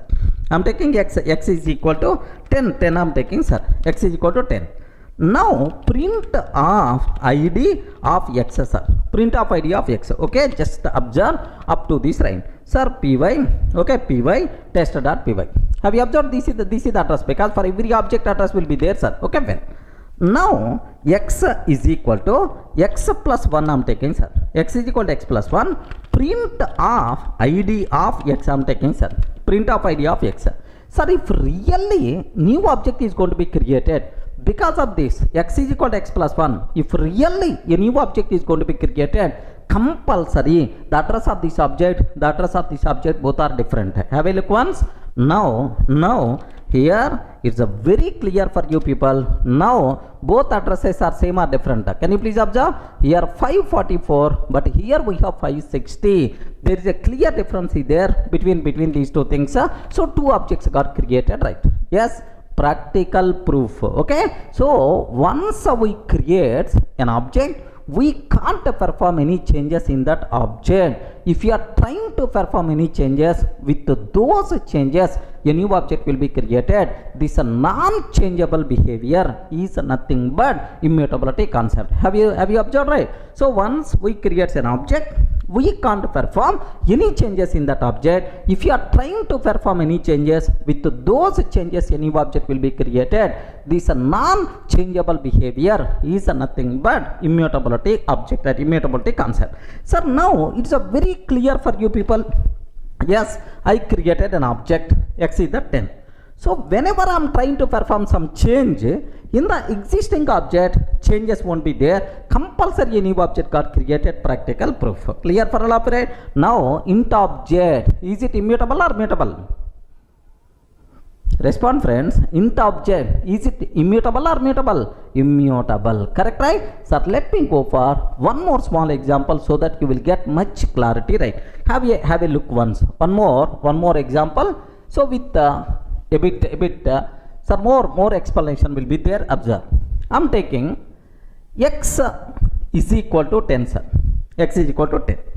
So now, do you know here x is pointing to 10. Perfect. Now I'm taking y is equal to sir x I'm taking. If I can take y is equal to x, what it means is y is also pointing to same object. Y is also pointing to same object. If you want, sir, for practical proof, if you want, you can print address of x and address of y. Now I'm trying to print address of x, print of address of y. Perfect. In both cases, compulsory same answer we have to get, because how many objects are there? Only one object. Okay, well. Now I'm taking, observe very carefully, sir, very dangerous point. Now I'm trying to take y is equal to x plus 1 or y plus 1. No problem. Any variable you can take. Y is equal to y plus 1. Y is equal to y plus 1. Can you please tell? I'm trying to increment the value of 10, sir. So if you are trying to perform any change with those changes, compulsory a new object will be created in the existing object. Okay, no changes, right? A new object got created. This new object pointed, referred by y. That's why now onwards y is pointing to this object, right? Can you please confirm total how many objects are there? Respond. Why you are silent? Total how many objects are there? Two objects. First object and the second object, right? So x is pointing to this one, y is pointing to this new object. Sir, if you want, print the value of x 10, print the value of y 11, and print address of x and address of y, both are different. Remember, so if I print x value 10 is the answer. If I print y value 11 is the answer. If I print address of x, id of x, print id of y, compulsory both are different. Because if you are trying to perform any changes, a new object got created, right? Now I have one question. So total how many objects are there? Two objects. How many objects eligible for garbage collection? You respond. How many objects eligible for garbage collection? No, because this object happily you can use by using x. This object happily we can use by using y. That's why no object, zero number of objects eligible for garbage collection. Clear, right? Let me execute this one also so that you will get much clarity. Observe carefully, sir. Here I am taking id. Here x is equal to 10, sir. Y is equal to x. Okay, print of id of x, print of id of x, print id of y I am taking, sir. If I consider like this, What is the answer we are getting? Have you observed? Both addresses are same, because up to this, how many objects are there? Only one object, man. Only one object. 10 is the reference variable. Both the x and y pointing to same object only. This is the thing which is going to be happen. That's why same address we are going to get. Now my question is, y is equal to y plus 1. Y is equal to y plus 1. Now with this change, a new object will be created, sir. Now print x value, print y value. Sir, what is the value of x? 10. But what is the value of y? 11. 11 like this, right? Sir, now observe. So value of x is 10, value of y is 11. Sir, let me print id of x, print of id of x, print of id of y, print of id of y. Sir, I am sure in both cases, different objects are there. That's why different addresses we have to get. Last two addresses, observe that, sir. Yes, last two addresses. Okay, these are the two addresses, right? At the beginning, both are pointing to the same address, but now both are not pointing to the same object. Sir, this is the old object only x, but y pointing to new object. That's what you people should aware clearly, right? So from these two examples, you are getting much clarity. What is the meaning of immutability? Once we create an object, we can't perform any changes in that object. Have you observed, right? Once we create an object, we can't perform any changes in that object. If we are trying to perform any changes, with those changes a new object will be created. This non-changeable behavior. Non-changeable behavior is nothing but what? Immutability. Any doubt? Up to this is the clear?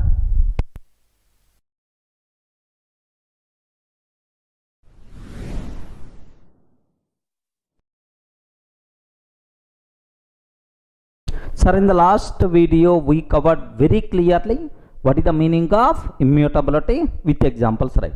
Sir, now the next thing my requirement is, sir, why immutability concept is required? Okay, in Python, why this immutability concept is required? Just observe a bit very carefully, sir. I am taking a is equal to 10. A is equal to 10. B is equal to 10. C is equal to 10. Do you know who is responsible to create object in Python? Python virtual machine. Python interpreter is the responsible to create object, virtual machine, right? So now in this case, total how many objects will be created?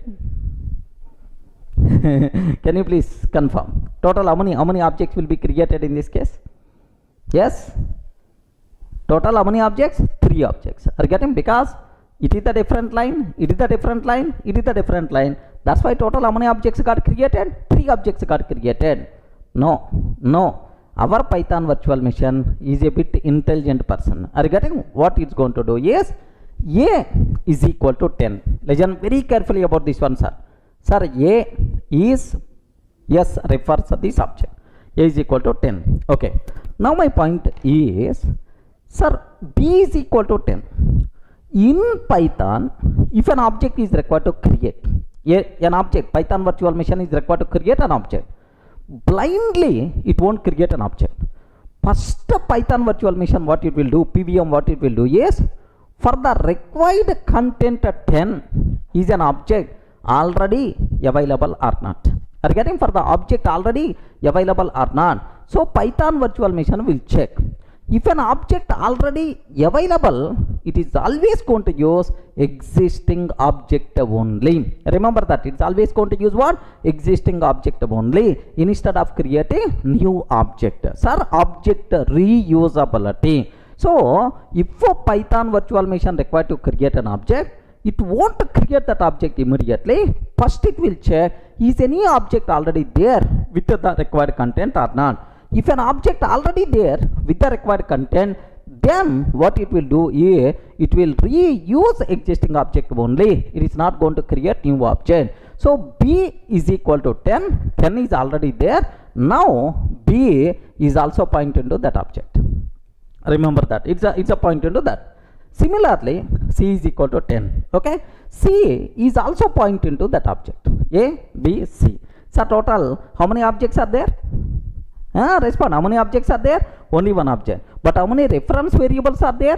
3 reference variables pointing to same object. 3 reference variables pointing to same object. Object reusability, man. Okay, where is the proof for that? Very simple. Print of id of A. Print of id of B. Print of id of C, sir. Regarding print of id of A, id of B, id of C. What is the answer we are going to get, sir? Just observe carefully. Have a look once. Here I am taking A is equal to 10, B is equal to 10, C is equal to 10. Okay, print of id of A, id of B, print of id of A, id of B, id of C, sir. If I can take like this, what output by default we are going to get, sir? Sir, can you please expect, is it the same answer or not? Yes, means that how many objects got created, sir? Only one object got created. So 3 reference variables point into the same object. Are you able to understand? So what is the advantage? What is the biggest advantage here? Instead of creating 3 objects, we are creating only one object and we are reusing the same object. The biggest advantage here, what we are going to get is memory utilization will be improved. Memory utilization will be improved. Memory saved, sir. Memory usage of memory saved. Second advantage is, do you know, creating an object is a costly operation. In any programming language, creating an object is a very costly operation. We are not required to create 3 objects. One object is enough, means automatically performance also will be improved. Automatically performance also will be improved, sir. This is the advantage. Okay, clear, right? Don't feel only for the int. For the remaining cases also, happily it is applicable. Observe this. A is equal to, sir, 100.234. What is this one? Please confirm. What is this one? It is the float value. Now B is equal to, sir, 1000.234 I am taking. Can you please imagine how many float objects will be created? How many float objects will be created? Only one object, and reuse same object.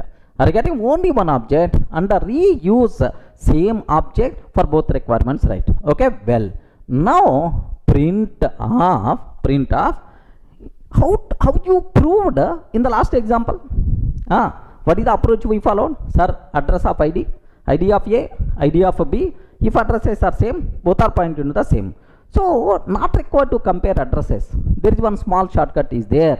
If you want to check whether A and B both are pointing to the same object or not, how to check is operator is there. What is that operator? Is. A is B. Okay, in the operators I will explain in detail, don't worry.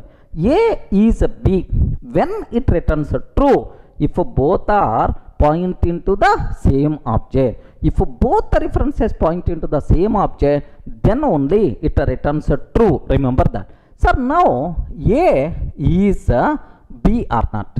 A is B or not? Yes, perfect. Yes, both are pointing to the same object only. True itself is answer we have to get, sir. Remember this. Sir, where is the proof for that? Have a look once, sir. Observe carefully. Here I am taking A is equal to 1000.234.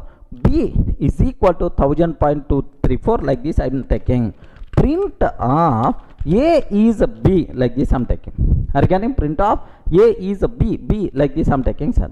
Can you please observe that? What is the answer we are going to get? True. True means both are pointing to the same object only. So reusing object, this story not only for int, for the float also it is applicable. Let me cross check for Boolean case. A is equal to true I am taking, sir. What is the value? True. True. B is equal to true I am taking. A is equal to true, B is equal to true. Print of A is B. A is B, like this, right? Sir, what will happen in this case is A is the true. Sir, true itself is an object only in Python. A is pointed to that. B is a true. B is also pointed to the same object. A is a B. both are pointing to the same object or not. What the answer we are going to get? True itself is the answer. Okay, let me cross check here. See this one, sir. A of course is equal to true I'm taking, B is equal to true I'm trying to take. Okay, print of A is B. Okay, what is the answer, sir? True only we are going to get. A is B. A and B both are pointed to the same object. That's why what answer we are going to get, sir? True itself is the answer. So even for Boolean case also this rule is applicable. Let me consider what about string? What about string case? Let me consider, sir. A is equal to Durga soft. A is equal to Durga soft. B is equal to Durga soft. Are you getting? A is equal to Durga soft, B is equal to Durga soft. Print of A is B. Are you getting? Print of A is B. Like this I'm taking. What answer we are going to get, sir? True only. Here Durga soft is the string object. Both A and B point into the same object. Everyone can able to understand, right? So here let me cross check this last final point also. Okay, Durga soft.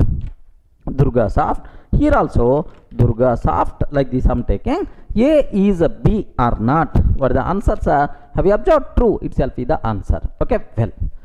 So now, so Python virtual machine, how it is very intelligent, okay, to improve memory utilization, performance improvements, right? Now the terminology is very clear. So in Python, if an object is required to create, Python virtual machine won't create immediately. First it will check, is there any object already available with the required content or not? If an object already available with the required content, then existing object will be reused. Clear, right? If existing object is not there, sir, no existing object, then only a new object will be created. This behavior is nothing but, this is what the advantage of this approach? Memory utilization, performance will be improved, sir.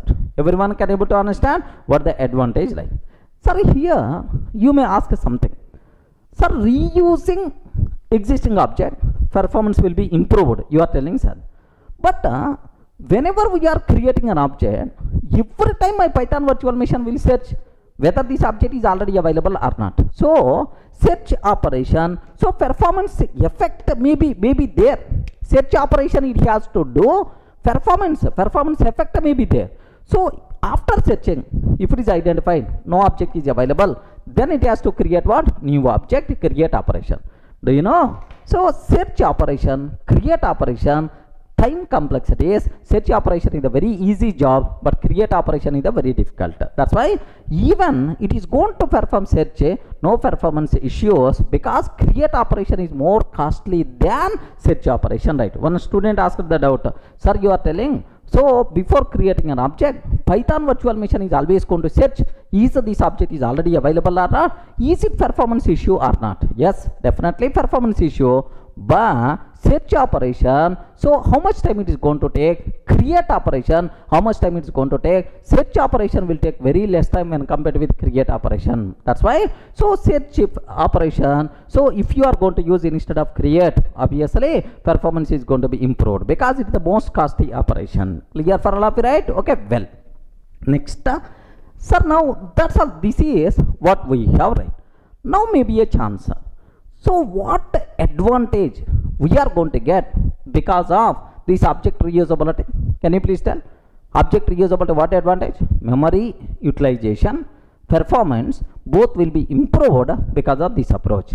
But what problem? But what problem is there in this approach? Because if you want something, you should miss something. For every advantage, okay, compulsory there should be some problem is there. So what problem in this approach? That part I will show in the big picture so that you people can get much clarity. Up to this is the clear, right?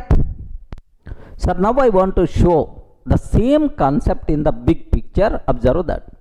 I want to develop one voter registration application.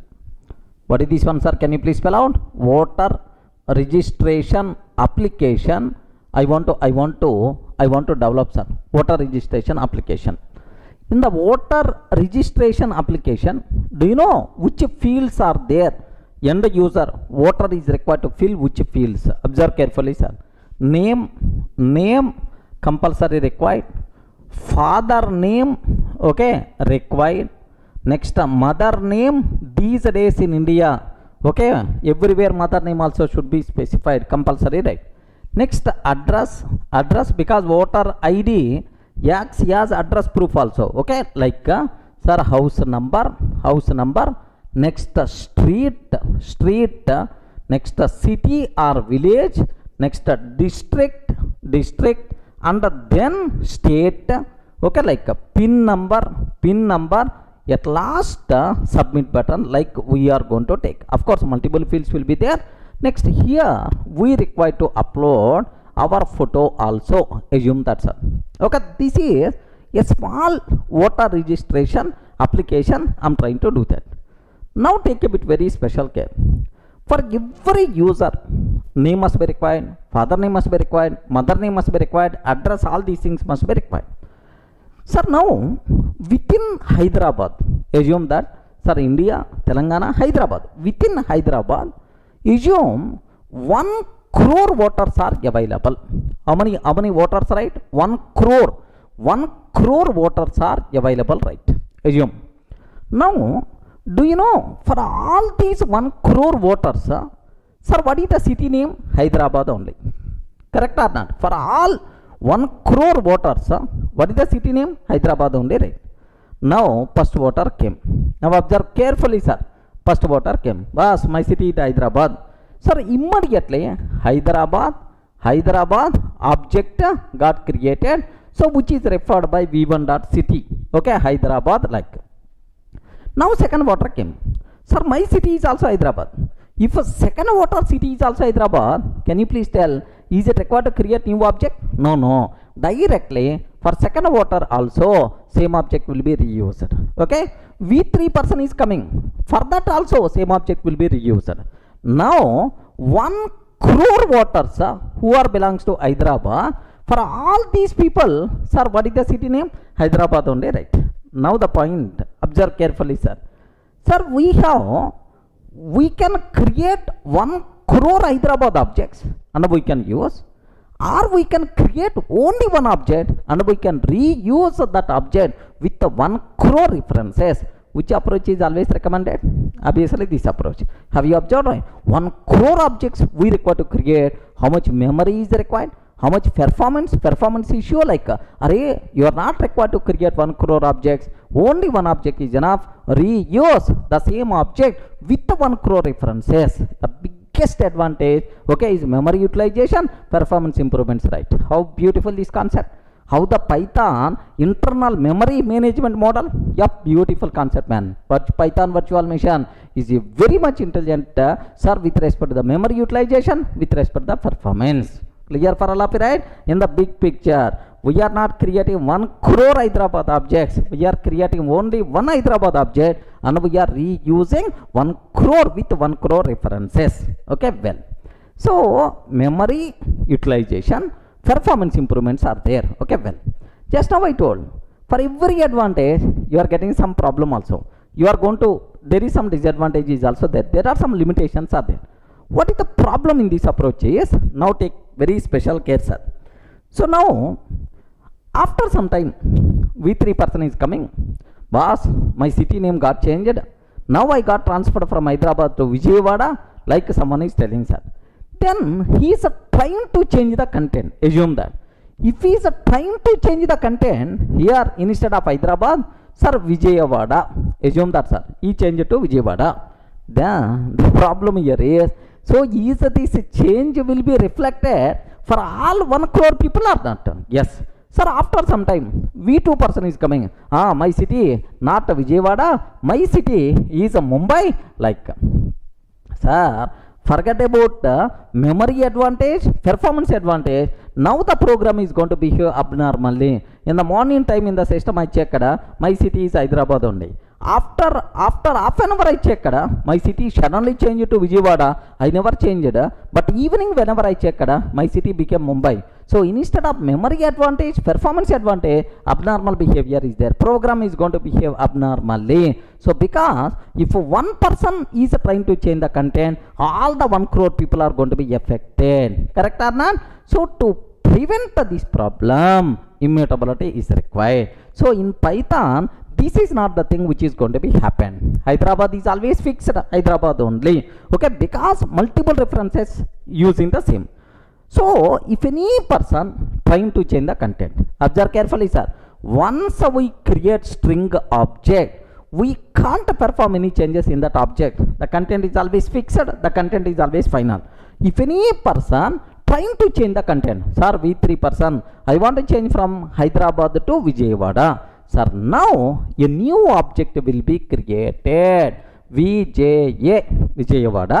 Only this particular V3 is going to be referred to this new object. Regarding only V3 referred to new object, so that there is no effect on the remaining references. Are you getting right? So if this approach is not there, new object approach is not there, for every small change all 1 crore people are affected. To prevent this effect, for every change a new object will be created which is nothing but immutable, so that there is no effect on the existing references. Are you able to understand, right? Once we create an object, we can't perform any changes. If you are trying to perform any changes, with that a new object will be created. Immutability concept. Why this immutability concept is required? Because of object reusability. A single object reused with multiple references. By using one reference, if any person is going to change existing content, then all the remaining people are going to be affected. To prevent this one, compulsory immutability concept is required. Is it clear, right? So why Python fundamental data types are immutable?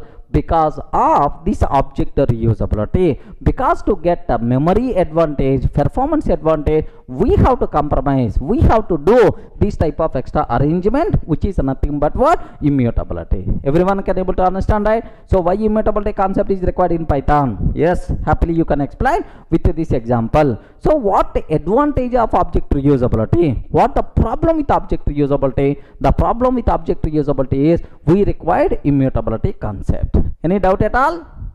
Clear for all of you, right? Now take a bit very special care up to this.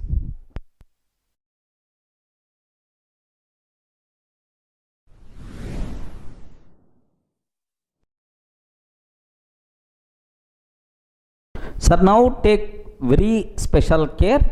All fundamental data types are immutable. Okay, so like int, float, complex, int, float, complex, next bool, and then str. All these things are immutable.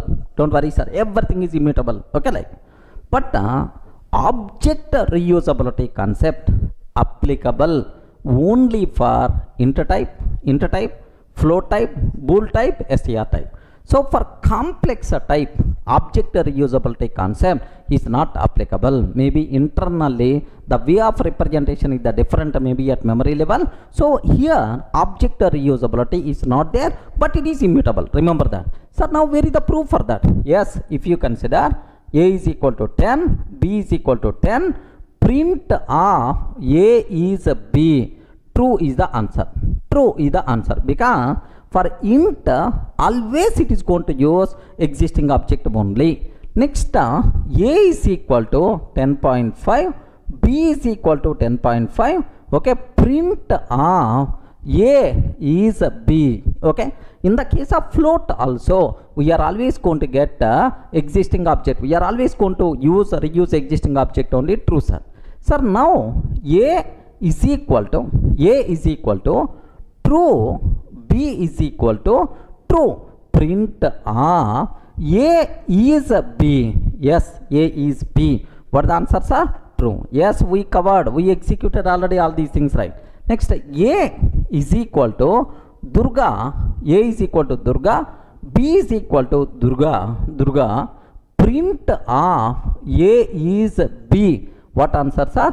true is the answer. Okay, well, so object reusing this capability available for int, available for float, bool, and then string type, but not applicable for complex type. Where is the proof for that? Now observe, a is equal to 10 plus 20j. A is equal to 10 plus 20j. B is equal to 10 plus 20j. Are you getting? So in this case, even content is the same.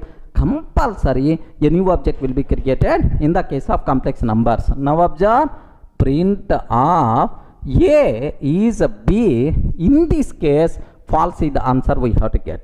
Are you getting right? So only object reusability concept not applicable for complex numbers, except complex. For the remaining data types, it's always applicable, man, in the fundamental types. But complex is immutable. Immutability is the common property, sir. All are immutable, but reusing the object is not there for complex numbers. Maybe internal memory representation, the way of representation may be different because of some internal reason. But anyway, we are not going to use complex numbers that much frequently. Don't worry about that. Let me show up to this, right? Observe carefully. Here, a is equal to 10, b is equal to 10. Print of a is b. I'm taking, sir. What answer we are going to get? True itself is the answer. Now 10.5, b is a 10.5, a is a b. I'm taking. What the answer? True. True itself is the answer, sir. Next, a is a false. I'm taking. Okay, need not be true, sir. False I'm taking. Sir, b is also false, sir. Sir, both false object. False object means only one object will be there internally. Sir, true itself is the answer. Next, a is equal to Durga, b is equal to Durga, like this, right? A is b. What the answer? True itself is the answer. But what about complex number? 10 plus 20j. 10 plus 20j, even the content is the same, but the answer we are going to get what? False is the answer, sir. Okay, well, so object reusability concept applicable for all fundamental types except complex, but all fundamental types including complex are immutable, right?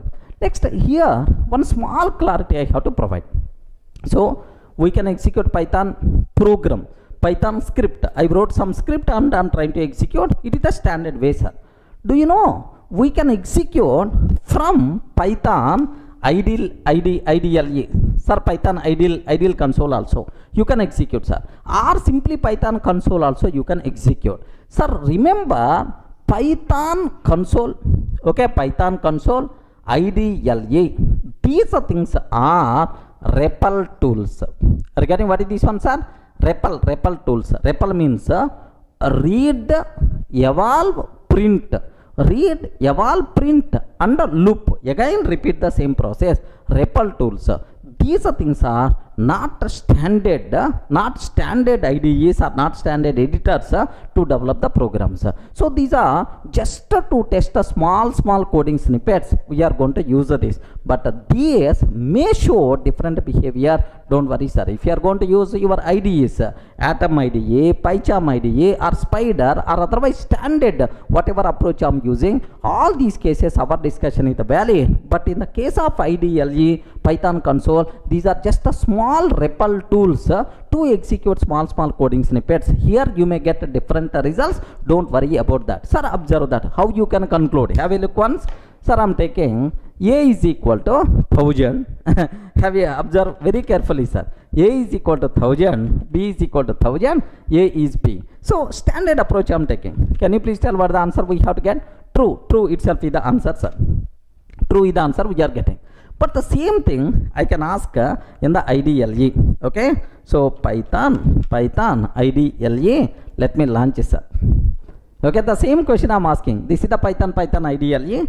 A is equal to 1000, b is equal to 1000, a is a b or not. What the answer we are getting? Are you seeing the answer, right? So the answer in the Python IDLE is a false we are going to get. So don't worry about that. It is not standard. Okay, it is not a standard. Same way, a is equal to 10, b is equal to 10, a is a b I'm taking. Sir, now you are getting true. Now you are getting true, sir. So it means this IDLA is going to reuse existing object up to certain range only. I hope that the range is, I hope that the range is 0 to 256. The range in the case of int 0 to 256 only in this. Maybe IDLE tool or consoles or Python console, like it is within this range only. But in the case of float, observe the behavior two worst. A is equal to 10.5, B is equal to 10.5. I am taking, sir.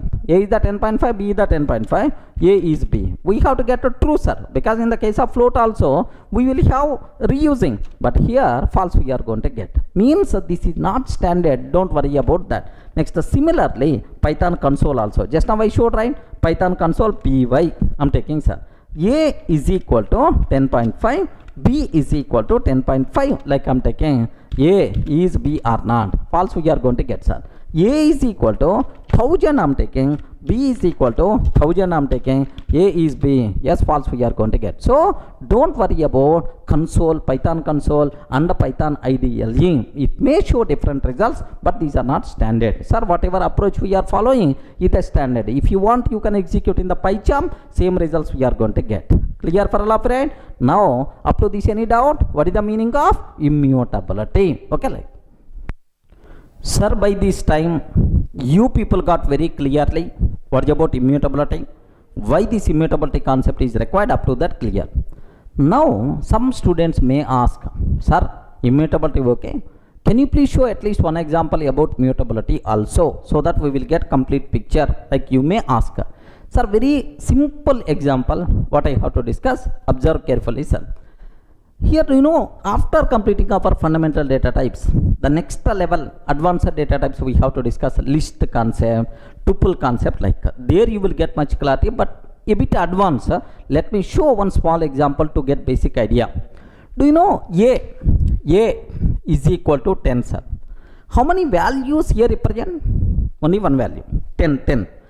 But if I can consider list, sir, list, how many values a list can represent? Multiple values. Are you getting how many values a list can represent? Multiple values. A group of values represented by list. How you can access these elements? By using index. Python is always 0 index based. Remember, L of 0, its value is the 10.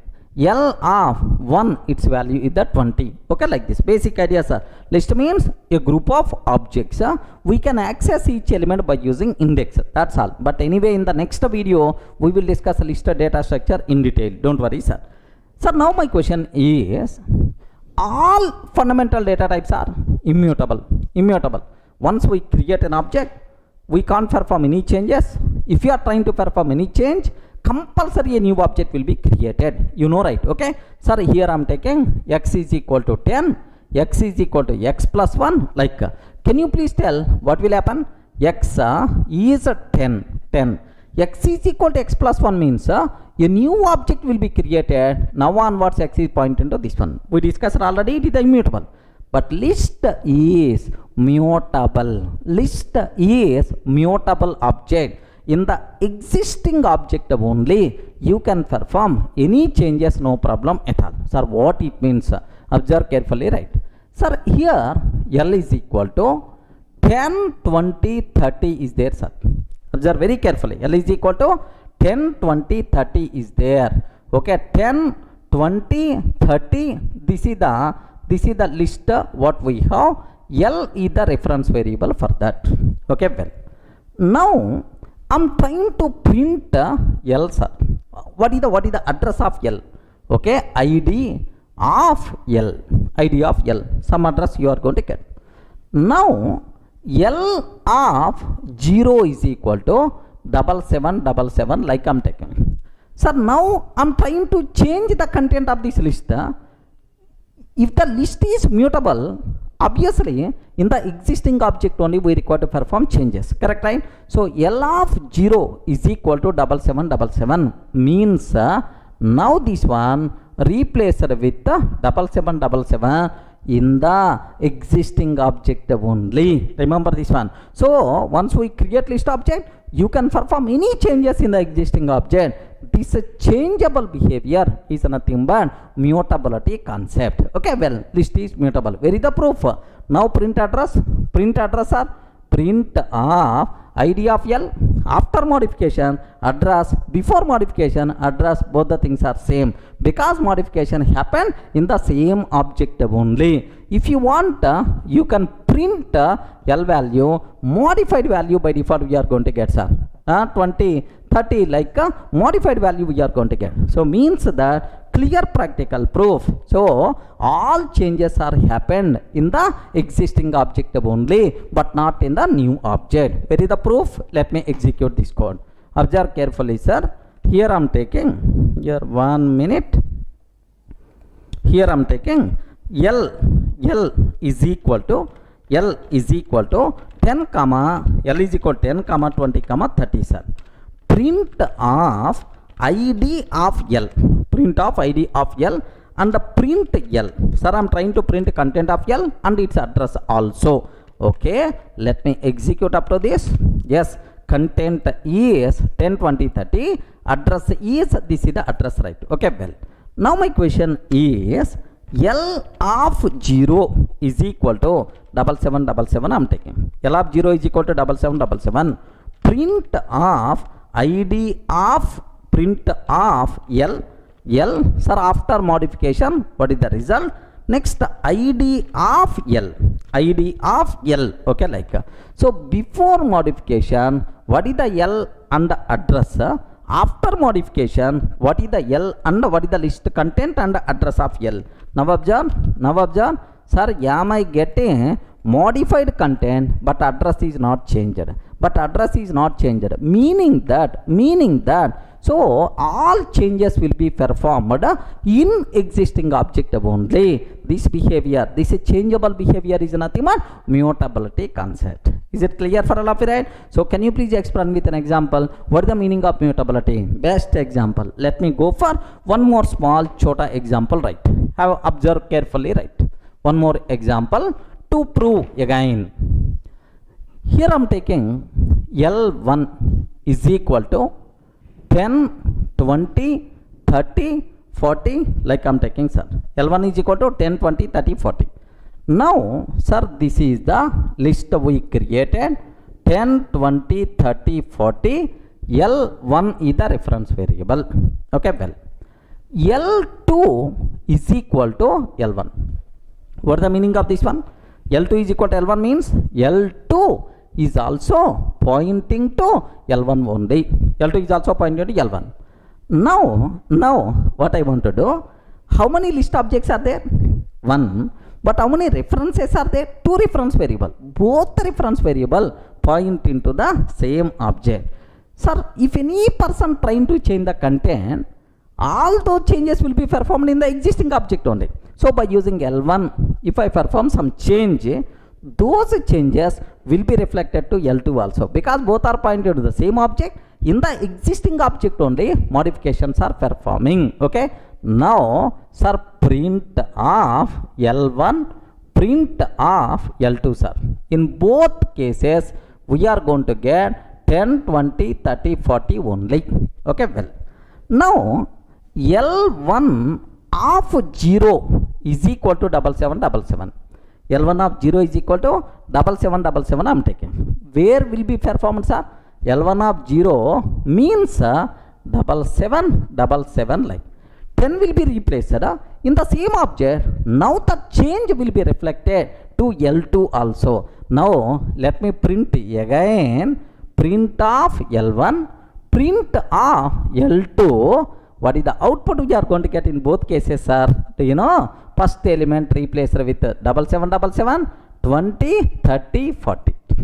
So by using L1, if you perform any change, that change will be reflected to L2 because both are pointing to the same object. In the existing object only, content will be modified. Sir, with those changes a new object created? No. In the existing object only, modification performed. This changeable behavior is the mutable. Observe carefully. Sir, now L2 of 1. This time I am trying to change by using L2. L2 of 1 means 20, sir. Is replaced with 8888. L2 of is replaced with 8822. What 8888? What it means is this one replaced with 8888, right? So this change will be reflected for L1 or not? Yes, because both are pointed the same. In the existing object only all changes are going to be happen. Now print of L1, print of L2. What is the answer we are going to get? In both cases 7777, okay, 8888, 30, 40 is the answer we are going to get. Friends, everyone in the position to understand clearly. So in the case of list, the modifications are happening in the same object or not? Yes, that's why list is mutable. So can you please explain basic example to understand mutability concept? Best example to understand, let me execute this code. Have a look once. I'm taking L is equal to L1 is equal to 10, 20, 30, 40, sir. Okay, well, L2 is equal to L1. So both are pointing to the same object. Print of L1, next print of L2, like this I'm taking, sir. Okay, well, print of L1 and L2. Let me execute after this. Yes, the content is the same. Now by using L1, I'm trying to change the content. L1 of 0 is equal to 7777. Okay, print of L1, print of L2. Like, sir, observe that print of L1, print of L2. What answer we are getting? 7777. So if you perform any change to L1, automatically that change will be reflected to L2 because both are pointing to the same. Remember this one, sir.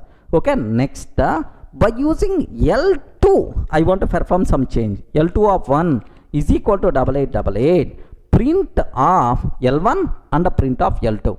Automatically that change will be reflected to L1 or not? Can you please observe that? Yes, that change will be reflected to L1, L2. So both it's going to reflect. So clear indication, all changes performed in the existing object only. This changeable behavior is nothing but what? Mutability concept. Are you able to understand, right? Sir, up to this any doubt? So what is the meaning of immutability? But anyway, from this just you should aware all fundamental data types are immutable. Okay, once we create an object, we can't perform any changes in that object. If any person trying to change, automatically a new object will be created. So why immutability is required? Because of object reusability concept internally. So can you please give an example for mutability? List is the best example which is the mutable. But anyway, in the next classes we are going to use mutable, immutable repeatedly. You should have clear clarity at this stage only. Up to this is the clear?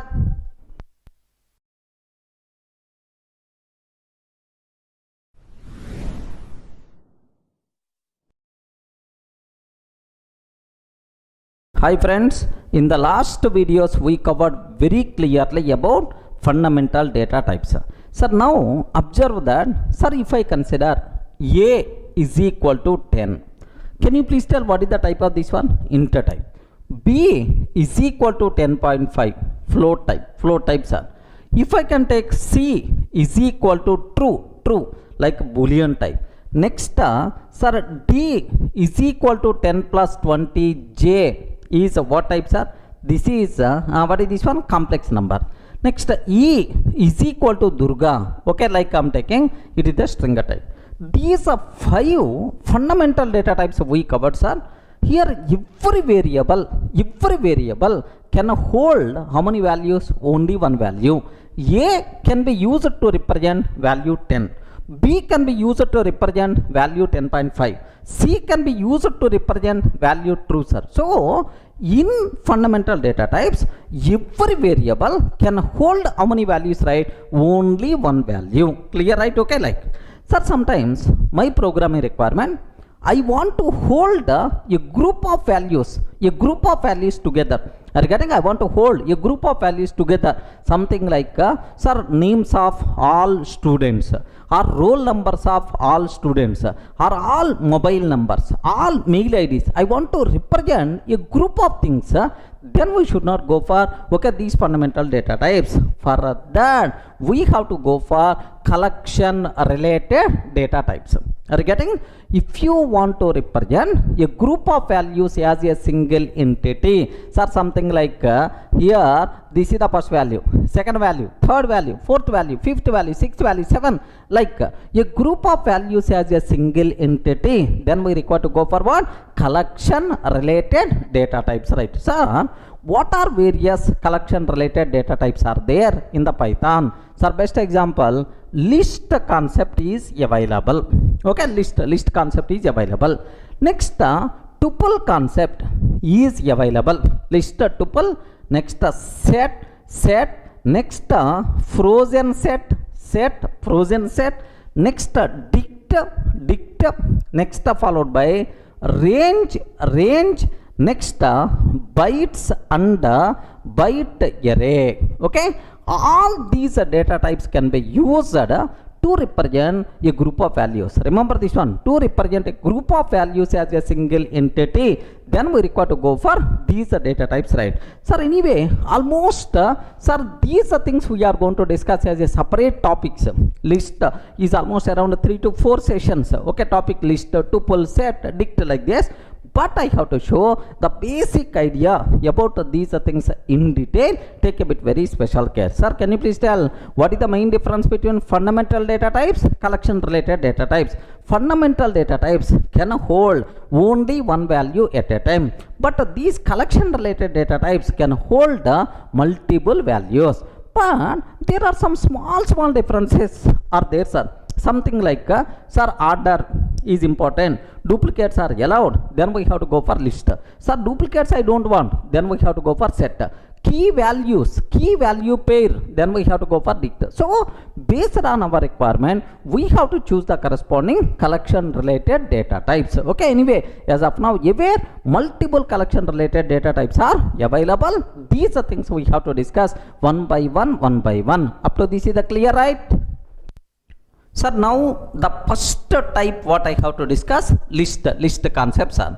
Sir, list of values, sequence of values, where order is there or not.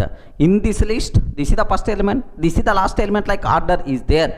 Duplicates are allowed or not. Remember that a bit very carefully, sir.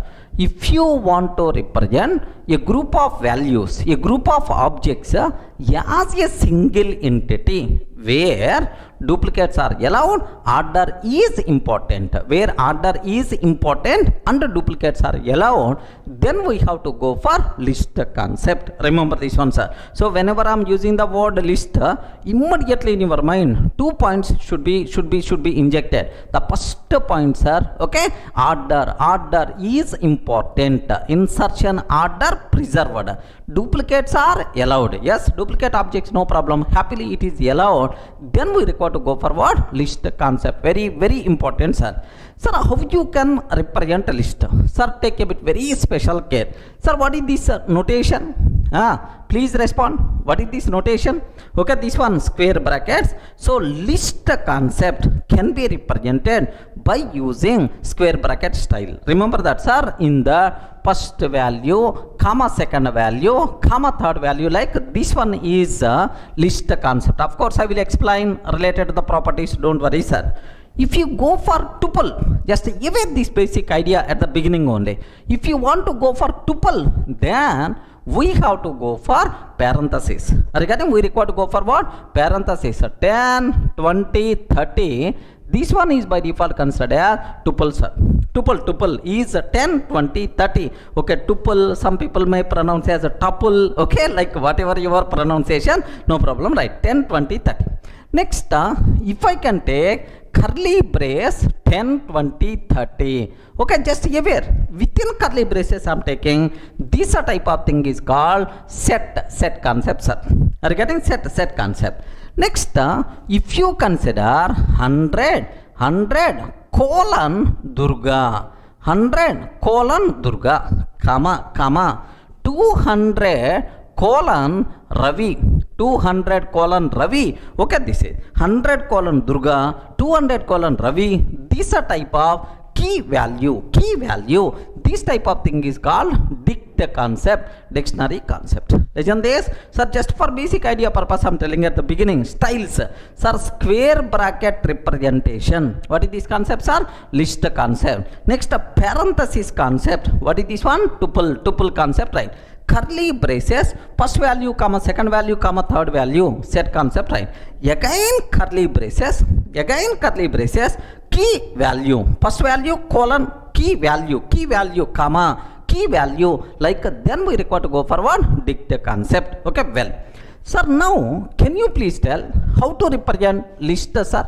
L is equal to, sir, I'm taking here 10, okay, Durga, 10 Durga, next 20, 10, 30, like this I'm taking, sir. Take very special care. Can I use the word? Is it a list or not? Yes. How many values are there in this list? Please confirm. First value, second value, third value, fourth value, fifth value. So this list contains 5 values are available. Now observe very carefully about this one. Sir, 10 Durga, 20, 10, 30, this is the list, right? Now L is the reference variable for this. So if you want to represent a group of objects as a single entity where duplicates are allowed, 10, how many times I'm taking, sir? 2 times. 10 I'm taking 2 times. So duplicates are allowed. Order is important. Sir, what is the meaning of order? I will discuss. Don't worry, sir. Duplicates are allowed. Order is important. Then we have to go for what? List concept, sir. Sir, I'm sure it is a list. Where is the proof? How you can conclude it the list? Like you may ask. Very simple, sir. Print of type of L. Are you getting print of type of L? Sir, what answer we are going to get? Yes, the answer we are going to get, sir, list. Is it clear for all of you, right? Let me cross check, is it really list or not? Okay, have a look once, sir. Sir, now observe a bit very carefully about this one. Here I am taking a small example, sir. Here see this one, sir. Here I am trying to take here just L is equal to square bracket. Sir, this representation is a very important square bracket. 10 comma Durga comma 20 comma 10 comma 30. Like 5 elements I am taking, sir. 20 comma 10 comma 30. Sir, now print of type of L. Sir, what is this type? Print of type of L, like this I am taking, sir. So what answer we are going to get, sir? Yes, it is the list type. Are you getting that? This is the list type, sir. Print of type of L. This value itself is nothing but what? List type, sir. You people should aware clearly, right? Sir, now can you from this diagram you people can aware? Yes, man, duplicates are allowed. I will show, sir. If I print L, can you please print the values present inside list, print of L, that's all. If I print this one, what is the answer we are going to get, sir? 10 Durga, 20, 30, 10, 30, like in which order you specified the element, in the same order only the output is going to come. In which order you provided elements, in the same order only the data will be stored inside memory. That's why order is important. Remember this one, sir. This is the output we are going to get if I print this one. Have a look once. If I print just L, if I print L I'm taking, sir. If I print of L, what is the output we are going to get, sir? Are you in the position to understand, right? 10 Durga, 20, 10, 30, like this we are going to get. 10 Durga, 20, 10, 30 itself is the answer we are going to get, sir. So in the same order only the output is going to come. So friends, the terminology is very clear for you people. So when we should go for list concept, if you want to represent a group of values as a single entity, where order is important, duplicate objects are allowed, then we have to go for what? List concept, right? Okay, well, sir, from this discussion, can you please provide some important conclusions what you observed about the list. Please confirm some important conclusions what you observed from the list. One thing is, okay, order preserved, order preserved. But anyway, I will give much explanation, sir, soon. Don't worry about that. Order preserved. Duplicates are allowed or not allowed? Can you please spell out? 10. How many times I took, sir? 2 times. That's why duplicate objects are allowed. Duplicate objects are allowed like this, right? Next, the values should be represented within square bracket representation. Okay, well. Next, sir, do you know heterogeneous objects are allowed or not? Yes, heterogeneous means what?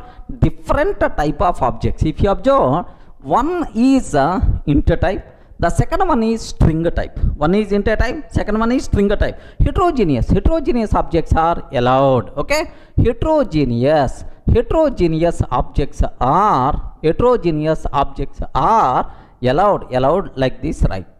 Up to this, not required to keep any explanation about this one, sir. Okay, well, sir, take a bit very special care, sir. Sir, now just I told order is important. Order is important.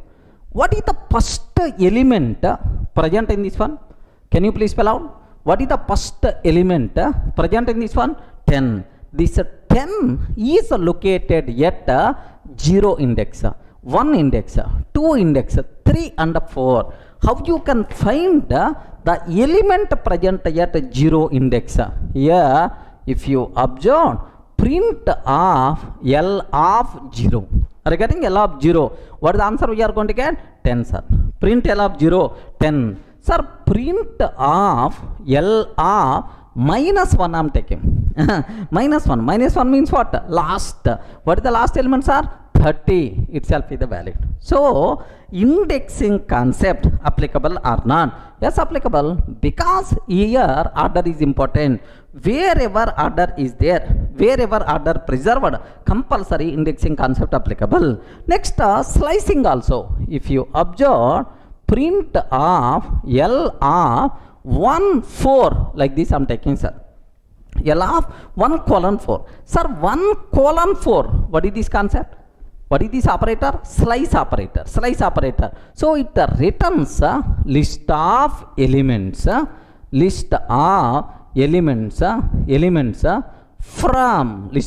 from one index to begin to n minus 1. 4 minus 1 means 3 index. Are you getting? 4 minus 1 means 3 index, right? So 1 index to 3 index means which values are, okay, Durga 20, 10. This is the value we are going to get. Okay, remember this. Let me cross check whether it is going to be happen really or not. Observe carefully, sir. Sir, I am trying to take here print of L of 0. L of 0 like this I am taking. What is the answer we are going to get? 10. Regarding what the answer we are going to get, sir? 10 itself is the answer. L of minus 1 I am taking.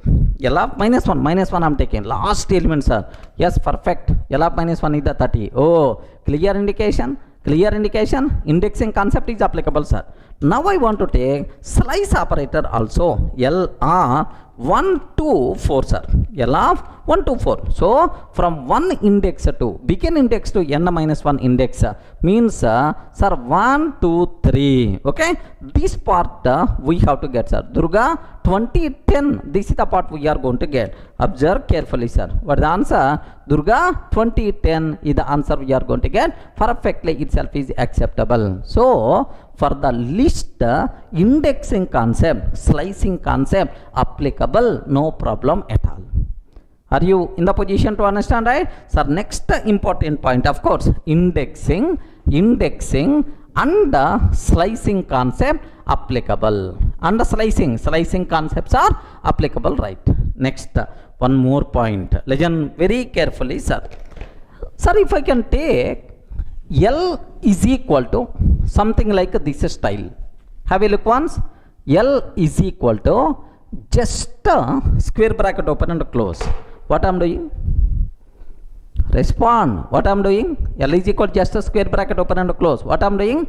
We are creating list which is empty because I'm not specifying any elements, right? Yes, creation of empty list. What is the way? Okay, like this. Sir, being Python developer, lakhs, crores of times you require to do this type of syntax. Okay, how to create empty list? Just I created, right? Now I want to add an element to this list. Are you getting? I want to add an element to this list. If it is the list, if you want to add an element, we require to call one method. What is that method, sir? Append. Are you getting? What is the method we have to call? Append. Append method we have to call to add element to the list. Now observe, L dot append of 10, sir. Now I added 10 to this list. Okay, now L dot append of 20 I'm taking. L dot append of 20. L dot append of 30 I'm taking, sir. 30. L dot append of 40 like this I'm taking. Okay, well, sir, now how many elements I added to this list? 4 elements, sir. By using which method you can add elements to the list? Okay, append method, like, sir, now print of L. Now print of L. If I can take, what is the answer we are going to get, sir? Okay, I told insertion order preserved in the case of list. Sir, first which element you inserted, that element will be stored in the memory. So at the beginning, sir, 10 I added, and then what? 20 I added, 30 I added, 40 I added. Are you getting? 10, 20, 30, 40 like this I'm adding, sir. Sir, this is the output we are going to get. Next, if you want, you can remove an element also. That thing is also possible, sir. L dot remove of 30 I'm taking. L dot remove of 30 I'm taking, sir. Now, can you please observe that print of L. Print of L. So now 30 will be removed. Now the content will become 10, 20, 40 is the answer we are going to get, sir. So based on our requirement, you can add new elements, you can remove existing element. Such type of option is there in the case of list. That's why list is growable in nature. List is growable in nature. Remember, based on our requirement, you can increase, you can add new elements, you can remove existing element. Such type of thing is possible. It is the growable. Based on our requirement, you can add, remove. That option is there. Let me cross check whether it's going to work or not. Have a look once, sir. Sir, I want to take empty list. Can you please confirm how to create empty list? Square bracket open, close. That's all. Square bracket open and close, empty list. L dot add, not add. What is the method? I forgot. Can you please confirm what is the method I have to take? Append. Are you getting? Append of 10. Okay. Next, L dot append of here 20. L dot append of, sir, here just only 2 elements I added. Assume that, sir. Let me print L. What answer we are going to get, sir? Yes, friends, 1020. What answer we are getting? 1020. Suppose assume I'm trying to add 2 more elements, 30 and then 40. 30 and then 40. Sir, now have a look once. Sir, how many elements are added? 4. First which element? 10. Next which element? 20, 30, 40. Order is important. Order will be preserved. Now have a look once. Observe a bit very carefully about this one. 10, 20, 30, 40. Like we are going to get the answer, sir. Okay, well, sir, based on my requirement, remove. L dot remove of 30 I'm taking, sir. L dot remove of 30, print of L. What output we are going to get, sir? 10, 20, 40 like this. Friends, is it clear for all of you? Based on our requirement, you can increase, you can decrease, you can add new elements, you can remove these new element. So this type of thing is called growable in nature. Okay, well, sir, one more last point related to list, sir.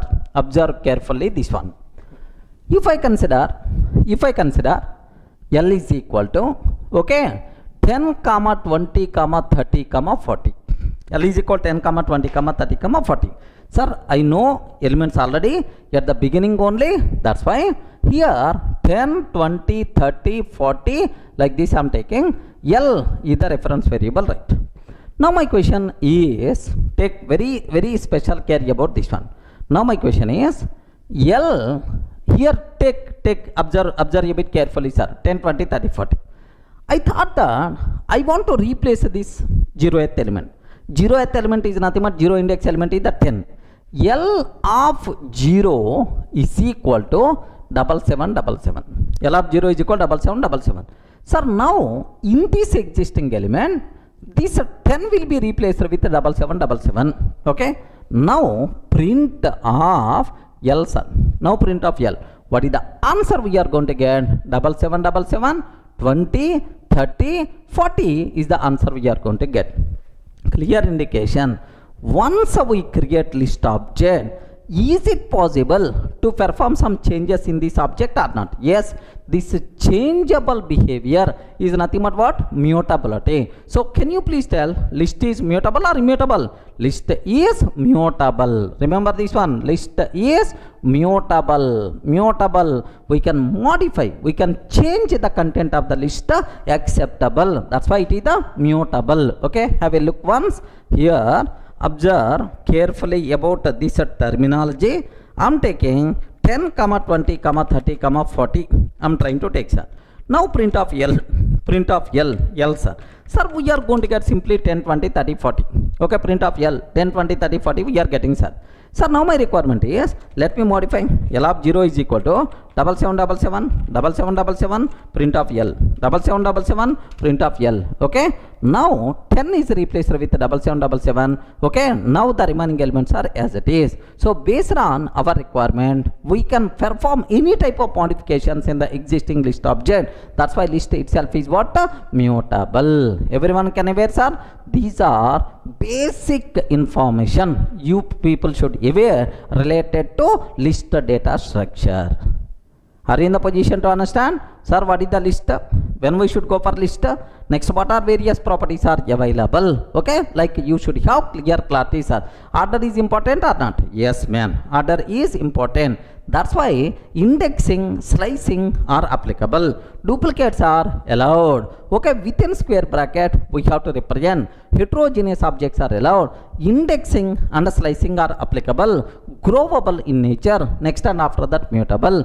These are various important things you should aware. By using which method you can add new element to the list?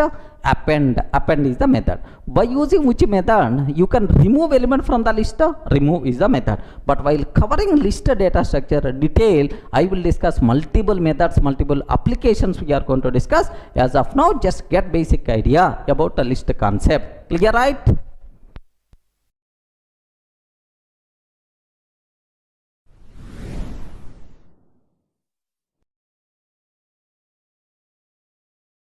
Sir, in the last video, we covered very clearly about list data structure, right?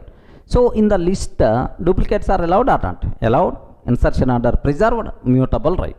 Sir, now the next thing what I have to discuss, tuple concept, right? Sir, now tuple exactly same as list. Sir, all properties are exactly same as list. Exactly same as list. But where is the difference? Only one word is the difference. So exactly same as the list, except that it is immutable. Remember this one, sir. Except that it is immutable. Okay.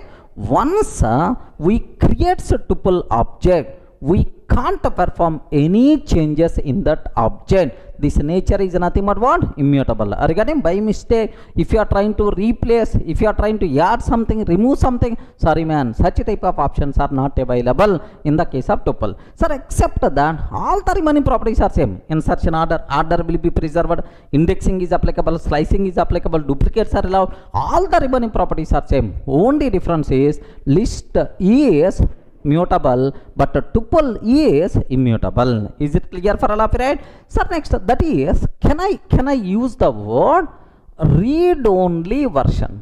Are you getting? Read-only version of list. Read-only version of list is a tuple. So I have one list is there. Sir, I want to perform only read operation. You can't add something, you can't remove something, you can't replace something. Such a type of read-only version of list, I can use the word, it is the tuple. Remember that, sir. Sir, now how you can represent tuple? Very, very simple, sir. So we can represent tuple. In the last video I told, right? Have you remembered? Square bracket notation meant for, please guide. Square bracket notation meant for what? List concept. Sir, parenthesis notation meant for what? Tuple concept, sir. So how you can represent a tuple? You can represent, sir, tuple by using square bracket, by using tuple parenthesis notation, right? Sir, 10 comma 20 comma 30 comma 10 comma 20. Are you getting? So 10 comma 20 comma 30 comma 10 comma 20, like this, right? Or even let me take a heterogeneous element also. No issue at all. Heterogeneous element, possible man. Okay. Sir, now duplicates are allowed. Duplicates are allowed. Order is important. Order will be preserved. Heterogeneous elements are allowed. All the properties are same. But you can't perform any modification for this. That is the only difference. Sir, how you can conclude it is a tuple? Where is the proof? How you can tell, sir, it is a tuple? Very simple. Let me take print of type of t. Print of type of t. Sir, what answer we are going to get, sir? Tuple itself is the answer. Okay, have a look once. Sir, now t is equal to, here I am taking t is equal to 10 comma 20 comma 30 30 comma 10 comma Durga, like this I am taking. Can you please tell which symbol we are using? Parenthesis symbol we are trying to use. Now print of type of t, sir. Print a type of t. Have a look once. What output we are going to get, sir? Class tuple. Are you getting what is the output we are getting, sir? Class tuple. Tuple is the output we are going to get, sir. It is the tuple. Now I have one small point. Sir, order is important or not? Yes, order is important. So what is the first element? Yes, 10. What is the last element? Durga, like this, right? So if the order is important, slicing, indexing applicable, right? Now, sir, print t of 0. Hey, what is the first element? Which element is locating at 0th index? 10, sir. Okay, 10. Sir, print t of minus 1. Minus 1 means last element. Minus 1 means last element, sir. Durga. Last element, Durga, like we are going to get. So print of t of 1 colon 4. Sir, what is the meaning of 1 colon 4? Respond. 1 colon 4. Slice operator, right? Sir, which value we are going to get from begin index to n minus 1? 1, 2, 3. 1, 2, 3 means this is the answer we have to get, sir. So I'm going to get 20, 30, 10. Sir, it is the read only operation. It is the read operation only. I'm not performing any modification, just read operation. So slicing and indexing, both operations are applicable for the tuple also. Okay, have a look once, sir. I want to take what is the first element? T of 0, sir. Sir, can you please tell what is the first element? 10 is the answer. First element itself is the 10. What is the last element? What is the last element? The last element is Durga. The last element itself is Durga, like this, right? So first element is the 10, last element is the Durga, like this we have. Next, print of t of 1 colon 4. 1 colon 4. What answer we are going to get? 20, 30, 10, like this, right? So what is a tuple? What is tuple? How you can represent a tuple? Next, how you can access elements of the tuple, like index, slicing, all these things are applicable. Next, sir, you told tuple means immutable. Very that. Can you please show that? Very simple, sir. T of 0. Which element is there? 10 is there, sir. T of 0 means 10. I want to replace this 10 with a 7777. Sir, now observe. If it is the list accepted, if it is the tuple, what it's going to tell, sir? 77, like this I'm taking. So T of 0 is equal to 7777 like. If I'm trying to ask, array Python virtual machine, can you please run this one?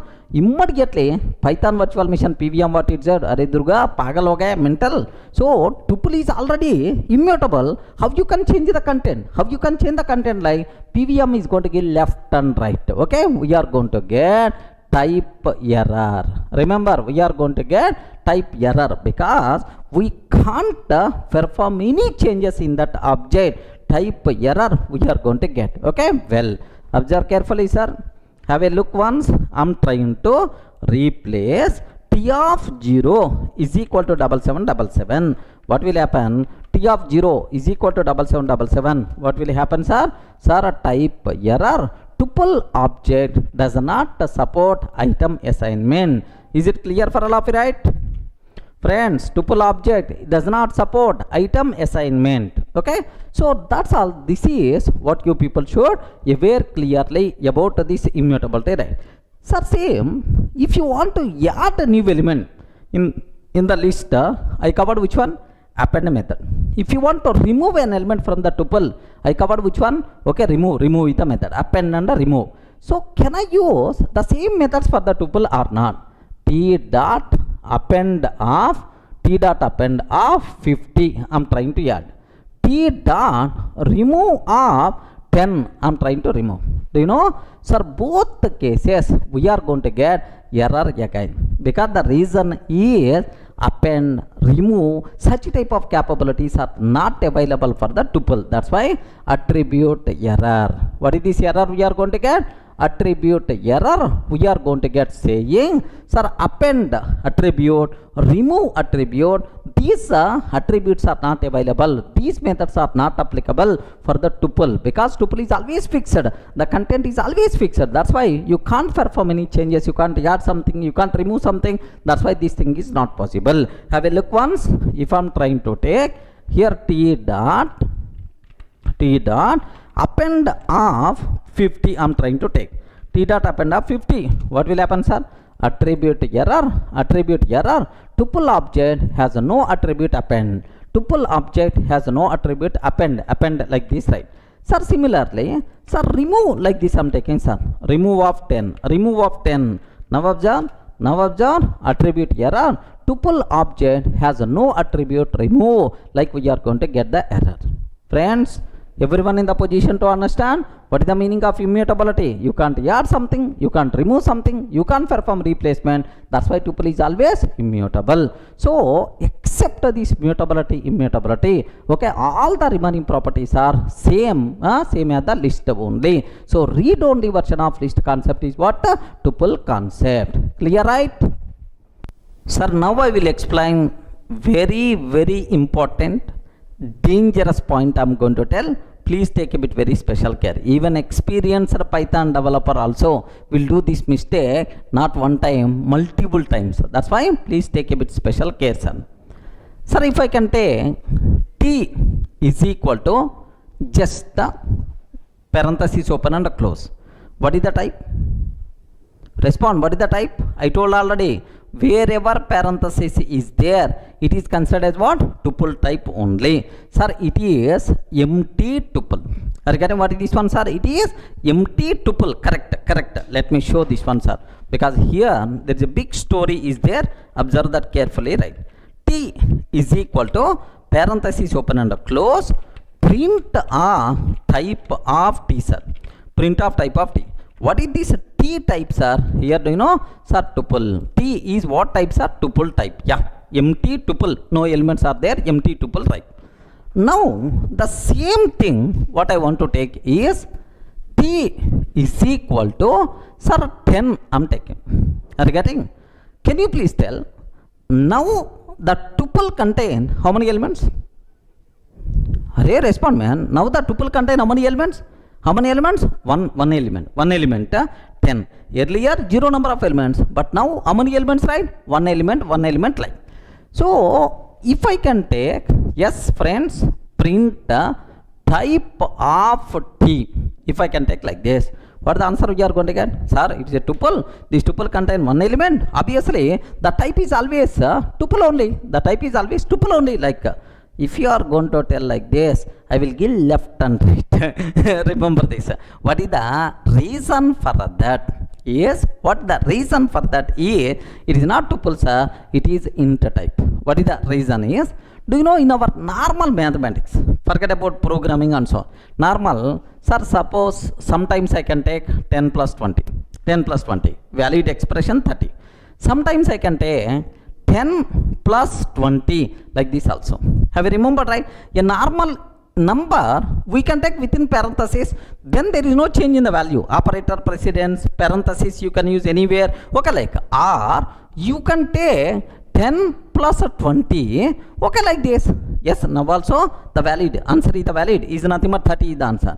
So for numbers, in operator, whenever we are performing operators for numbers, it is a very common trend. Okay, we are enclosing within parenthesis. Regarding we are enclosing within parenthesis, right? That's why here, do you know, I'm taking 10 within parenthesis. It is not considering tuple, sir. It is considering int value. Now, what is the type we are going to get, sir? Int. Remember this one. What the type? It is not tuple. It is not tuple. It is the int. Like, now, have a look once. Sir, I'm taking just only one value, 10 I'm taking. 10 I'm taking, sir. Single value I'm taking. Now, if I can ask the question, what is the type, sir? Now I'm trying to get, now I'm getting int type. So clear indication that it is not, sir, tuple type, it is the int type. Okay. So this type of problem is going to come only for the tuple, because normal numbers, we never going to enclose within square bracket. Normal numbers we never going to enclose within curly braces. That's why, sir, but parenthesis is the very common. That's why only in the case of tuple, this type of problem is going to come. But in the case of list and set, we never going to have this type of problem, right? Now, how I can convey? Hey, Python virtual machine, don't consider this one as the int type. Please consider it is the tuple only. This is the first value. How you can specify, sir? What you have to take? 10 followed by comma we have to take. What is this one, sir? 10 followed by comma. Whenever I am taking comma internally, my Python virtual machine is going to consider that, oh, he is going to add some more values.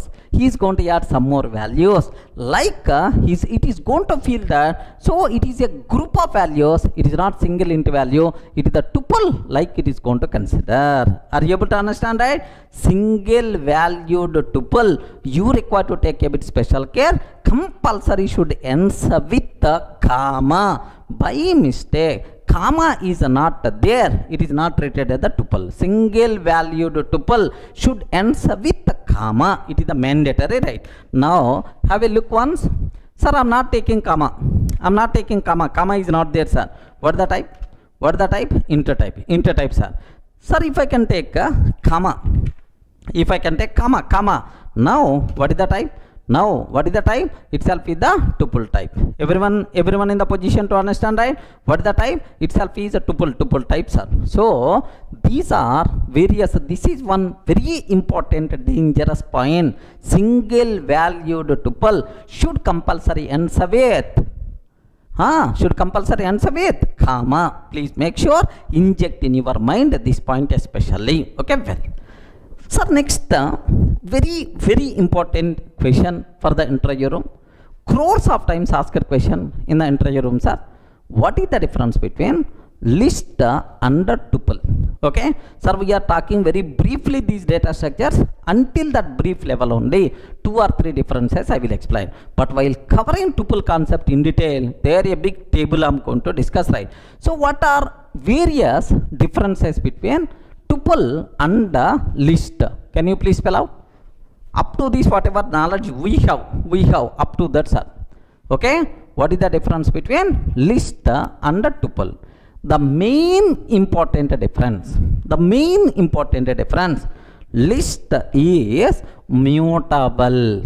Regarding list is mutable. We can perform any changes in the list object, no problem at all. Sir, but tuple is immutable. So means once we create tuple object, we can't perform any changes in that object. Okay, like next list elements we can represent by using square bracket notation. Next tuple elements we can represent by using parenthesis. Regarding tuple elements we can represent by using parenthesis, right? Next third one, very important, take a bit very special care, I didn't cover, sir. Do you know tuple elements are always fixed? They never going to change at runtime. It's not, no chance at all to change. That's why internally memory representation, Python is going to follow concise memory representation to store tuple values internally. So by using bits only, even the bigger value also, it's going to be specified, it's going to be stored by using single bit. So to store tuple elements, Python virtual machine required very less memory.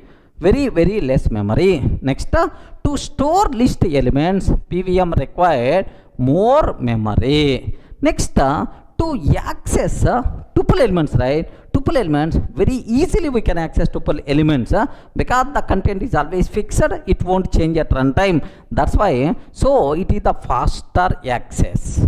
Regarding we can access tuple elements very fast. So internally we can use the word performance is more. Regarding performance is more, but here performance is less. Performance is less like this, right? Okay, next. So that's why if you know the content won't change, the data is always fixed, better to go for which concepts are tuple only to get memory benefit, and to get performance benefit compulsory our hand should go for tuple but not for the list. Remember, right? Sir, where we can use a list concept? Sir, YouTube comment is there, or Facebook comment is there, or your Udemy reviews are there. Today you are giving some review. Tomorrow you want to edit that review. Is it possible or not? Yes, man, it's possible. You can add something, you can remove something like possible. If the content changing, then we have to go for list concepts. Sir, adding new object, removing existing object, such type of capabilities are required. Then better to go for list concept. But when we should go for tuple is always fixed, sir. Tuple is always content is always fixed. Best example, account type. Okay, in the bank, account type, only two values are there. Okay, one is savings account. Regarding one is savings account, second one is current account. Regarding one is a savings account, second one is current account. That's all. So at runtime the account types never going to change throughout bank project. Then how you can represent these two values? Better to go for tuple concept. Okay, like vendor missions are there. You may aware if you are going to insert coin, then you will get what we call a small chocolate or otherwise Coca-Cola bottle, something like you are going to get vendor mission. So the allowed inputs inside vendor mission is always fixed. Maybe assume that, sir, it should be only 5 rupees or 10 rupees coin only. You are not allowed to use any other. So allowed inputs is always fixed. So to represent, okay, these fixed values, better to go for what? Tuple concept. Are you getting right? Okay, even in the metro stations also, if you want to get the ticket, you have to insert either 10 rupees or otherwise 20 rupees note only. Assume these are the two allowed inputs or three allowed input. How you can represent, sir? By using tuple concept. Content is always fixed. At runtime, you can't add something, you can't remove something. Next, you can't replace something. Such type of possibilities are there. Highly recommended. Better to go for tuple, sir. So the most valuable, very important question for the interview room. What is the difference between list and tuple? List is mutable, tuple is immutable. List elements we can represent by using square bracket. Tuple elements we can represent by using parenthesis. Next, tuple elements required less memory, but list elements required more memory to store. Next, we can access tuple elements very speedily. Performance is good, but here performance is low. That's all. If the content keep on changing, better to go for list. If the content never changed, better to go for tuple concept. Any doubt? Are you getting basic idea about tuple? Next one more dangerous point. Single valued tuple should compulsory ends with a comma. That's all, sir.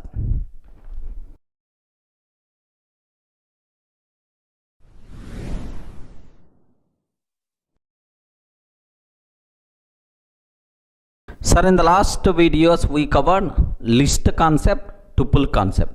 List and tuple, in both order is important, duplicates are allowed.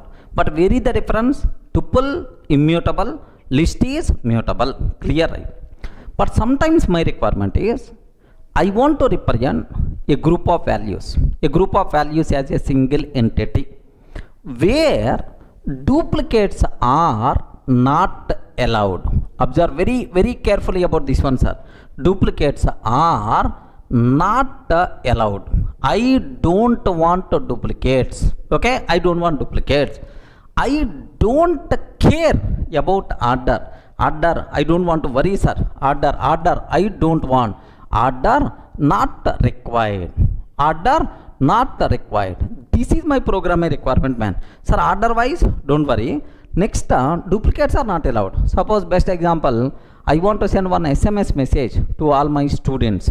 So I have to duplicate numbers, if any there, it should be removed. Duplicates are not allowed. So in any order you can send. But at last, for all the students, my message got sent or not, my message got delivered or not, it is very important. So where order is not required, order is not important, next, duplicates are not allowed. If you have such a type of requirement, then better to go for set data structure, right? Are you getting? When we should go for set? Whenever we are using the word set in your mind, immediately 2 points should strike. Point number 1, okay, order not important, order is not applicable. Next, duplicates are not allowed. Okay, like, sir, in your general mathematics also, if you observe that mathematics, S1 set, sets, relations, functions, like mathematics, discrete mathematics, somewhere in our academics we covered.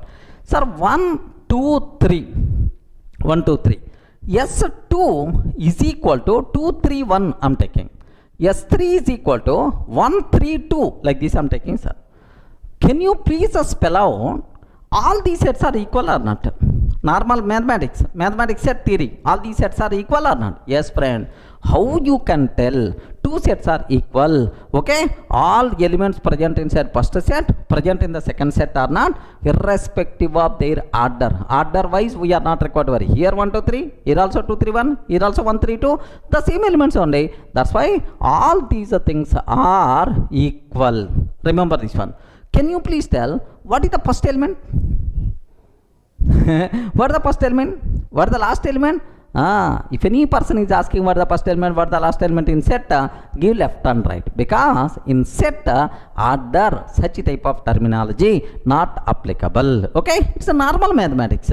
Same way our Python set also. Okay, so if you don't want duplicates, if you don't want worry about order, then we have to go for what? Set concept. How you can represent, sir? Very simple. Okay, 10, 20, 30, 40, sir. So within curly braces you have to represent a group of values.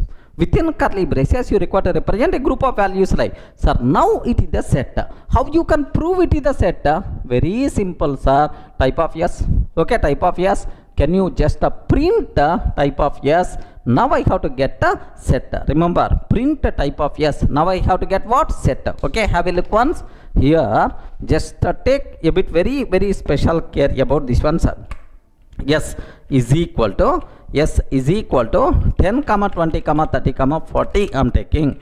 Print type of yes. Print type of yes. What output we are going to get a class set. Is it clear for all of it? It is the set, right? Okay, class set like. Now here there is one small point is there. There is one small twist is there. Observe carefully, right? If I can take my yes is equal to 10, 20. Sir, 10 Durga, 30, 40, like this I'm taking. 10, 20, 10 Durga, 30, 40 I'm taking. If I print yes, what output we are going to get? Can you please spell out, sir? What is the output we are going to get if I print yes? Can you please confirm? What is that output we are going to get in this case? Yes, very simple, sir. 10, 20. Sir, 10 is available 2 times, but in the set only once. The remaining duplicate element will be ignored. The remaining duplicate element will be ignored, sir. 10, 20. Next, Durga, 30, 40. Only this is. 10 2 times won't be there. Even you are trying to add 2 times also, but it's always going to consider only once. Duplicates are not allowed. But what is the output?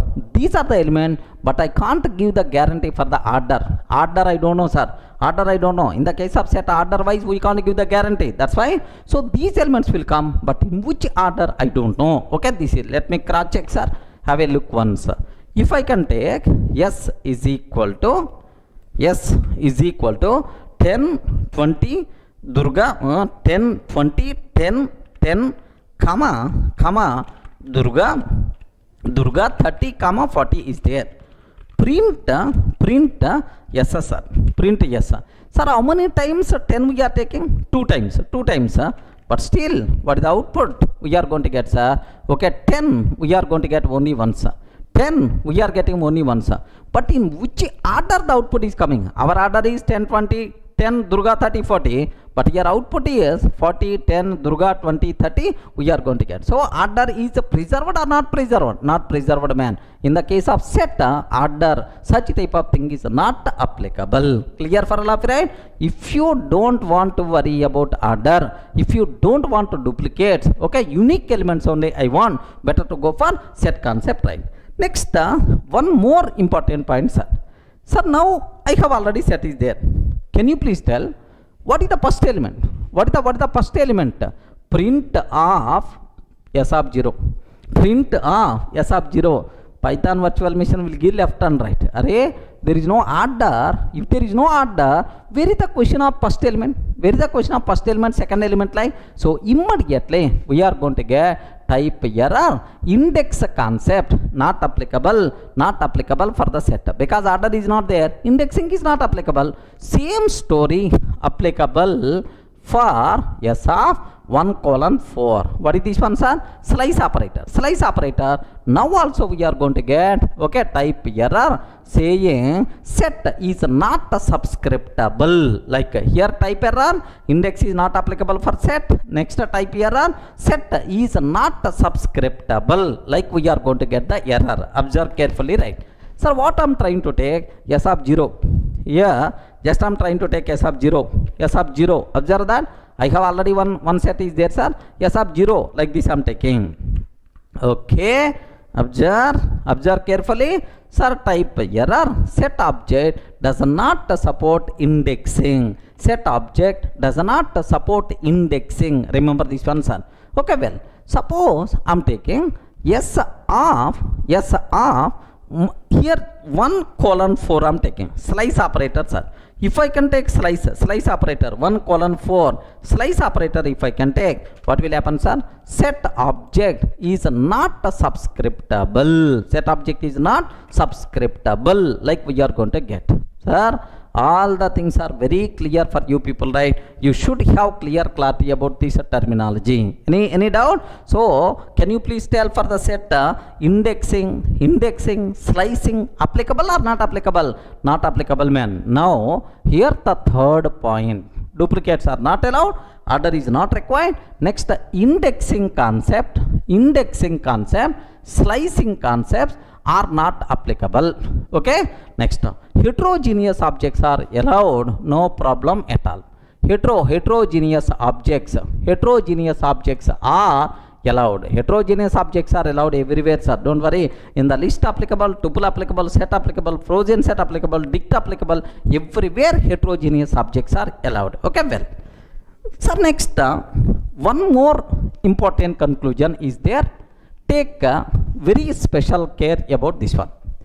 Sir, S is equal to 10, 20, 30, 40 is there. Now my requirement is, observe carefully. Here I want to add 50. I want to add 50, 50. Now immediately you may get the doubt. Sir, append method. Append method applicable for list, but for the set we require to use add method. Add. What is the reason? I will explain, sir. Append applicable for the list, but add is the method applicable for set. Okay. Now let me print yes, sir. Let me print off yes. What answer we are going to get? Okay, 50 will be added. Now yes, sir, dot remove of 30 I am taking. Yes, dot remove of 30. Okay, print of yes. Now 30 will be removed from the set. So 50 will be added, 30 will be removed from the set. Both the things are applicable. Have a look once. Here I am taking 10, 20, 10, 20, 30, 40. Like this I am taking. Yes, sir, dot add 50 I am taking. Print of yes. Print of yes. Print of yes. Now observe 40, 10, 50, 20, 30 is there, sir. 30 is there. Okay, like similarly I want to add yes, sir, dot remove of 30. Yes, dot remove of 30. Print of yes, sir. Yes, dot remove of 30. Print of yes. Yes, 30 got removed, sir. 40, 10, 50, 20 is the answer we are going to get. Okay, clear, right? So the important point is once we create set object, happily we can perform changes to that object. Means set is mutable or immutable? Mutable. Set is growable. Set is growable and set is mutable. Remember, these are various important points what you people should be aware about set terminology, right? Next, one more small point is there. What is that point? Why? What is that point is? Append versus add. Append method versus add method. Sir, in the case of list, we have append method. But in the case of set, we have add method. Why, sir? What is the reason? Why these different methods? Why the names are different? Very simple. Very simple. Observe carefully, sir. If I consider this is my list. L is equal to 10, 20, 30, 40. Assume that 10, 20, 30, 40. If I add 50, if I am trying to add 50, where it will be added? At last. Compulsory. At last. In the last position, 50 will be added. Correct, right?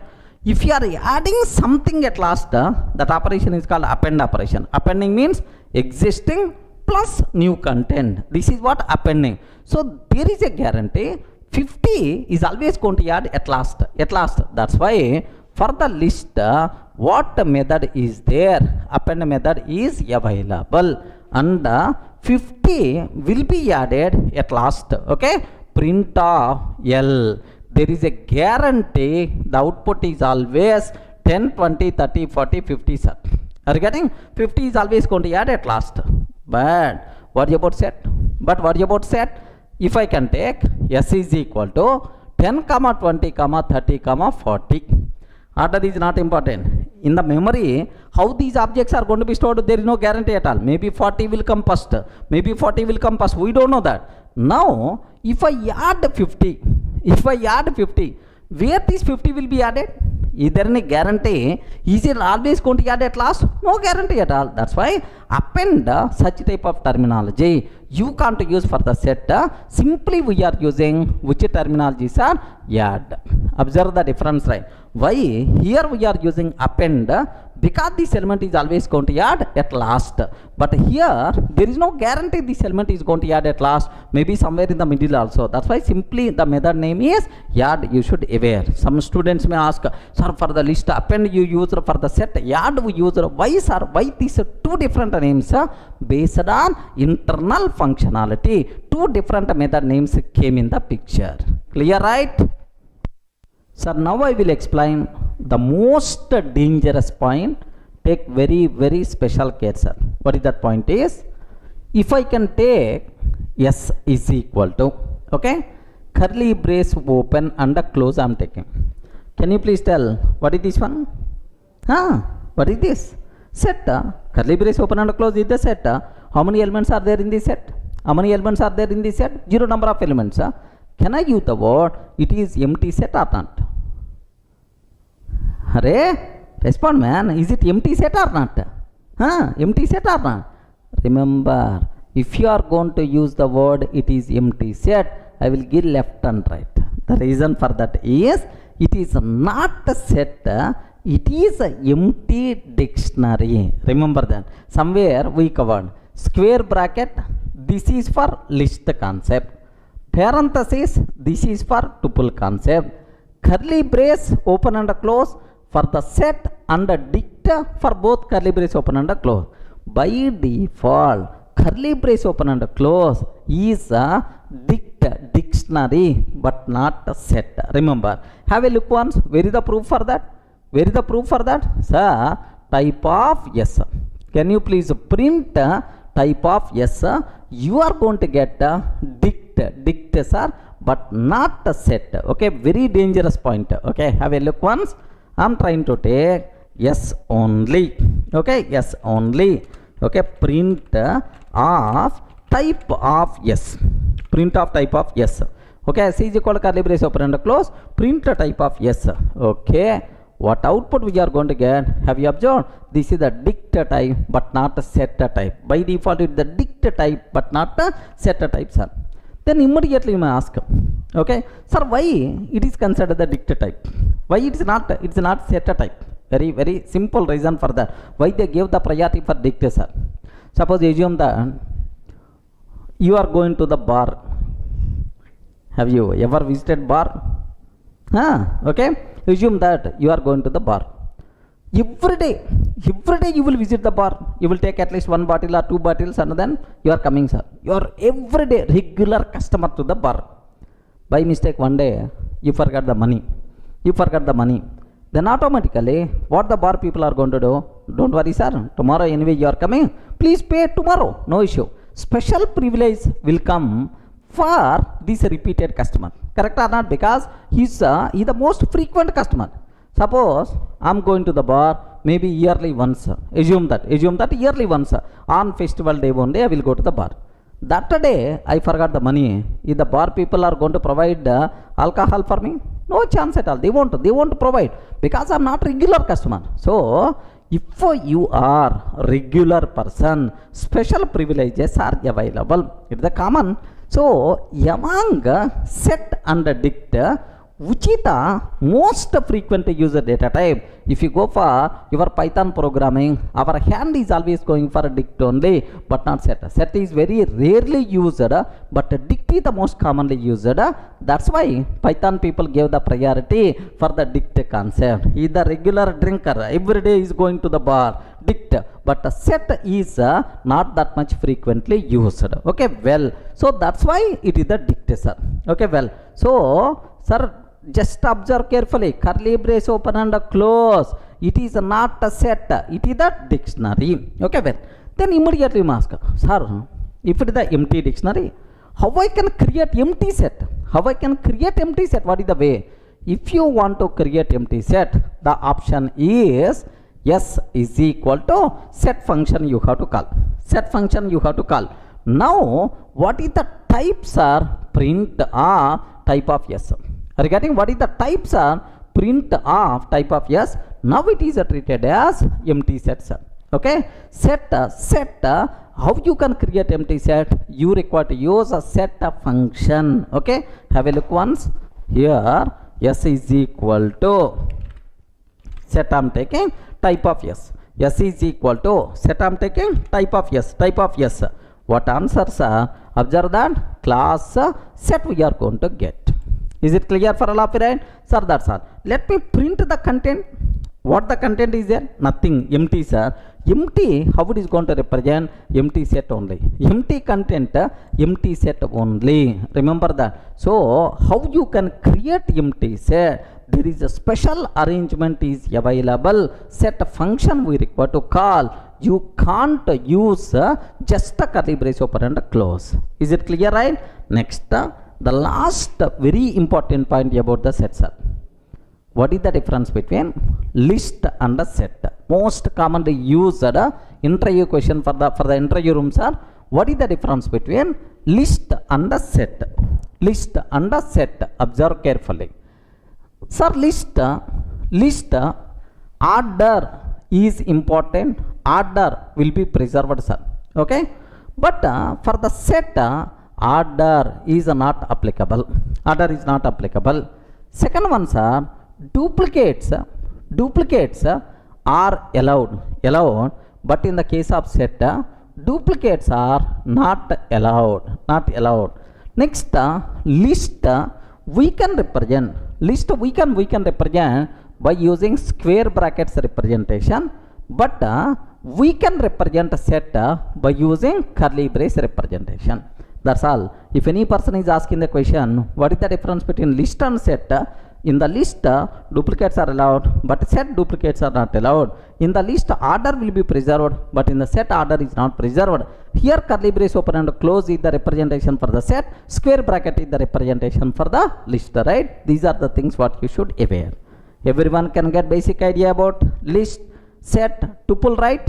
Okay, very important. The difference between list and tuple, the difference between list and a set. Okay, how to create single valued tuple, comma, how to create empty set function we have to call. Clear?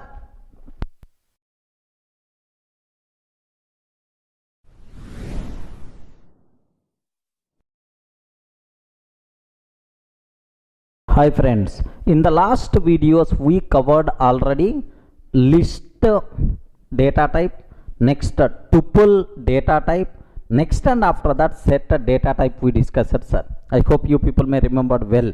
Sir, can you please tell when we should go for list? Matter of 2 minutes to continue further. When we should go for list? List duplicates are allowed. Remember this one, list duplicates are allowed. Next, list talks about order, where the order is important. What is the 0th element? What is the first element? Like indexing, slicing, all those things are applicable. Next, for the list, do you know it is the mutable? Once we can create list object, happily we can perform, add some elements, remove some elements, we can replace existing elements, like happily we can do mutable, right? Sir, now the tuple we consider, sir. Tuple exactly same as list, except that tuple is immutable. Are you getting? Except that tuple is immutable. Once we create tuple object, we can't perform any changes in the tuple object. It is the just a read-only version of the list itself is the immutable, right? Sir, next, duplicates are allowed, order is important, indexing, all those things are applicable. Okay, now even I covered about set concept, even I discussed about set concepts, sir. Take a bit very special care. In the case of set, duplicates are not allowed. Are you getting? In the case of set, duplicates are not allowed. Next, order is not applicable. Remember, order is not applicable. Duplicates are not allowed. Order is not applicable. Such type of requirement, happily we can go for sets. For the set, indexing concept, slice operator, this type of terminology not applicable. Okay, well, sir, now what is a frozen set? Are you getting? What is the frozen set? Sir, can you please tell what is the meaning of frozen? Sir, frozen. Have you observed, right? Frozen. What is the meaning of frozen? Freeze. Sir, ice got freezed. No one is going to change. Okay, can't move. It's always fixed. Something like frozen set. Means frozen set exactly same as set. Except that it is immutable. Remember this one, sir. Frozen set exactly same as set, except that it is immutable. The word frozen means what? Immutable. Okay, like suppose best example, if I consider set, sir, S is equal to 10, 20, 30, 40 is there. Okay, I'm taking the set. Set means curly braces story, you know, right? Now S dot add 50 I'm taking. Sir, I'm trying to add 50 like. Sir, S dot remove of 30 I'm taking, sir. So once we create set object, happily you can add some elements, you can remove elements, because set is always what? Mutable means changeable. Now if I print yes value. What is the output we are going to get, sir? Okay, 10, 20, okay, 40, 50 is the answer. But only one thing I can't give the guarantee, order I can't give the guarantee because it is the set, sir. Sir, clear indication, set is mutable or immutable? We respond, set is mutable or immutable? Yes, set is mutable. Happily we are allowed to change the content, no problem at all, right? Okay. But the same thing if I can do with the frozen set. How to create frozen set? Next, is it mutable or not? I have to show, sir. Sir, very simple. If I want to create frozen set, yes, what I am taking? Assume that I have set is there. I have some set is there, sir. 10, 20, 30, 40 is there, sir. Okay. Now, frozen set. How to create frozen set is we have to call inbuilt function frozen set of yes. Fs is equal to frozen set of yes, sir. Now frozen set is ready, sir. Let me print type of fs. What is the answer we are going to get? Just observe carefully. Here assume that I have s is equal to 10, 20, 30, 40 is there, sir. Frozen set fs is equal to, I have to call frozen set of yes. Are you getting? Frozen set of yes. Print of type of fs. What is the type of fs, right? Like this I am taking. Now let me execute this code, sir. If I execute this code, what is the answer we are getting, sir? It is the frozen set type. No problem at all. It is frozen set type. Now, sir, is it clear for all of you, right? How you can create frozen set object? We require to call what? Frozen set function by passing this yes, sir. Sir, now you are going to get frozen set object, right? Now, I want to add a new element to the frozen set. Add 50 I am taking. Frozen set dot add 50 I am taking. Sir, yes dot remove of 30 I am taking, sir. Immediately we are going to get error, sir. Immediately we are going to get error because there is no such type of add method, remove method, because it's already what? It is immutable. You can't change the content. You can't add something. You can't remove something on the frozen set object. Immediately we are going to get attribute error. Immediately we will get what?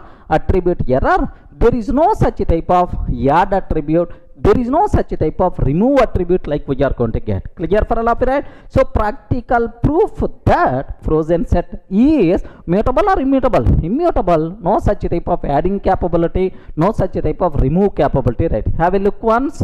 If I print fs. Sir, this is the previous example only.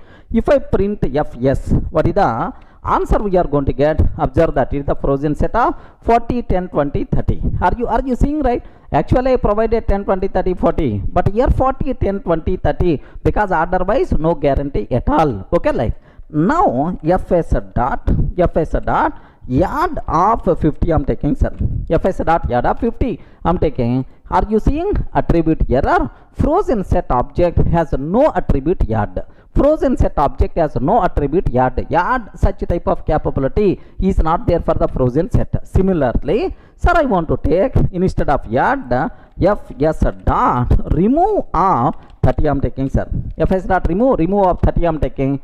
Immediately attribute error we are going to get. Frozen set object has no attribute, remove. Has no attribute, remove. Like this we are going to get the error, sir. So it's a very clear for you people. What is frozen set? What is the difference between set and frozen set? Set and frozen set both are same. Only difference is frozen set is frozen. What is the meaning of frozen, sir? Immutable. But set itself is nothing but what? Mutable concept. Clear, friends? Any doubt about this one? Up to this, not required to keep any explanation. Next, there is one small doubt for most of the people are going to ask, sir. What is that doubt here is, do you know, sir, just we completed tuple concept. Tuple is immutable. Then frozen set is also immutable. Then what is the difference between tuple and the frozen set? Sir, only common point is both are immutable, but there are several differences are available. What is that difference is here order preserved. Order preserved. Regarding order is important, but frozen set order not applicable. Remember this one. Order not applicable. Order insertion order not applicable. Next, second one, tuple duplicates are allowed. Regarding tuple, duplicates are allowed. But what about frozen set? Can you please tell? Frozen set or set duplicates are not allowed. Duplicates are not allowed. I hope clear. Next, third point, sir. If you consider duplicates are allowed, duplicates are not allowed. Next, third, indexing. Index slice operators are applicable. Slice concepts are applicable. But this one, index slicing, such type of things are not applicable. Observe carefully, sir. So seems to be, sir, tuple and frozen set both are same, both are immutable, but there are multiple differences are available. One is lister related terminology, but second one is what? Set related. Here order is important. Next, duplicates are allowed, but here order concept not applicable, duplicates are not allowed. There is a difference is there. Clear for all of you, right? So frozen set not usually commonly used data type. Just get a basic idea. I hope it is enough. Sir, what is the difference between set and the frozen set? Set is respond. Set is mutable. Frozen set is immutable. What is the difference between tuple and a frozen set? Similarity, both are immutable, but differences, multiple differences are available. Clear for all of you, right?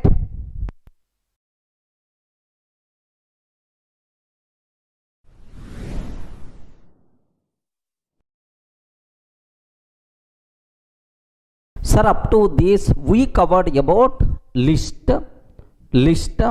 tuple, set, and then frozen set.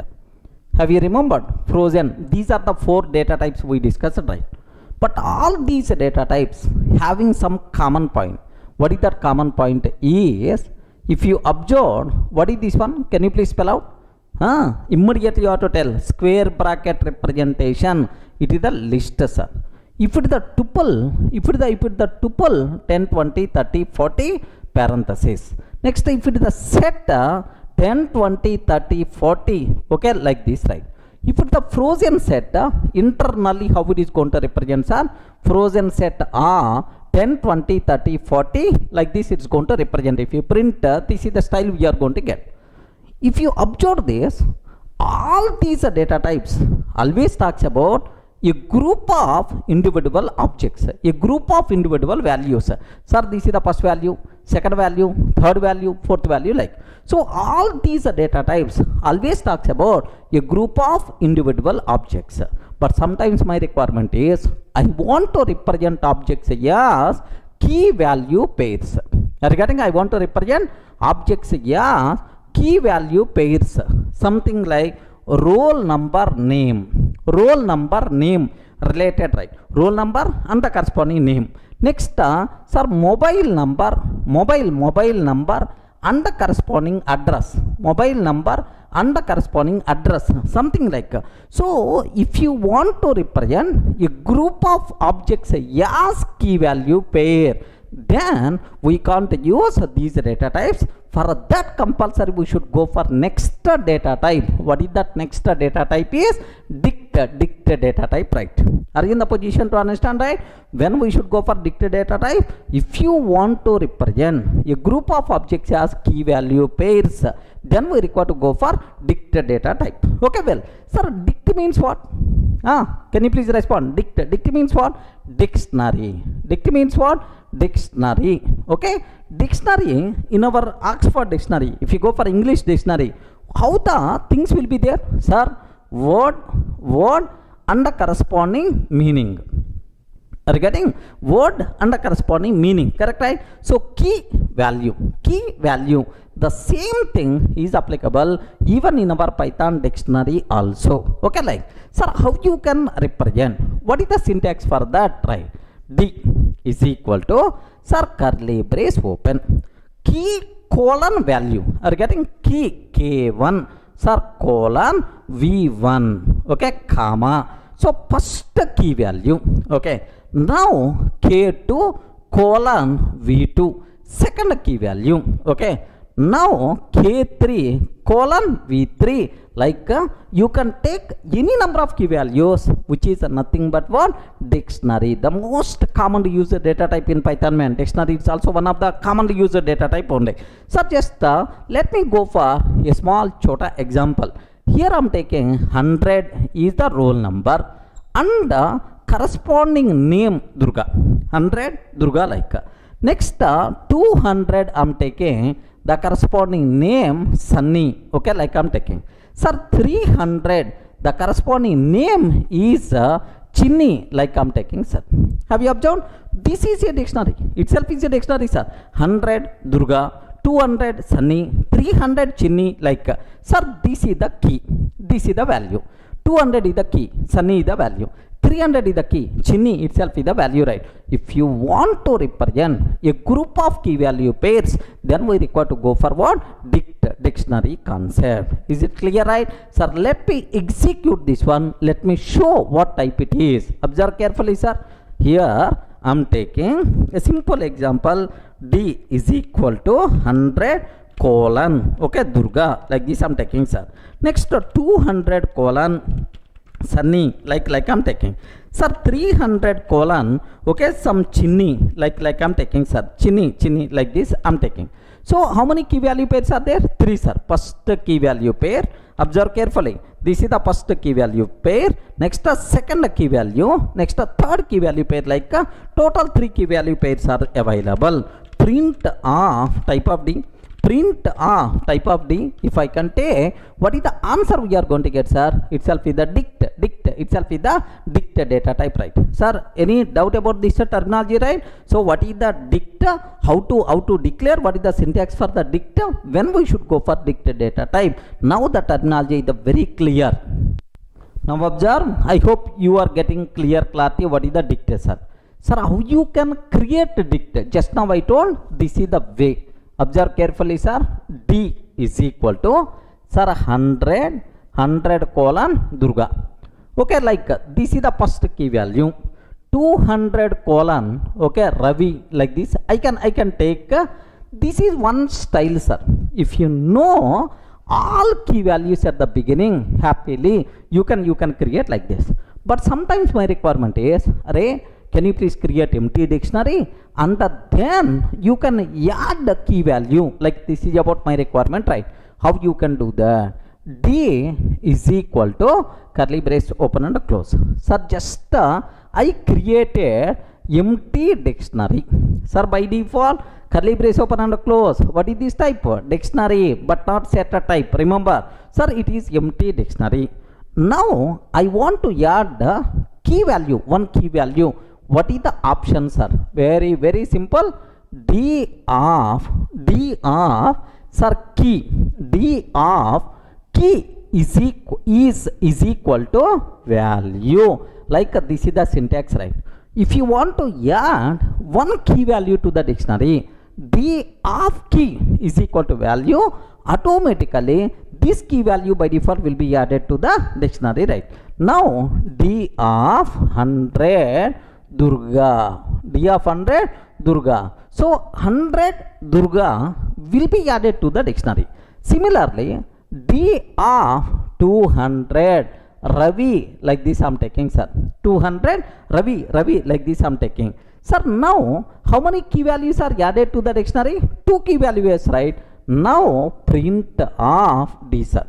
What is the answer we are going to get is, remember that here 100 colon Durga, 100 colon Durga, 200 colon Ravi, like this we are going to get. But one important rule what you people should be aware, order wise no guarantee in the dictionary. Remember this one, sir. In the dictionary all key value pairs will be added based on hash code of the keys. Okay, so internally for every object hash code is there, based on that the entries by default will be added as of now. So don't worry about this hashing, just aware only one point, sir. Yes, order is not important in the dictionary, remember that. Have a look once. This style, let me create object.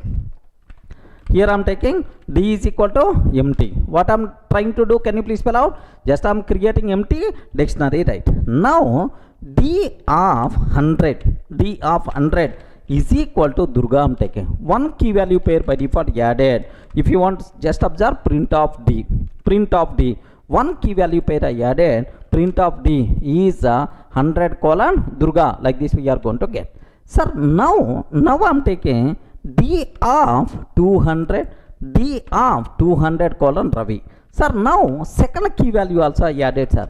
Now observe, sir, how many key values I added to the dictionary? 2 key values. First key value, second key value, right? So if you want to represent a group of objects as key value pairs, then our hand should go for what? Dictionary. List, tuple, set, frozen set, these things are meant for individual objects, but here we require to go for what? This concept itself is the dictionary concept. But here make sure there are some small loopholes are available. In the dictionary, can you please tell what these things 100 and 200? Please confirm. 100 and 200, these things are what? Keys. And Durga, Ravi, these things are what? Values, right? Key value. Okay, right? Now my question here is, duplicate keys allowed or not allowed? Are you getting? Duplicate keys allowed or not allowed? Very important points are, duplicate keys are not allowed, but the values can be duplicated, no problem at all. Duplicate keys are not allowed, but values can be duplicated. Then immediately, if I am trying to insert one key value pair, where duplicate key, what will happen, sir? Observe that, array 100 and 200 keys are already available. Now d of 100 is equal to Shiva. I am taking, sir. D of 100 is equal to Shiva. I am trying to take. If I can take d of 100 is equal to Shiva, what will happen? Respond, friends. What will happen? If the duplicate keys are allowed or not allowed? Not allowed. Then can I get error or not? Ayo, respond. Very important. So in dictionary, duplicate keys are not allowed. If you are trying to insert an entry with a duplicate key, one key value pair with a duplicate key is already available, what will happen, sir? Will get error or any other scenario. Okay, very simple. We won't get any error. Okay, so if you are not going to get error, then this key value will be added. No. What will happen is, if this key already available, then what is the value associated with this 100? Durga is the value associated with this 100. If the key already available, then old value replaced with this new value. Remember this one. Old value will be replaced with the new value. Sir, if you print of d, what is the output we are going to get, sir? Very simple. 100. Earlier 100 associated with which person, sir? Durga. But now 100 associated with Shiva, comma 200 associated with Ravi, like this, right? So it's a very clear, duplicate keys are not allowed. If you are trying to add the duplicate key, old value will be replaced with the new value. We won't get any error. Remember that interview person may ask, oh, in the dictionary, duplicate keys are allowed or not allowed? Not allowed. If I am trying to insert duplicate key, am I going to get error or not? No. Old value will be replaced with the new value. Okay, let me show this one. Have a look once, sir. Already I have 2 key values are there. 2 key value pairs are available in my dictionary, sir. 100 Ravi, Durga, and 200 Ravi is there, sir. Now my question is, observe very carefully, sir. I am trying to take d of 100 is equal to Shiva. Like this I am taking. Print of d I am taking, sir. So earlier I am trying to print. Now I'm trying to print. What will happen, sir? Observe the difference. Observe the difference in both outputs, right? First time 100 associated with Durga, but now 100 associated with Shiva. Very, very important point, sir. In dictionary, duplicate keys are not allowed. If you are trying to insert a duplicate key, what will happen? Old value will be replaced with a new value. Friends, everyone got clearly right? Okay, well, sir, you know this dict concept available in other languages also. Best example, in Java, we can use the word map concept in Java, but in Python, we are going to use what? Dict concept, right? Sir, next, from this discussion, can you please tell what are various important conclusions about this dictionary, sir? So, the first thing meant for representing a group of key value pairs. If you want to represent a group of key value pairs, then we require to go for dictionary concept. Next, order will be preserved or not? No guarantee at all. Okay, order not applicable. Remember this one. Next, duplicate keys allowed or not? Duplicate keys. Can you please spell out? Duplicate keys allowed or not allowed? Not allowed. But duplicate values allowed or not? Yes, values you can take. Duplicate values you can take, no problem at all. Duplicate keys are not allowed, but values can be duplicated. Sir, where is the proof? How you can feel duplicate values? Observe this. Have a look once, sir. I am taking here, see this. D is equal to 100 colon Durga. 200 colon Durga. Okay, 300 colon Durga. Sir, how many key value pairs are there? 3 key value pairs, but sir, keys are different, but values are always the same. Values are same, no issue at all, because duplicate values are allowed, but I'm not taking any duplicate keys. Acceptable. Let me execute this code. Yes, 100 Durga, 200 Durga, 300 Durga, acceptable. Remember this one, sir. So duplicate keys not allowed, values can be duplicated, right? Next, heterogeneous objects. Heterogeneous objects means different type of objects allowed for both keys and values. Keys should be same type, value should be same type. No such type of terminology. Keys different types you can take, values you can take different types. Acceptable, right? Next, very, very important terminology. Can you please tell, either dict, either mutable or immutable? You respond, is it mutable or immutable? Sir, mutable, because you can add something, you can replace something, all the possibilities you saw already. That's why it is mutable. Next, yes, order is not important. That's why indexing, slicing, these concepts are not applicable for the dict. Remember this one, indexing concept, slicing concept, these things are not applicable, right?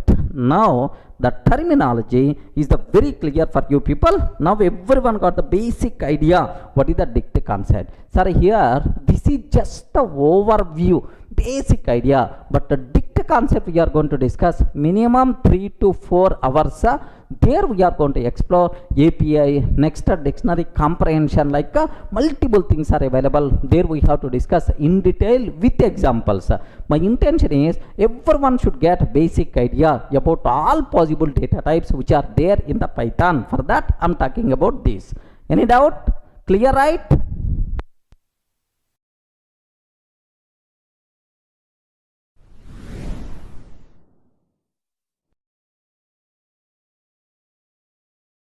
Sir, in the last videos we covered very clearly about dict data type. Sir, now the next data type, the most commonly used data type in Python is range data type, sir. What is that? Can you please spell out, sir? Range data type. Sir, now can you please spell what is a range? Okay, range, a range of numbers, a sequence of numbers. I want to represent numbers from 0 to 10, assume that, sir. Or I want to represent numbers from 100 to 1000. Okay, like, so if you want to represent a sequence of numbers, a range of numbers, then we have to go for range data type. Remember this one, sir. So how you can create range object, range data type objects, sir? Very simple. Just a basic idea sake, let me take, sir. Here R is equal to range. Range is the Python inbuilt data type. Range R 10 I'm taking. Assume that, sir. So can you please represent range of first 10 numbers? Are you getting range of first 10 numbers? How many arguments are there? Only one argument. What is that argument I passed, sir? 10. Do you know it represents a sequence of values from 0 to, please confirm, 0 to, sir, total how many values? 10 values. 0 to 9. 0 to 9. If you want to represent, sir, a sequence of numbers from 0 to 9, yes, sir, this is the way, sir. Where is the proof? How you can conclude it contains 0 to 9? Very simple. Of course, first let me show what is the type. Print type of R. Print type of R. Now you are going to get what? Range. Range type, sir. Let me cross check up to this. Have a look once, sir. Here, if I consider R is equal to range of 10 I'm taking, sir, print of type of R. Print of type of R, like this I'm taking. What is the output we are going to get, sir? If you observe, this is the range type. Are you getting what is the type, sir? This is the range type, sir, we are going to get. Okay, well, sir, now my requirement is I want to print which values are there in this range data type. In this range object, which values are there? I want to print, sir. Very simple, sir. If you print of R, what is the output you are going to get? You never going to get 0 to 9. It is going to tell range of 0 to 10, like this we are going to get the output, sir.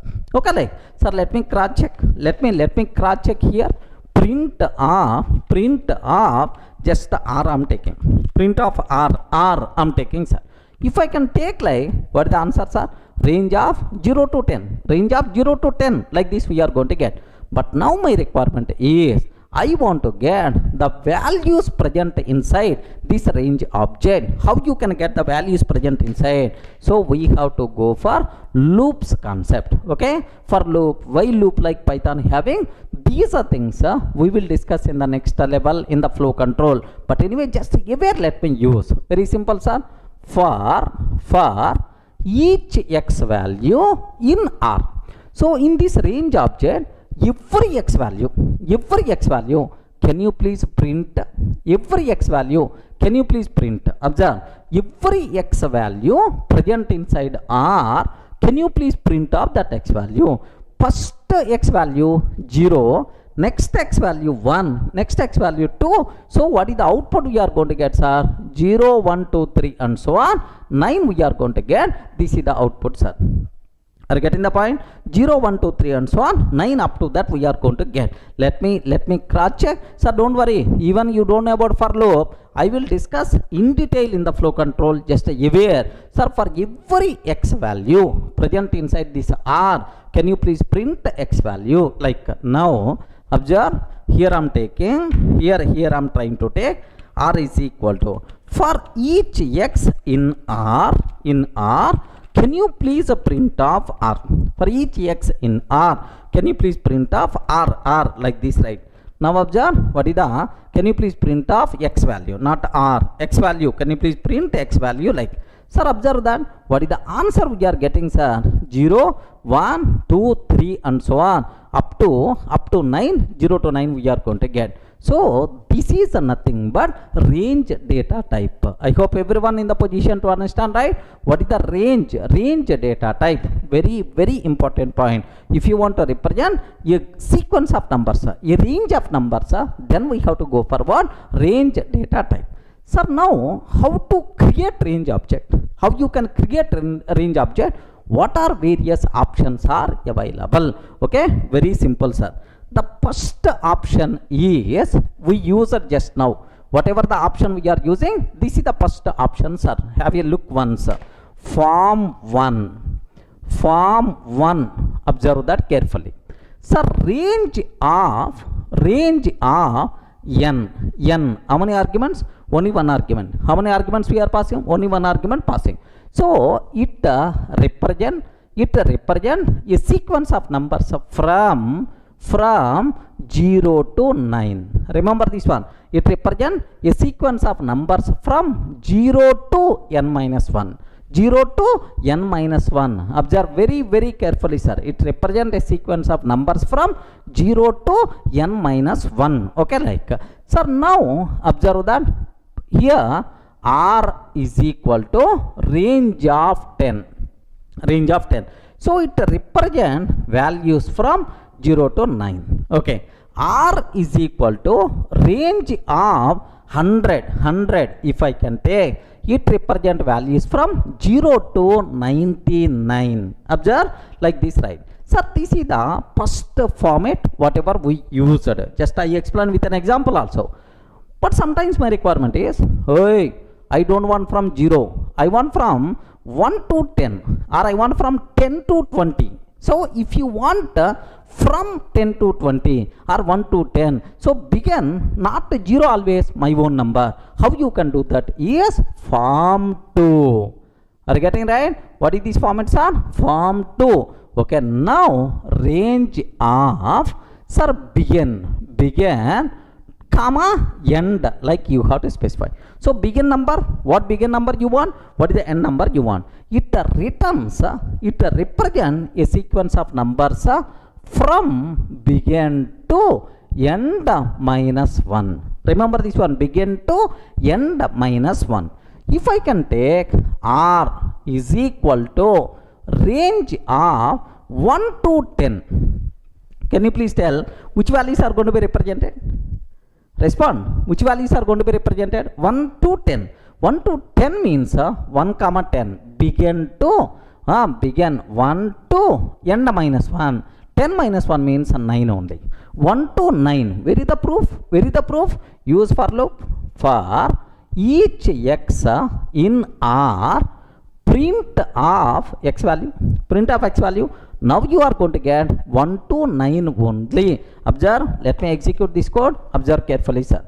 Here I am trying to take, here see this one. R is equal to range of 1 to 10. 1 to 10. Print of, here just for x in R, for x in R, print of x value.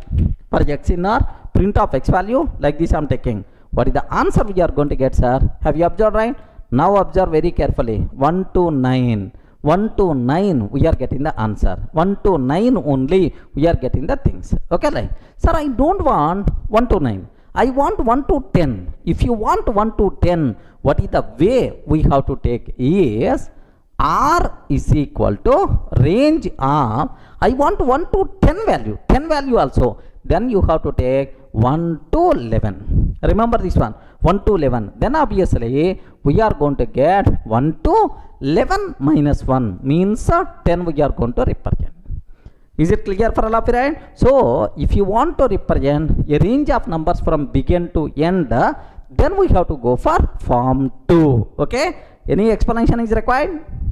Clear, right? So form 1 and form 2. Next, observe carefully. For form 1, how many arguments we passed? Respond. For form 1, how many arguments we passed? 1. But form 2, how many arguments we are passing? 2 arguments, right? Next, obviously, for form 3, how many arguments we have to pass? For form 3, how many arguments we have to pass? 3 arguments, right? Okay, perfect. Okay, have a look once. Here, form 3, I'm taking, sir. What is that? Is range of begin,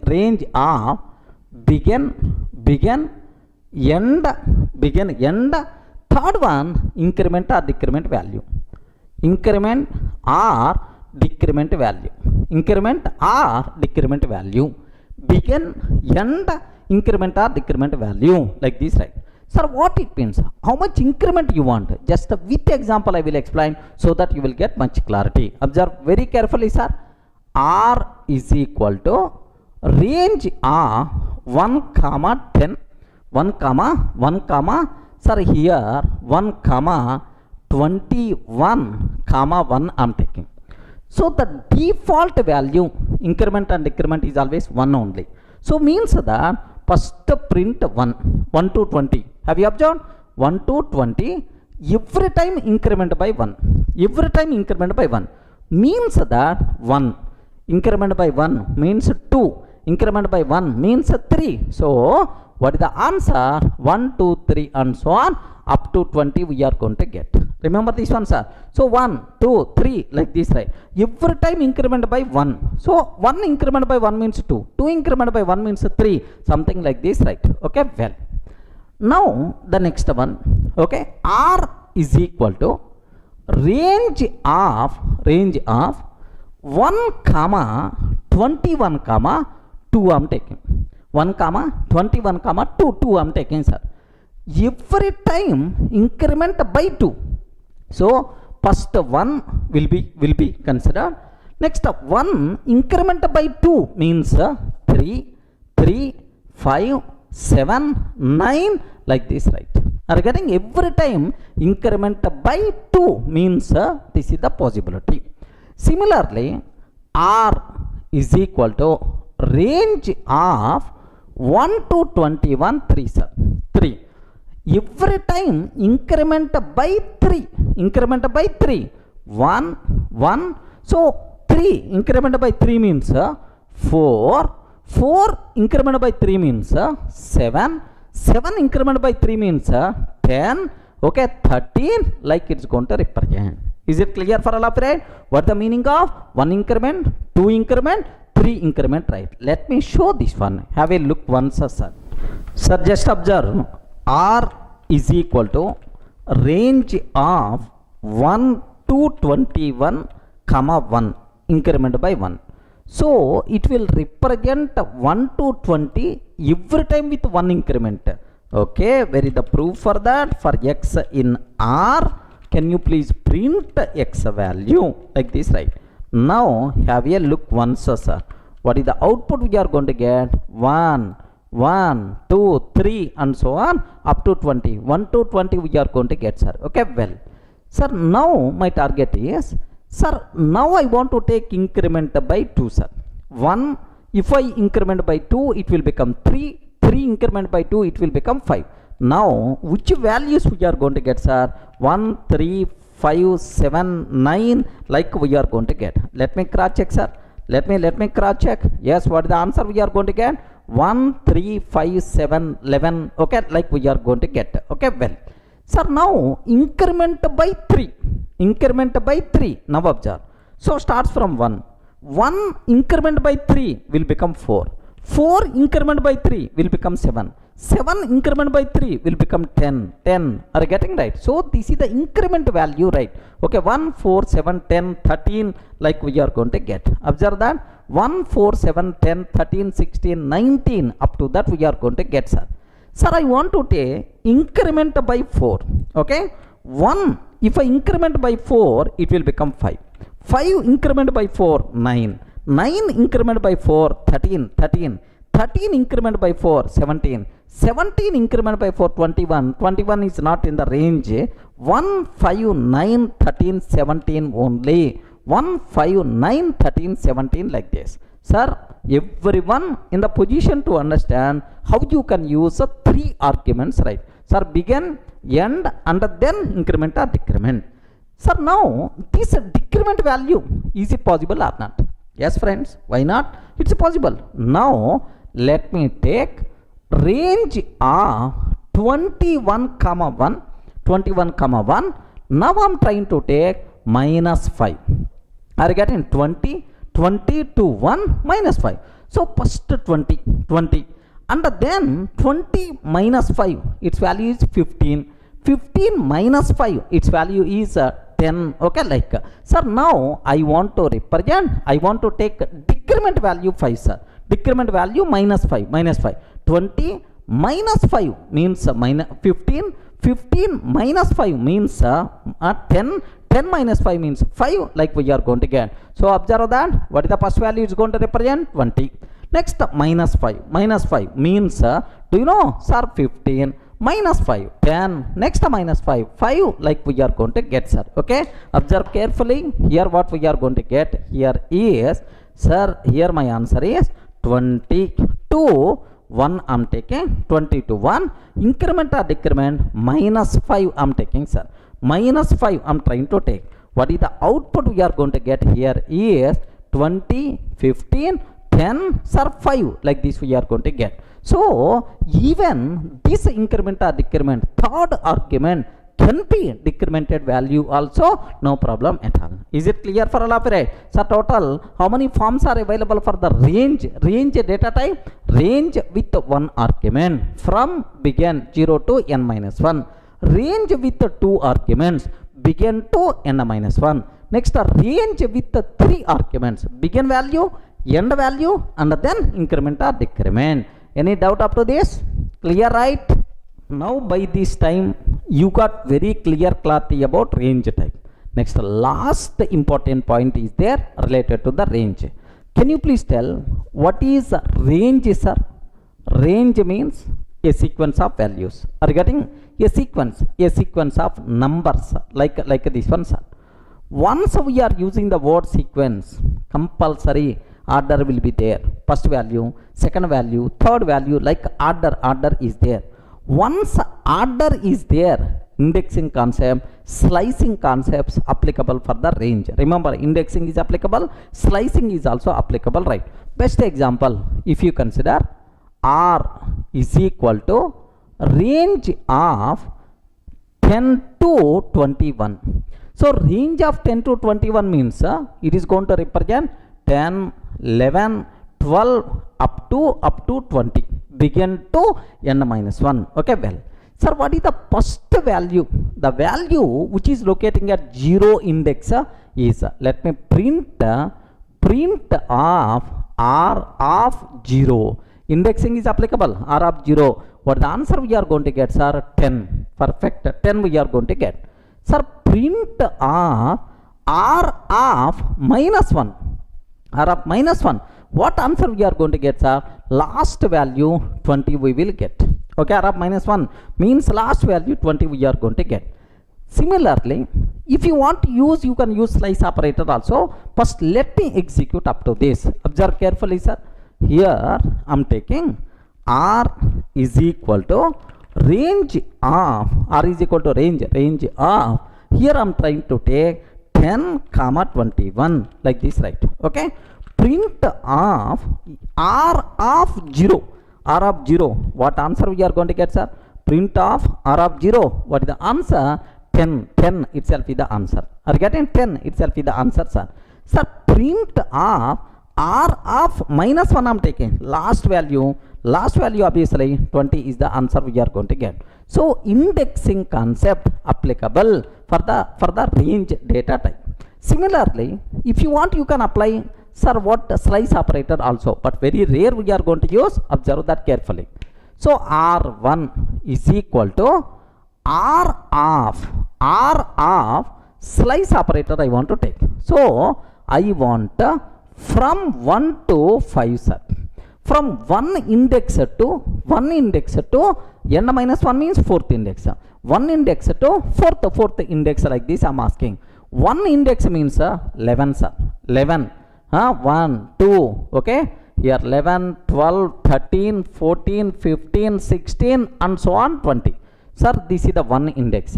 Sir, 2, 3 and then 4 means 11 to 14. 11 to 14 I want. Sir, for each x value in R1, slice operator returns the range object only. Print of x value. What output I have to get, sir? 11, 12, 13, 14. Am I going to get or not? Let me cross check, man. Here see, for each x in R1, print of x. Okay, like, sir, here R1 is equal to R of 1 to 5. Are you getting? R of 1 to 5. For each x in R1, print of x value, like this, right? What is the answer, sir? 11, 12, 13, 14. We are going to get same expected answer only. So once order is important, obviously index concept applicable, slicing concept is also applicable. Any doubt up to this, right? Clear? Next, one more important point you have to aware. What is that point is, now listen, range is always going to represent a sequence of numbers, something like 10, 11, 12, 13, 14 and so on 20. Okay, like this is the range, right? Sir, now R of 0 means 10, sir. Okay, R of 1 means 11 like. Sir, now what I want to take, R of 1 I want to replace with 1000. R of 1 I want to replace with 1000, sir. Observe carefully.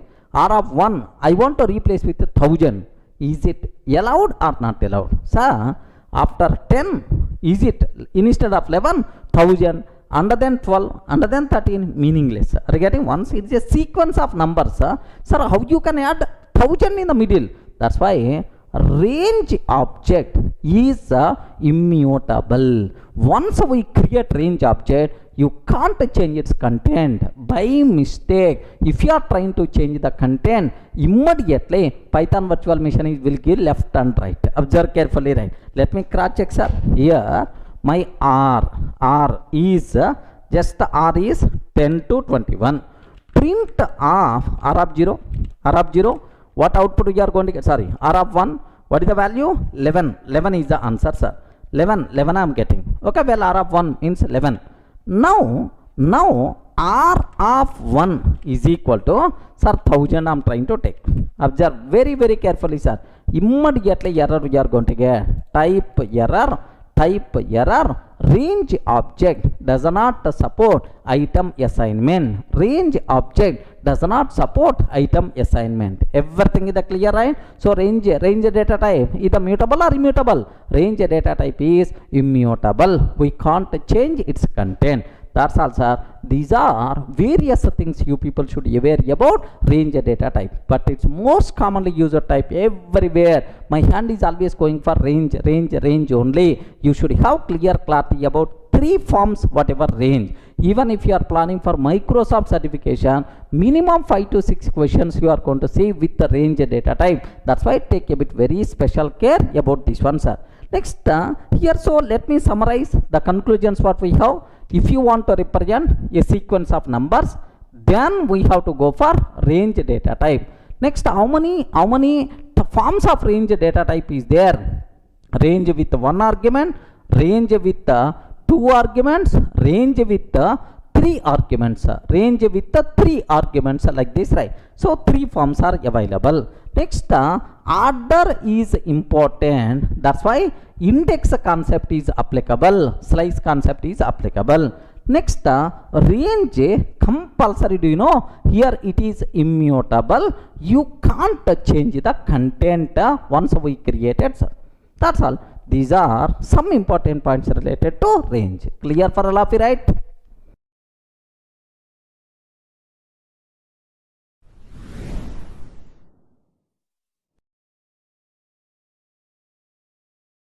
Sir, in the last video we covered very clearly about the range data types.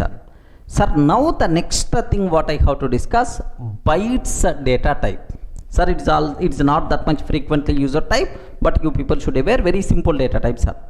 If you want to represent a group of byte values, I want to represent a group of byte values, just like arrays concept in other languages. I want to represent a group of byte values. Then we have to go for bytes data type. Sir, how you can create bytes type? What properties are there? Observe very carefully, sir. L is equal to 10, 20, 30, 40 is there. What is the value? L is equal to 10, 20, 30, 40 is there, sir. Now, is it bytes? It is the list. Square bracket convention is there. It is the list, right? Now, B is equal to bytes of L. B is equal to bytes of L. So, if you want to create bytes object, you have to call inbuilt function. What is that function, sir? Bytes of L.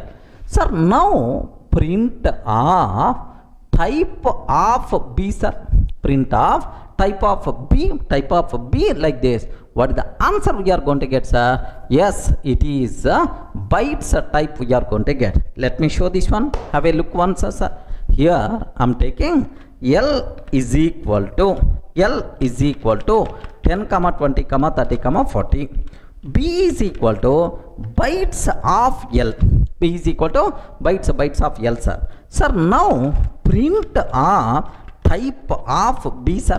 Print of type of B like this I am taking. What is the answer we are going to get, sir? Have you observed? This is bytes type. Remember this one. This is what type, sir? Bytes type we are going to get. Okay, well. Sir, now I want to print all values present inside this B. All values present inside this B, sir. What that option? For each x value in B, sir. For each x value in B, print of x. For each x value in B, can you please print of x like this? What the answers are? 10, 20, 30, 40 by default we are going to get. Just do you know for loops, sir? We will discuss in detail about loops concept in the flow control. There I will explain. Just aware for every element present inside B, can you please print that element? Up to that you should aware. Have a look once. Can I get the same thing or not? Okay. For each x in B, can you please print of B, sir? Print of B like this I am taking. Can you observe what is the answer we are going to get, sir? Here not B, I want to print x value, not binary data. I want to print x value, sir. Now here do you know what answers are? 10, 20, 30, 40 by default we are going to get. 10, 20, 30, 40 we are going to get, sir. So it's very clear for you people how you can create bytes object. Okay, like, sir, where this type of data type is very helpful. If you want to handle binary data like images, video files, audio files, like binary data, if you want to handle, compulsory we should go for bytes data type and byte array types. Remember that. But here two important conclusions are there about these bytes types, sir. So how to create, what is the type, how to print is clear. Now just there are two conclusions are available related to this one, sir. First conclusion. Here how many values is represented? 4 values, 10, 20, 30, 40, that's all. So bytes data type can represent values only from 0 to 250, 0 to 256 or 255. Yes, friends? Can you please spell out 0 to 255 or 256? 0 to 255 only. Remember this one. Are you getting? Not 256.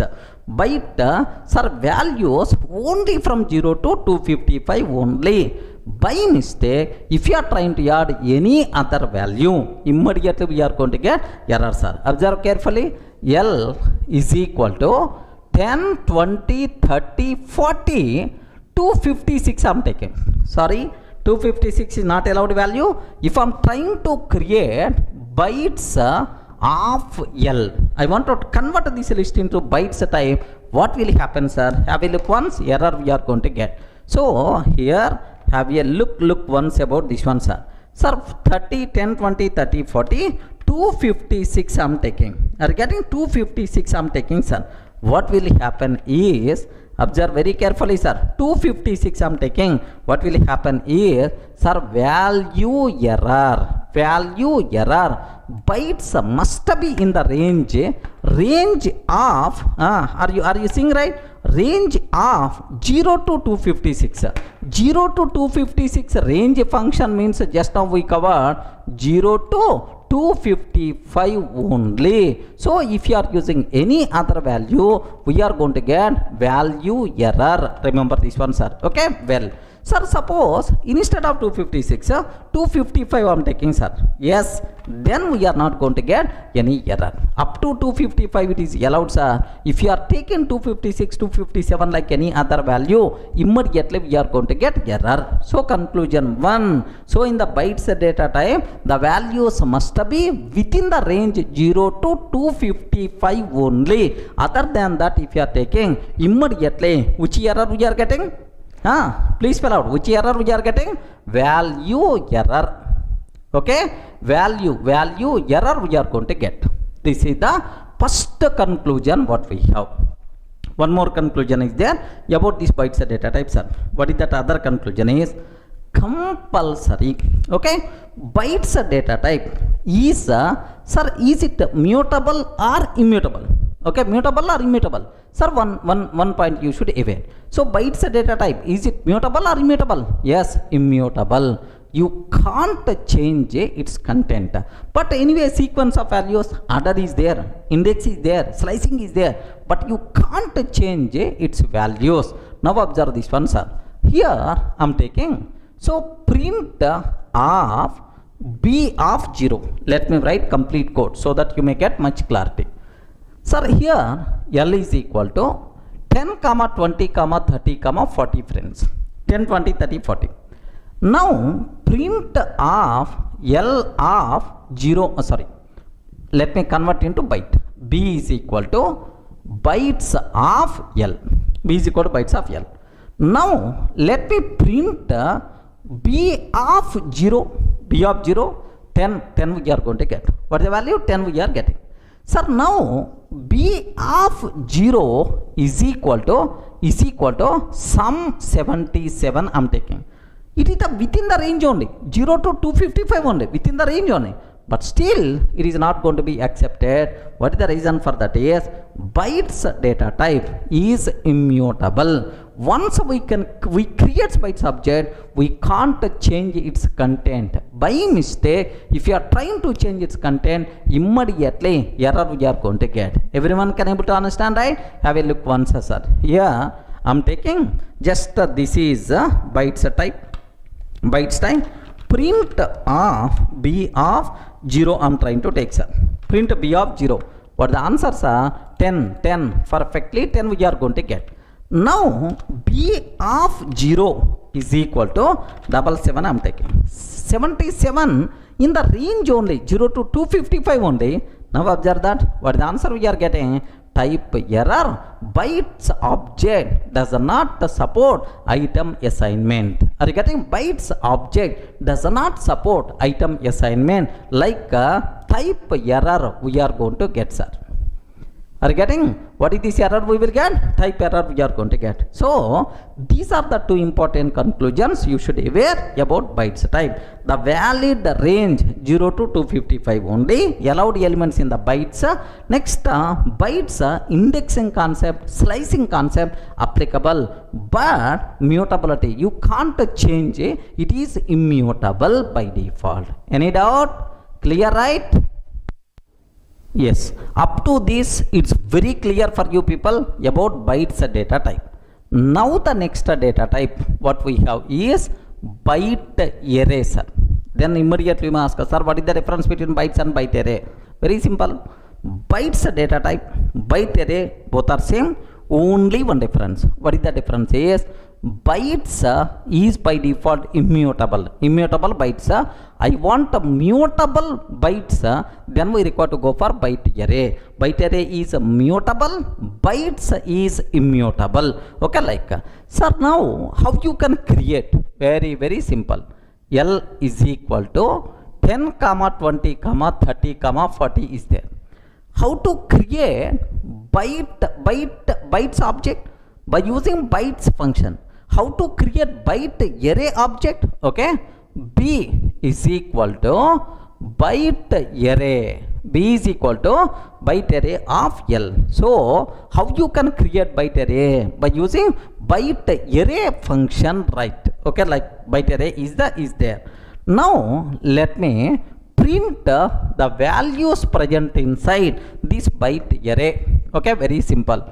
L print of b of 0, what is the answer, sir? 10. Print of b of minus 1, what is the answer, sir? 40 we are going to get. Observe carefully, right? Now have a look once. I'm trying to create. Sir, L is equal to 10, 20, 30, 40, sir. Now B is equal to byte array of L, sir. Okay. Let me print the type of B, sir. Let me print the type of B. Observe carefully. What is the type, sir? Byte array. Are you getting what is the type we are getting? Byte array, like this, right? Now, what is the first element in that? Sir, I am trying to take B of 0. B of 0. The answer is create. How to create? Byte array, like this, right? Sir, now, first thing, here the values also should be in the range 0 to 255 only. If the value is not within the range, immediately you are going to get value error. Let me cross check. Have a look once, sir. By mistake, 256 is there. 256 is there, sir. What will happen? 256 is there. What will happen? Immediately value error you are going to get. Byte must be in the range 0 to 256. Means, sir, 0 to 255 range. Like this is the one thing, right? If I can take 255, acceptable, no problem at all. First element is the 10, last element is the 255. Like it's a perfectly valid side. So the first conclusion is very clear. So the range compulsory should be within this range of elements only. Next, second, very important, sir. Bytes type we discussed. Is it immutable or mutable? Immutable, bytes.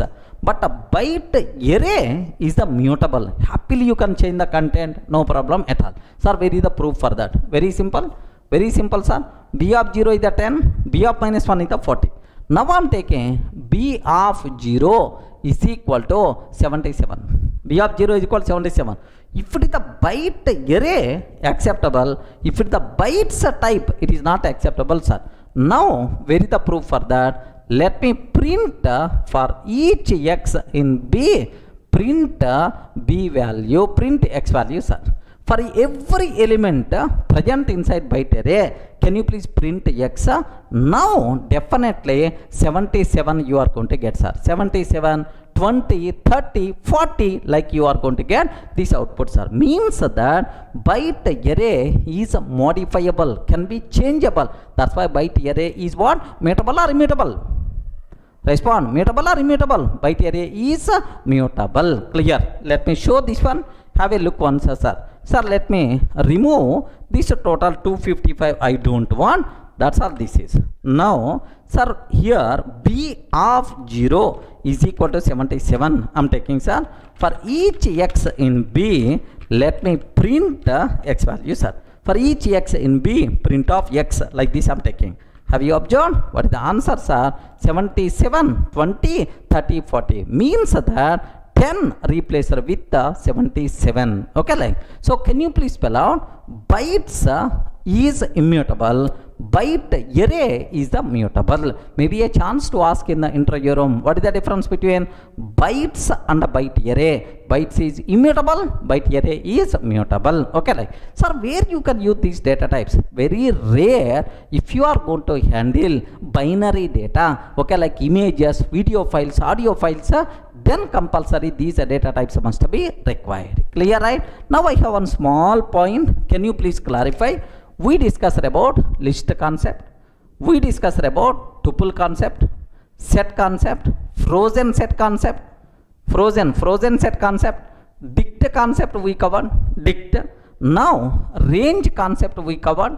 Next bytes concept, byte array. All these data types we discussed, sir. Sir, now list is mutable or immutable? Respond. List is the mutable or immutable?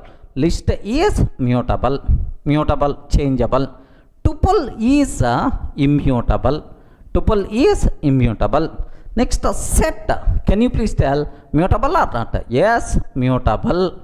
Frozen set. immutable. The name itself indicates, right? Frozen. Sir, freeze, you can't change. Freezed, okay, you can't change. Frozen set, immutable. Dictionary, mutable. Range, immutable. Range, you can't change the content because it's the sequence of values always. Bytes, immutable. Next, byte array is the mutable, like this, right? Okay, just aware this. Anyway, at last I will cover one summary diagram where we have to discuss about all these things. Don't worry, sir. Clear for all of you, right? Up to this, bytes and byte array type.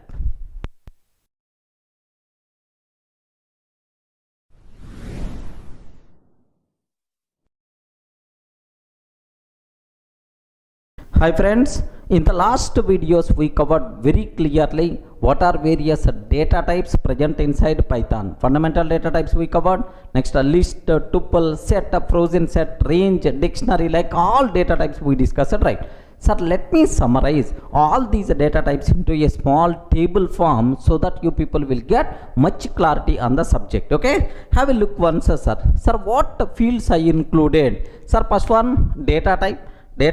Almost around 13 data types just I'm adding, sir. Int, float, complex, bool, str. These things are fundamental data types of Python. Next, list, tuple, set, frozen set, dict, bytes, byte array. Okay, like these things are extra data types what we have. Now description. Next, is it immutable or not? Next, order, insertion order preserved or not, order is there or not. Next, indexing concept, slicing concept applicable or not. Next, duplicates are allowed or not. So with respect to these properties, I want to compare these 13 data types so that I'm sure you people will get much clarity, and even it acts as a revision also. Just observe carefully, sir. Sir, what is the first data type? Int. What is the description for the int type, sir? Just to represent whole values. Are you getting? Just to represent whole numbers or integral numbers, whole numbers, right? The numbers without any decimal point, then we require to go for int. Best example, a is equal to 10. Are you getting? This number not having any decimal point, like, okay, well, sir, is it immutable or not? Yes, observe that all fundamental data types are immutable. That's why it is immutable. Okay, like, sir, order preserved or not? Because fundamental data types represent single value. If multiple values are there, then we have to talk about order, duplicates, indexing, like, but this is a single value. That's why, so order concept, indexing concept, next duplicates are allowed or not applicable. Remember this one. So these things are applicable for collection related data structures, right? Not for fundamental types. Okay, well, sir, now second one, floats. If you want to represent floating point values, to represent floating point values, floating point values, we require to go for float data types, sir. Best example, floating point value means what? The number with the decimal point. Okay, like a is equal to 10.234. A is equal to 10.234. This type of number is by default considered as floating point number. Sir, all fundamental data types are immutable. That's why, so float is the immutable or not? Immutable. What about insertion order? Not applicable. Indexing, not applicable. Duplicates concept, not applicable, because this is not a collection. It is a single value. Okay, like. Sir, now complex, to represent complex numbers, complex numbers, we require to go for complex type. Sir, a is equal to 10 plus 20j. Are you getting? A is equal to 10 plus 20j. These type of numbers are called complex number. All complex numbers are immutable. I mean, so fundamental data types are immutable. That's why immutable, sir. It is also single value. That's why duplicates concept, order concept, indexing concept, such type of terminology not applicable. Okay, like. Sir, now bool type, okay, to represent logical values, to represent logical values, we require to go for bool data types, sir. The only allowed values for the boolean data type are true and false. Remember this one, sir. So now a is equal to true. Are you getting? A is equal to true. Compulsory capital T. You should be aware. B is equal to false. Like these are the only possible values for the boolean data type, sir. Sir, bool data type, bool object is immutable or not? Yes, obviously all fundamental data type objects are immutable. It is also single value, either true or false. Where is the question of order, indexing and so on? Not applicable. Order is not applicable, indexing not applicable, duplicates not applicable, right? Okay, well, sir, now str, take a bit very special care, sir. To represent a sequence of characters, to represent a sequence of characters, to represent a sequence of characters, we should require to go for str type. Okay, s is equal to Durga, s is equal to Durga, a sequence of characters either within single quotes or double quotes is by default considered as string. Even triple quotes story is also applicable for multi-line string literals concept, right? Okay, well, sir, now is it immutable or not? Yes, it is always immutable. Sir, next it is a single object, that's why order, such type of terminology not applicable. But indexing in the string, if you want to access characters, first character, second character, like yes, indexing concept applicable, man. Happily you can apply index. String Python provides support for both positive and negative index. Slicing concept is also applicable, that's why it is valid, sir. What about duplicate not applicable, this concept, because it is a single object, not multiple objects, that's why duplicate such a type of terminology not applicable. One speciality for the string, if you want to access a single character by using index, we can access. If you want to access a group of characters, something like substring, then we require to go for what? Slice operator, right? Okay, well, sir, that's all. These are first 5 fundamental data types what we have. All fundamental data types are immutable. Remember that carefully, sir. Okay, well, now list, sir. When we should go for list, to represent an ordered collection of objects. I want to represent an ordered collection of objects. If you want to represent a group of objects according to order, then we require to go for list. How you can represent, sir? Whenever we are using the list, compulsory square bracket 10, 20, 30, 40, something like within square brackets we can represent it is the list, sir. Sir, list is immutable or not? Once we create list object, happily we can perform any changes in that object. That's why it is not immutable, means it is a mutable, right?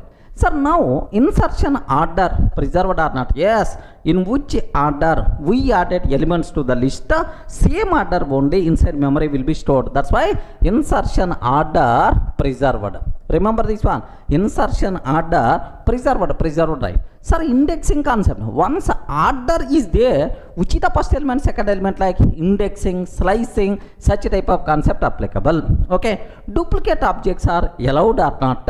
Yes, duplicate objects are allowed, no problem at all. So here insertion order preserved, duplicate objects are allowed. So if you want that, then we require to go for what? List concept. Okay, well, sir, what about tuple, sir? So it is exactly same as a list, but only difference is read-only version. That's why a read-only version of list. Read-only version of list. Again, read-only version of list itself is nothing but tuple, sir. How you can represent a tuple? Okay, 10, 20, 30, 40. Within parentheses we are going to represent. I hope you people are aware. Within parentheses we have to represent, sir. Sir, now is it immutable or not? What the answer you can tell? Is it immutable? Tuple is immutable. List is immutable. Yes, it is immutable. It is the immutable, sir. Next, the order will be preserved or not? Yes. Which is the first element? Which is the second element? Like order concept is applicable. Next, the indexing and the slicing, sir. Is it applicable or not? Yes, perfectly valid, sir. Because order is there, automatical indexing and slicing applicable. Next, is the duplicates are allowed or not allowed? Yes, duplicates are allowed because internally it is the list. Okay, remember that. So this is about the tuple, sir. Sir, what about set? What about set? An unordered collection of unique objects. An unordered collection of unique objects. Unique objects means, sir, where order is not important, next to duplicates are not allowed. Unique objects. Then we require to go for set concepts. Sir, what is the example for that? S is equal to within curly brace 10, 20, 30, 40 like this I'm taking. S is equal to 10, 20, 30, 40 like. Sir, now set is mutable or immutable? Set is mutable. Observe very carefully, sir. Mutable. Next, insertion order preserved or not? Sir, order, such type of concept for the set are not applicable. That's why no such type of terminology. Sir, what about indexing and slicing? No, sir. No, indexing and slicing concepts are not applicable. Not applicable for the set. Sir, what about duplicates? Duplicates are not allowed. Are you getting? Duplicates are not allowed like this, right? So, what is the main important property of set, sir? Okay, duplicates are not allowed, order is not preserved, then we require to go for set concept. Frozen set means read-only version of set. Okay, read-only version of set. Read-only version of set, sir. So, for the set which is freezed, which you are not going to perform any modifications, such type of freezed set is nothing but frozen set, sir. How you can get a frozen set? Sir, Fs is equal to frozen set of, you can pass any set. Okay, frozen set of yes, if you pass, now frozen set by default you are going to get. Sir, is it immutable or mutable? Frozen set is always immutable concept. Are you getting? Frozen set is always immutable. Order will be preserved or not? No such type of terminology because it is internally set, sir.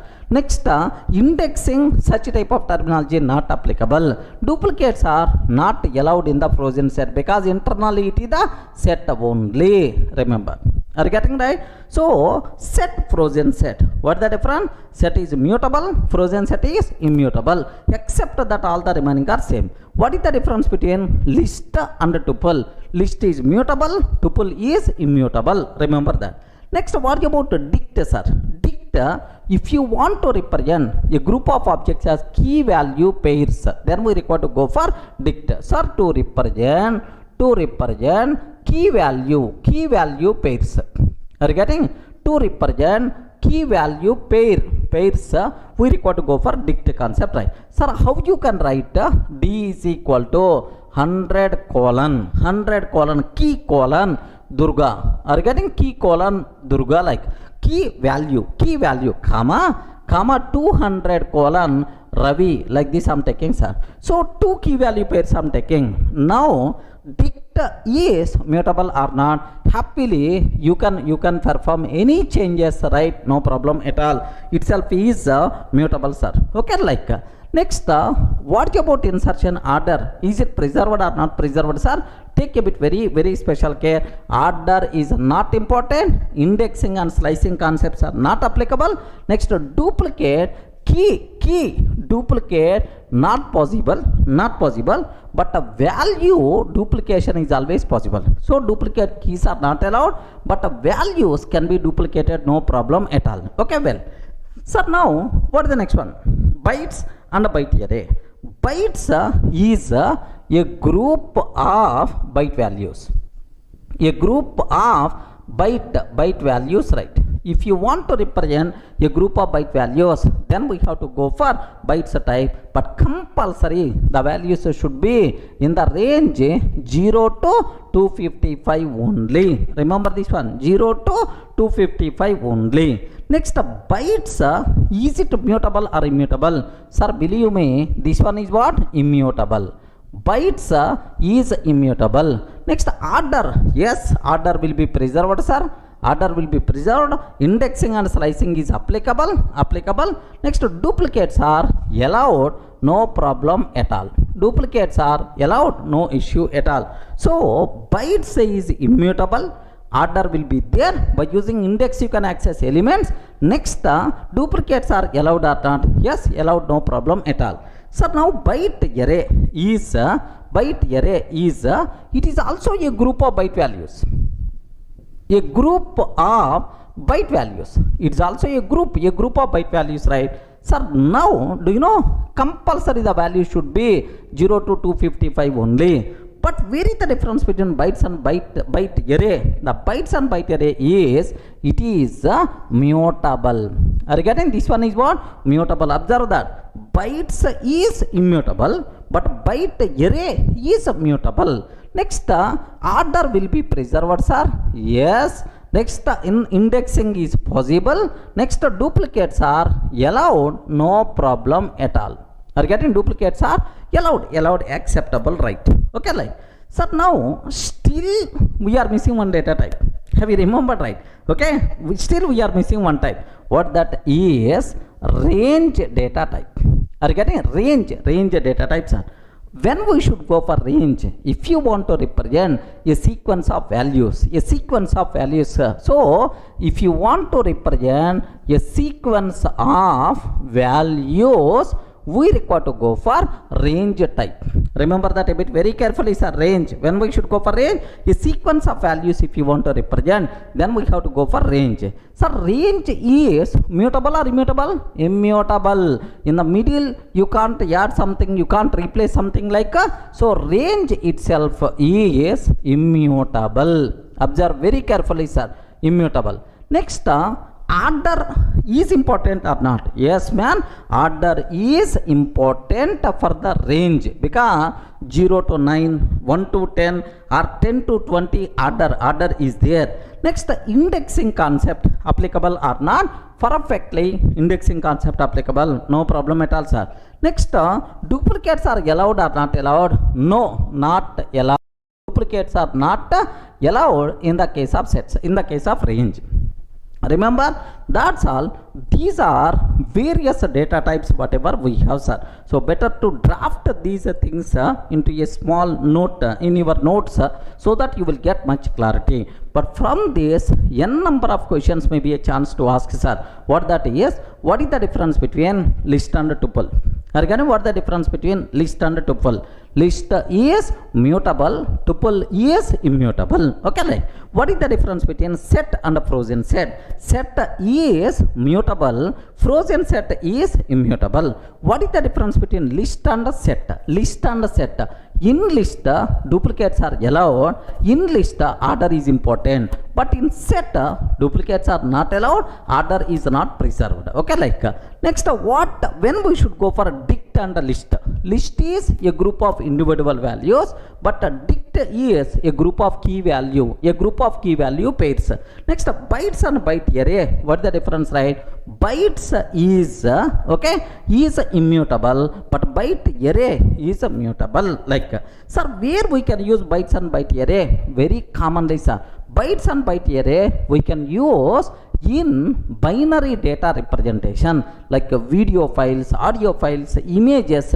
If you want to represent, then we have to go for bytes and byte array. Okay, binary representation we should go for that, sir. Okay, well, next, among all, range is the most commonly used data type. Take a bit very special care. For the range, I covered three things: form 1 with 1 argument, form 2 with 2 argument, form 3 with 3 arguments, begin, end, increment or decrement value. Like, I hope you may aware all these things, right? Next, if you observe this, there is one important point I have to tell.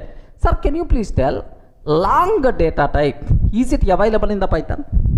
Please confirm me the long data type, is it available in the Python? No. Long data type is available in Python 2.x but not in Python 3x. Remember this one. So even long values also we have to represent by using int only in Python 3x. But long separate value, separate data type in Python 2 but not in Python 3. Okay. Next, what about char data type? Sir, C language already having the char, C++ having the char, Java having the char. What about Python? Python char data type is not there. Even a single character within single code, it is treated as string only.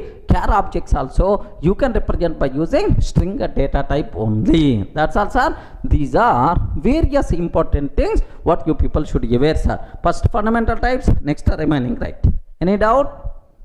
Are you in the position to understand clearly what are various data types we have? Okay.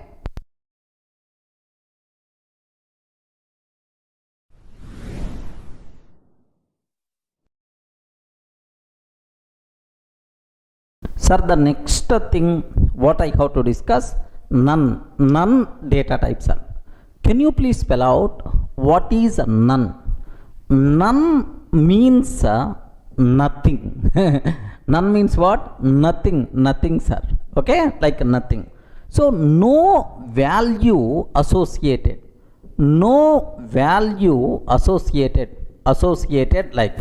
So sometimes in our programming, I have to handle the data where we are not having any value. Are you getting? There is some situation where I'm not having any value. I have to handle. So how you can handle? For that we require to go for none data type. Remember this one, sir. Then immediately you ask, can you please explain with an example? Don't worry, I will explain. None means nothing. None means no value associated. If there is no value, to handle such type of situations, we require to go for what? None data types are. The people who are coming from Java background, in Java we have null value is there, right? So in Python equivalent word is none. Almost similar word is the none like. Sir, where you have this type of requirements, right? Just observe carefully. A small example I am going to take. Sir, assume A is equal to 10, sir. A is equal to 10. Now A is pointing to object 10. If I can take A is equal to none, now onwards A is not representing any value. That's why this link gone. This object eligible for garbage collection. Remember this one, sir. This object eligible for garbage collection. To make an object eligible for garbage collection, okay, we can use happily none. None means no value. No value means now A is not pointing to an object like this, right? Okay, one scenario.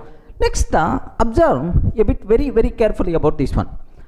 If I consider I have DEF F1. So in Python, functions concept is there. Maybe functions are the separate topic we are going to discuss soon. Sir, I have one function DEF F1.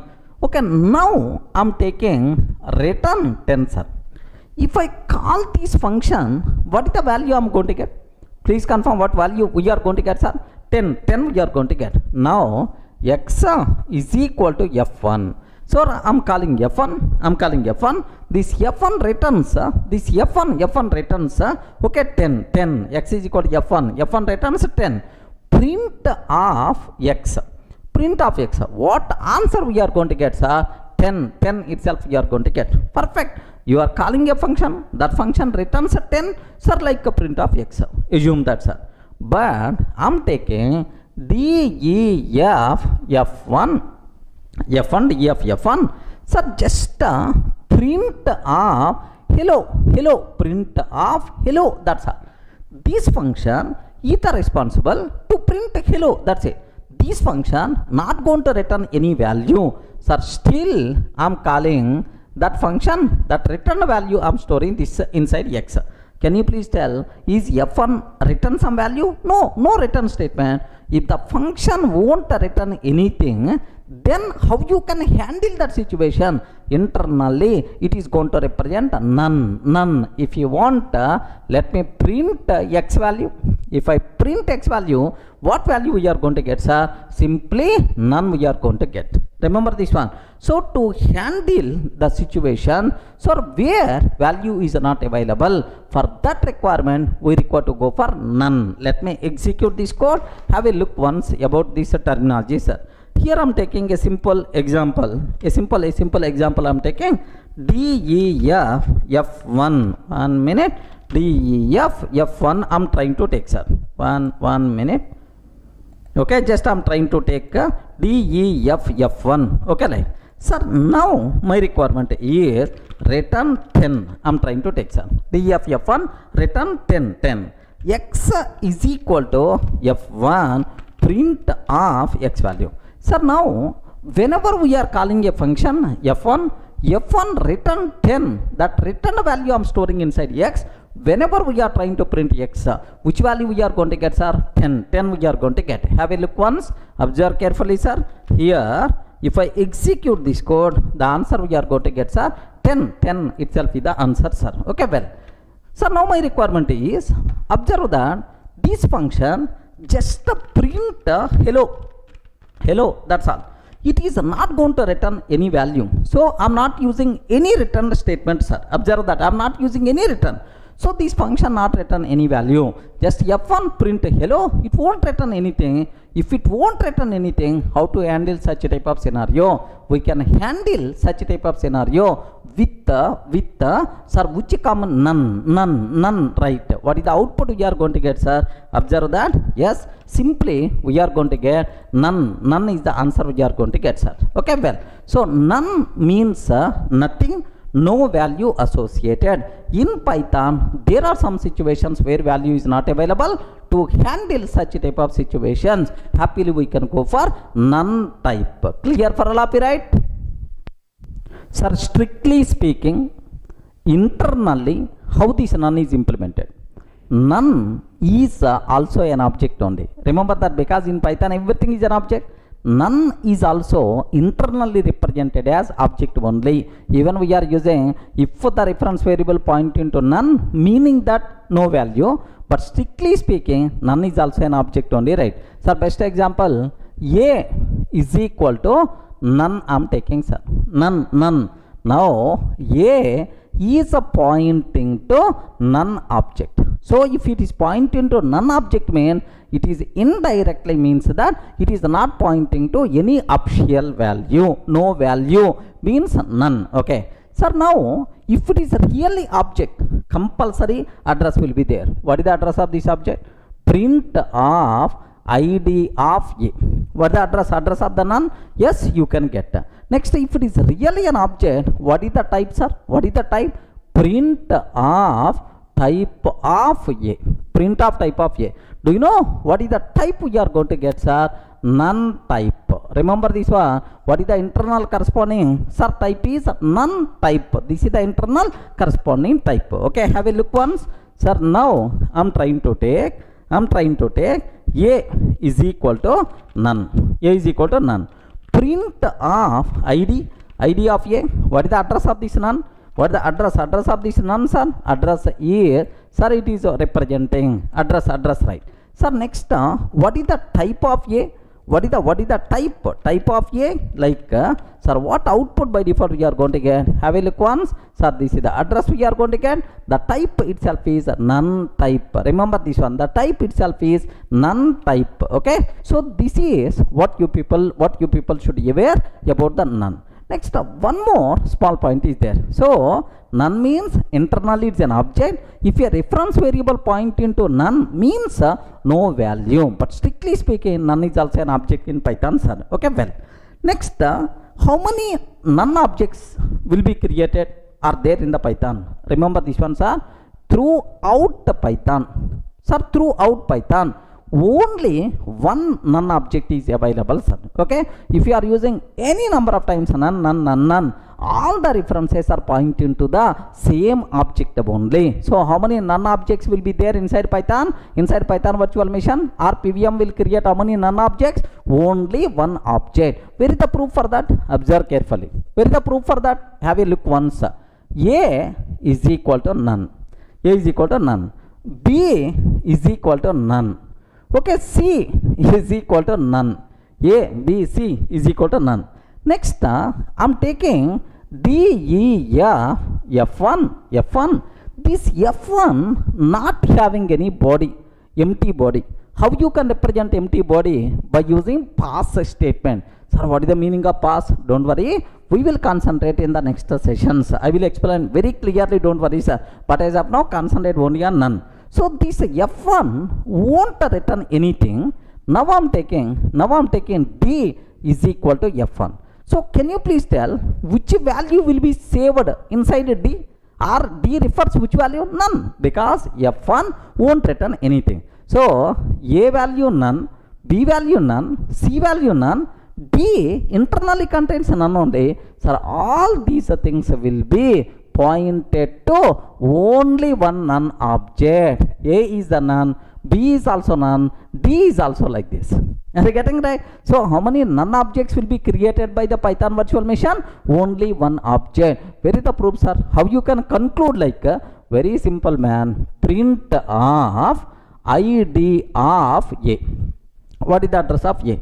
Next, ID of B. What is the address of B?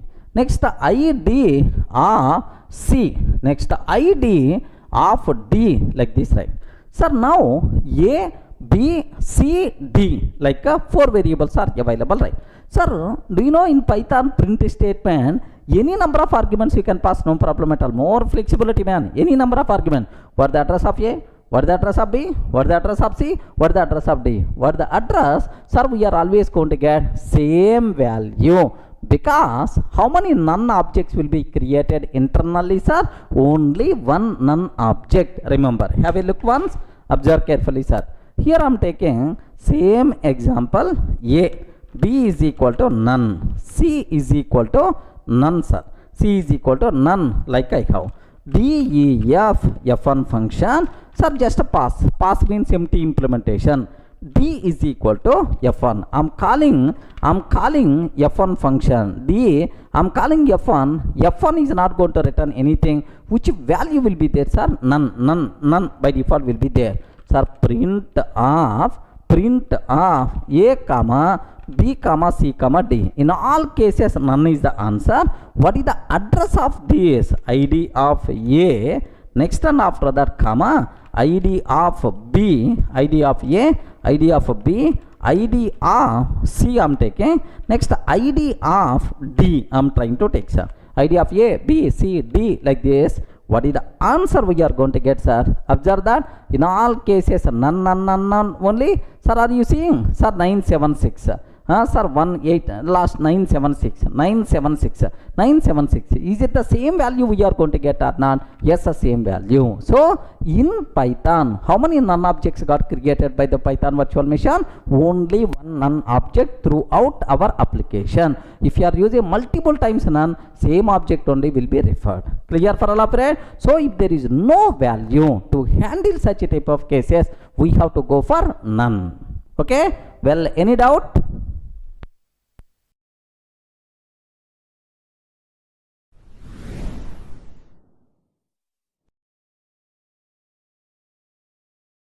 Sir, in the last video, we covered very clearly about none type. Now I have to talk about escape characters. The people who are coming from other languages like C language, C++, okay, Java, you may aware escape characters, right? The character which has some special functionality, such type of characters are called escape characters, right? Sir, now if you have \n, it is one escape character. What it means is new line. I will explain with an example, don't worry, sir. New line, it is the escape character, right? Sir, \t is there. It is horizontal tab character, sir. Tab means a sequence of spaces, okay, like horizontal tab. Sir, r means carriage return, like a carriage return, like what the meaning of carriage return is, suppose I have one line is there, sir. Currently my cursor is locating here. I want to move to the beginning of the line. Are you getting? I want to move to the beginning of same line. Then we require to go for carriage return. Okay, like next backslash b means backspace. Automatically the current one character to the back, so that character will be deleted, sir. Backspace character. Okay, next f backslash f means form feed. Form feed means go to next page, like that form feed, right? But anyway, we never going to use, don't worry, just aware. Okay, escape characters are there. Next backslash, sir, single quote. Are you getting? Single quote symbol. Backslash double quote, double quote symbol, right? Next backslash, this is backslash character. Okay, if you want to use single quote, double quote and backslash symbols in our code, in our string, then we require to use backslash single quote or backslash double quote or backslash. Like if you want to use single quote as a symbol, if you want to use double quote as a symbol, if you want to use backslash as the symbol, then we require to use these escape characters, right? Like multiple escape characters are available in Python. Sir, can you please just let me provide basic idea how you can use? Observe carefully, sir. Here, if I can take, sir, print of Durga software, like this I am taking. Durga software, like. Sir, it's going to print as it is, no problem at all. But if I use print of Durga backslash t, are you getting what is this one, sir? Backslash t, like this, software. Durga software, like this, right? Backslash t, software, like I'm taking. Sir, do you know Durga and then backslash t itself is tab, space is there. Now if you observe the output between Durga and software, space you can see. Have a look once, just observe carefully, right? Here I'm trying to take, okay, just s is equal to or otherwise directly print of Durga software, like this I'm taking, sir, Durga software.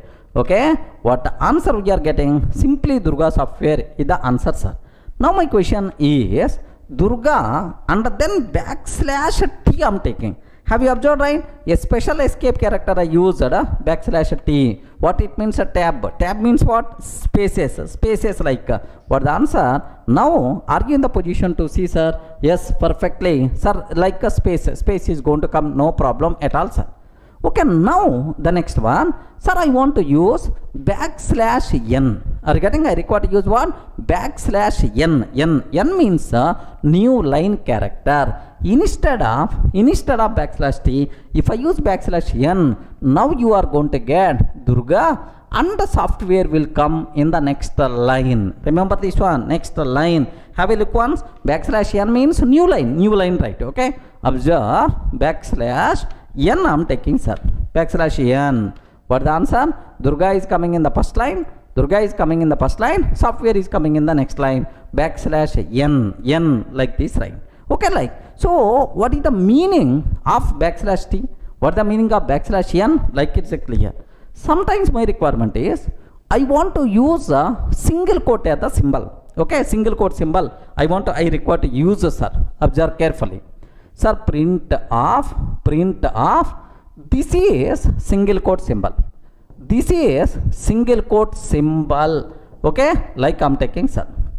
Now, if I can take like, do you know, immediately I may get error. This is single quote symbol, I may get error. Sir, you open single quote here, you close the single quote. Now like, so I want to use single quote at the symbol. Okay, we have some alternative ways. Better to enclose by using double quotes, or better to enclose by using triple quotes, like there is a way. But anyway, I don't want to use that approach. I want to use single quotes only. Here also single quote. How you can use? If you want to use single quote as the symbol, compulsory we require to go for backslash single quote. Now it is treated single quote symbol only. Observe that carefully, sir. Here what I am trying to take is, I don't want this is single quote symbol, like this I am taking, sir. This is single quote symbol, like I am trying to take. Sir, now have you observed if I'm trying to execute immediately invalid syntax like we are getting, sir. So I want to use single quote as the symbol only. Okay, what is the way, sir? Backslash single quote. If I'm taking backslash single quote, yes, for a fact, this is single quote symbol. We are using single quote as the symbol only. Similarly, I want to use double quote symbol. I want to use double quote symbol. Yes, okay, this is double quote symbol. I want to use backslash as a symbol. Backslash as a symbol. If I want to use backslash as a symbol, yes, happily this is the backslash symbol like we are going to get, sir. So if you want to use single quote as the symbol or double quote as the symbol or backslash as the symbol, these escape characters we require to use, because single quote, double quote, backslash, there is a special meaning is there in the majority of programming languages. If you want to use as the symbol, we have to use like this. Any doubt about this one? That's all, sir. Especially where we can use backslash escape character. Do you know, I want to specify locations, file locations or directories, right? Sir, d:\backslash Durga classes like I'm taking. I want to represent this directory. Whenever we are taking backslash d, immediately it is telling illegal escape character, something like we may get error. That's why don't consider this backslash d as escape character.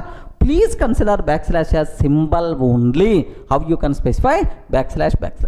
Are getting? If I can take backslash, now this backslash is treated as one symbol, not internal meaning is not applicable. Is it clear, right? These are various escape characters which are available in Python. Of course, these are available in other languages also like Java, C, C++, like everywhere these escape characters are applicable. Any doubt? Clear, right? Sir, now I will explain comments. How you can declare comments in Python. If you go for any other language like Java, sir, here if I can take like this, single line comment. This is single line comment. Okay, how you can write this one, single line comment. Next, multi-line comment if you want to write. Of course, this is the Java related terminology, man. Just observe. Multi-line comments if you want, okay, first line, second line, third line, and so on like this. This is a multi-line comment. Okay, multi-line comment in Java, sir. Same way, can you please tell in Python how you can represent single line comment? Very simple, sir. We have to use hash symbol. Regarding we are using which symbol, sir? Hash symbol. This is symbol. This is single line comment. This is single line comment. Okay. Now my requirement is I want to use multi-line comments. Regarding single line comment anyway. If any line preceded starting with hash symbol, this total thing will become comment. Python virtual machine won't execute this line, sir. Remember, just it's a comment. That's all. Multi-line comments. How you can write in Python? Anyone? Can you please tell? Yes, sir, somewhere I saw by using triple quote symbols we can write multi-line comments like so. What is the way how you can I use the same syntax? No, such type of syntax is not there in Python, man. Okay, how you can write multi-line comments? For your kind information, multi-line comments not available in Python. Remember that. Then how you can write multi-line comments if you have multiple lines are there? Sir, line 1, line 2, line 3. I want to comment all the 3 lines. I require to comment all the 3 lines. How you can?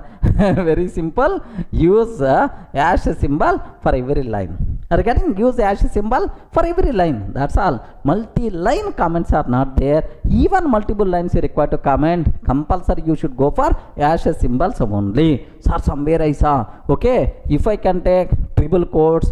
Next and after that line 1, line 2, line 3 like a triple quote symbols like it will consider as a comment. No, this is treated as doc string. Remember this one. What is this, sir? Doc string, documentation string. Of course, in the next sessions we will discuss in detail. Okay, remember this one, sir. So how you can write single line comment, how you can write multi-line comment. Multi-line comments are not there, but take a bit special care. Some book authors, some blogs, they are going to tell, okay, something like triple quote symbol, see the multi-line comment. No such type of terminology. This is a documentation string. Sir, if you are going to generate documentation for your code, then this code will be there in the documentation. That is the doc string. This is, it is not multi-line comment. Clear for all of right? Just have a look once. Sir, I want to take here just the hash symbol print this is comment, won't be executed by JVS TVM. Like this I'm taking, sir. This is the comment won't be executed by TVM, like I'm trying to take, sir. Now print this is a comment demo. Regarding this is a comment demo, like this. So if I execute this code, what is the answer we are going to get, sir? Only this answer we will get. You never going to get this one as the answer. If you want, have a look once. What the answer, sir? Only one line. Why the first line is not executed? Because it is a comment. Python virtual machine is going to ignore this comment. Suppose I want to take this one also comment, sir. Okay, I want to take this one also comment. Then automatically what output by default we will get? Nothing will be there. So multi-line comments how you can do, single line comments how you can do. That's all. This is the comments story in Python. Clear, right? Sir, I hope the people who are coming from other languages, you may aware constant. Constant means the value fixed, we can't change the value. Best example, sir, in Java. Assume that in Java, how you can declare constants? There is a way, is there, sir? Final int x is equal to 10. Final int x is equal to 10. Sir, x is always 10 only.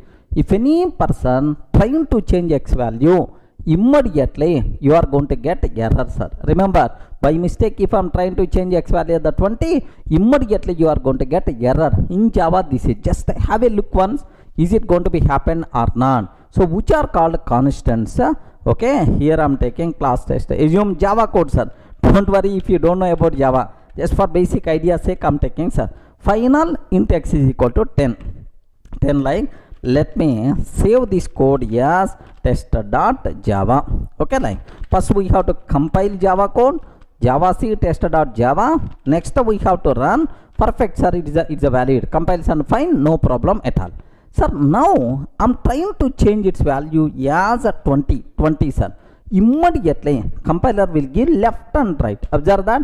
Cannot here, have you observed? Cannot assign a value to final variable x. Regarding immediately error by default we are going to get cannot assign a value to final variable x. Like this we are getting the error, sir. Okay, like, sir, same how you can implement in Python. What is the way, sir? Sir, very simple. In Python, modifiers concept is not applicable. Regarding final, static, such type of terminology is not applicable. That's why there is no way to define constants in Python. Remember, constants concept not applicable in Python. Then, but there is a convention. If you don't want to change the value, better to use uppercase characters. Max length is equal to 10. Something like. Now, if you don't want to change the value, just you can take max length is equal to value, something like the variable name. If you are going to take in uppercase character, it is the convention that it is the constant value. But make sure it is simply convention for coding. But if you want, you can change the value also. Just convention is there, but concept really internally not implemented, right? Okay. So can you please spell out constants concept applicable in Python or not? No, constants concept is not applicable. So in convention, in program, if you don't want to change the value, better to use the convention. Sir, all the variable name should be in uppercase. Okay, let me show this one, sir. Sir, assume here I want to take, here observe that I'm taking, sir, max value. My intention is this value no one is allowed to change. That's why I'm taking max value like that. Now let me execute this code. Py, perfect. It is a valid, sir. Sir, now I'm trying to change the value. I'm trying to change the value, sir. I'm trying to change the value. If I'm trying to change the value, max value is equal to 20. What will happen is, now onwards, max value is pointing to 20. Now onwards, max value is pointing to the 20, like, so it means acceptable. It means acceptable. We won't get any error, sorry. Let me print the value of max value. Print, what is the value? Value of max value if I print, then happily 20 by default we are going to get, sir. Are you getting 20? So constants concept is not applicable in Python, because so we can use the variable. So for different types, different values, that flexibility is already there in the Python. There is no declare a variable. Declaration of a variable concept is not there. That's why so constants concept is not applicable in Python. Clear for all of right? Observe in Java. Here if you observe in Java, you are declaring a variable and then you are trying to change the value. You are declaring a variable and then you are trying to change the value. But in Python, a is equal to 10. No declaration, directly you can use. A is equal to 20. That's all. So up to this a is the 10. Now onwards a is the 20. So if we have declaration is there, pass int a is equal to 10. Now I am using same a value like, but the type declarations are not there. That's why constants concept, it is not possible to define in Python. Is it clear for all of you, right? Sir, even internal reason if you are not getting, don't worry at all. Just aware constants concept not applicable in Python. That's all.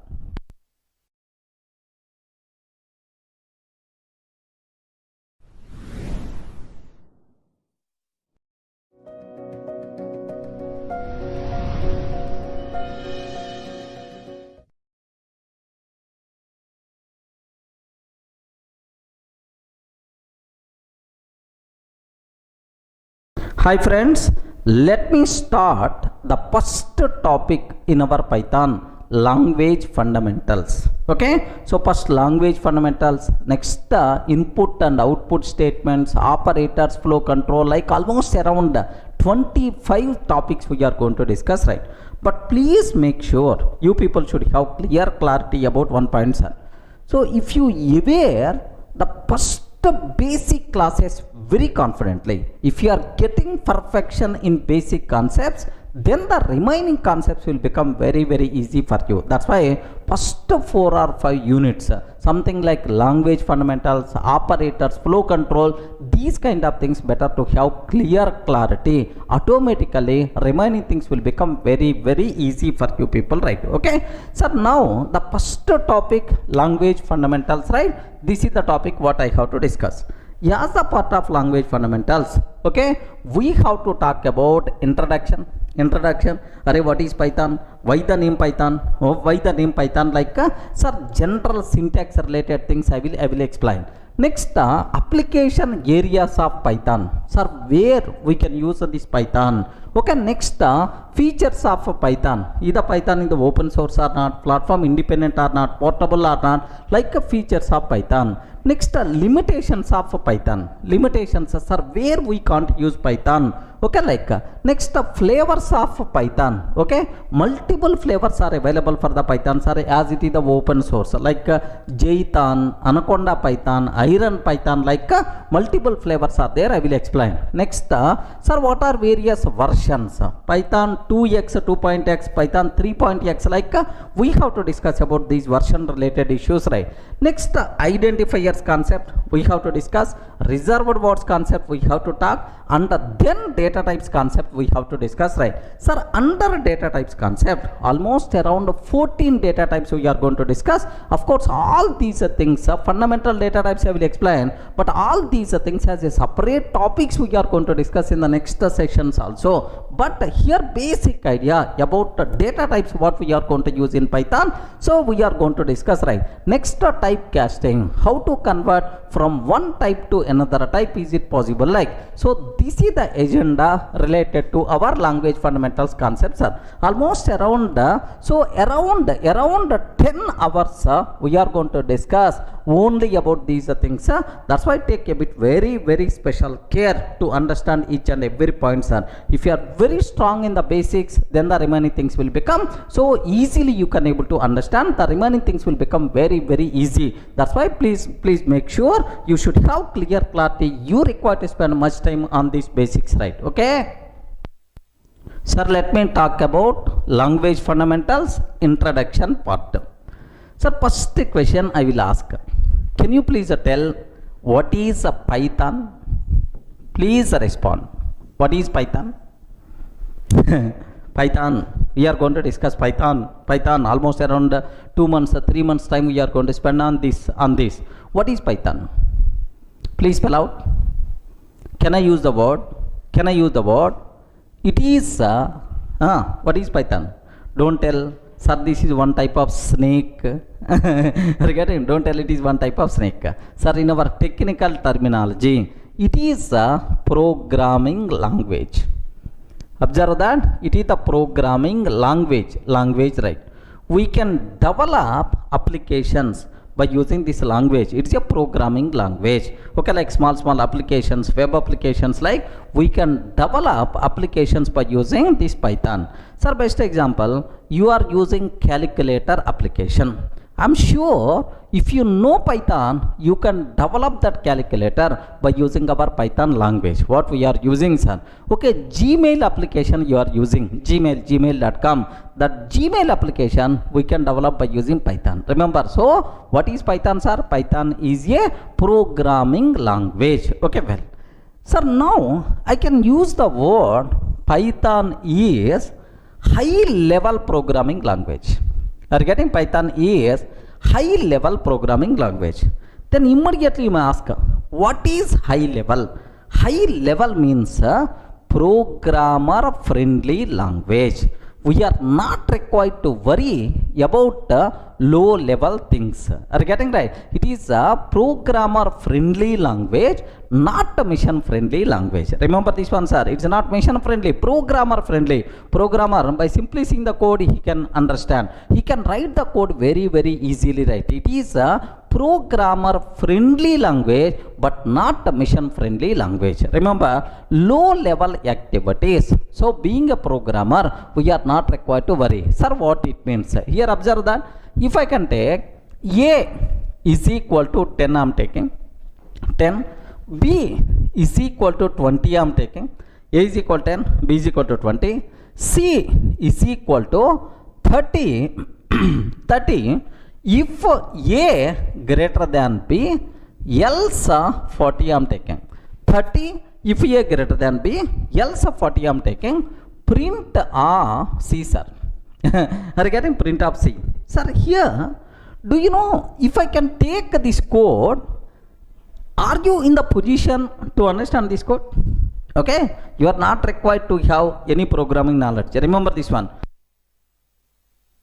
You are not required to have any programming knowledge. Just observe A is equal to 10. Oh, the value of A is the 10. B is equal to 20. The value of B is the 20. C is equal to 30 if A greater than B. 30 if A greater than B. Else 40, sir. So A, what is the value of A? 10. 10 greater than 20. No. 10 is greater than 20 fails. So if it satisfied 30, otherwise it is 40. Then obviously, what is the value of C, sir? The value of C, we are going to get what? 40. Sir, if you have the kid, can you please show these 4 lines of the code to your kid? Array, can you tell what thing is happening? What thing is happening? Any person without having any programming knowledge, I'm sure, sir, that person can able to understand. Okay, this type of thing is called high level programming language. Remember that. What is the high level programming language? So just a programmer friendly. He can understand very easily. He can write very easily, right? Okay, well, sir, next low level activities are there. Memory management, next destroying objects, next security. these things will take care by my language itself. Being programmer, we are not required to worry. Such a type of languages are by default considered as high level programming languages. C language, C++, Java, next Python, C sharp, all these are high level programming languages, right? Then immediately you may have the doubt, sir, you are writing just 4 lines of the code. Is really Python code? Is it going to work? Is it going to work? Yes, believe me, it is really Python code, sir. It is going to print 40 are the answer. If you want, observe a bit very carefully. Sir, same lines of the code I want to show, so that be else, sir, 40 I am taking. Else I am taking 40, print of C. That's all. Don't worry, sir. All these lines of the code we will explain in the next sessions very clearly. Just better to get the basic idea, sir. Okay, well. Now let me run this code. Sir, I have to save this code as test.py.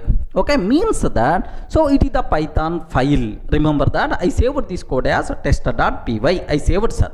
Now let me run this code, sir. Okay, let me go to that location. I saved this file inside d:\Durga classes.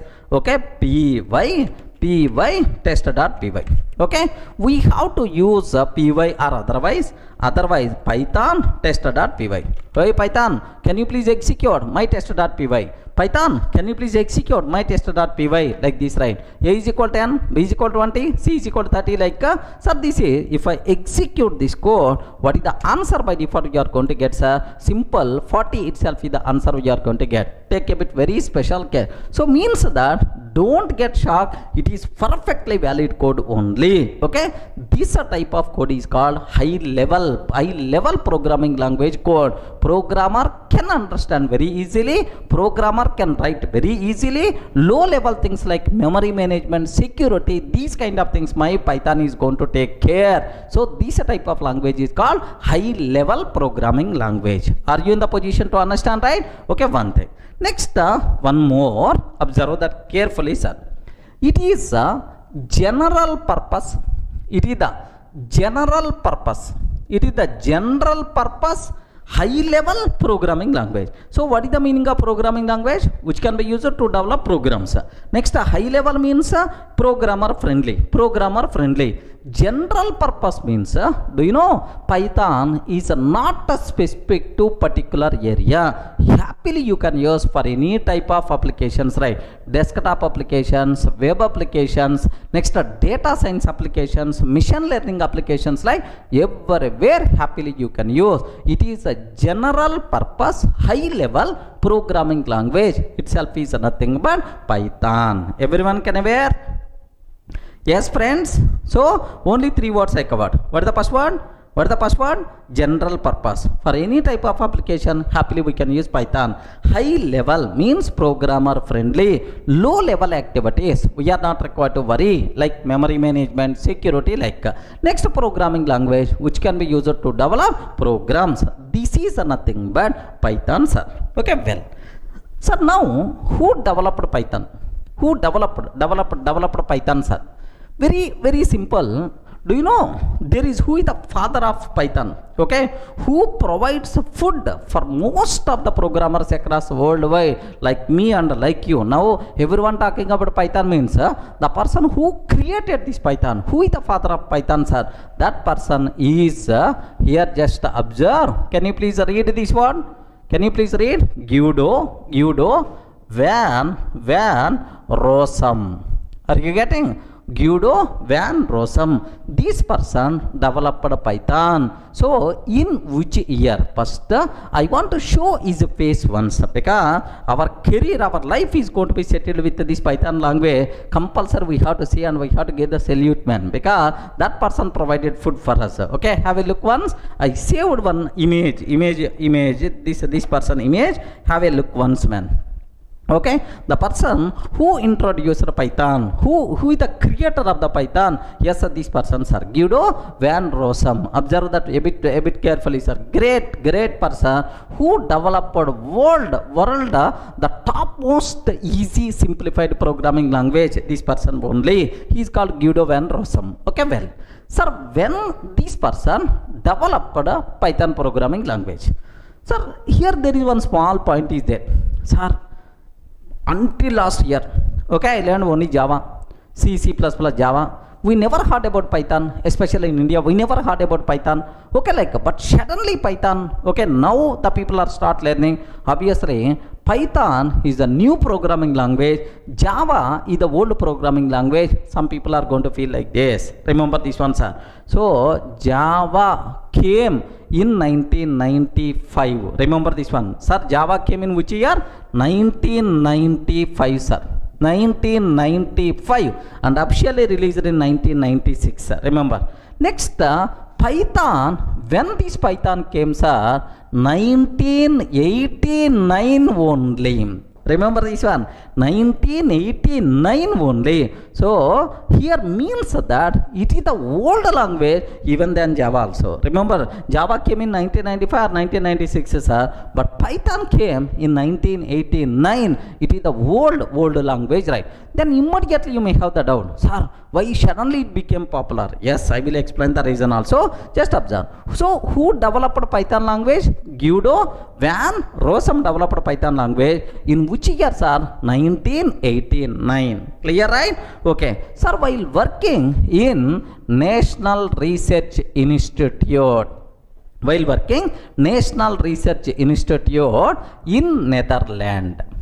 in Netherlands. So this person Guido van Rossum worked in Netherlands National Research Institute. While working there, he developed a Python programming language. Sir, in which year this was happened, sir? 1989. Remember that. So even it is developed in 1989, but it's not released to the public immediately. In 1991, sir, Python made available to the public. Happily, you can use this programming language. You can develop the programs, right? So officially, Python released into the market in 1991. The official date of birth for Python is February. Okay, February 20th, 1991, the great day when the Python was introduced to the public, introduced to the market. February 20th, 1991, official date of birth for the Python. Friends, is it clear for all of you, right? Who introduced the Python? In which year this Python got developed? Next, officially when it released to the market. So it is developed by Guido van Rossum in 1989 while working in National Research Institute, Netherlands. But officially this Python made available to the public in 1991. February 20th, 1991 is the official date of birth for the Python. Up to this, any doubt? Clear, right? Now, immediately you may have the doubt.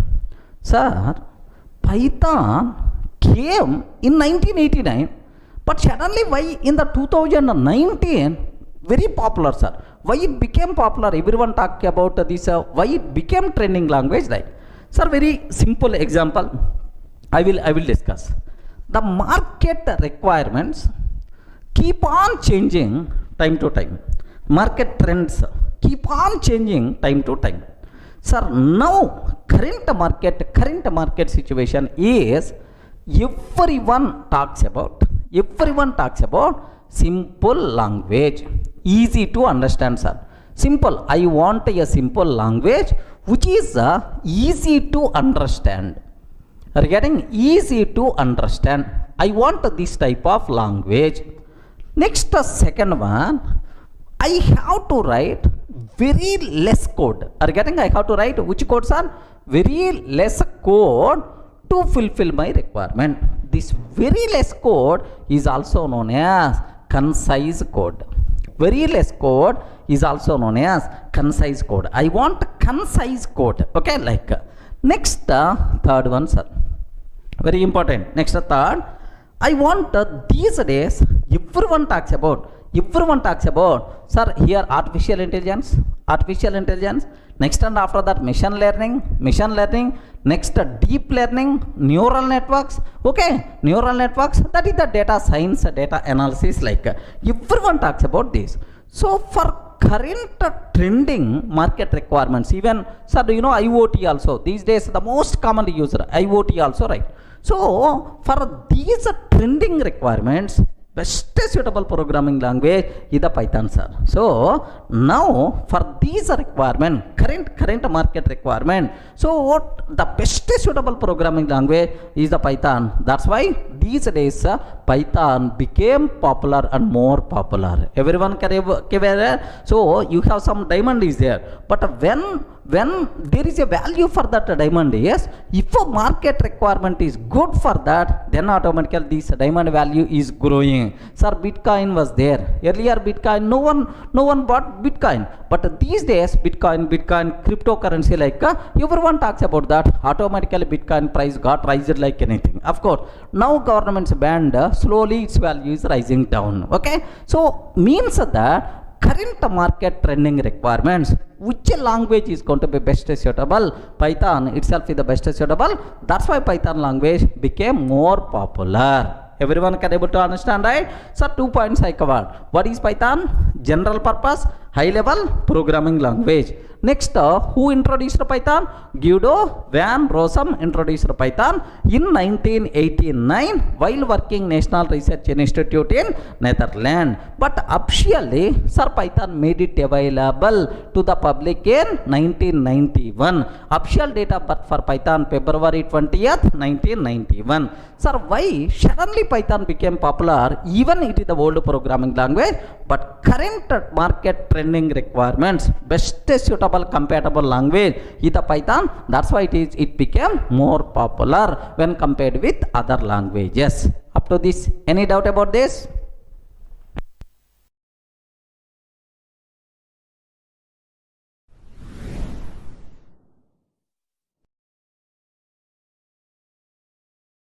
In the last video, we covered clearly what is Python, who introduced Python, what is the official date of birth for Python. Now I will explain. Sir, if you want to learn Python, what are various prerequisites are there? Sir, I don't know anything about programming. Can I learn Python or not? Sir, I know testing. I know manual testing. So can I learn Python or not? Sir, I'm coming from network background. No programming knowledge. Can I learn Python or not? Sir, this type of questions in my offline sessions, online sessions are very, very common, sir. So just aware only one point. If you want to learn Python, what thing is required? What prerequisite? What existing knowledge is? Simple, nothing. Remember this one. You are not required to know anything. If you know something, then it may be the problem. Remember that. You are not required to know anything to learn Python. Just are you in the position to read English statements or not? Okay, if you can read English, that thing is more enough to learn Python. Okay, that's all. So that's why even school kid also can learn Python, can write programs by using Python. That's why don't worry, sir. If you want to learn Python, if you have the kids, better to bring those kids also. If you are getting some doubt, your kid can clarify that doubt. Okay, that much easy programming language is the Python. Sir, orally you can tell any number of words, but can you please show some example? Really, is that much easy or not? Yes, man. Okay, if you learned any programming language, what is the first application? Hello world application. Correct or not? What is the first application we have to discuss? Hello world application. Sir, in C language, how many lines of the code we have to write to print hello world to the console? If it is the Java, if it is the Python, just I will show, sir. Example 1. To print hello world to the console. Sir, if you go for C language code, okay, here do you know main, of course, C language code if you want, here hash include stdio.h.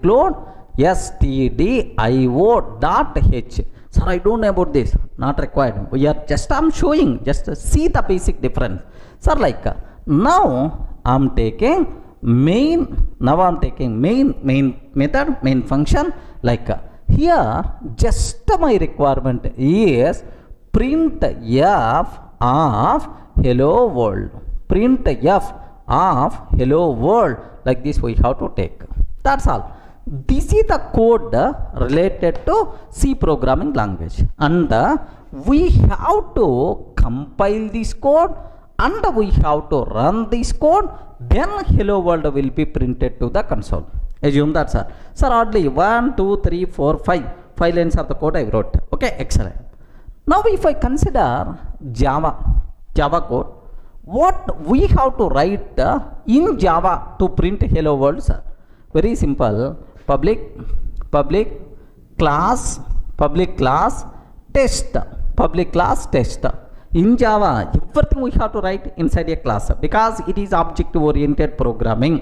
Public class test, and then public static void main method, public static void main method string array args, public static void main string array args, and then system dot out dot println, system dot out dot println.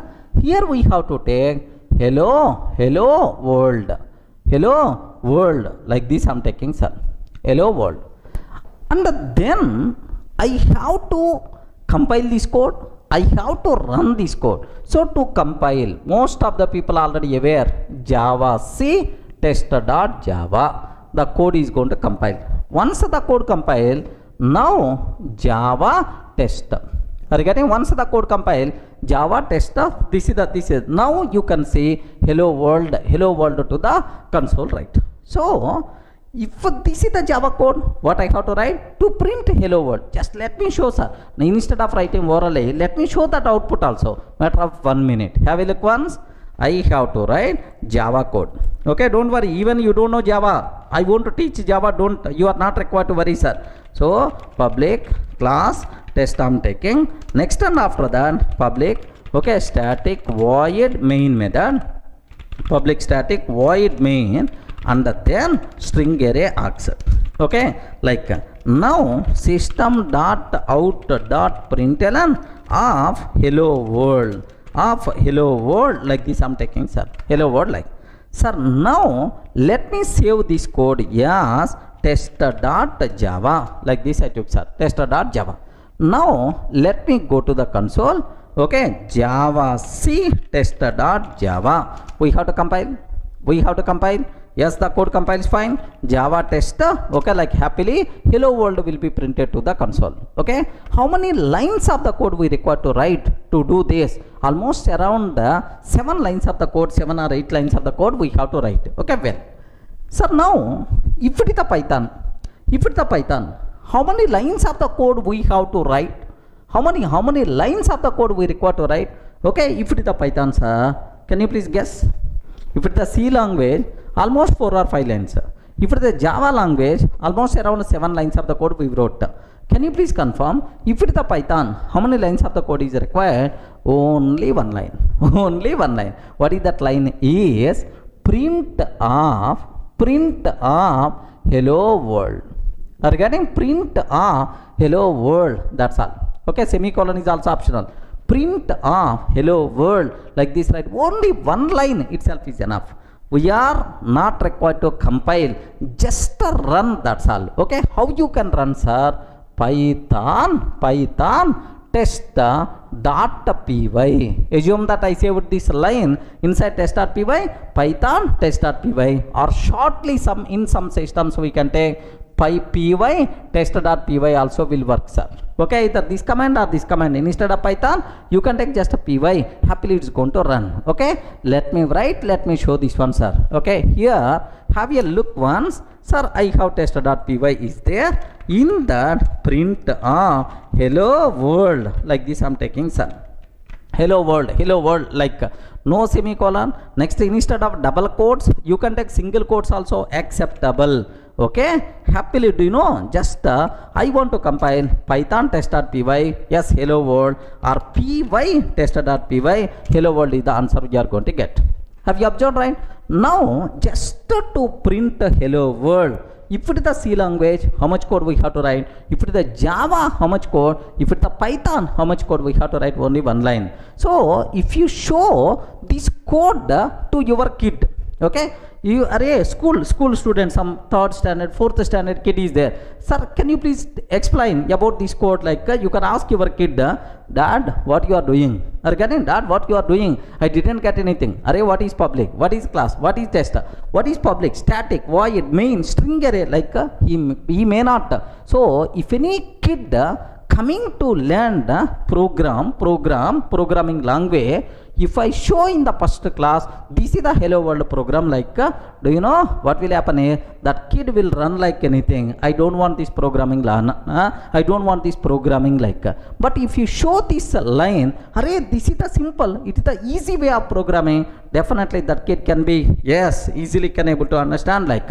So when compared with any other language, either C language or Java language, C++ or your C#.NET, okay, the easiest programming language is the Python language, man. Okay, how many lines of the code we have to write?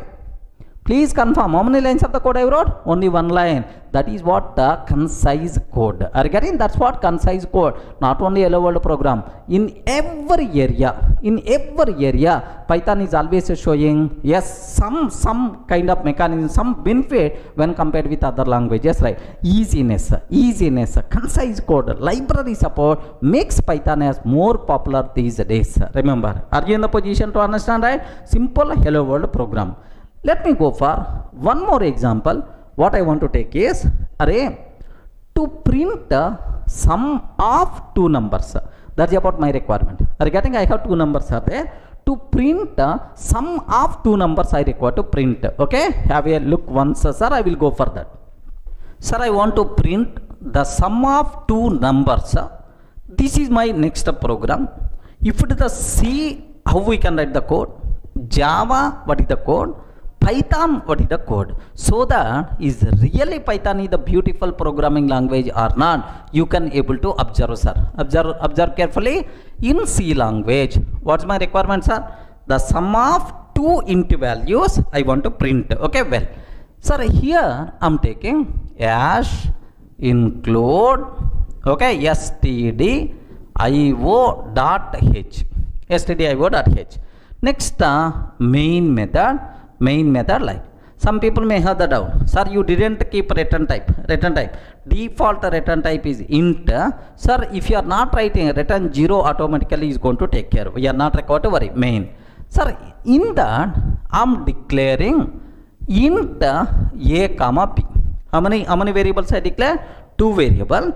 Both variables are what type? Int type, int values, right? Now a is equal to 10, b is equal to 20. What is that, sir? Can you please tell? A is equal to 10, b is equal to 20, like. Now print f,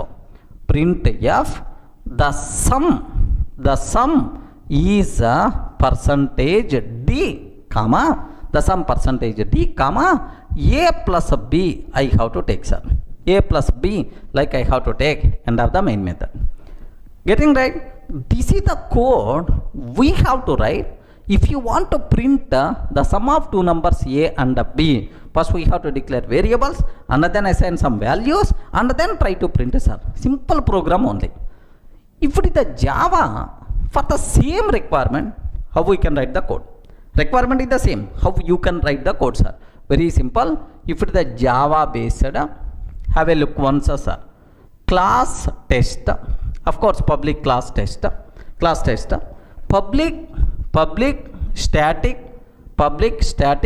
void main method, public static void main, string array args. I have to declare two variables a and b, int a comma b. I have to declare two variables a and b, int a comma b. Next, a is equal to 10, b is equal to 20. Okay, just I declare a is equal to 10, b is equal to 20. Now system dot out dot println, okay, the sum is plus, because println is always going to take only one argument. Okay, the sum is a plus b, like this I'm taking. End of this one. Do you know how many lines of the code we wrote? Multiple lines of the code, sir. So we have to declare and we have to initialize, and then we are going to take the print sum. Let me execute this code. Matter of 1 minute, right? Observe carefully. I hope already the skeleton is there with me, sir. Public class. Here I'm just declaring two variables A and B. A is equal to 10, B is equal to 20. Next, here the sum. Regarding here the sum is plus A plus B. I'm taking, sir. That's all. This is about my requirement.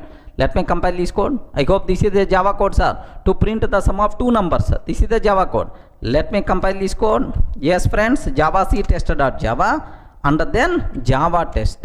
What the answer we are going to get? The sum 30 is the answer we are getting, sir. Okay, well, this is the Java code. What we have to write to print the sum of two numbers. How much code we have to write? Compulsory the person should aware what is class, what is main method, and then what is the system.out.println, like all these things must be required. But if it is our Python, our hero is coming, sir. If it is the Python, okay, Python, can you please spell out how many lines of the code I have to write? Listen very carefully, sir. Here, have you observed what is the first line we wrote? Int A comma B, and then A is equal to 10, B is equal to 20, declare. Here in Python, I am taking A is equal to 10, B is equal to 20, A is equal to 10, B is equal to 20, print the sum A plus B. I am taking that, sir. A is equal to 10, B is equal to 20, print of the sum A plus B, like this I am taking. That's all. We are not required to write big code. Just only 2 or 3 lines of the code is more enough. Let me execute this one. Have a look once. Here, see this one. Here I am taking A is equal to 10, B is equal to 20, print the sum A plus B. Regarding print of the sum A plus B, let me run this code, sir. Let me run this code. Py test.py. Regarding py test.py, can I get the same output or not? Yes, sir, this is the same output, right? Okay, like, so how many lines of the code we require to write? Only two or 3 lines, right? Sir, even I can combine these 2 lines into a single line also. Regarding even we can combine these 2 lines into a single line also. What is that, sir? A comma B is equal to, observe carefully, A comma B is equal to 10 comma 20. No other language is going to accept this type of syntax like C or C++ or Java. A comma B is equal to 10 comma 20. So this 10 will become value of A, 20 will become value of B. Okay, like, let me do this. Here, observe carefully. Instead of AB, A comma B is equal to 10 comma 20. 10 comma 20, that's all. The sum A plus B. Have a look once. The sum 30. You people may feel sorry showing old output only again. Let me change something. 100 comma 200. A value 100, B value 200. The sum A plus B means 300 is the answer we are going to get, sir. Are you seeing, right? So this is the biggest advantage of Python programming, sir. How beautiful it is. With very less code, we can do n number of activities. That's what you people should aware. What is the Python? So to learn Python, what prerequisite is there is nothing, sir. You should be in the position to read English statements. That's all. It's not like a program. It is something like reading English statements. Okay, like English statements, but not programming code. Okay, well, sir, by seeing this code, immediately some people may have the bigger doubt. Observe carefully, sir. In C language, do you know, you declare 2 variables A and B of what type? Respond, man. What type? Integer type. We declare 2 variables of what type? Integer type. Here also, we declare 2 variables of what type? Integer type. Integer type. In Java also we declare. But here, I didn't declare A and B.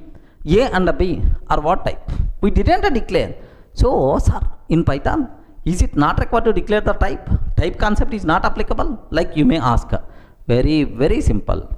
Type concept applicable in Python. Sir, int, float, these types are there in Python.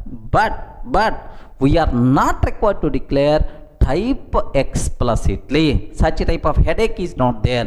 So means whenever we are assigning some value based on your provided value, automatically type will be considered. Remember this one, sir. Automatically type will be considered based on your runtime provided value. Such a type of programming language is called dynamically typed programming language. Remember that, sir. So in Python, we are not required to declare the type explicitly. Based on your provided value, automatically type by default will be considered. This type of programming language is called what? Dynamically typed programming language. Dynamically typed programming language. Can you please give an example? Which are dynamically typed programming languages? Best examples are Python, JavaScript, etc. Multiple languages, right? So type declaration headache, such type of things are not there, okay, in Python. But in Java, compulsory each and every variable should be declared with a type. Without a type, you can't use any single variable also. Such type of programming languages are statically typed programming languages. Are you getting right? What is this one? Statically typed programming languages. Best examples are C language, C++, Java. These are things are statically typed programming languages. So one more important point, sir. Okay, type headaches also not there in Python. Any doubt? So are you going to learn easy programming language or difficult programming language? Sir, any prerequisite is required to learn Python? Nothing, sir. If you don't know anything, well and good. If you know something, then it may be the problem. Are you getting? Sir, I'm not having any programming knowledge. Can I learn Python? Yes, you are the best person to learn Python, man. Sir, I know Java. Can I learn Python? Yes, you can learn. But every time you are going to compare Python with Java, then obviously you may get confusion. That's why. So don't worry at all. So to learn Python, nothing, no prerequisite is required. Easily you can learn. That's why. So do you know? So for the beginner, yeah, the first programming language, if you want to learn, better to go for what? Yes, friends. Yeah, the first programming language for the beginner, if you want to learn, better to go for Python. That's why in our colleges, first C language, next C++, Java like, but that style got changed. Now first Python, after that any other language. Okay, so easy programming language is the Python. In schools in India, there are some schools are there, CBSE central syllabus, 8th standard or 9th standard Python programming language is there in schools. Remember, not in at least intermediate +2 also. In the school itself, the subject is there. That much easy programming language you people are going to learn. So be ready to give left and right to the Python. Clear? Sir, just now I told dynamically typed. Based on runtime value, automatically type will be considered. Correct, right? Sir, can you please show some idea? We didn't get much clarity about this one. Can you please show some idea? Like you may ask. Very, very simple, sir. Do you know in Java, if you consider int, just I'm taking a is equal to 10. Observe very carefully, sir. In Java, if I can take a is equal to 10, immediately error. Hey, what is the type of a? Where you declare the type? Okay, like immediately error we are going to get. Type compulsory we have to declare. Regarding otherwise errors are. But in Python, a is equal to 10. So Python virtual machine never going to object what is the type of a, because so which value you provided? 10. So based on 10, automatically type will be considered. Sir, where is the proof? How you can tell that it is 10? It is the int type. How you can tell it is the int type? Very simple, sir. Print type of a. Can you please print a type of a? Type of a. Now it is going to tell that int type, sir. Remember this one. It is going to tell int type. Let me show this one. Have a look once, sir. Very, very carefully observe that. Here let me take a is equal to 10. Print of type of a. Print of type of a. Now observe carefully, sir. What is the answer? Class int type. It is what type? Int type. Int type, sir. Suppose instead of 10, if I can take 10.5, if I can take 10, 10.5, 10.5 means float type, it is called float type. Next, sir, instead of 10.5, I am taking true like this, right? What is the type, sir? Bool type, boolean, true, false means bool type, like type will be considered automatically based on our provided value. Clear for all of you, right? Next, one more advantage I will tell, sir. What is that advantage is, in Java, if I can take int a is equal 10, observe carefully, int a is equal 10. Now a is what type? Respond. A is what type? Int type. What is the value? 10. Sir, now after some lines, a is equal to 10.5 I am taking, sir. In Java, a is equal to 10.5 I am taking. Java compiler will give left and right. Hey, it is int type. How you can assign double value? It is the int type. How you can assign double value? Like a compile time error. So throughout its lifetime, this a is always what types are? Int type only. Okay. But in Python, do you know what is the type of a? Int, sir. In the next line, a is equal to 10.5 I can take. Next line only, a is equal to 10.5. Now onwards, a is float type variable. If you want, you can print type of a. Now you are going to get float type, sir. Okay. Next, after that, immediately I am taking a is equal to Durga. A is equal to Durga. It is the string type. Are you getting? Now onwards, a is acts as Durga. So throughout life, a is always in type. Throughout life, a is always float type. No such type of terminology. Whenever you are assigning different type of value, automatically type will be changed as per requirement. Are you getting? That's why same variable we can use with the multiple types possible, right? Okay, let me show this one. So a is equal to 10 I am taking, sir. A is equal to 10, print type of a. Now it is int type. Okay, well. Now after that, suddenly I am taking a is equal to 10.5, print of type of a. Sir, same a only. Sir, once this line assigned, now onwards it will become float type. Now onwards it will become float type. Have you observed, right? Now onwards a will become float type. Now a is equal to Durga I am taking, sir. Print type of a. Print type of a. Now onwards it will become string type. Are you getting? Str type. Str means what? String type, like this. Of course, all these types I will explain in detail. Don't worry, sir. So this is more easiness, more flexibility to the programmer. Not required to declare the type explicitly. Next, based on our requirement, you can use the same variable with different types also. That possibility is there. This nature is called dynamically typed programming language, which is the more flexible to the programmer. Clear, right?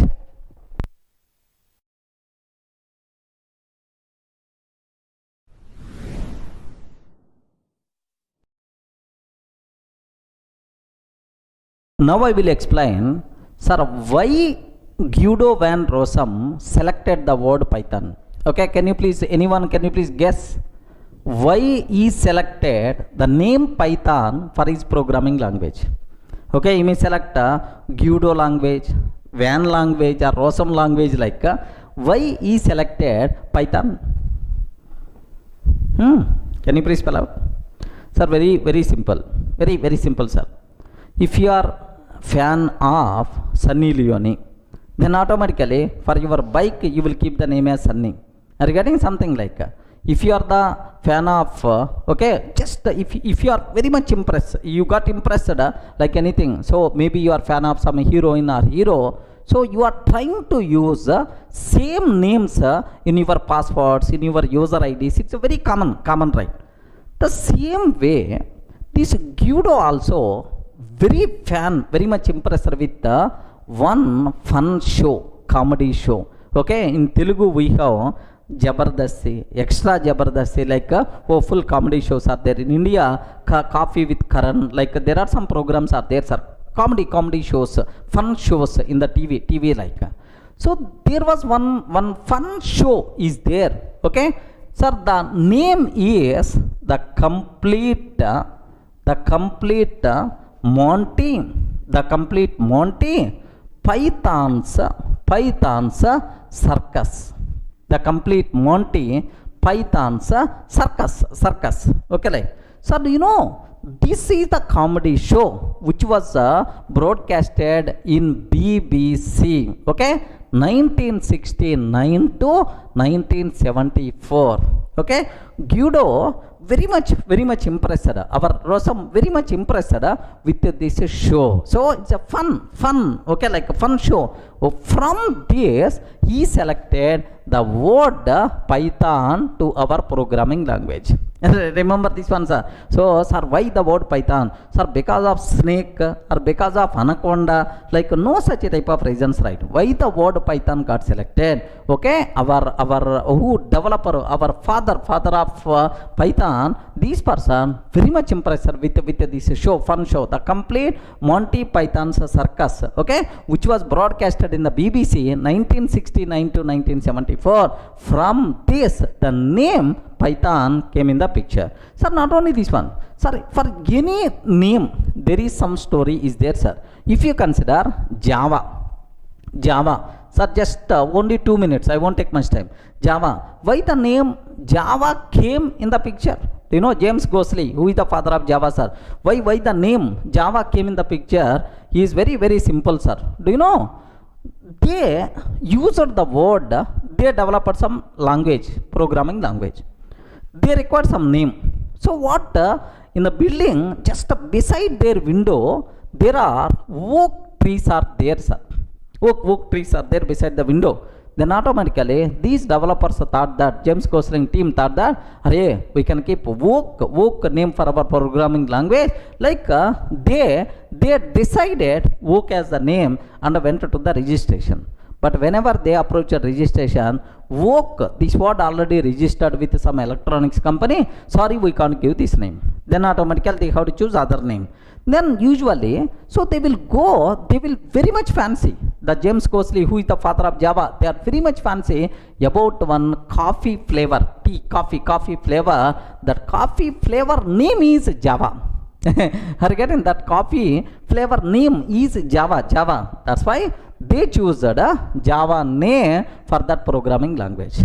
Are you getting? Just based on the coffee flavor name they used, that's why the name Java came in the picture. Next, do you know, somewhere you may heard about Hadoop?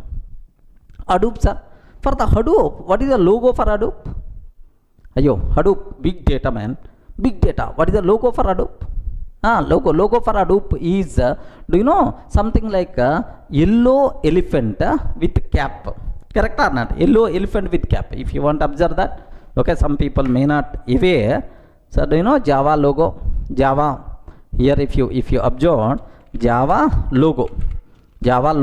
Observe that. So do you know this is the Java logo. Okay, the logo. This is the Java logo. Why? Because James Gosling team, they are always prefer Java flavor tea, Java flavor coffee. That's why they used this word Java. That's why logo. If you consider why coffee cup logo in Java, the reason you know, right? Hadoop, what is the Hadoop logo? If you consider Hadoop logo, are you seeing, right? Yellow elephant. Are you seeing yellow elephant? You can see, sir, yellow elephant. Sir, who is the father of Hadoop? Who is the father of Hadoop, sir? Just cutting some names, sir. Yes, cutting. Dog cutting is the name. Sir, do you know why this yellow color elephant came? Anyone, can you please tell the reason? Very simple. The reason for that is, sir, Hadoop means big data. Big data means elephant is the big animal. That's why the name. Hadoop, big elephant. That's why they selected elephant as the logo. No. So they are discussing about logo, which logo we have to keep and so on. So this cutting and is a team, just they are analyzing which logo we have to keep like. So whenever these people are thinking about that, suddenly this cutting is son, he is playing with a small yellow color elephant. Okay, he is playing with a small yellow color elephant toy.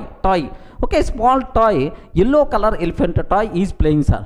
Okay, then immediately, why don't you keep this name? Why don't you keep this one as the logo for our Hadoop? Then automatically this person selected. Remember that. By mistake, if his kid is playing with a red color snake, maybe red color snake, maybe logo, sir. Okay, please make sure. So there are some reasons are there internally why the names are coming. So for Python, from where the name is coming, sir? The complete Monty Python's circus. From here the name came. Just if you want, here just have a look once, sir. What is the show name? Can you please spell out? What is the show name? The complete Monty Python's flying circus. Okay, the complete Monty Python's flying circus. If you observe that, these are various logos, right? Remember this one. These are various. So do you know these are various images related to that? Observe that carefully. These are various images. It's a simple fun show. Regarding this is the simple fun show, sir. You can see it is a simple fun show. Maybe, sir, in this, are you seeing Python? Friends, are you seeing Python? Pythons like. So from here the name Python came in the picture. That's all. This is the reason, right? Okay. Well, any doubt?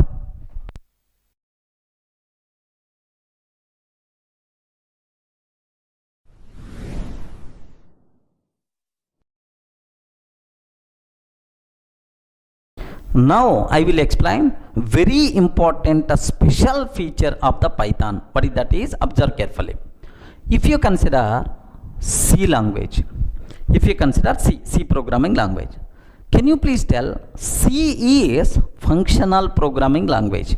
What is this one, sir? Can you please spell out? C is functional programming language.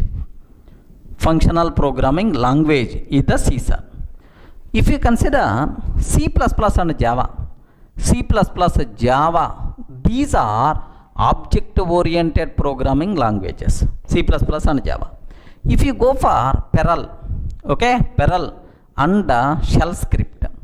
If you go for Perl and shell script, these languages are scripting languages. Are you getting scripting languages, right? These are scripting languages. If you go for modular, okay, like these are scripting languages, right? C missing the benefits of object oriented because it is the functional programming language. Next, so if I can ask C, can you please provide support for inheritance, polymorphism, encapsulation, like C person is going to tell what all these things. I don't know, nonsense. I don't know, like. So because this person is not object oriented, it is missing the benefits of object oriented programming. If I can ask a C++ and Java, C++ person, okay, Java person, immediately, yes, I'm object oriented programming language, so I can provide benefits of reusability, inheritance, code inheritance, next polymorphism, encapsulation, like all the things I can talk, like. Array, can you please talk about functional programming, like? If I can ask these people, sorry man, I can't. But slowly lambda expressions, these functional, now these days these people talk, but actually they are not object functional programming languages. Next, scripting languages. These people just a group of lines one by one we have to execute. That's all, like this, right? So every language having its own specific behavior. So that specific paradigm benefits only they are going to get. Sir, what about Python? Is it functional programming, or is it object oriented programming, or is it a scripting language, like you may have the doubt? Okay, sir, very simple.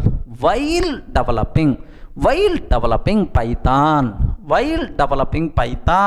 okay, how the Python language, while developing Python, Guido borrowed functional programming features. Okay, functional programming features from C language.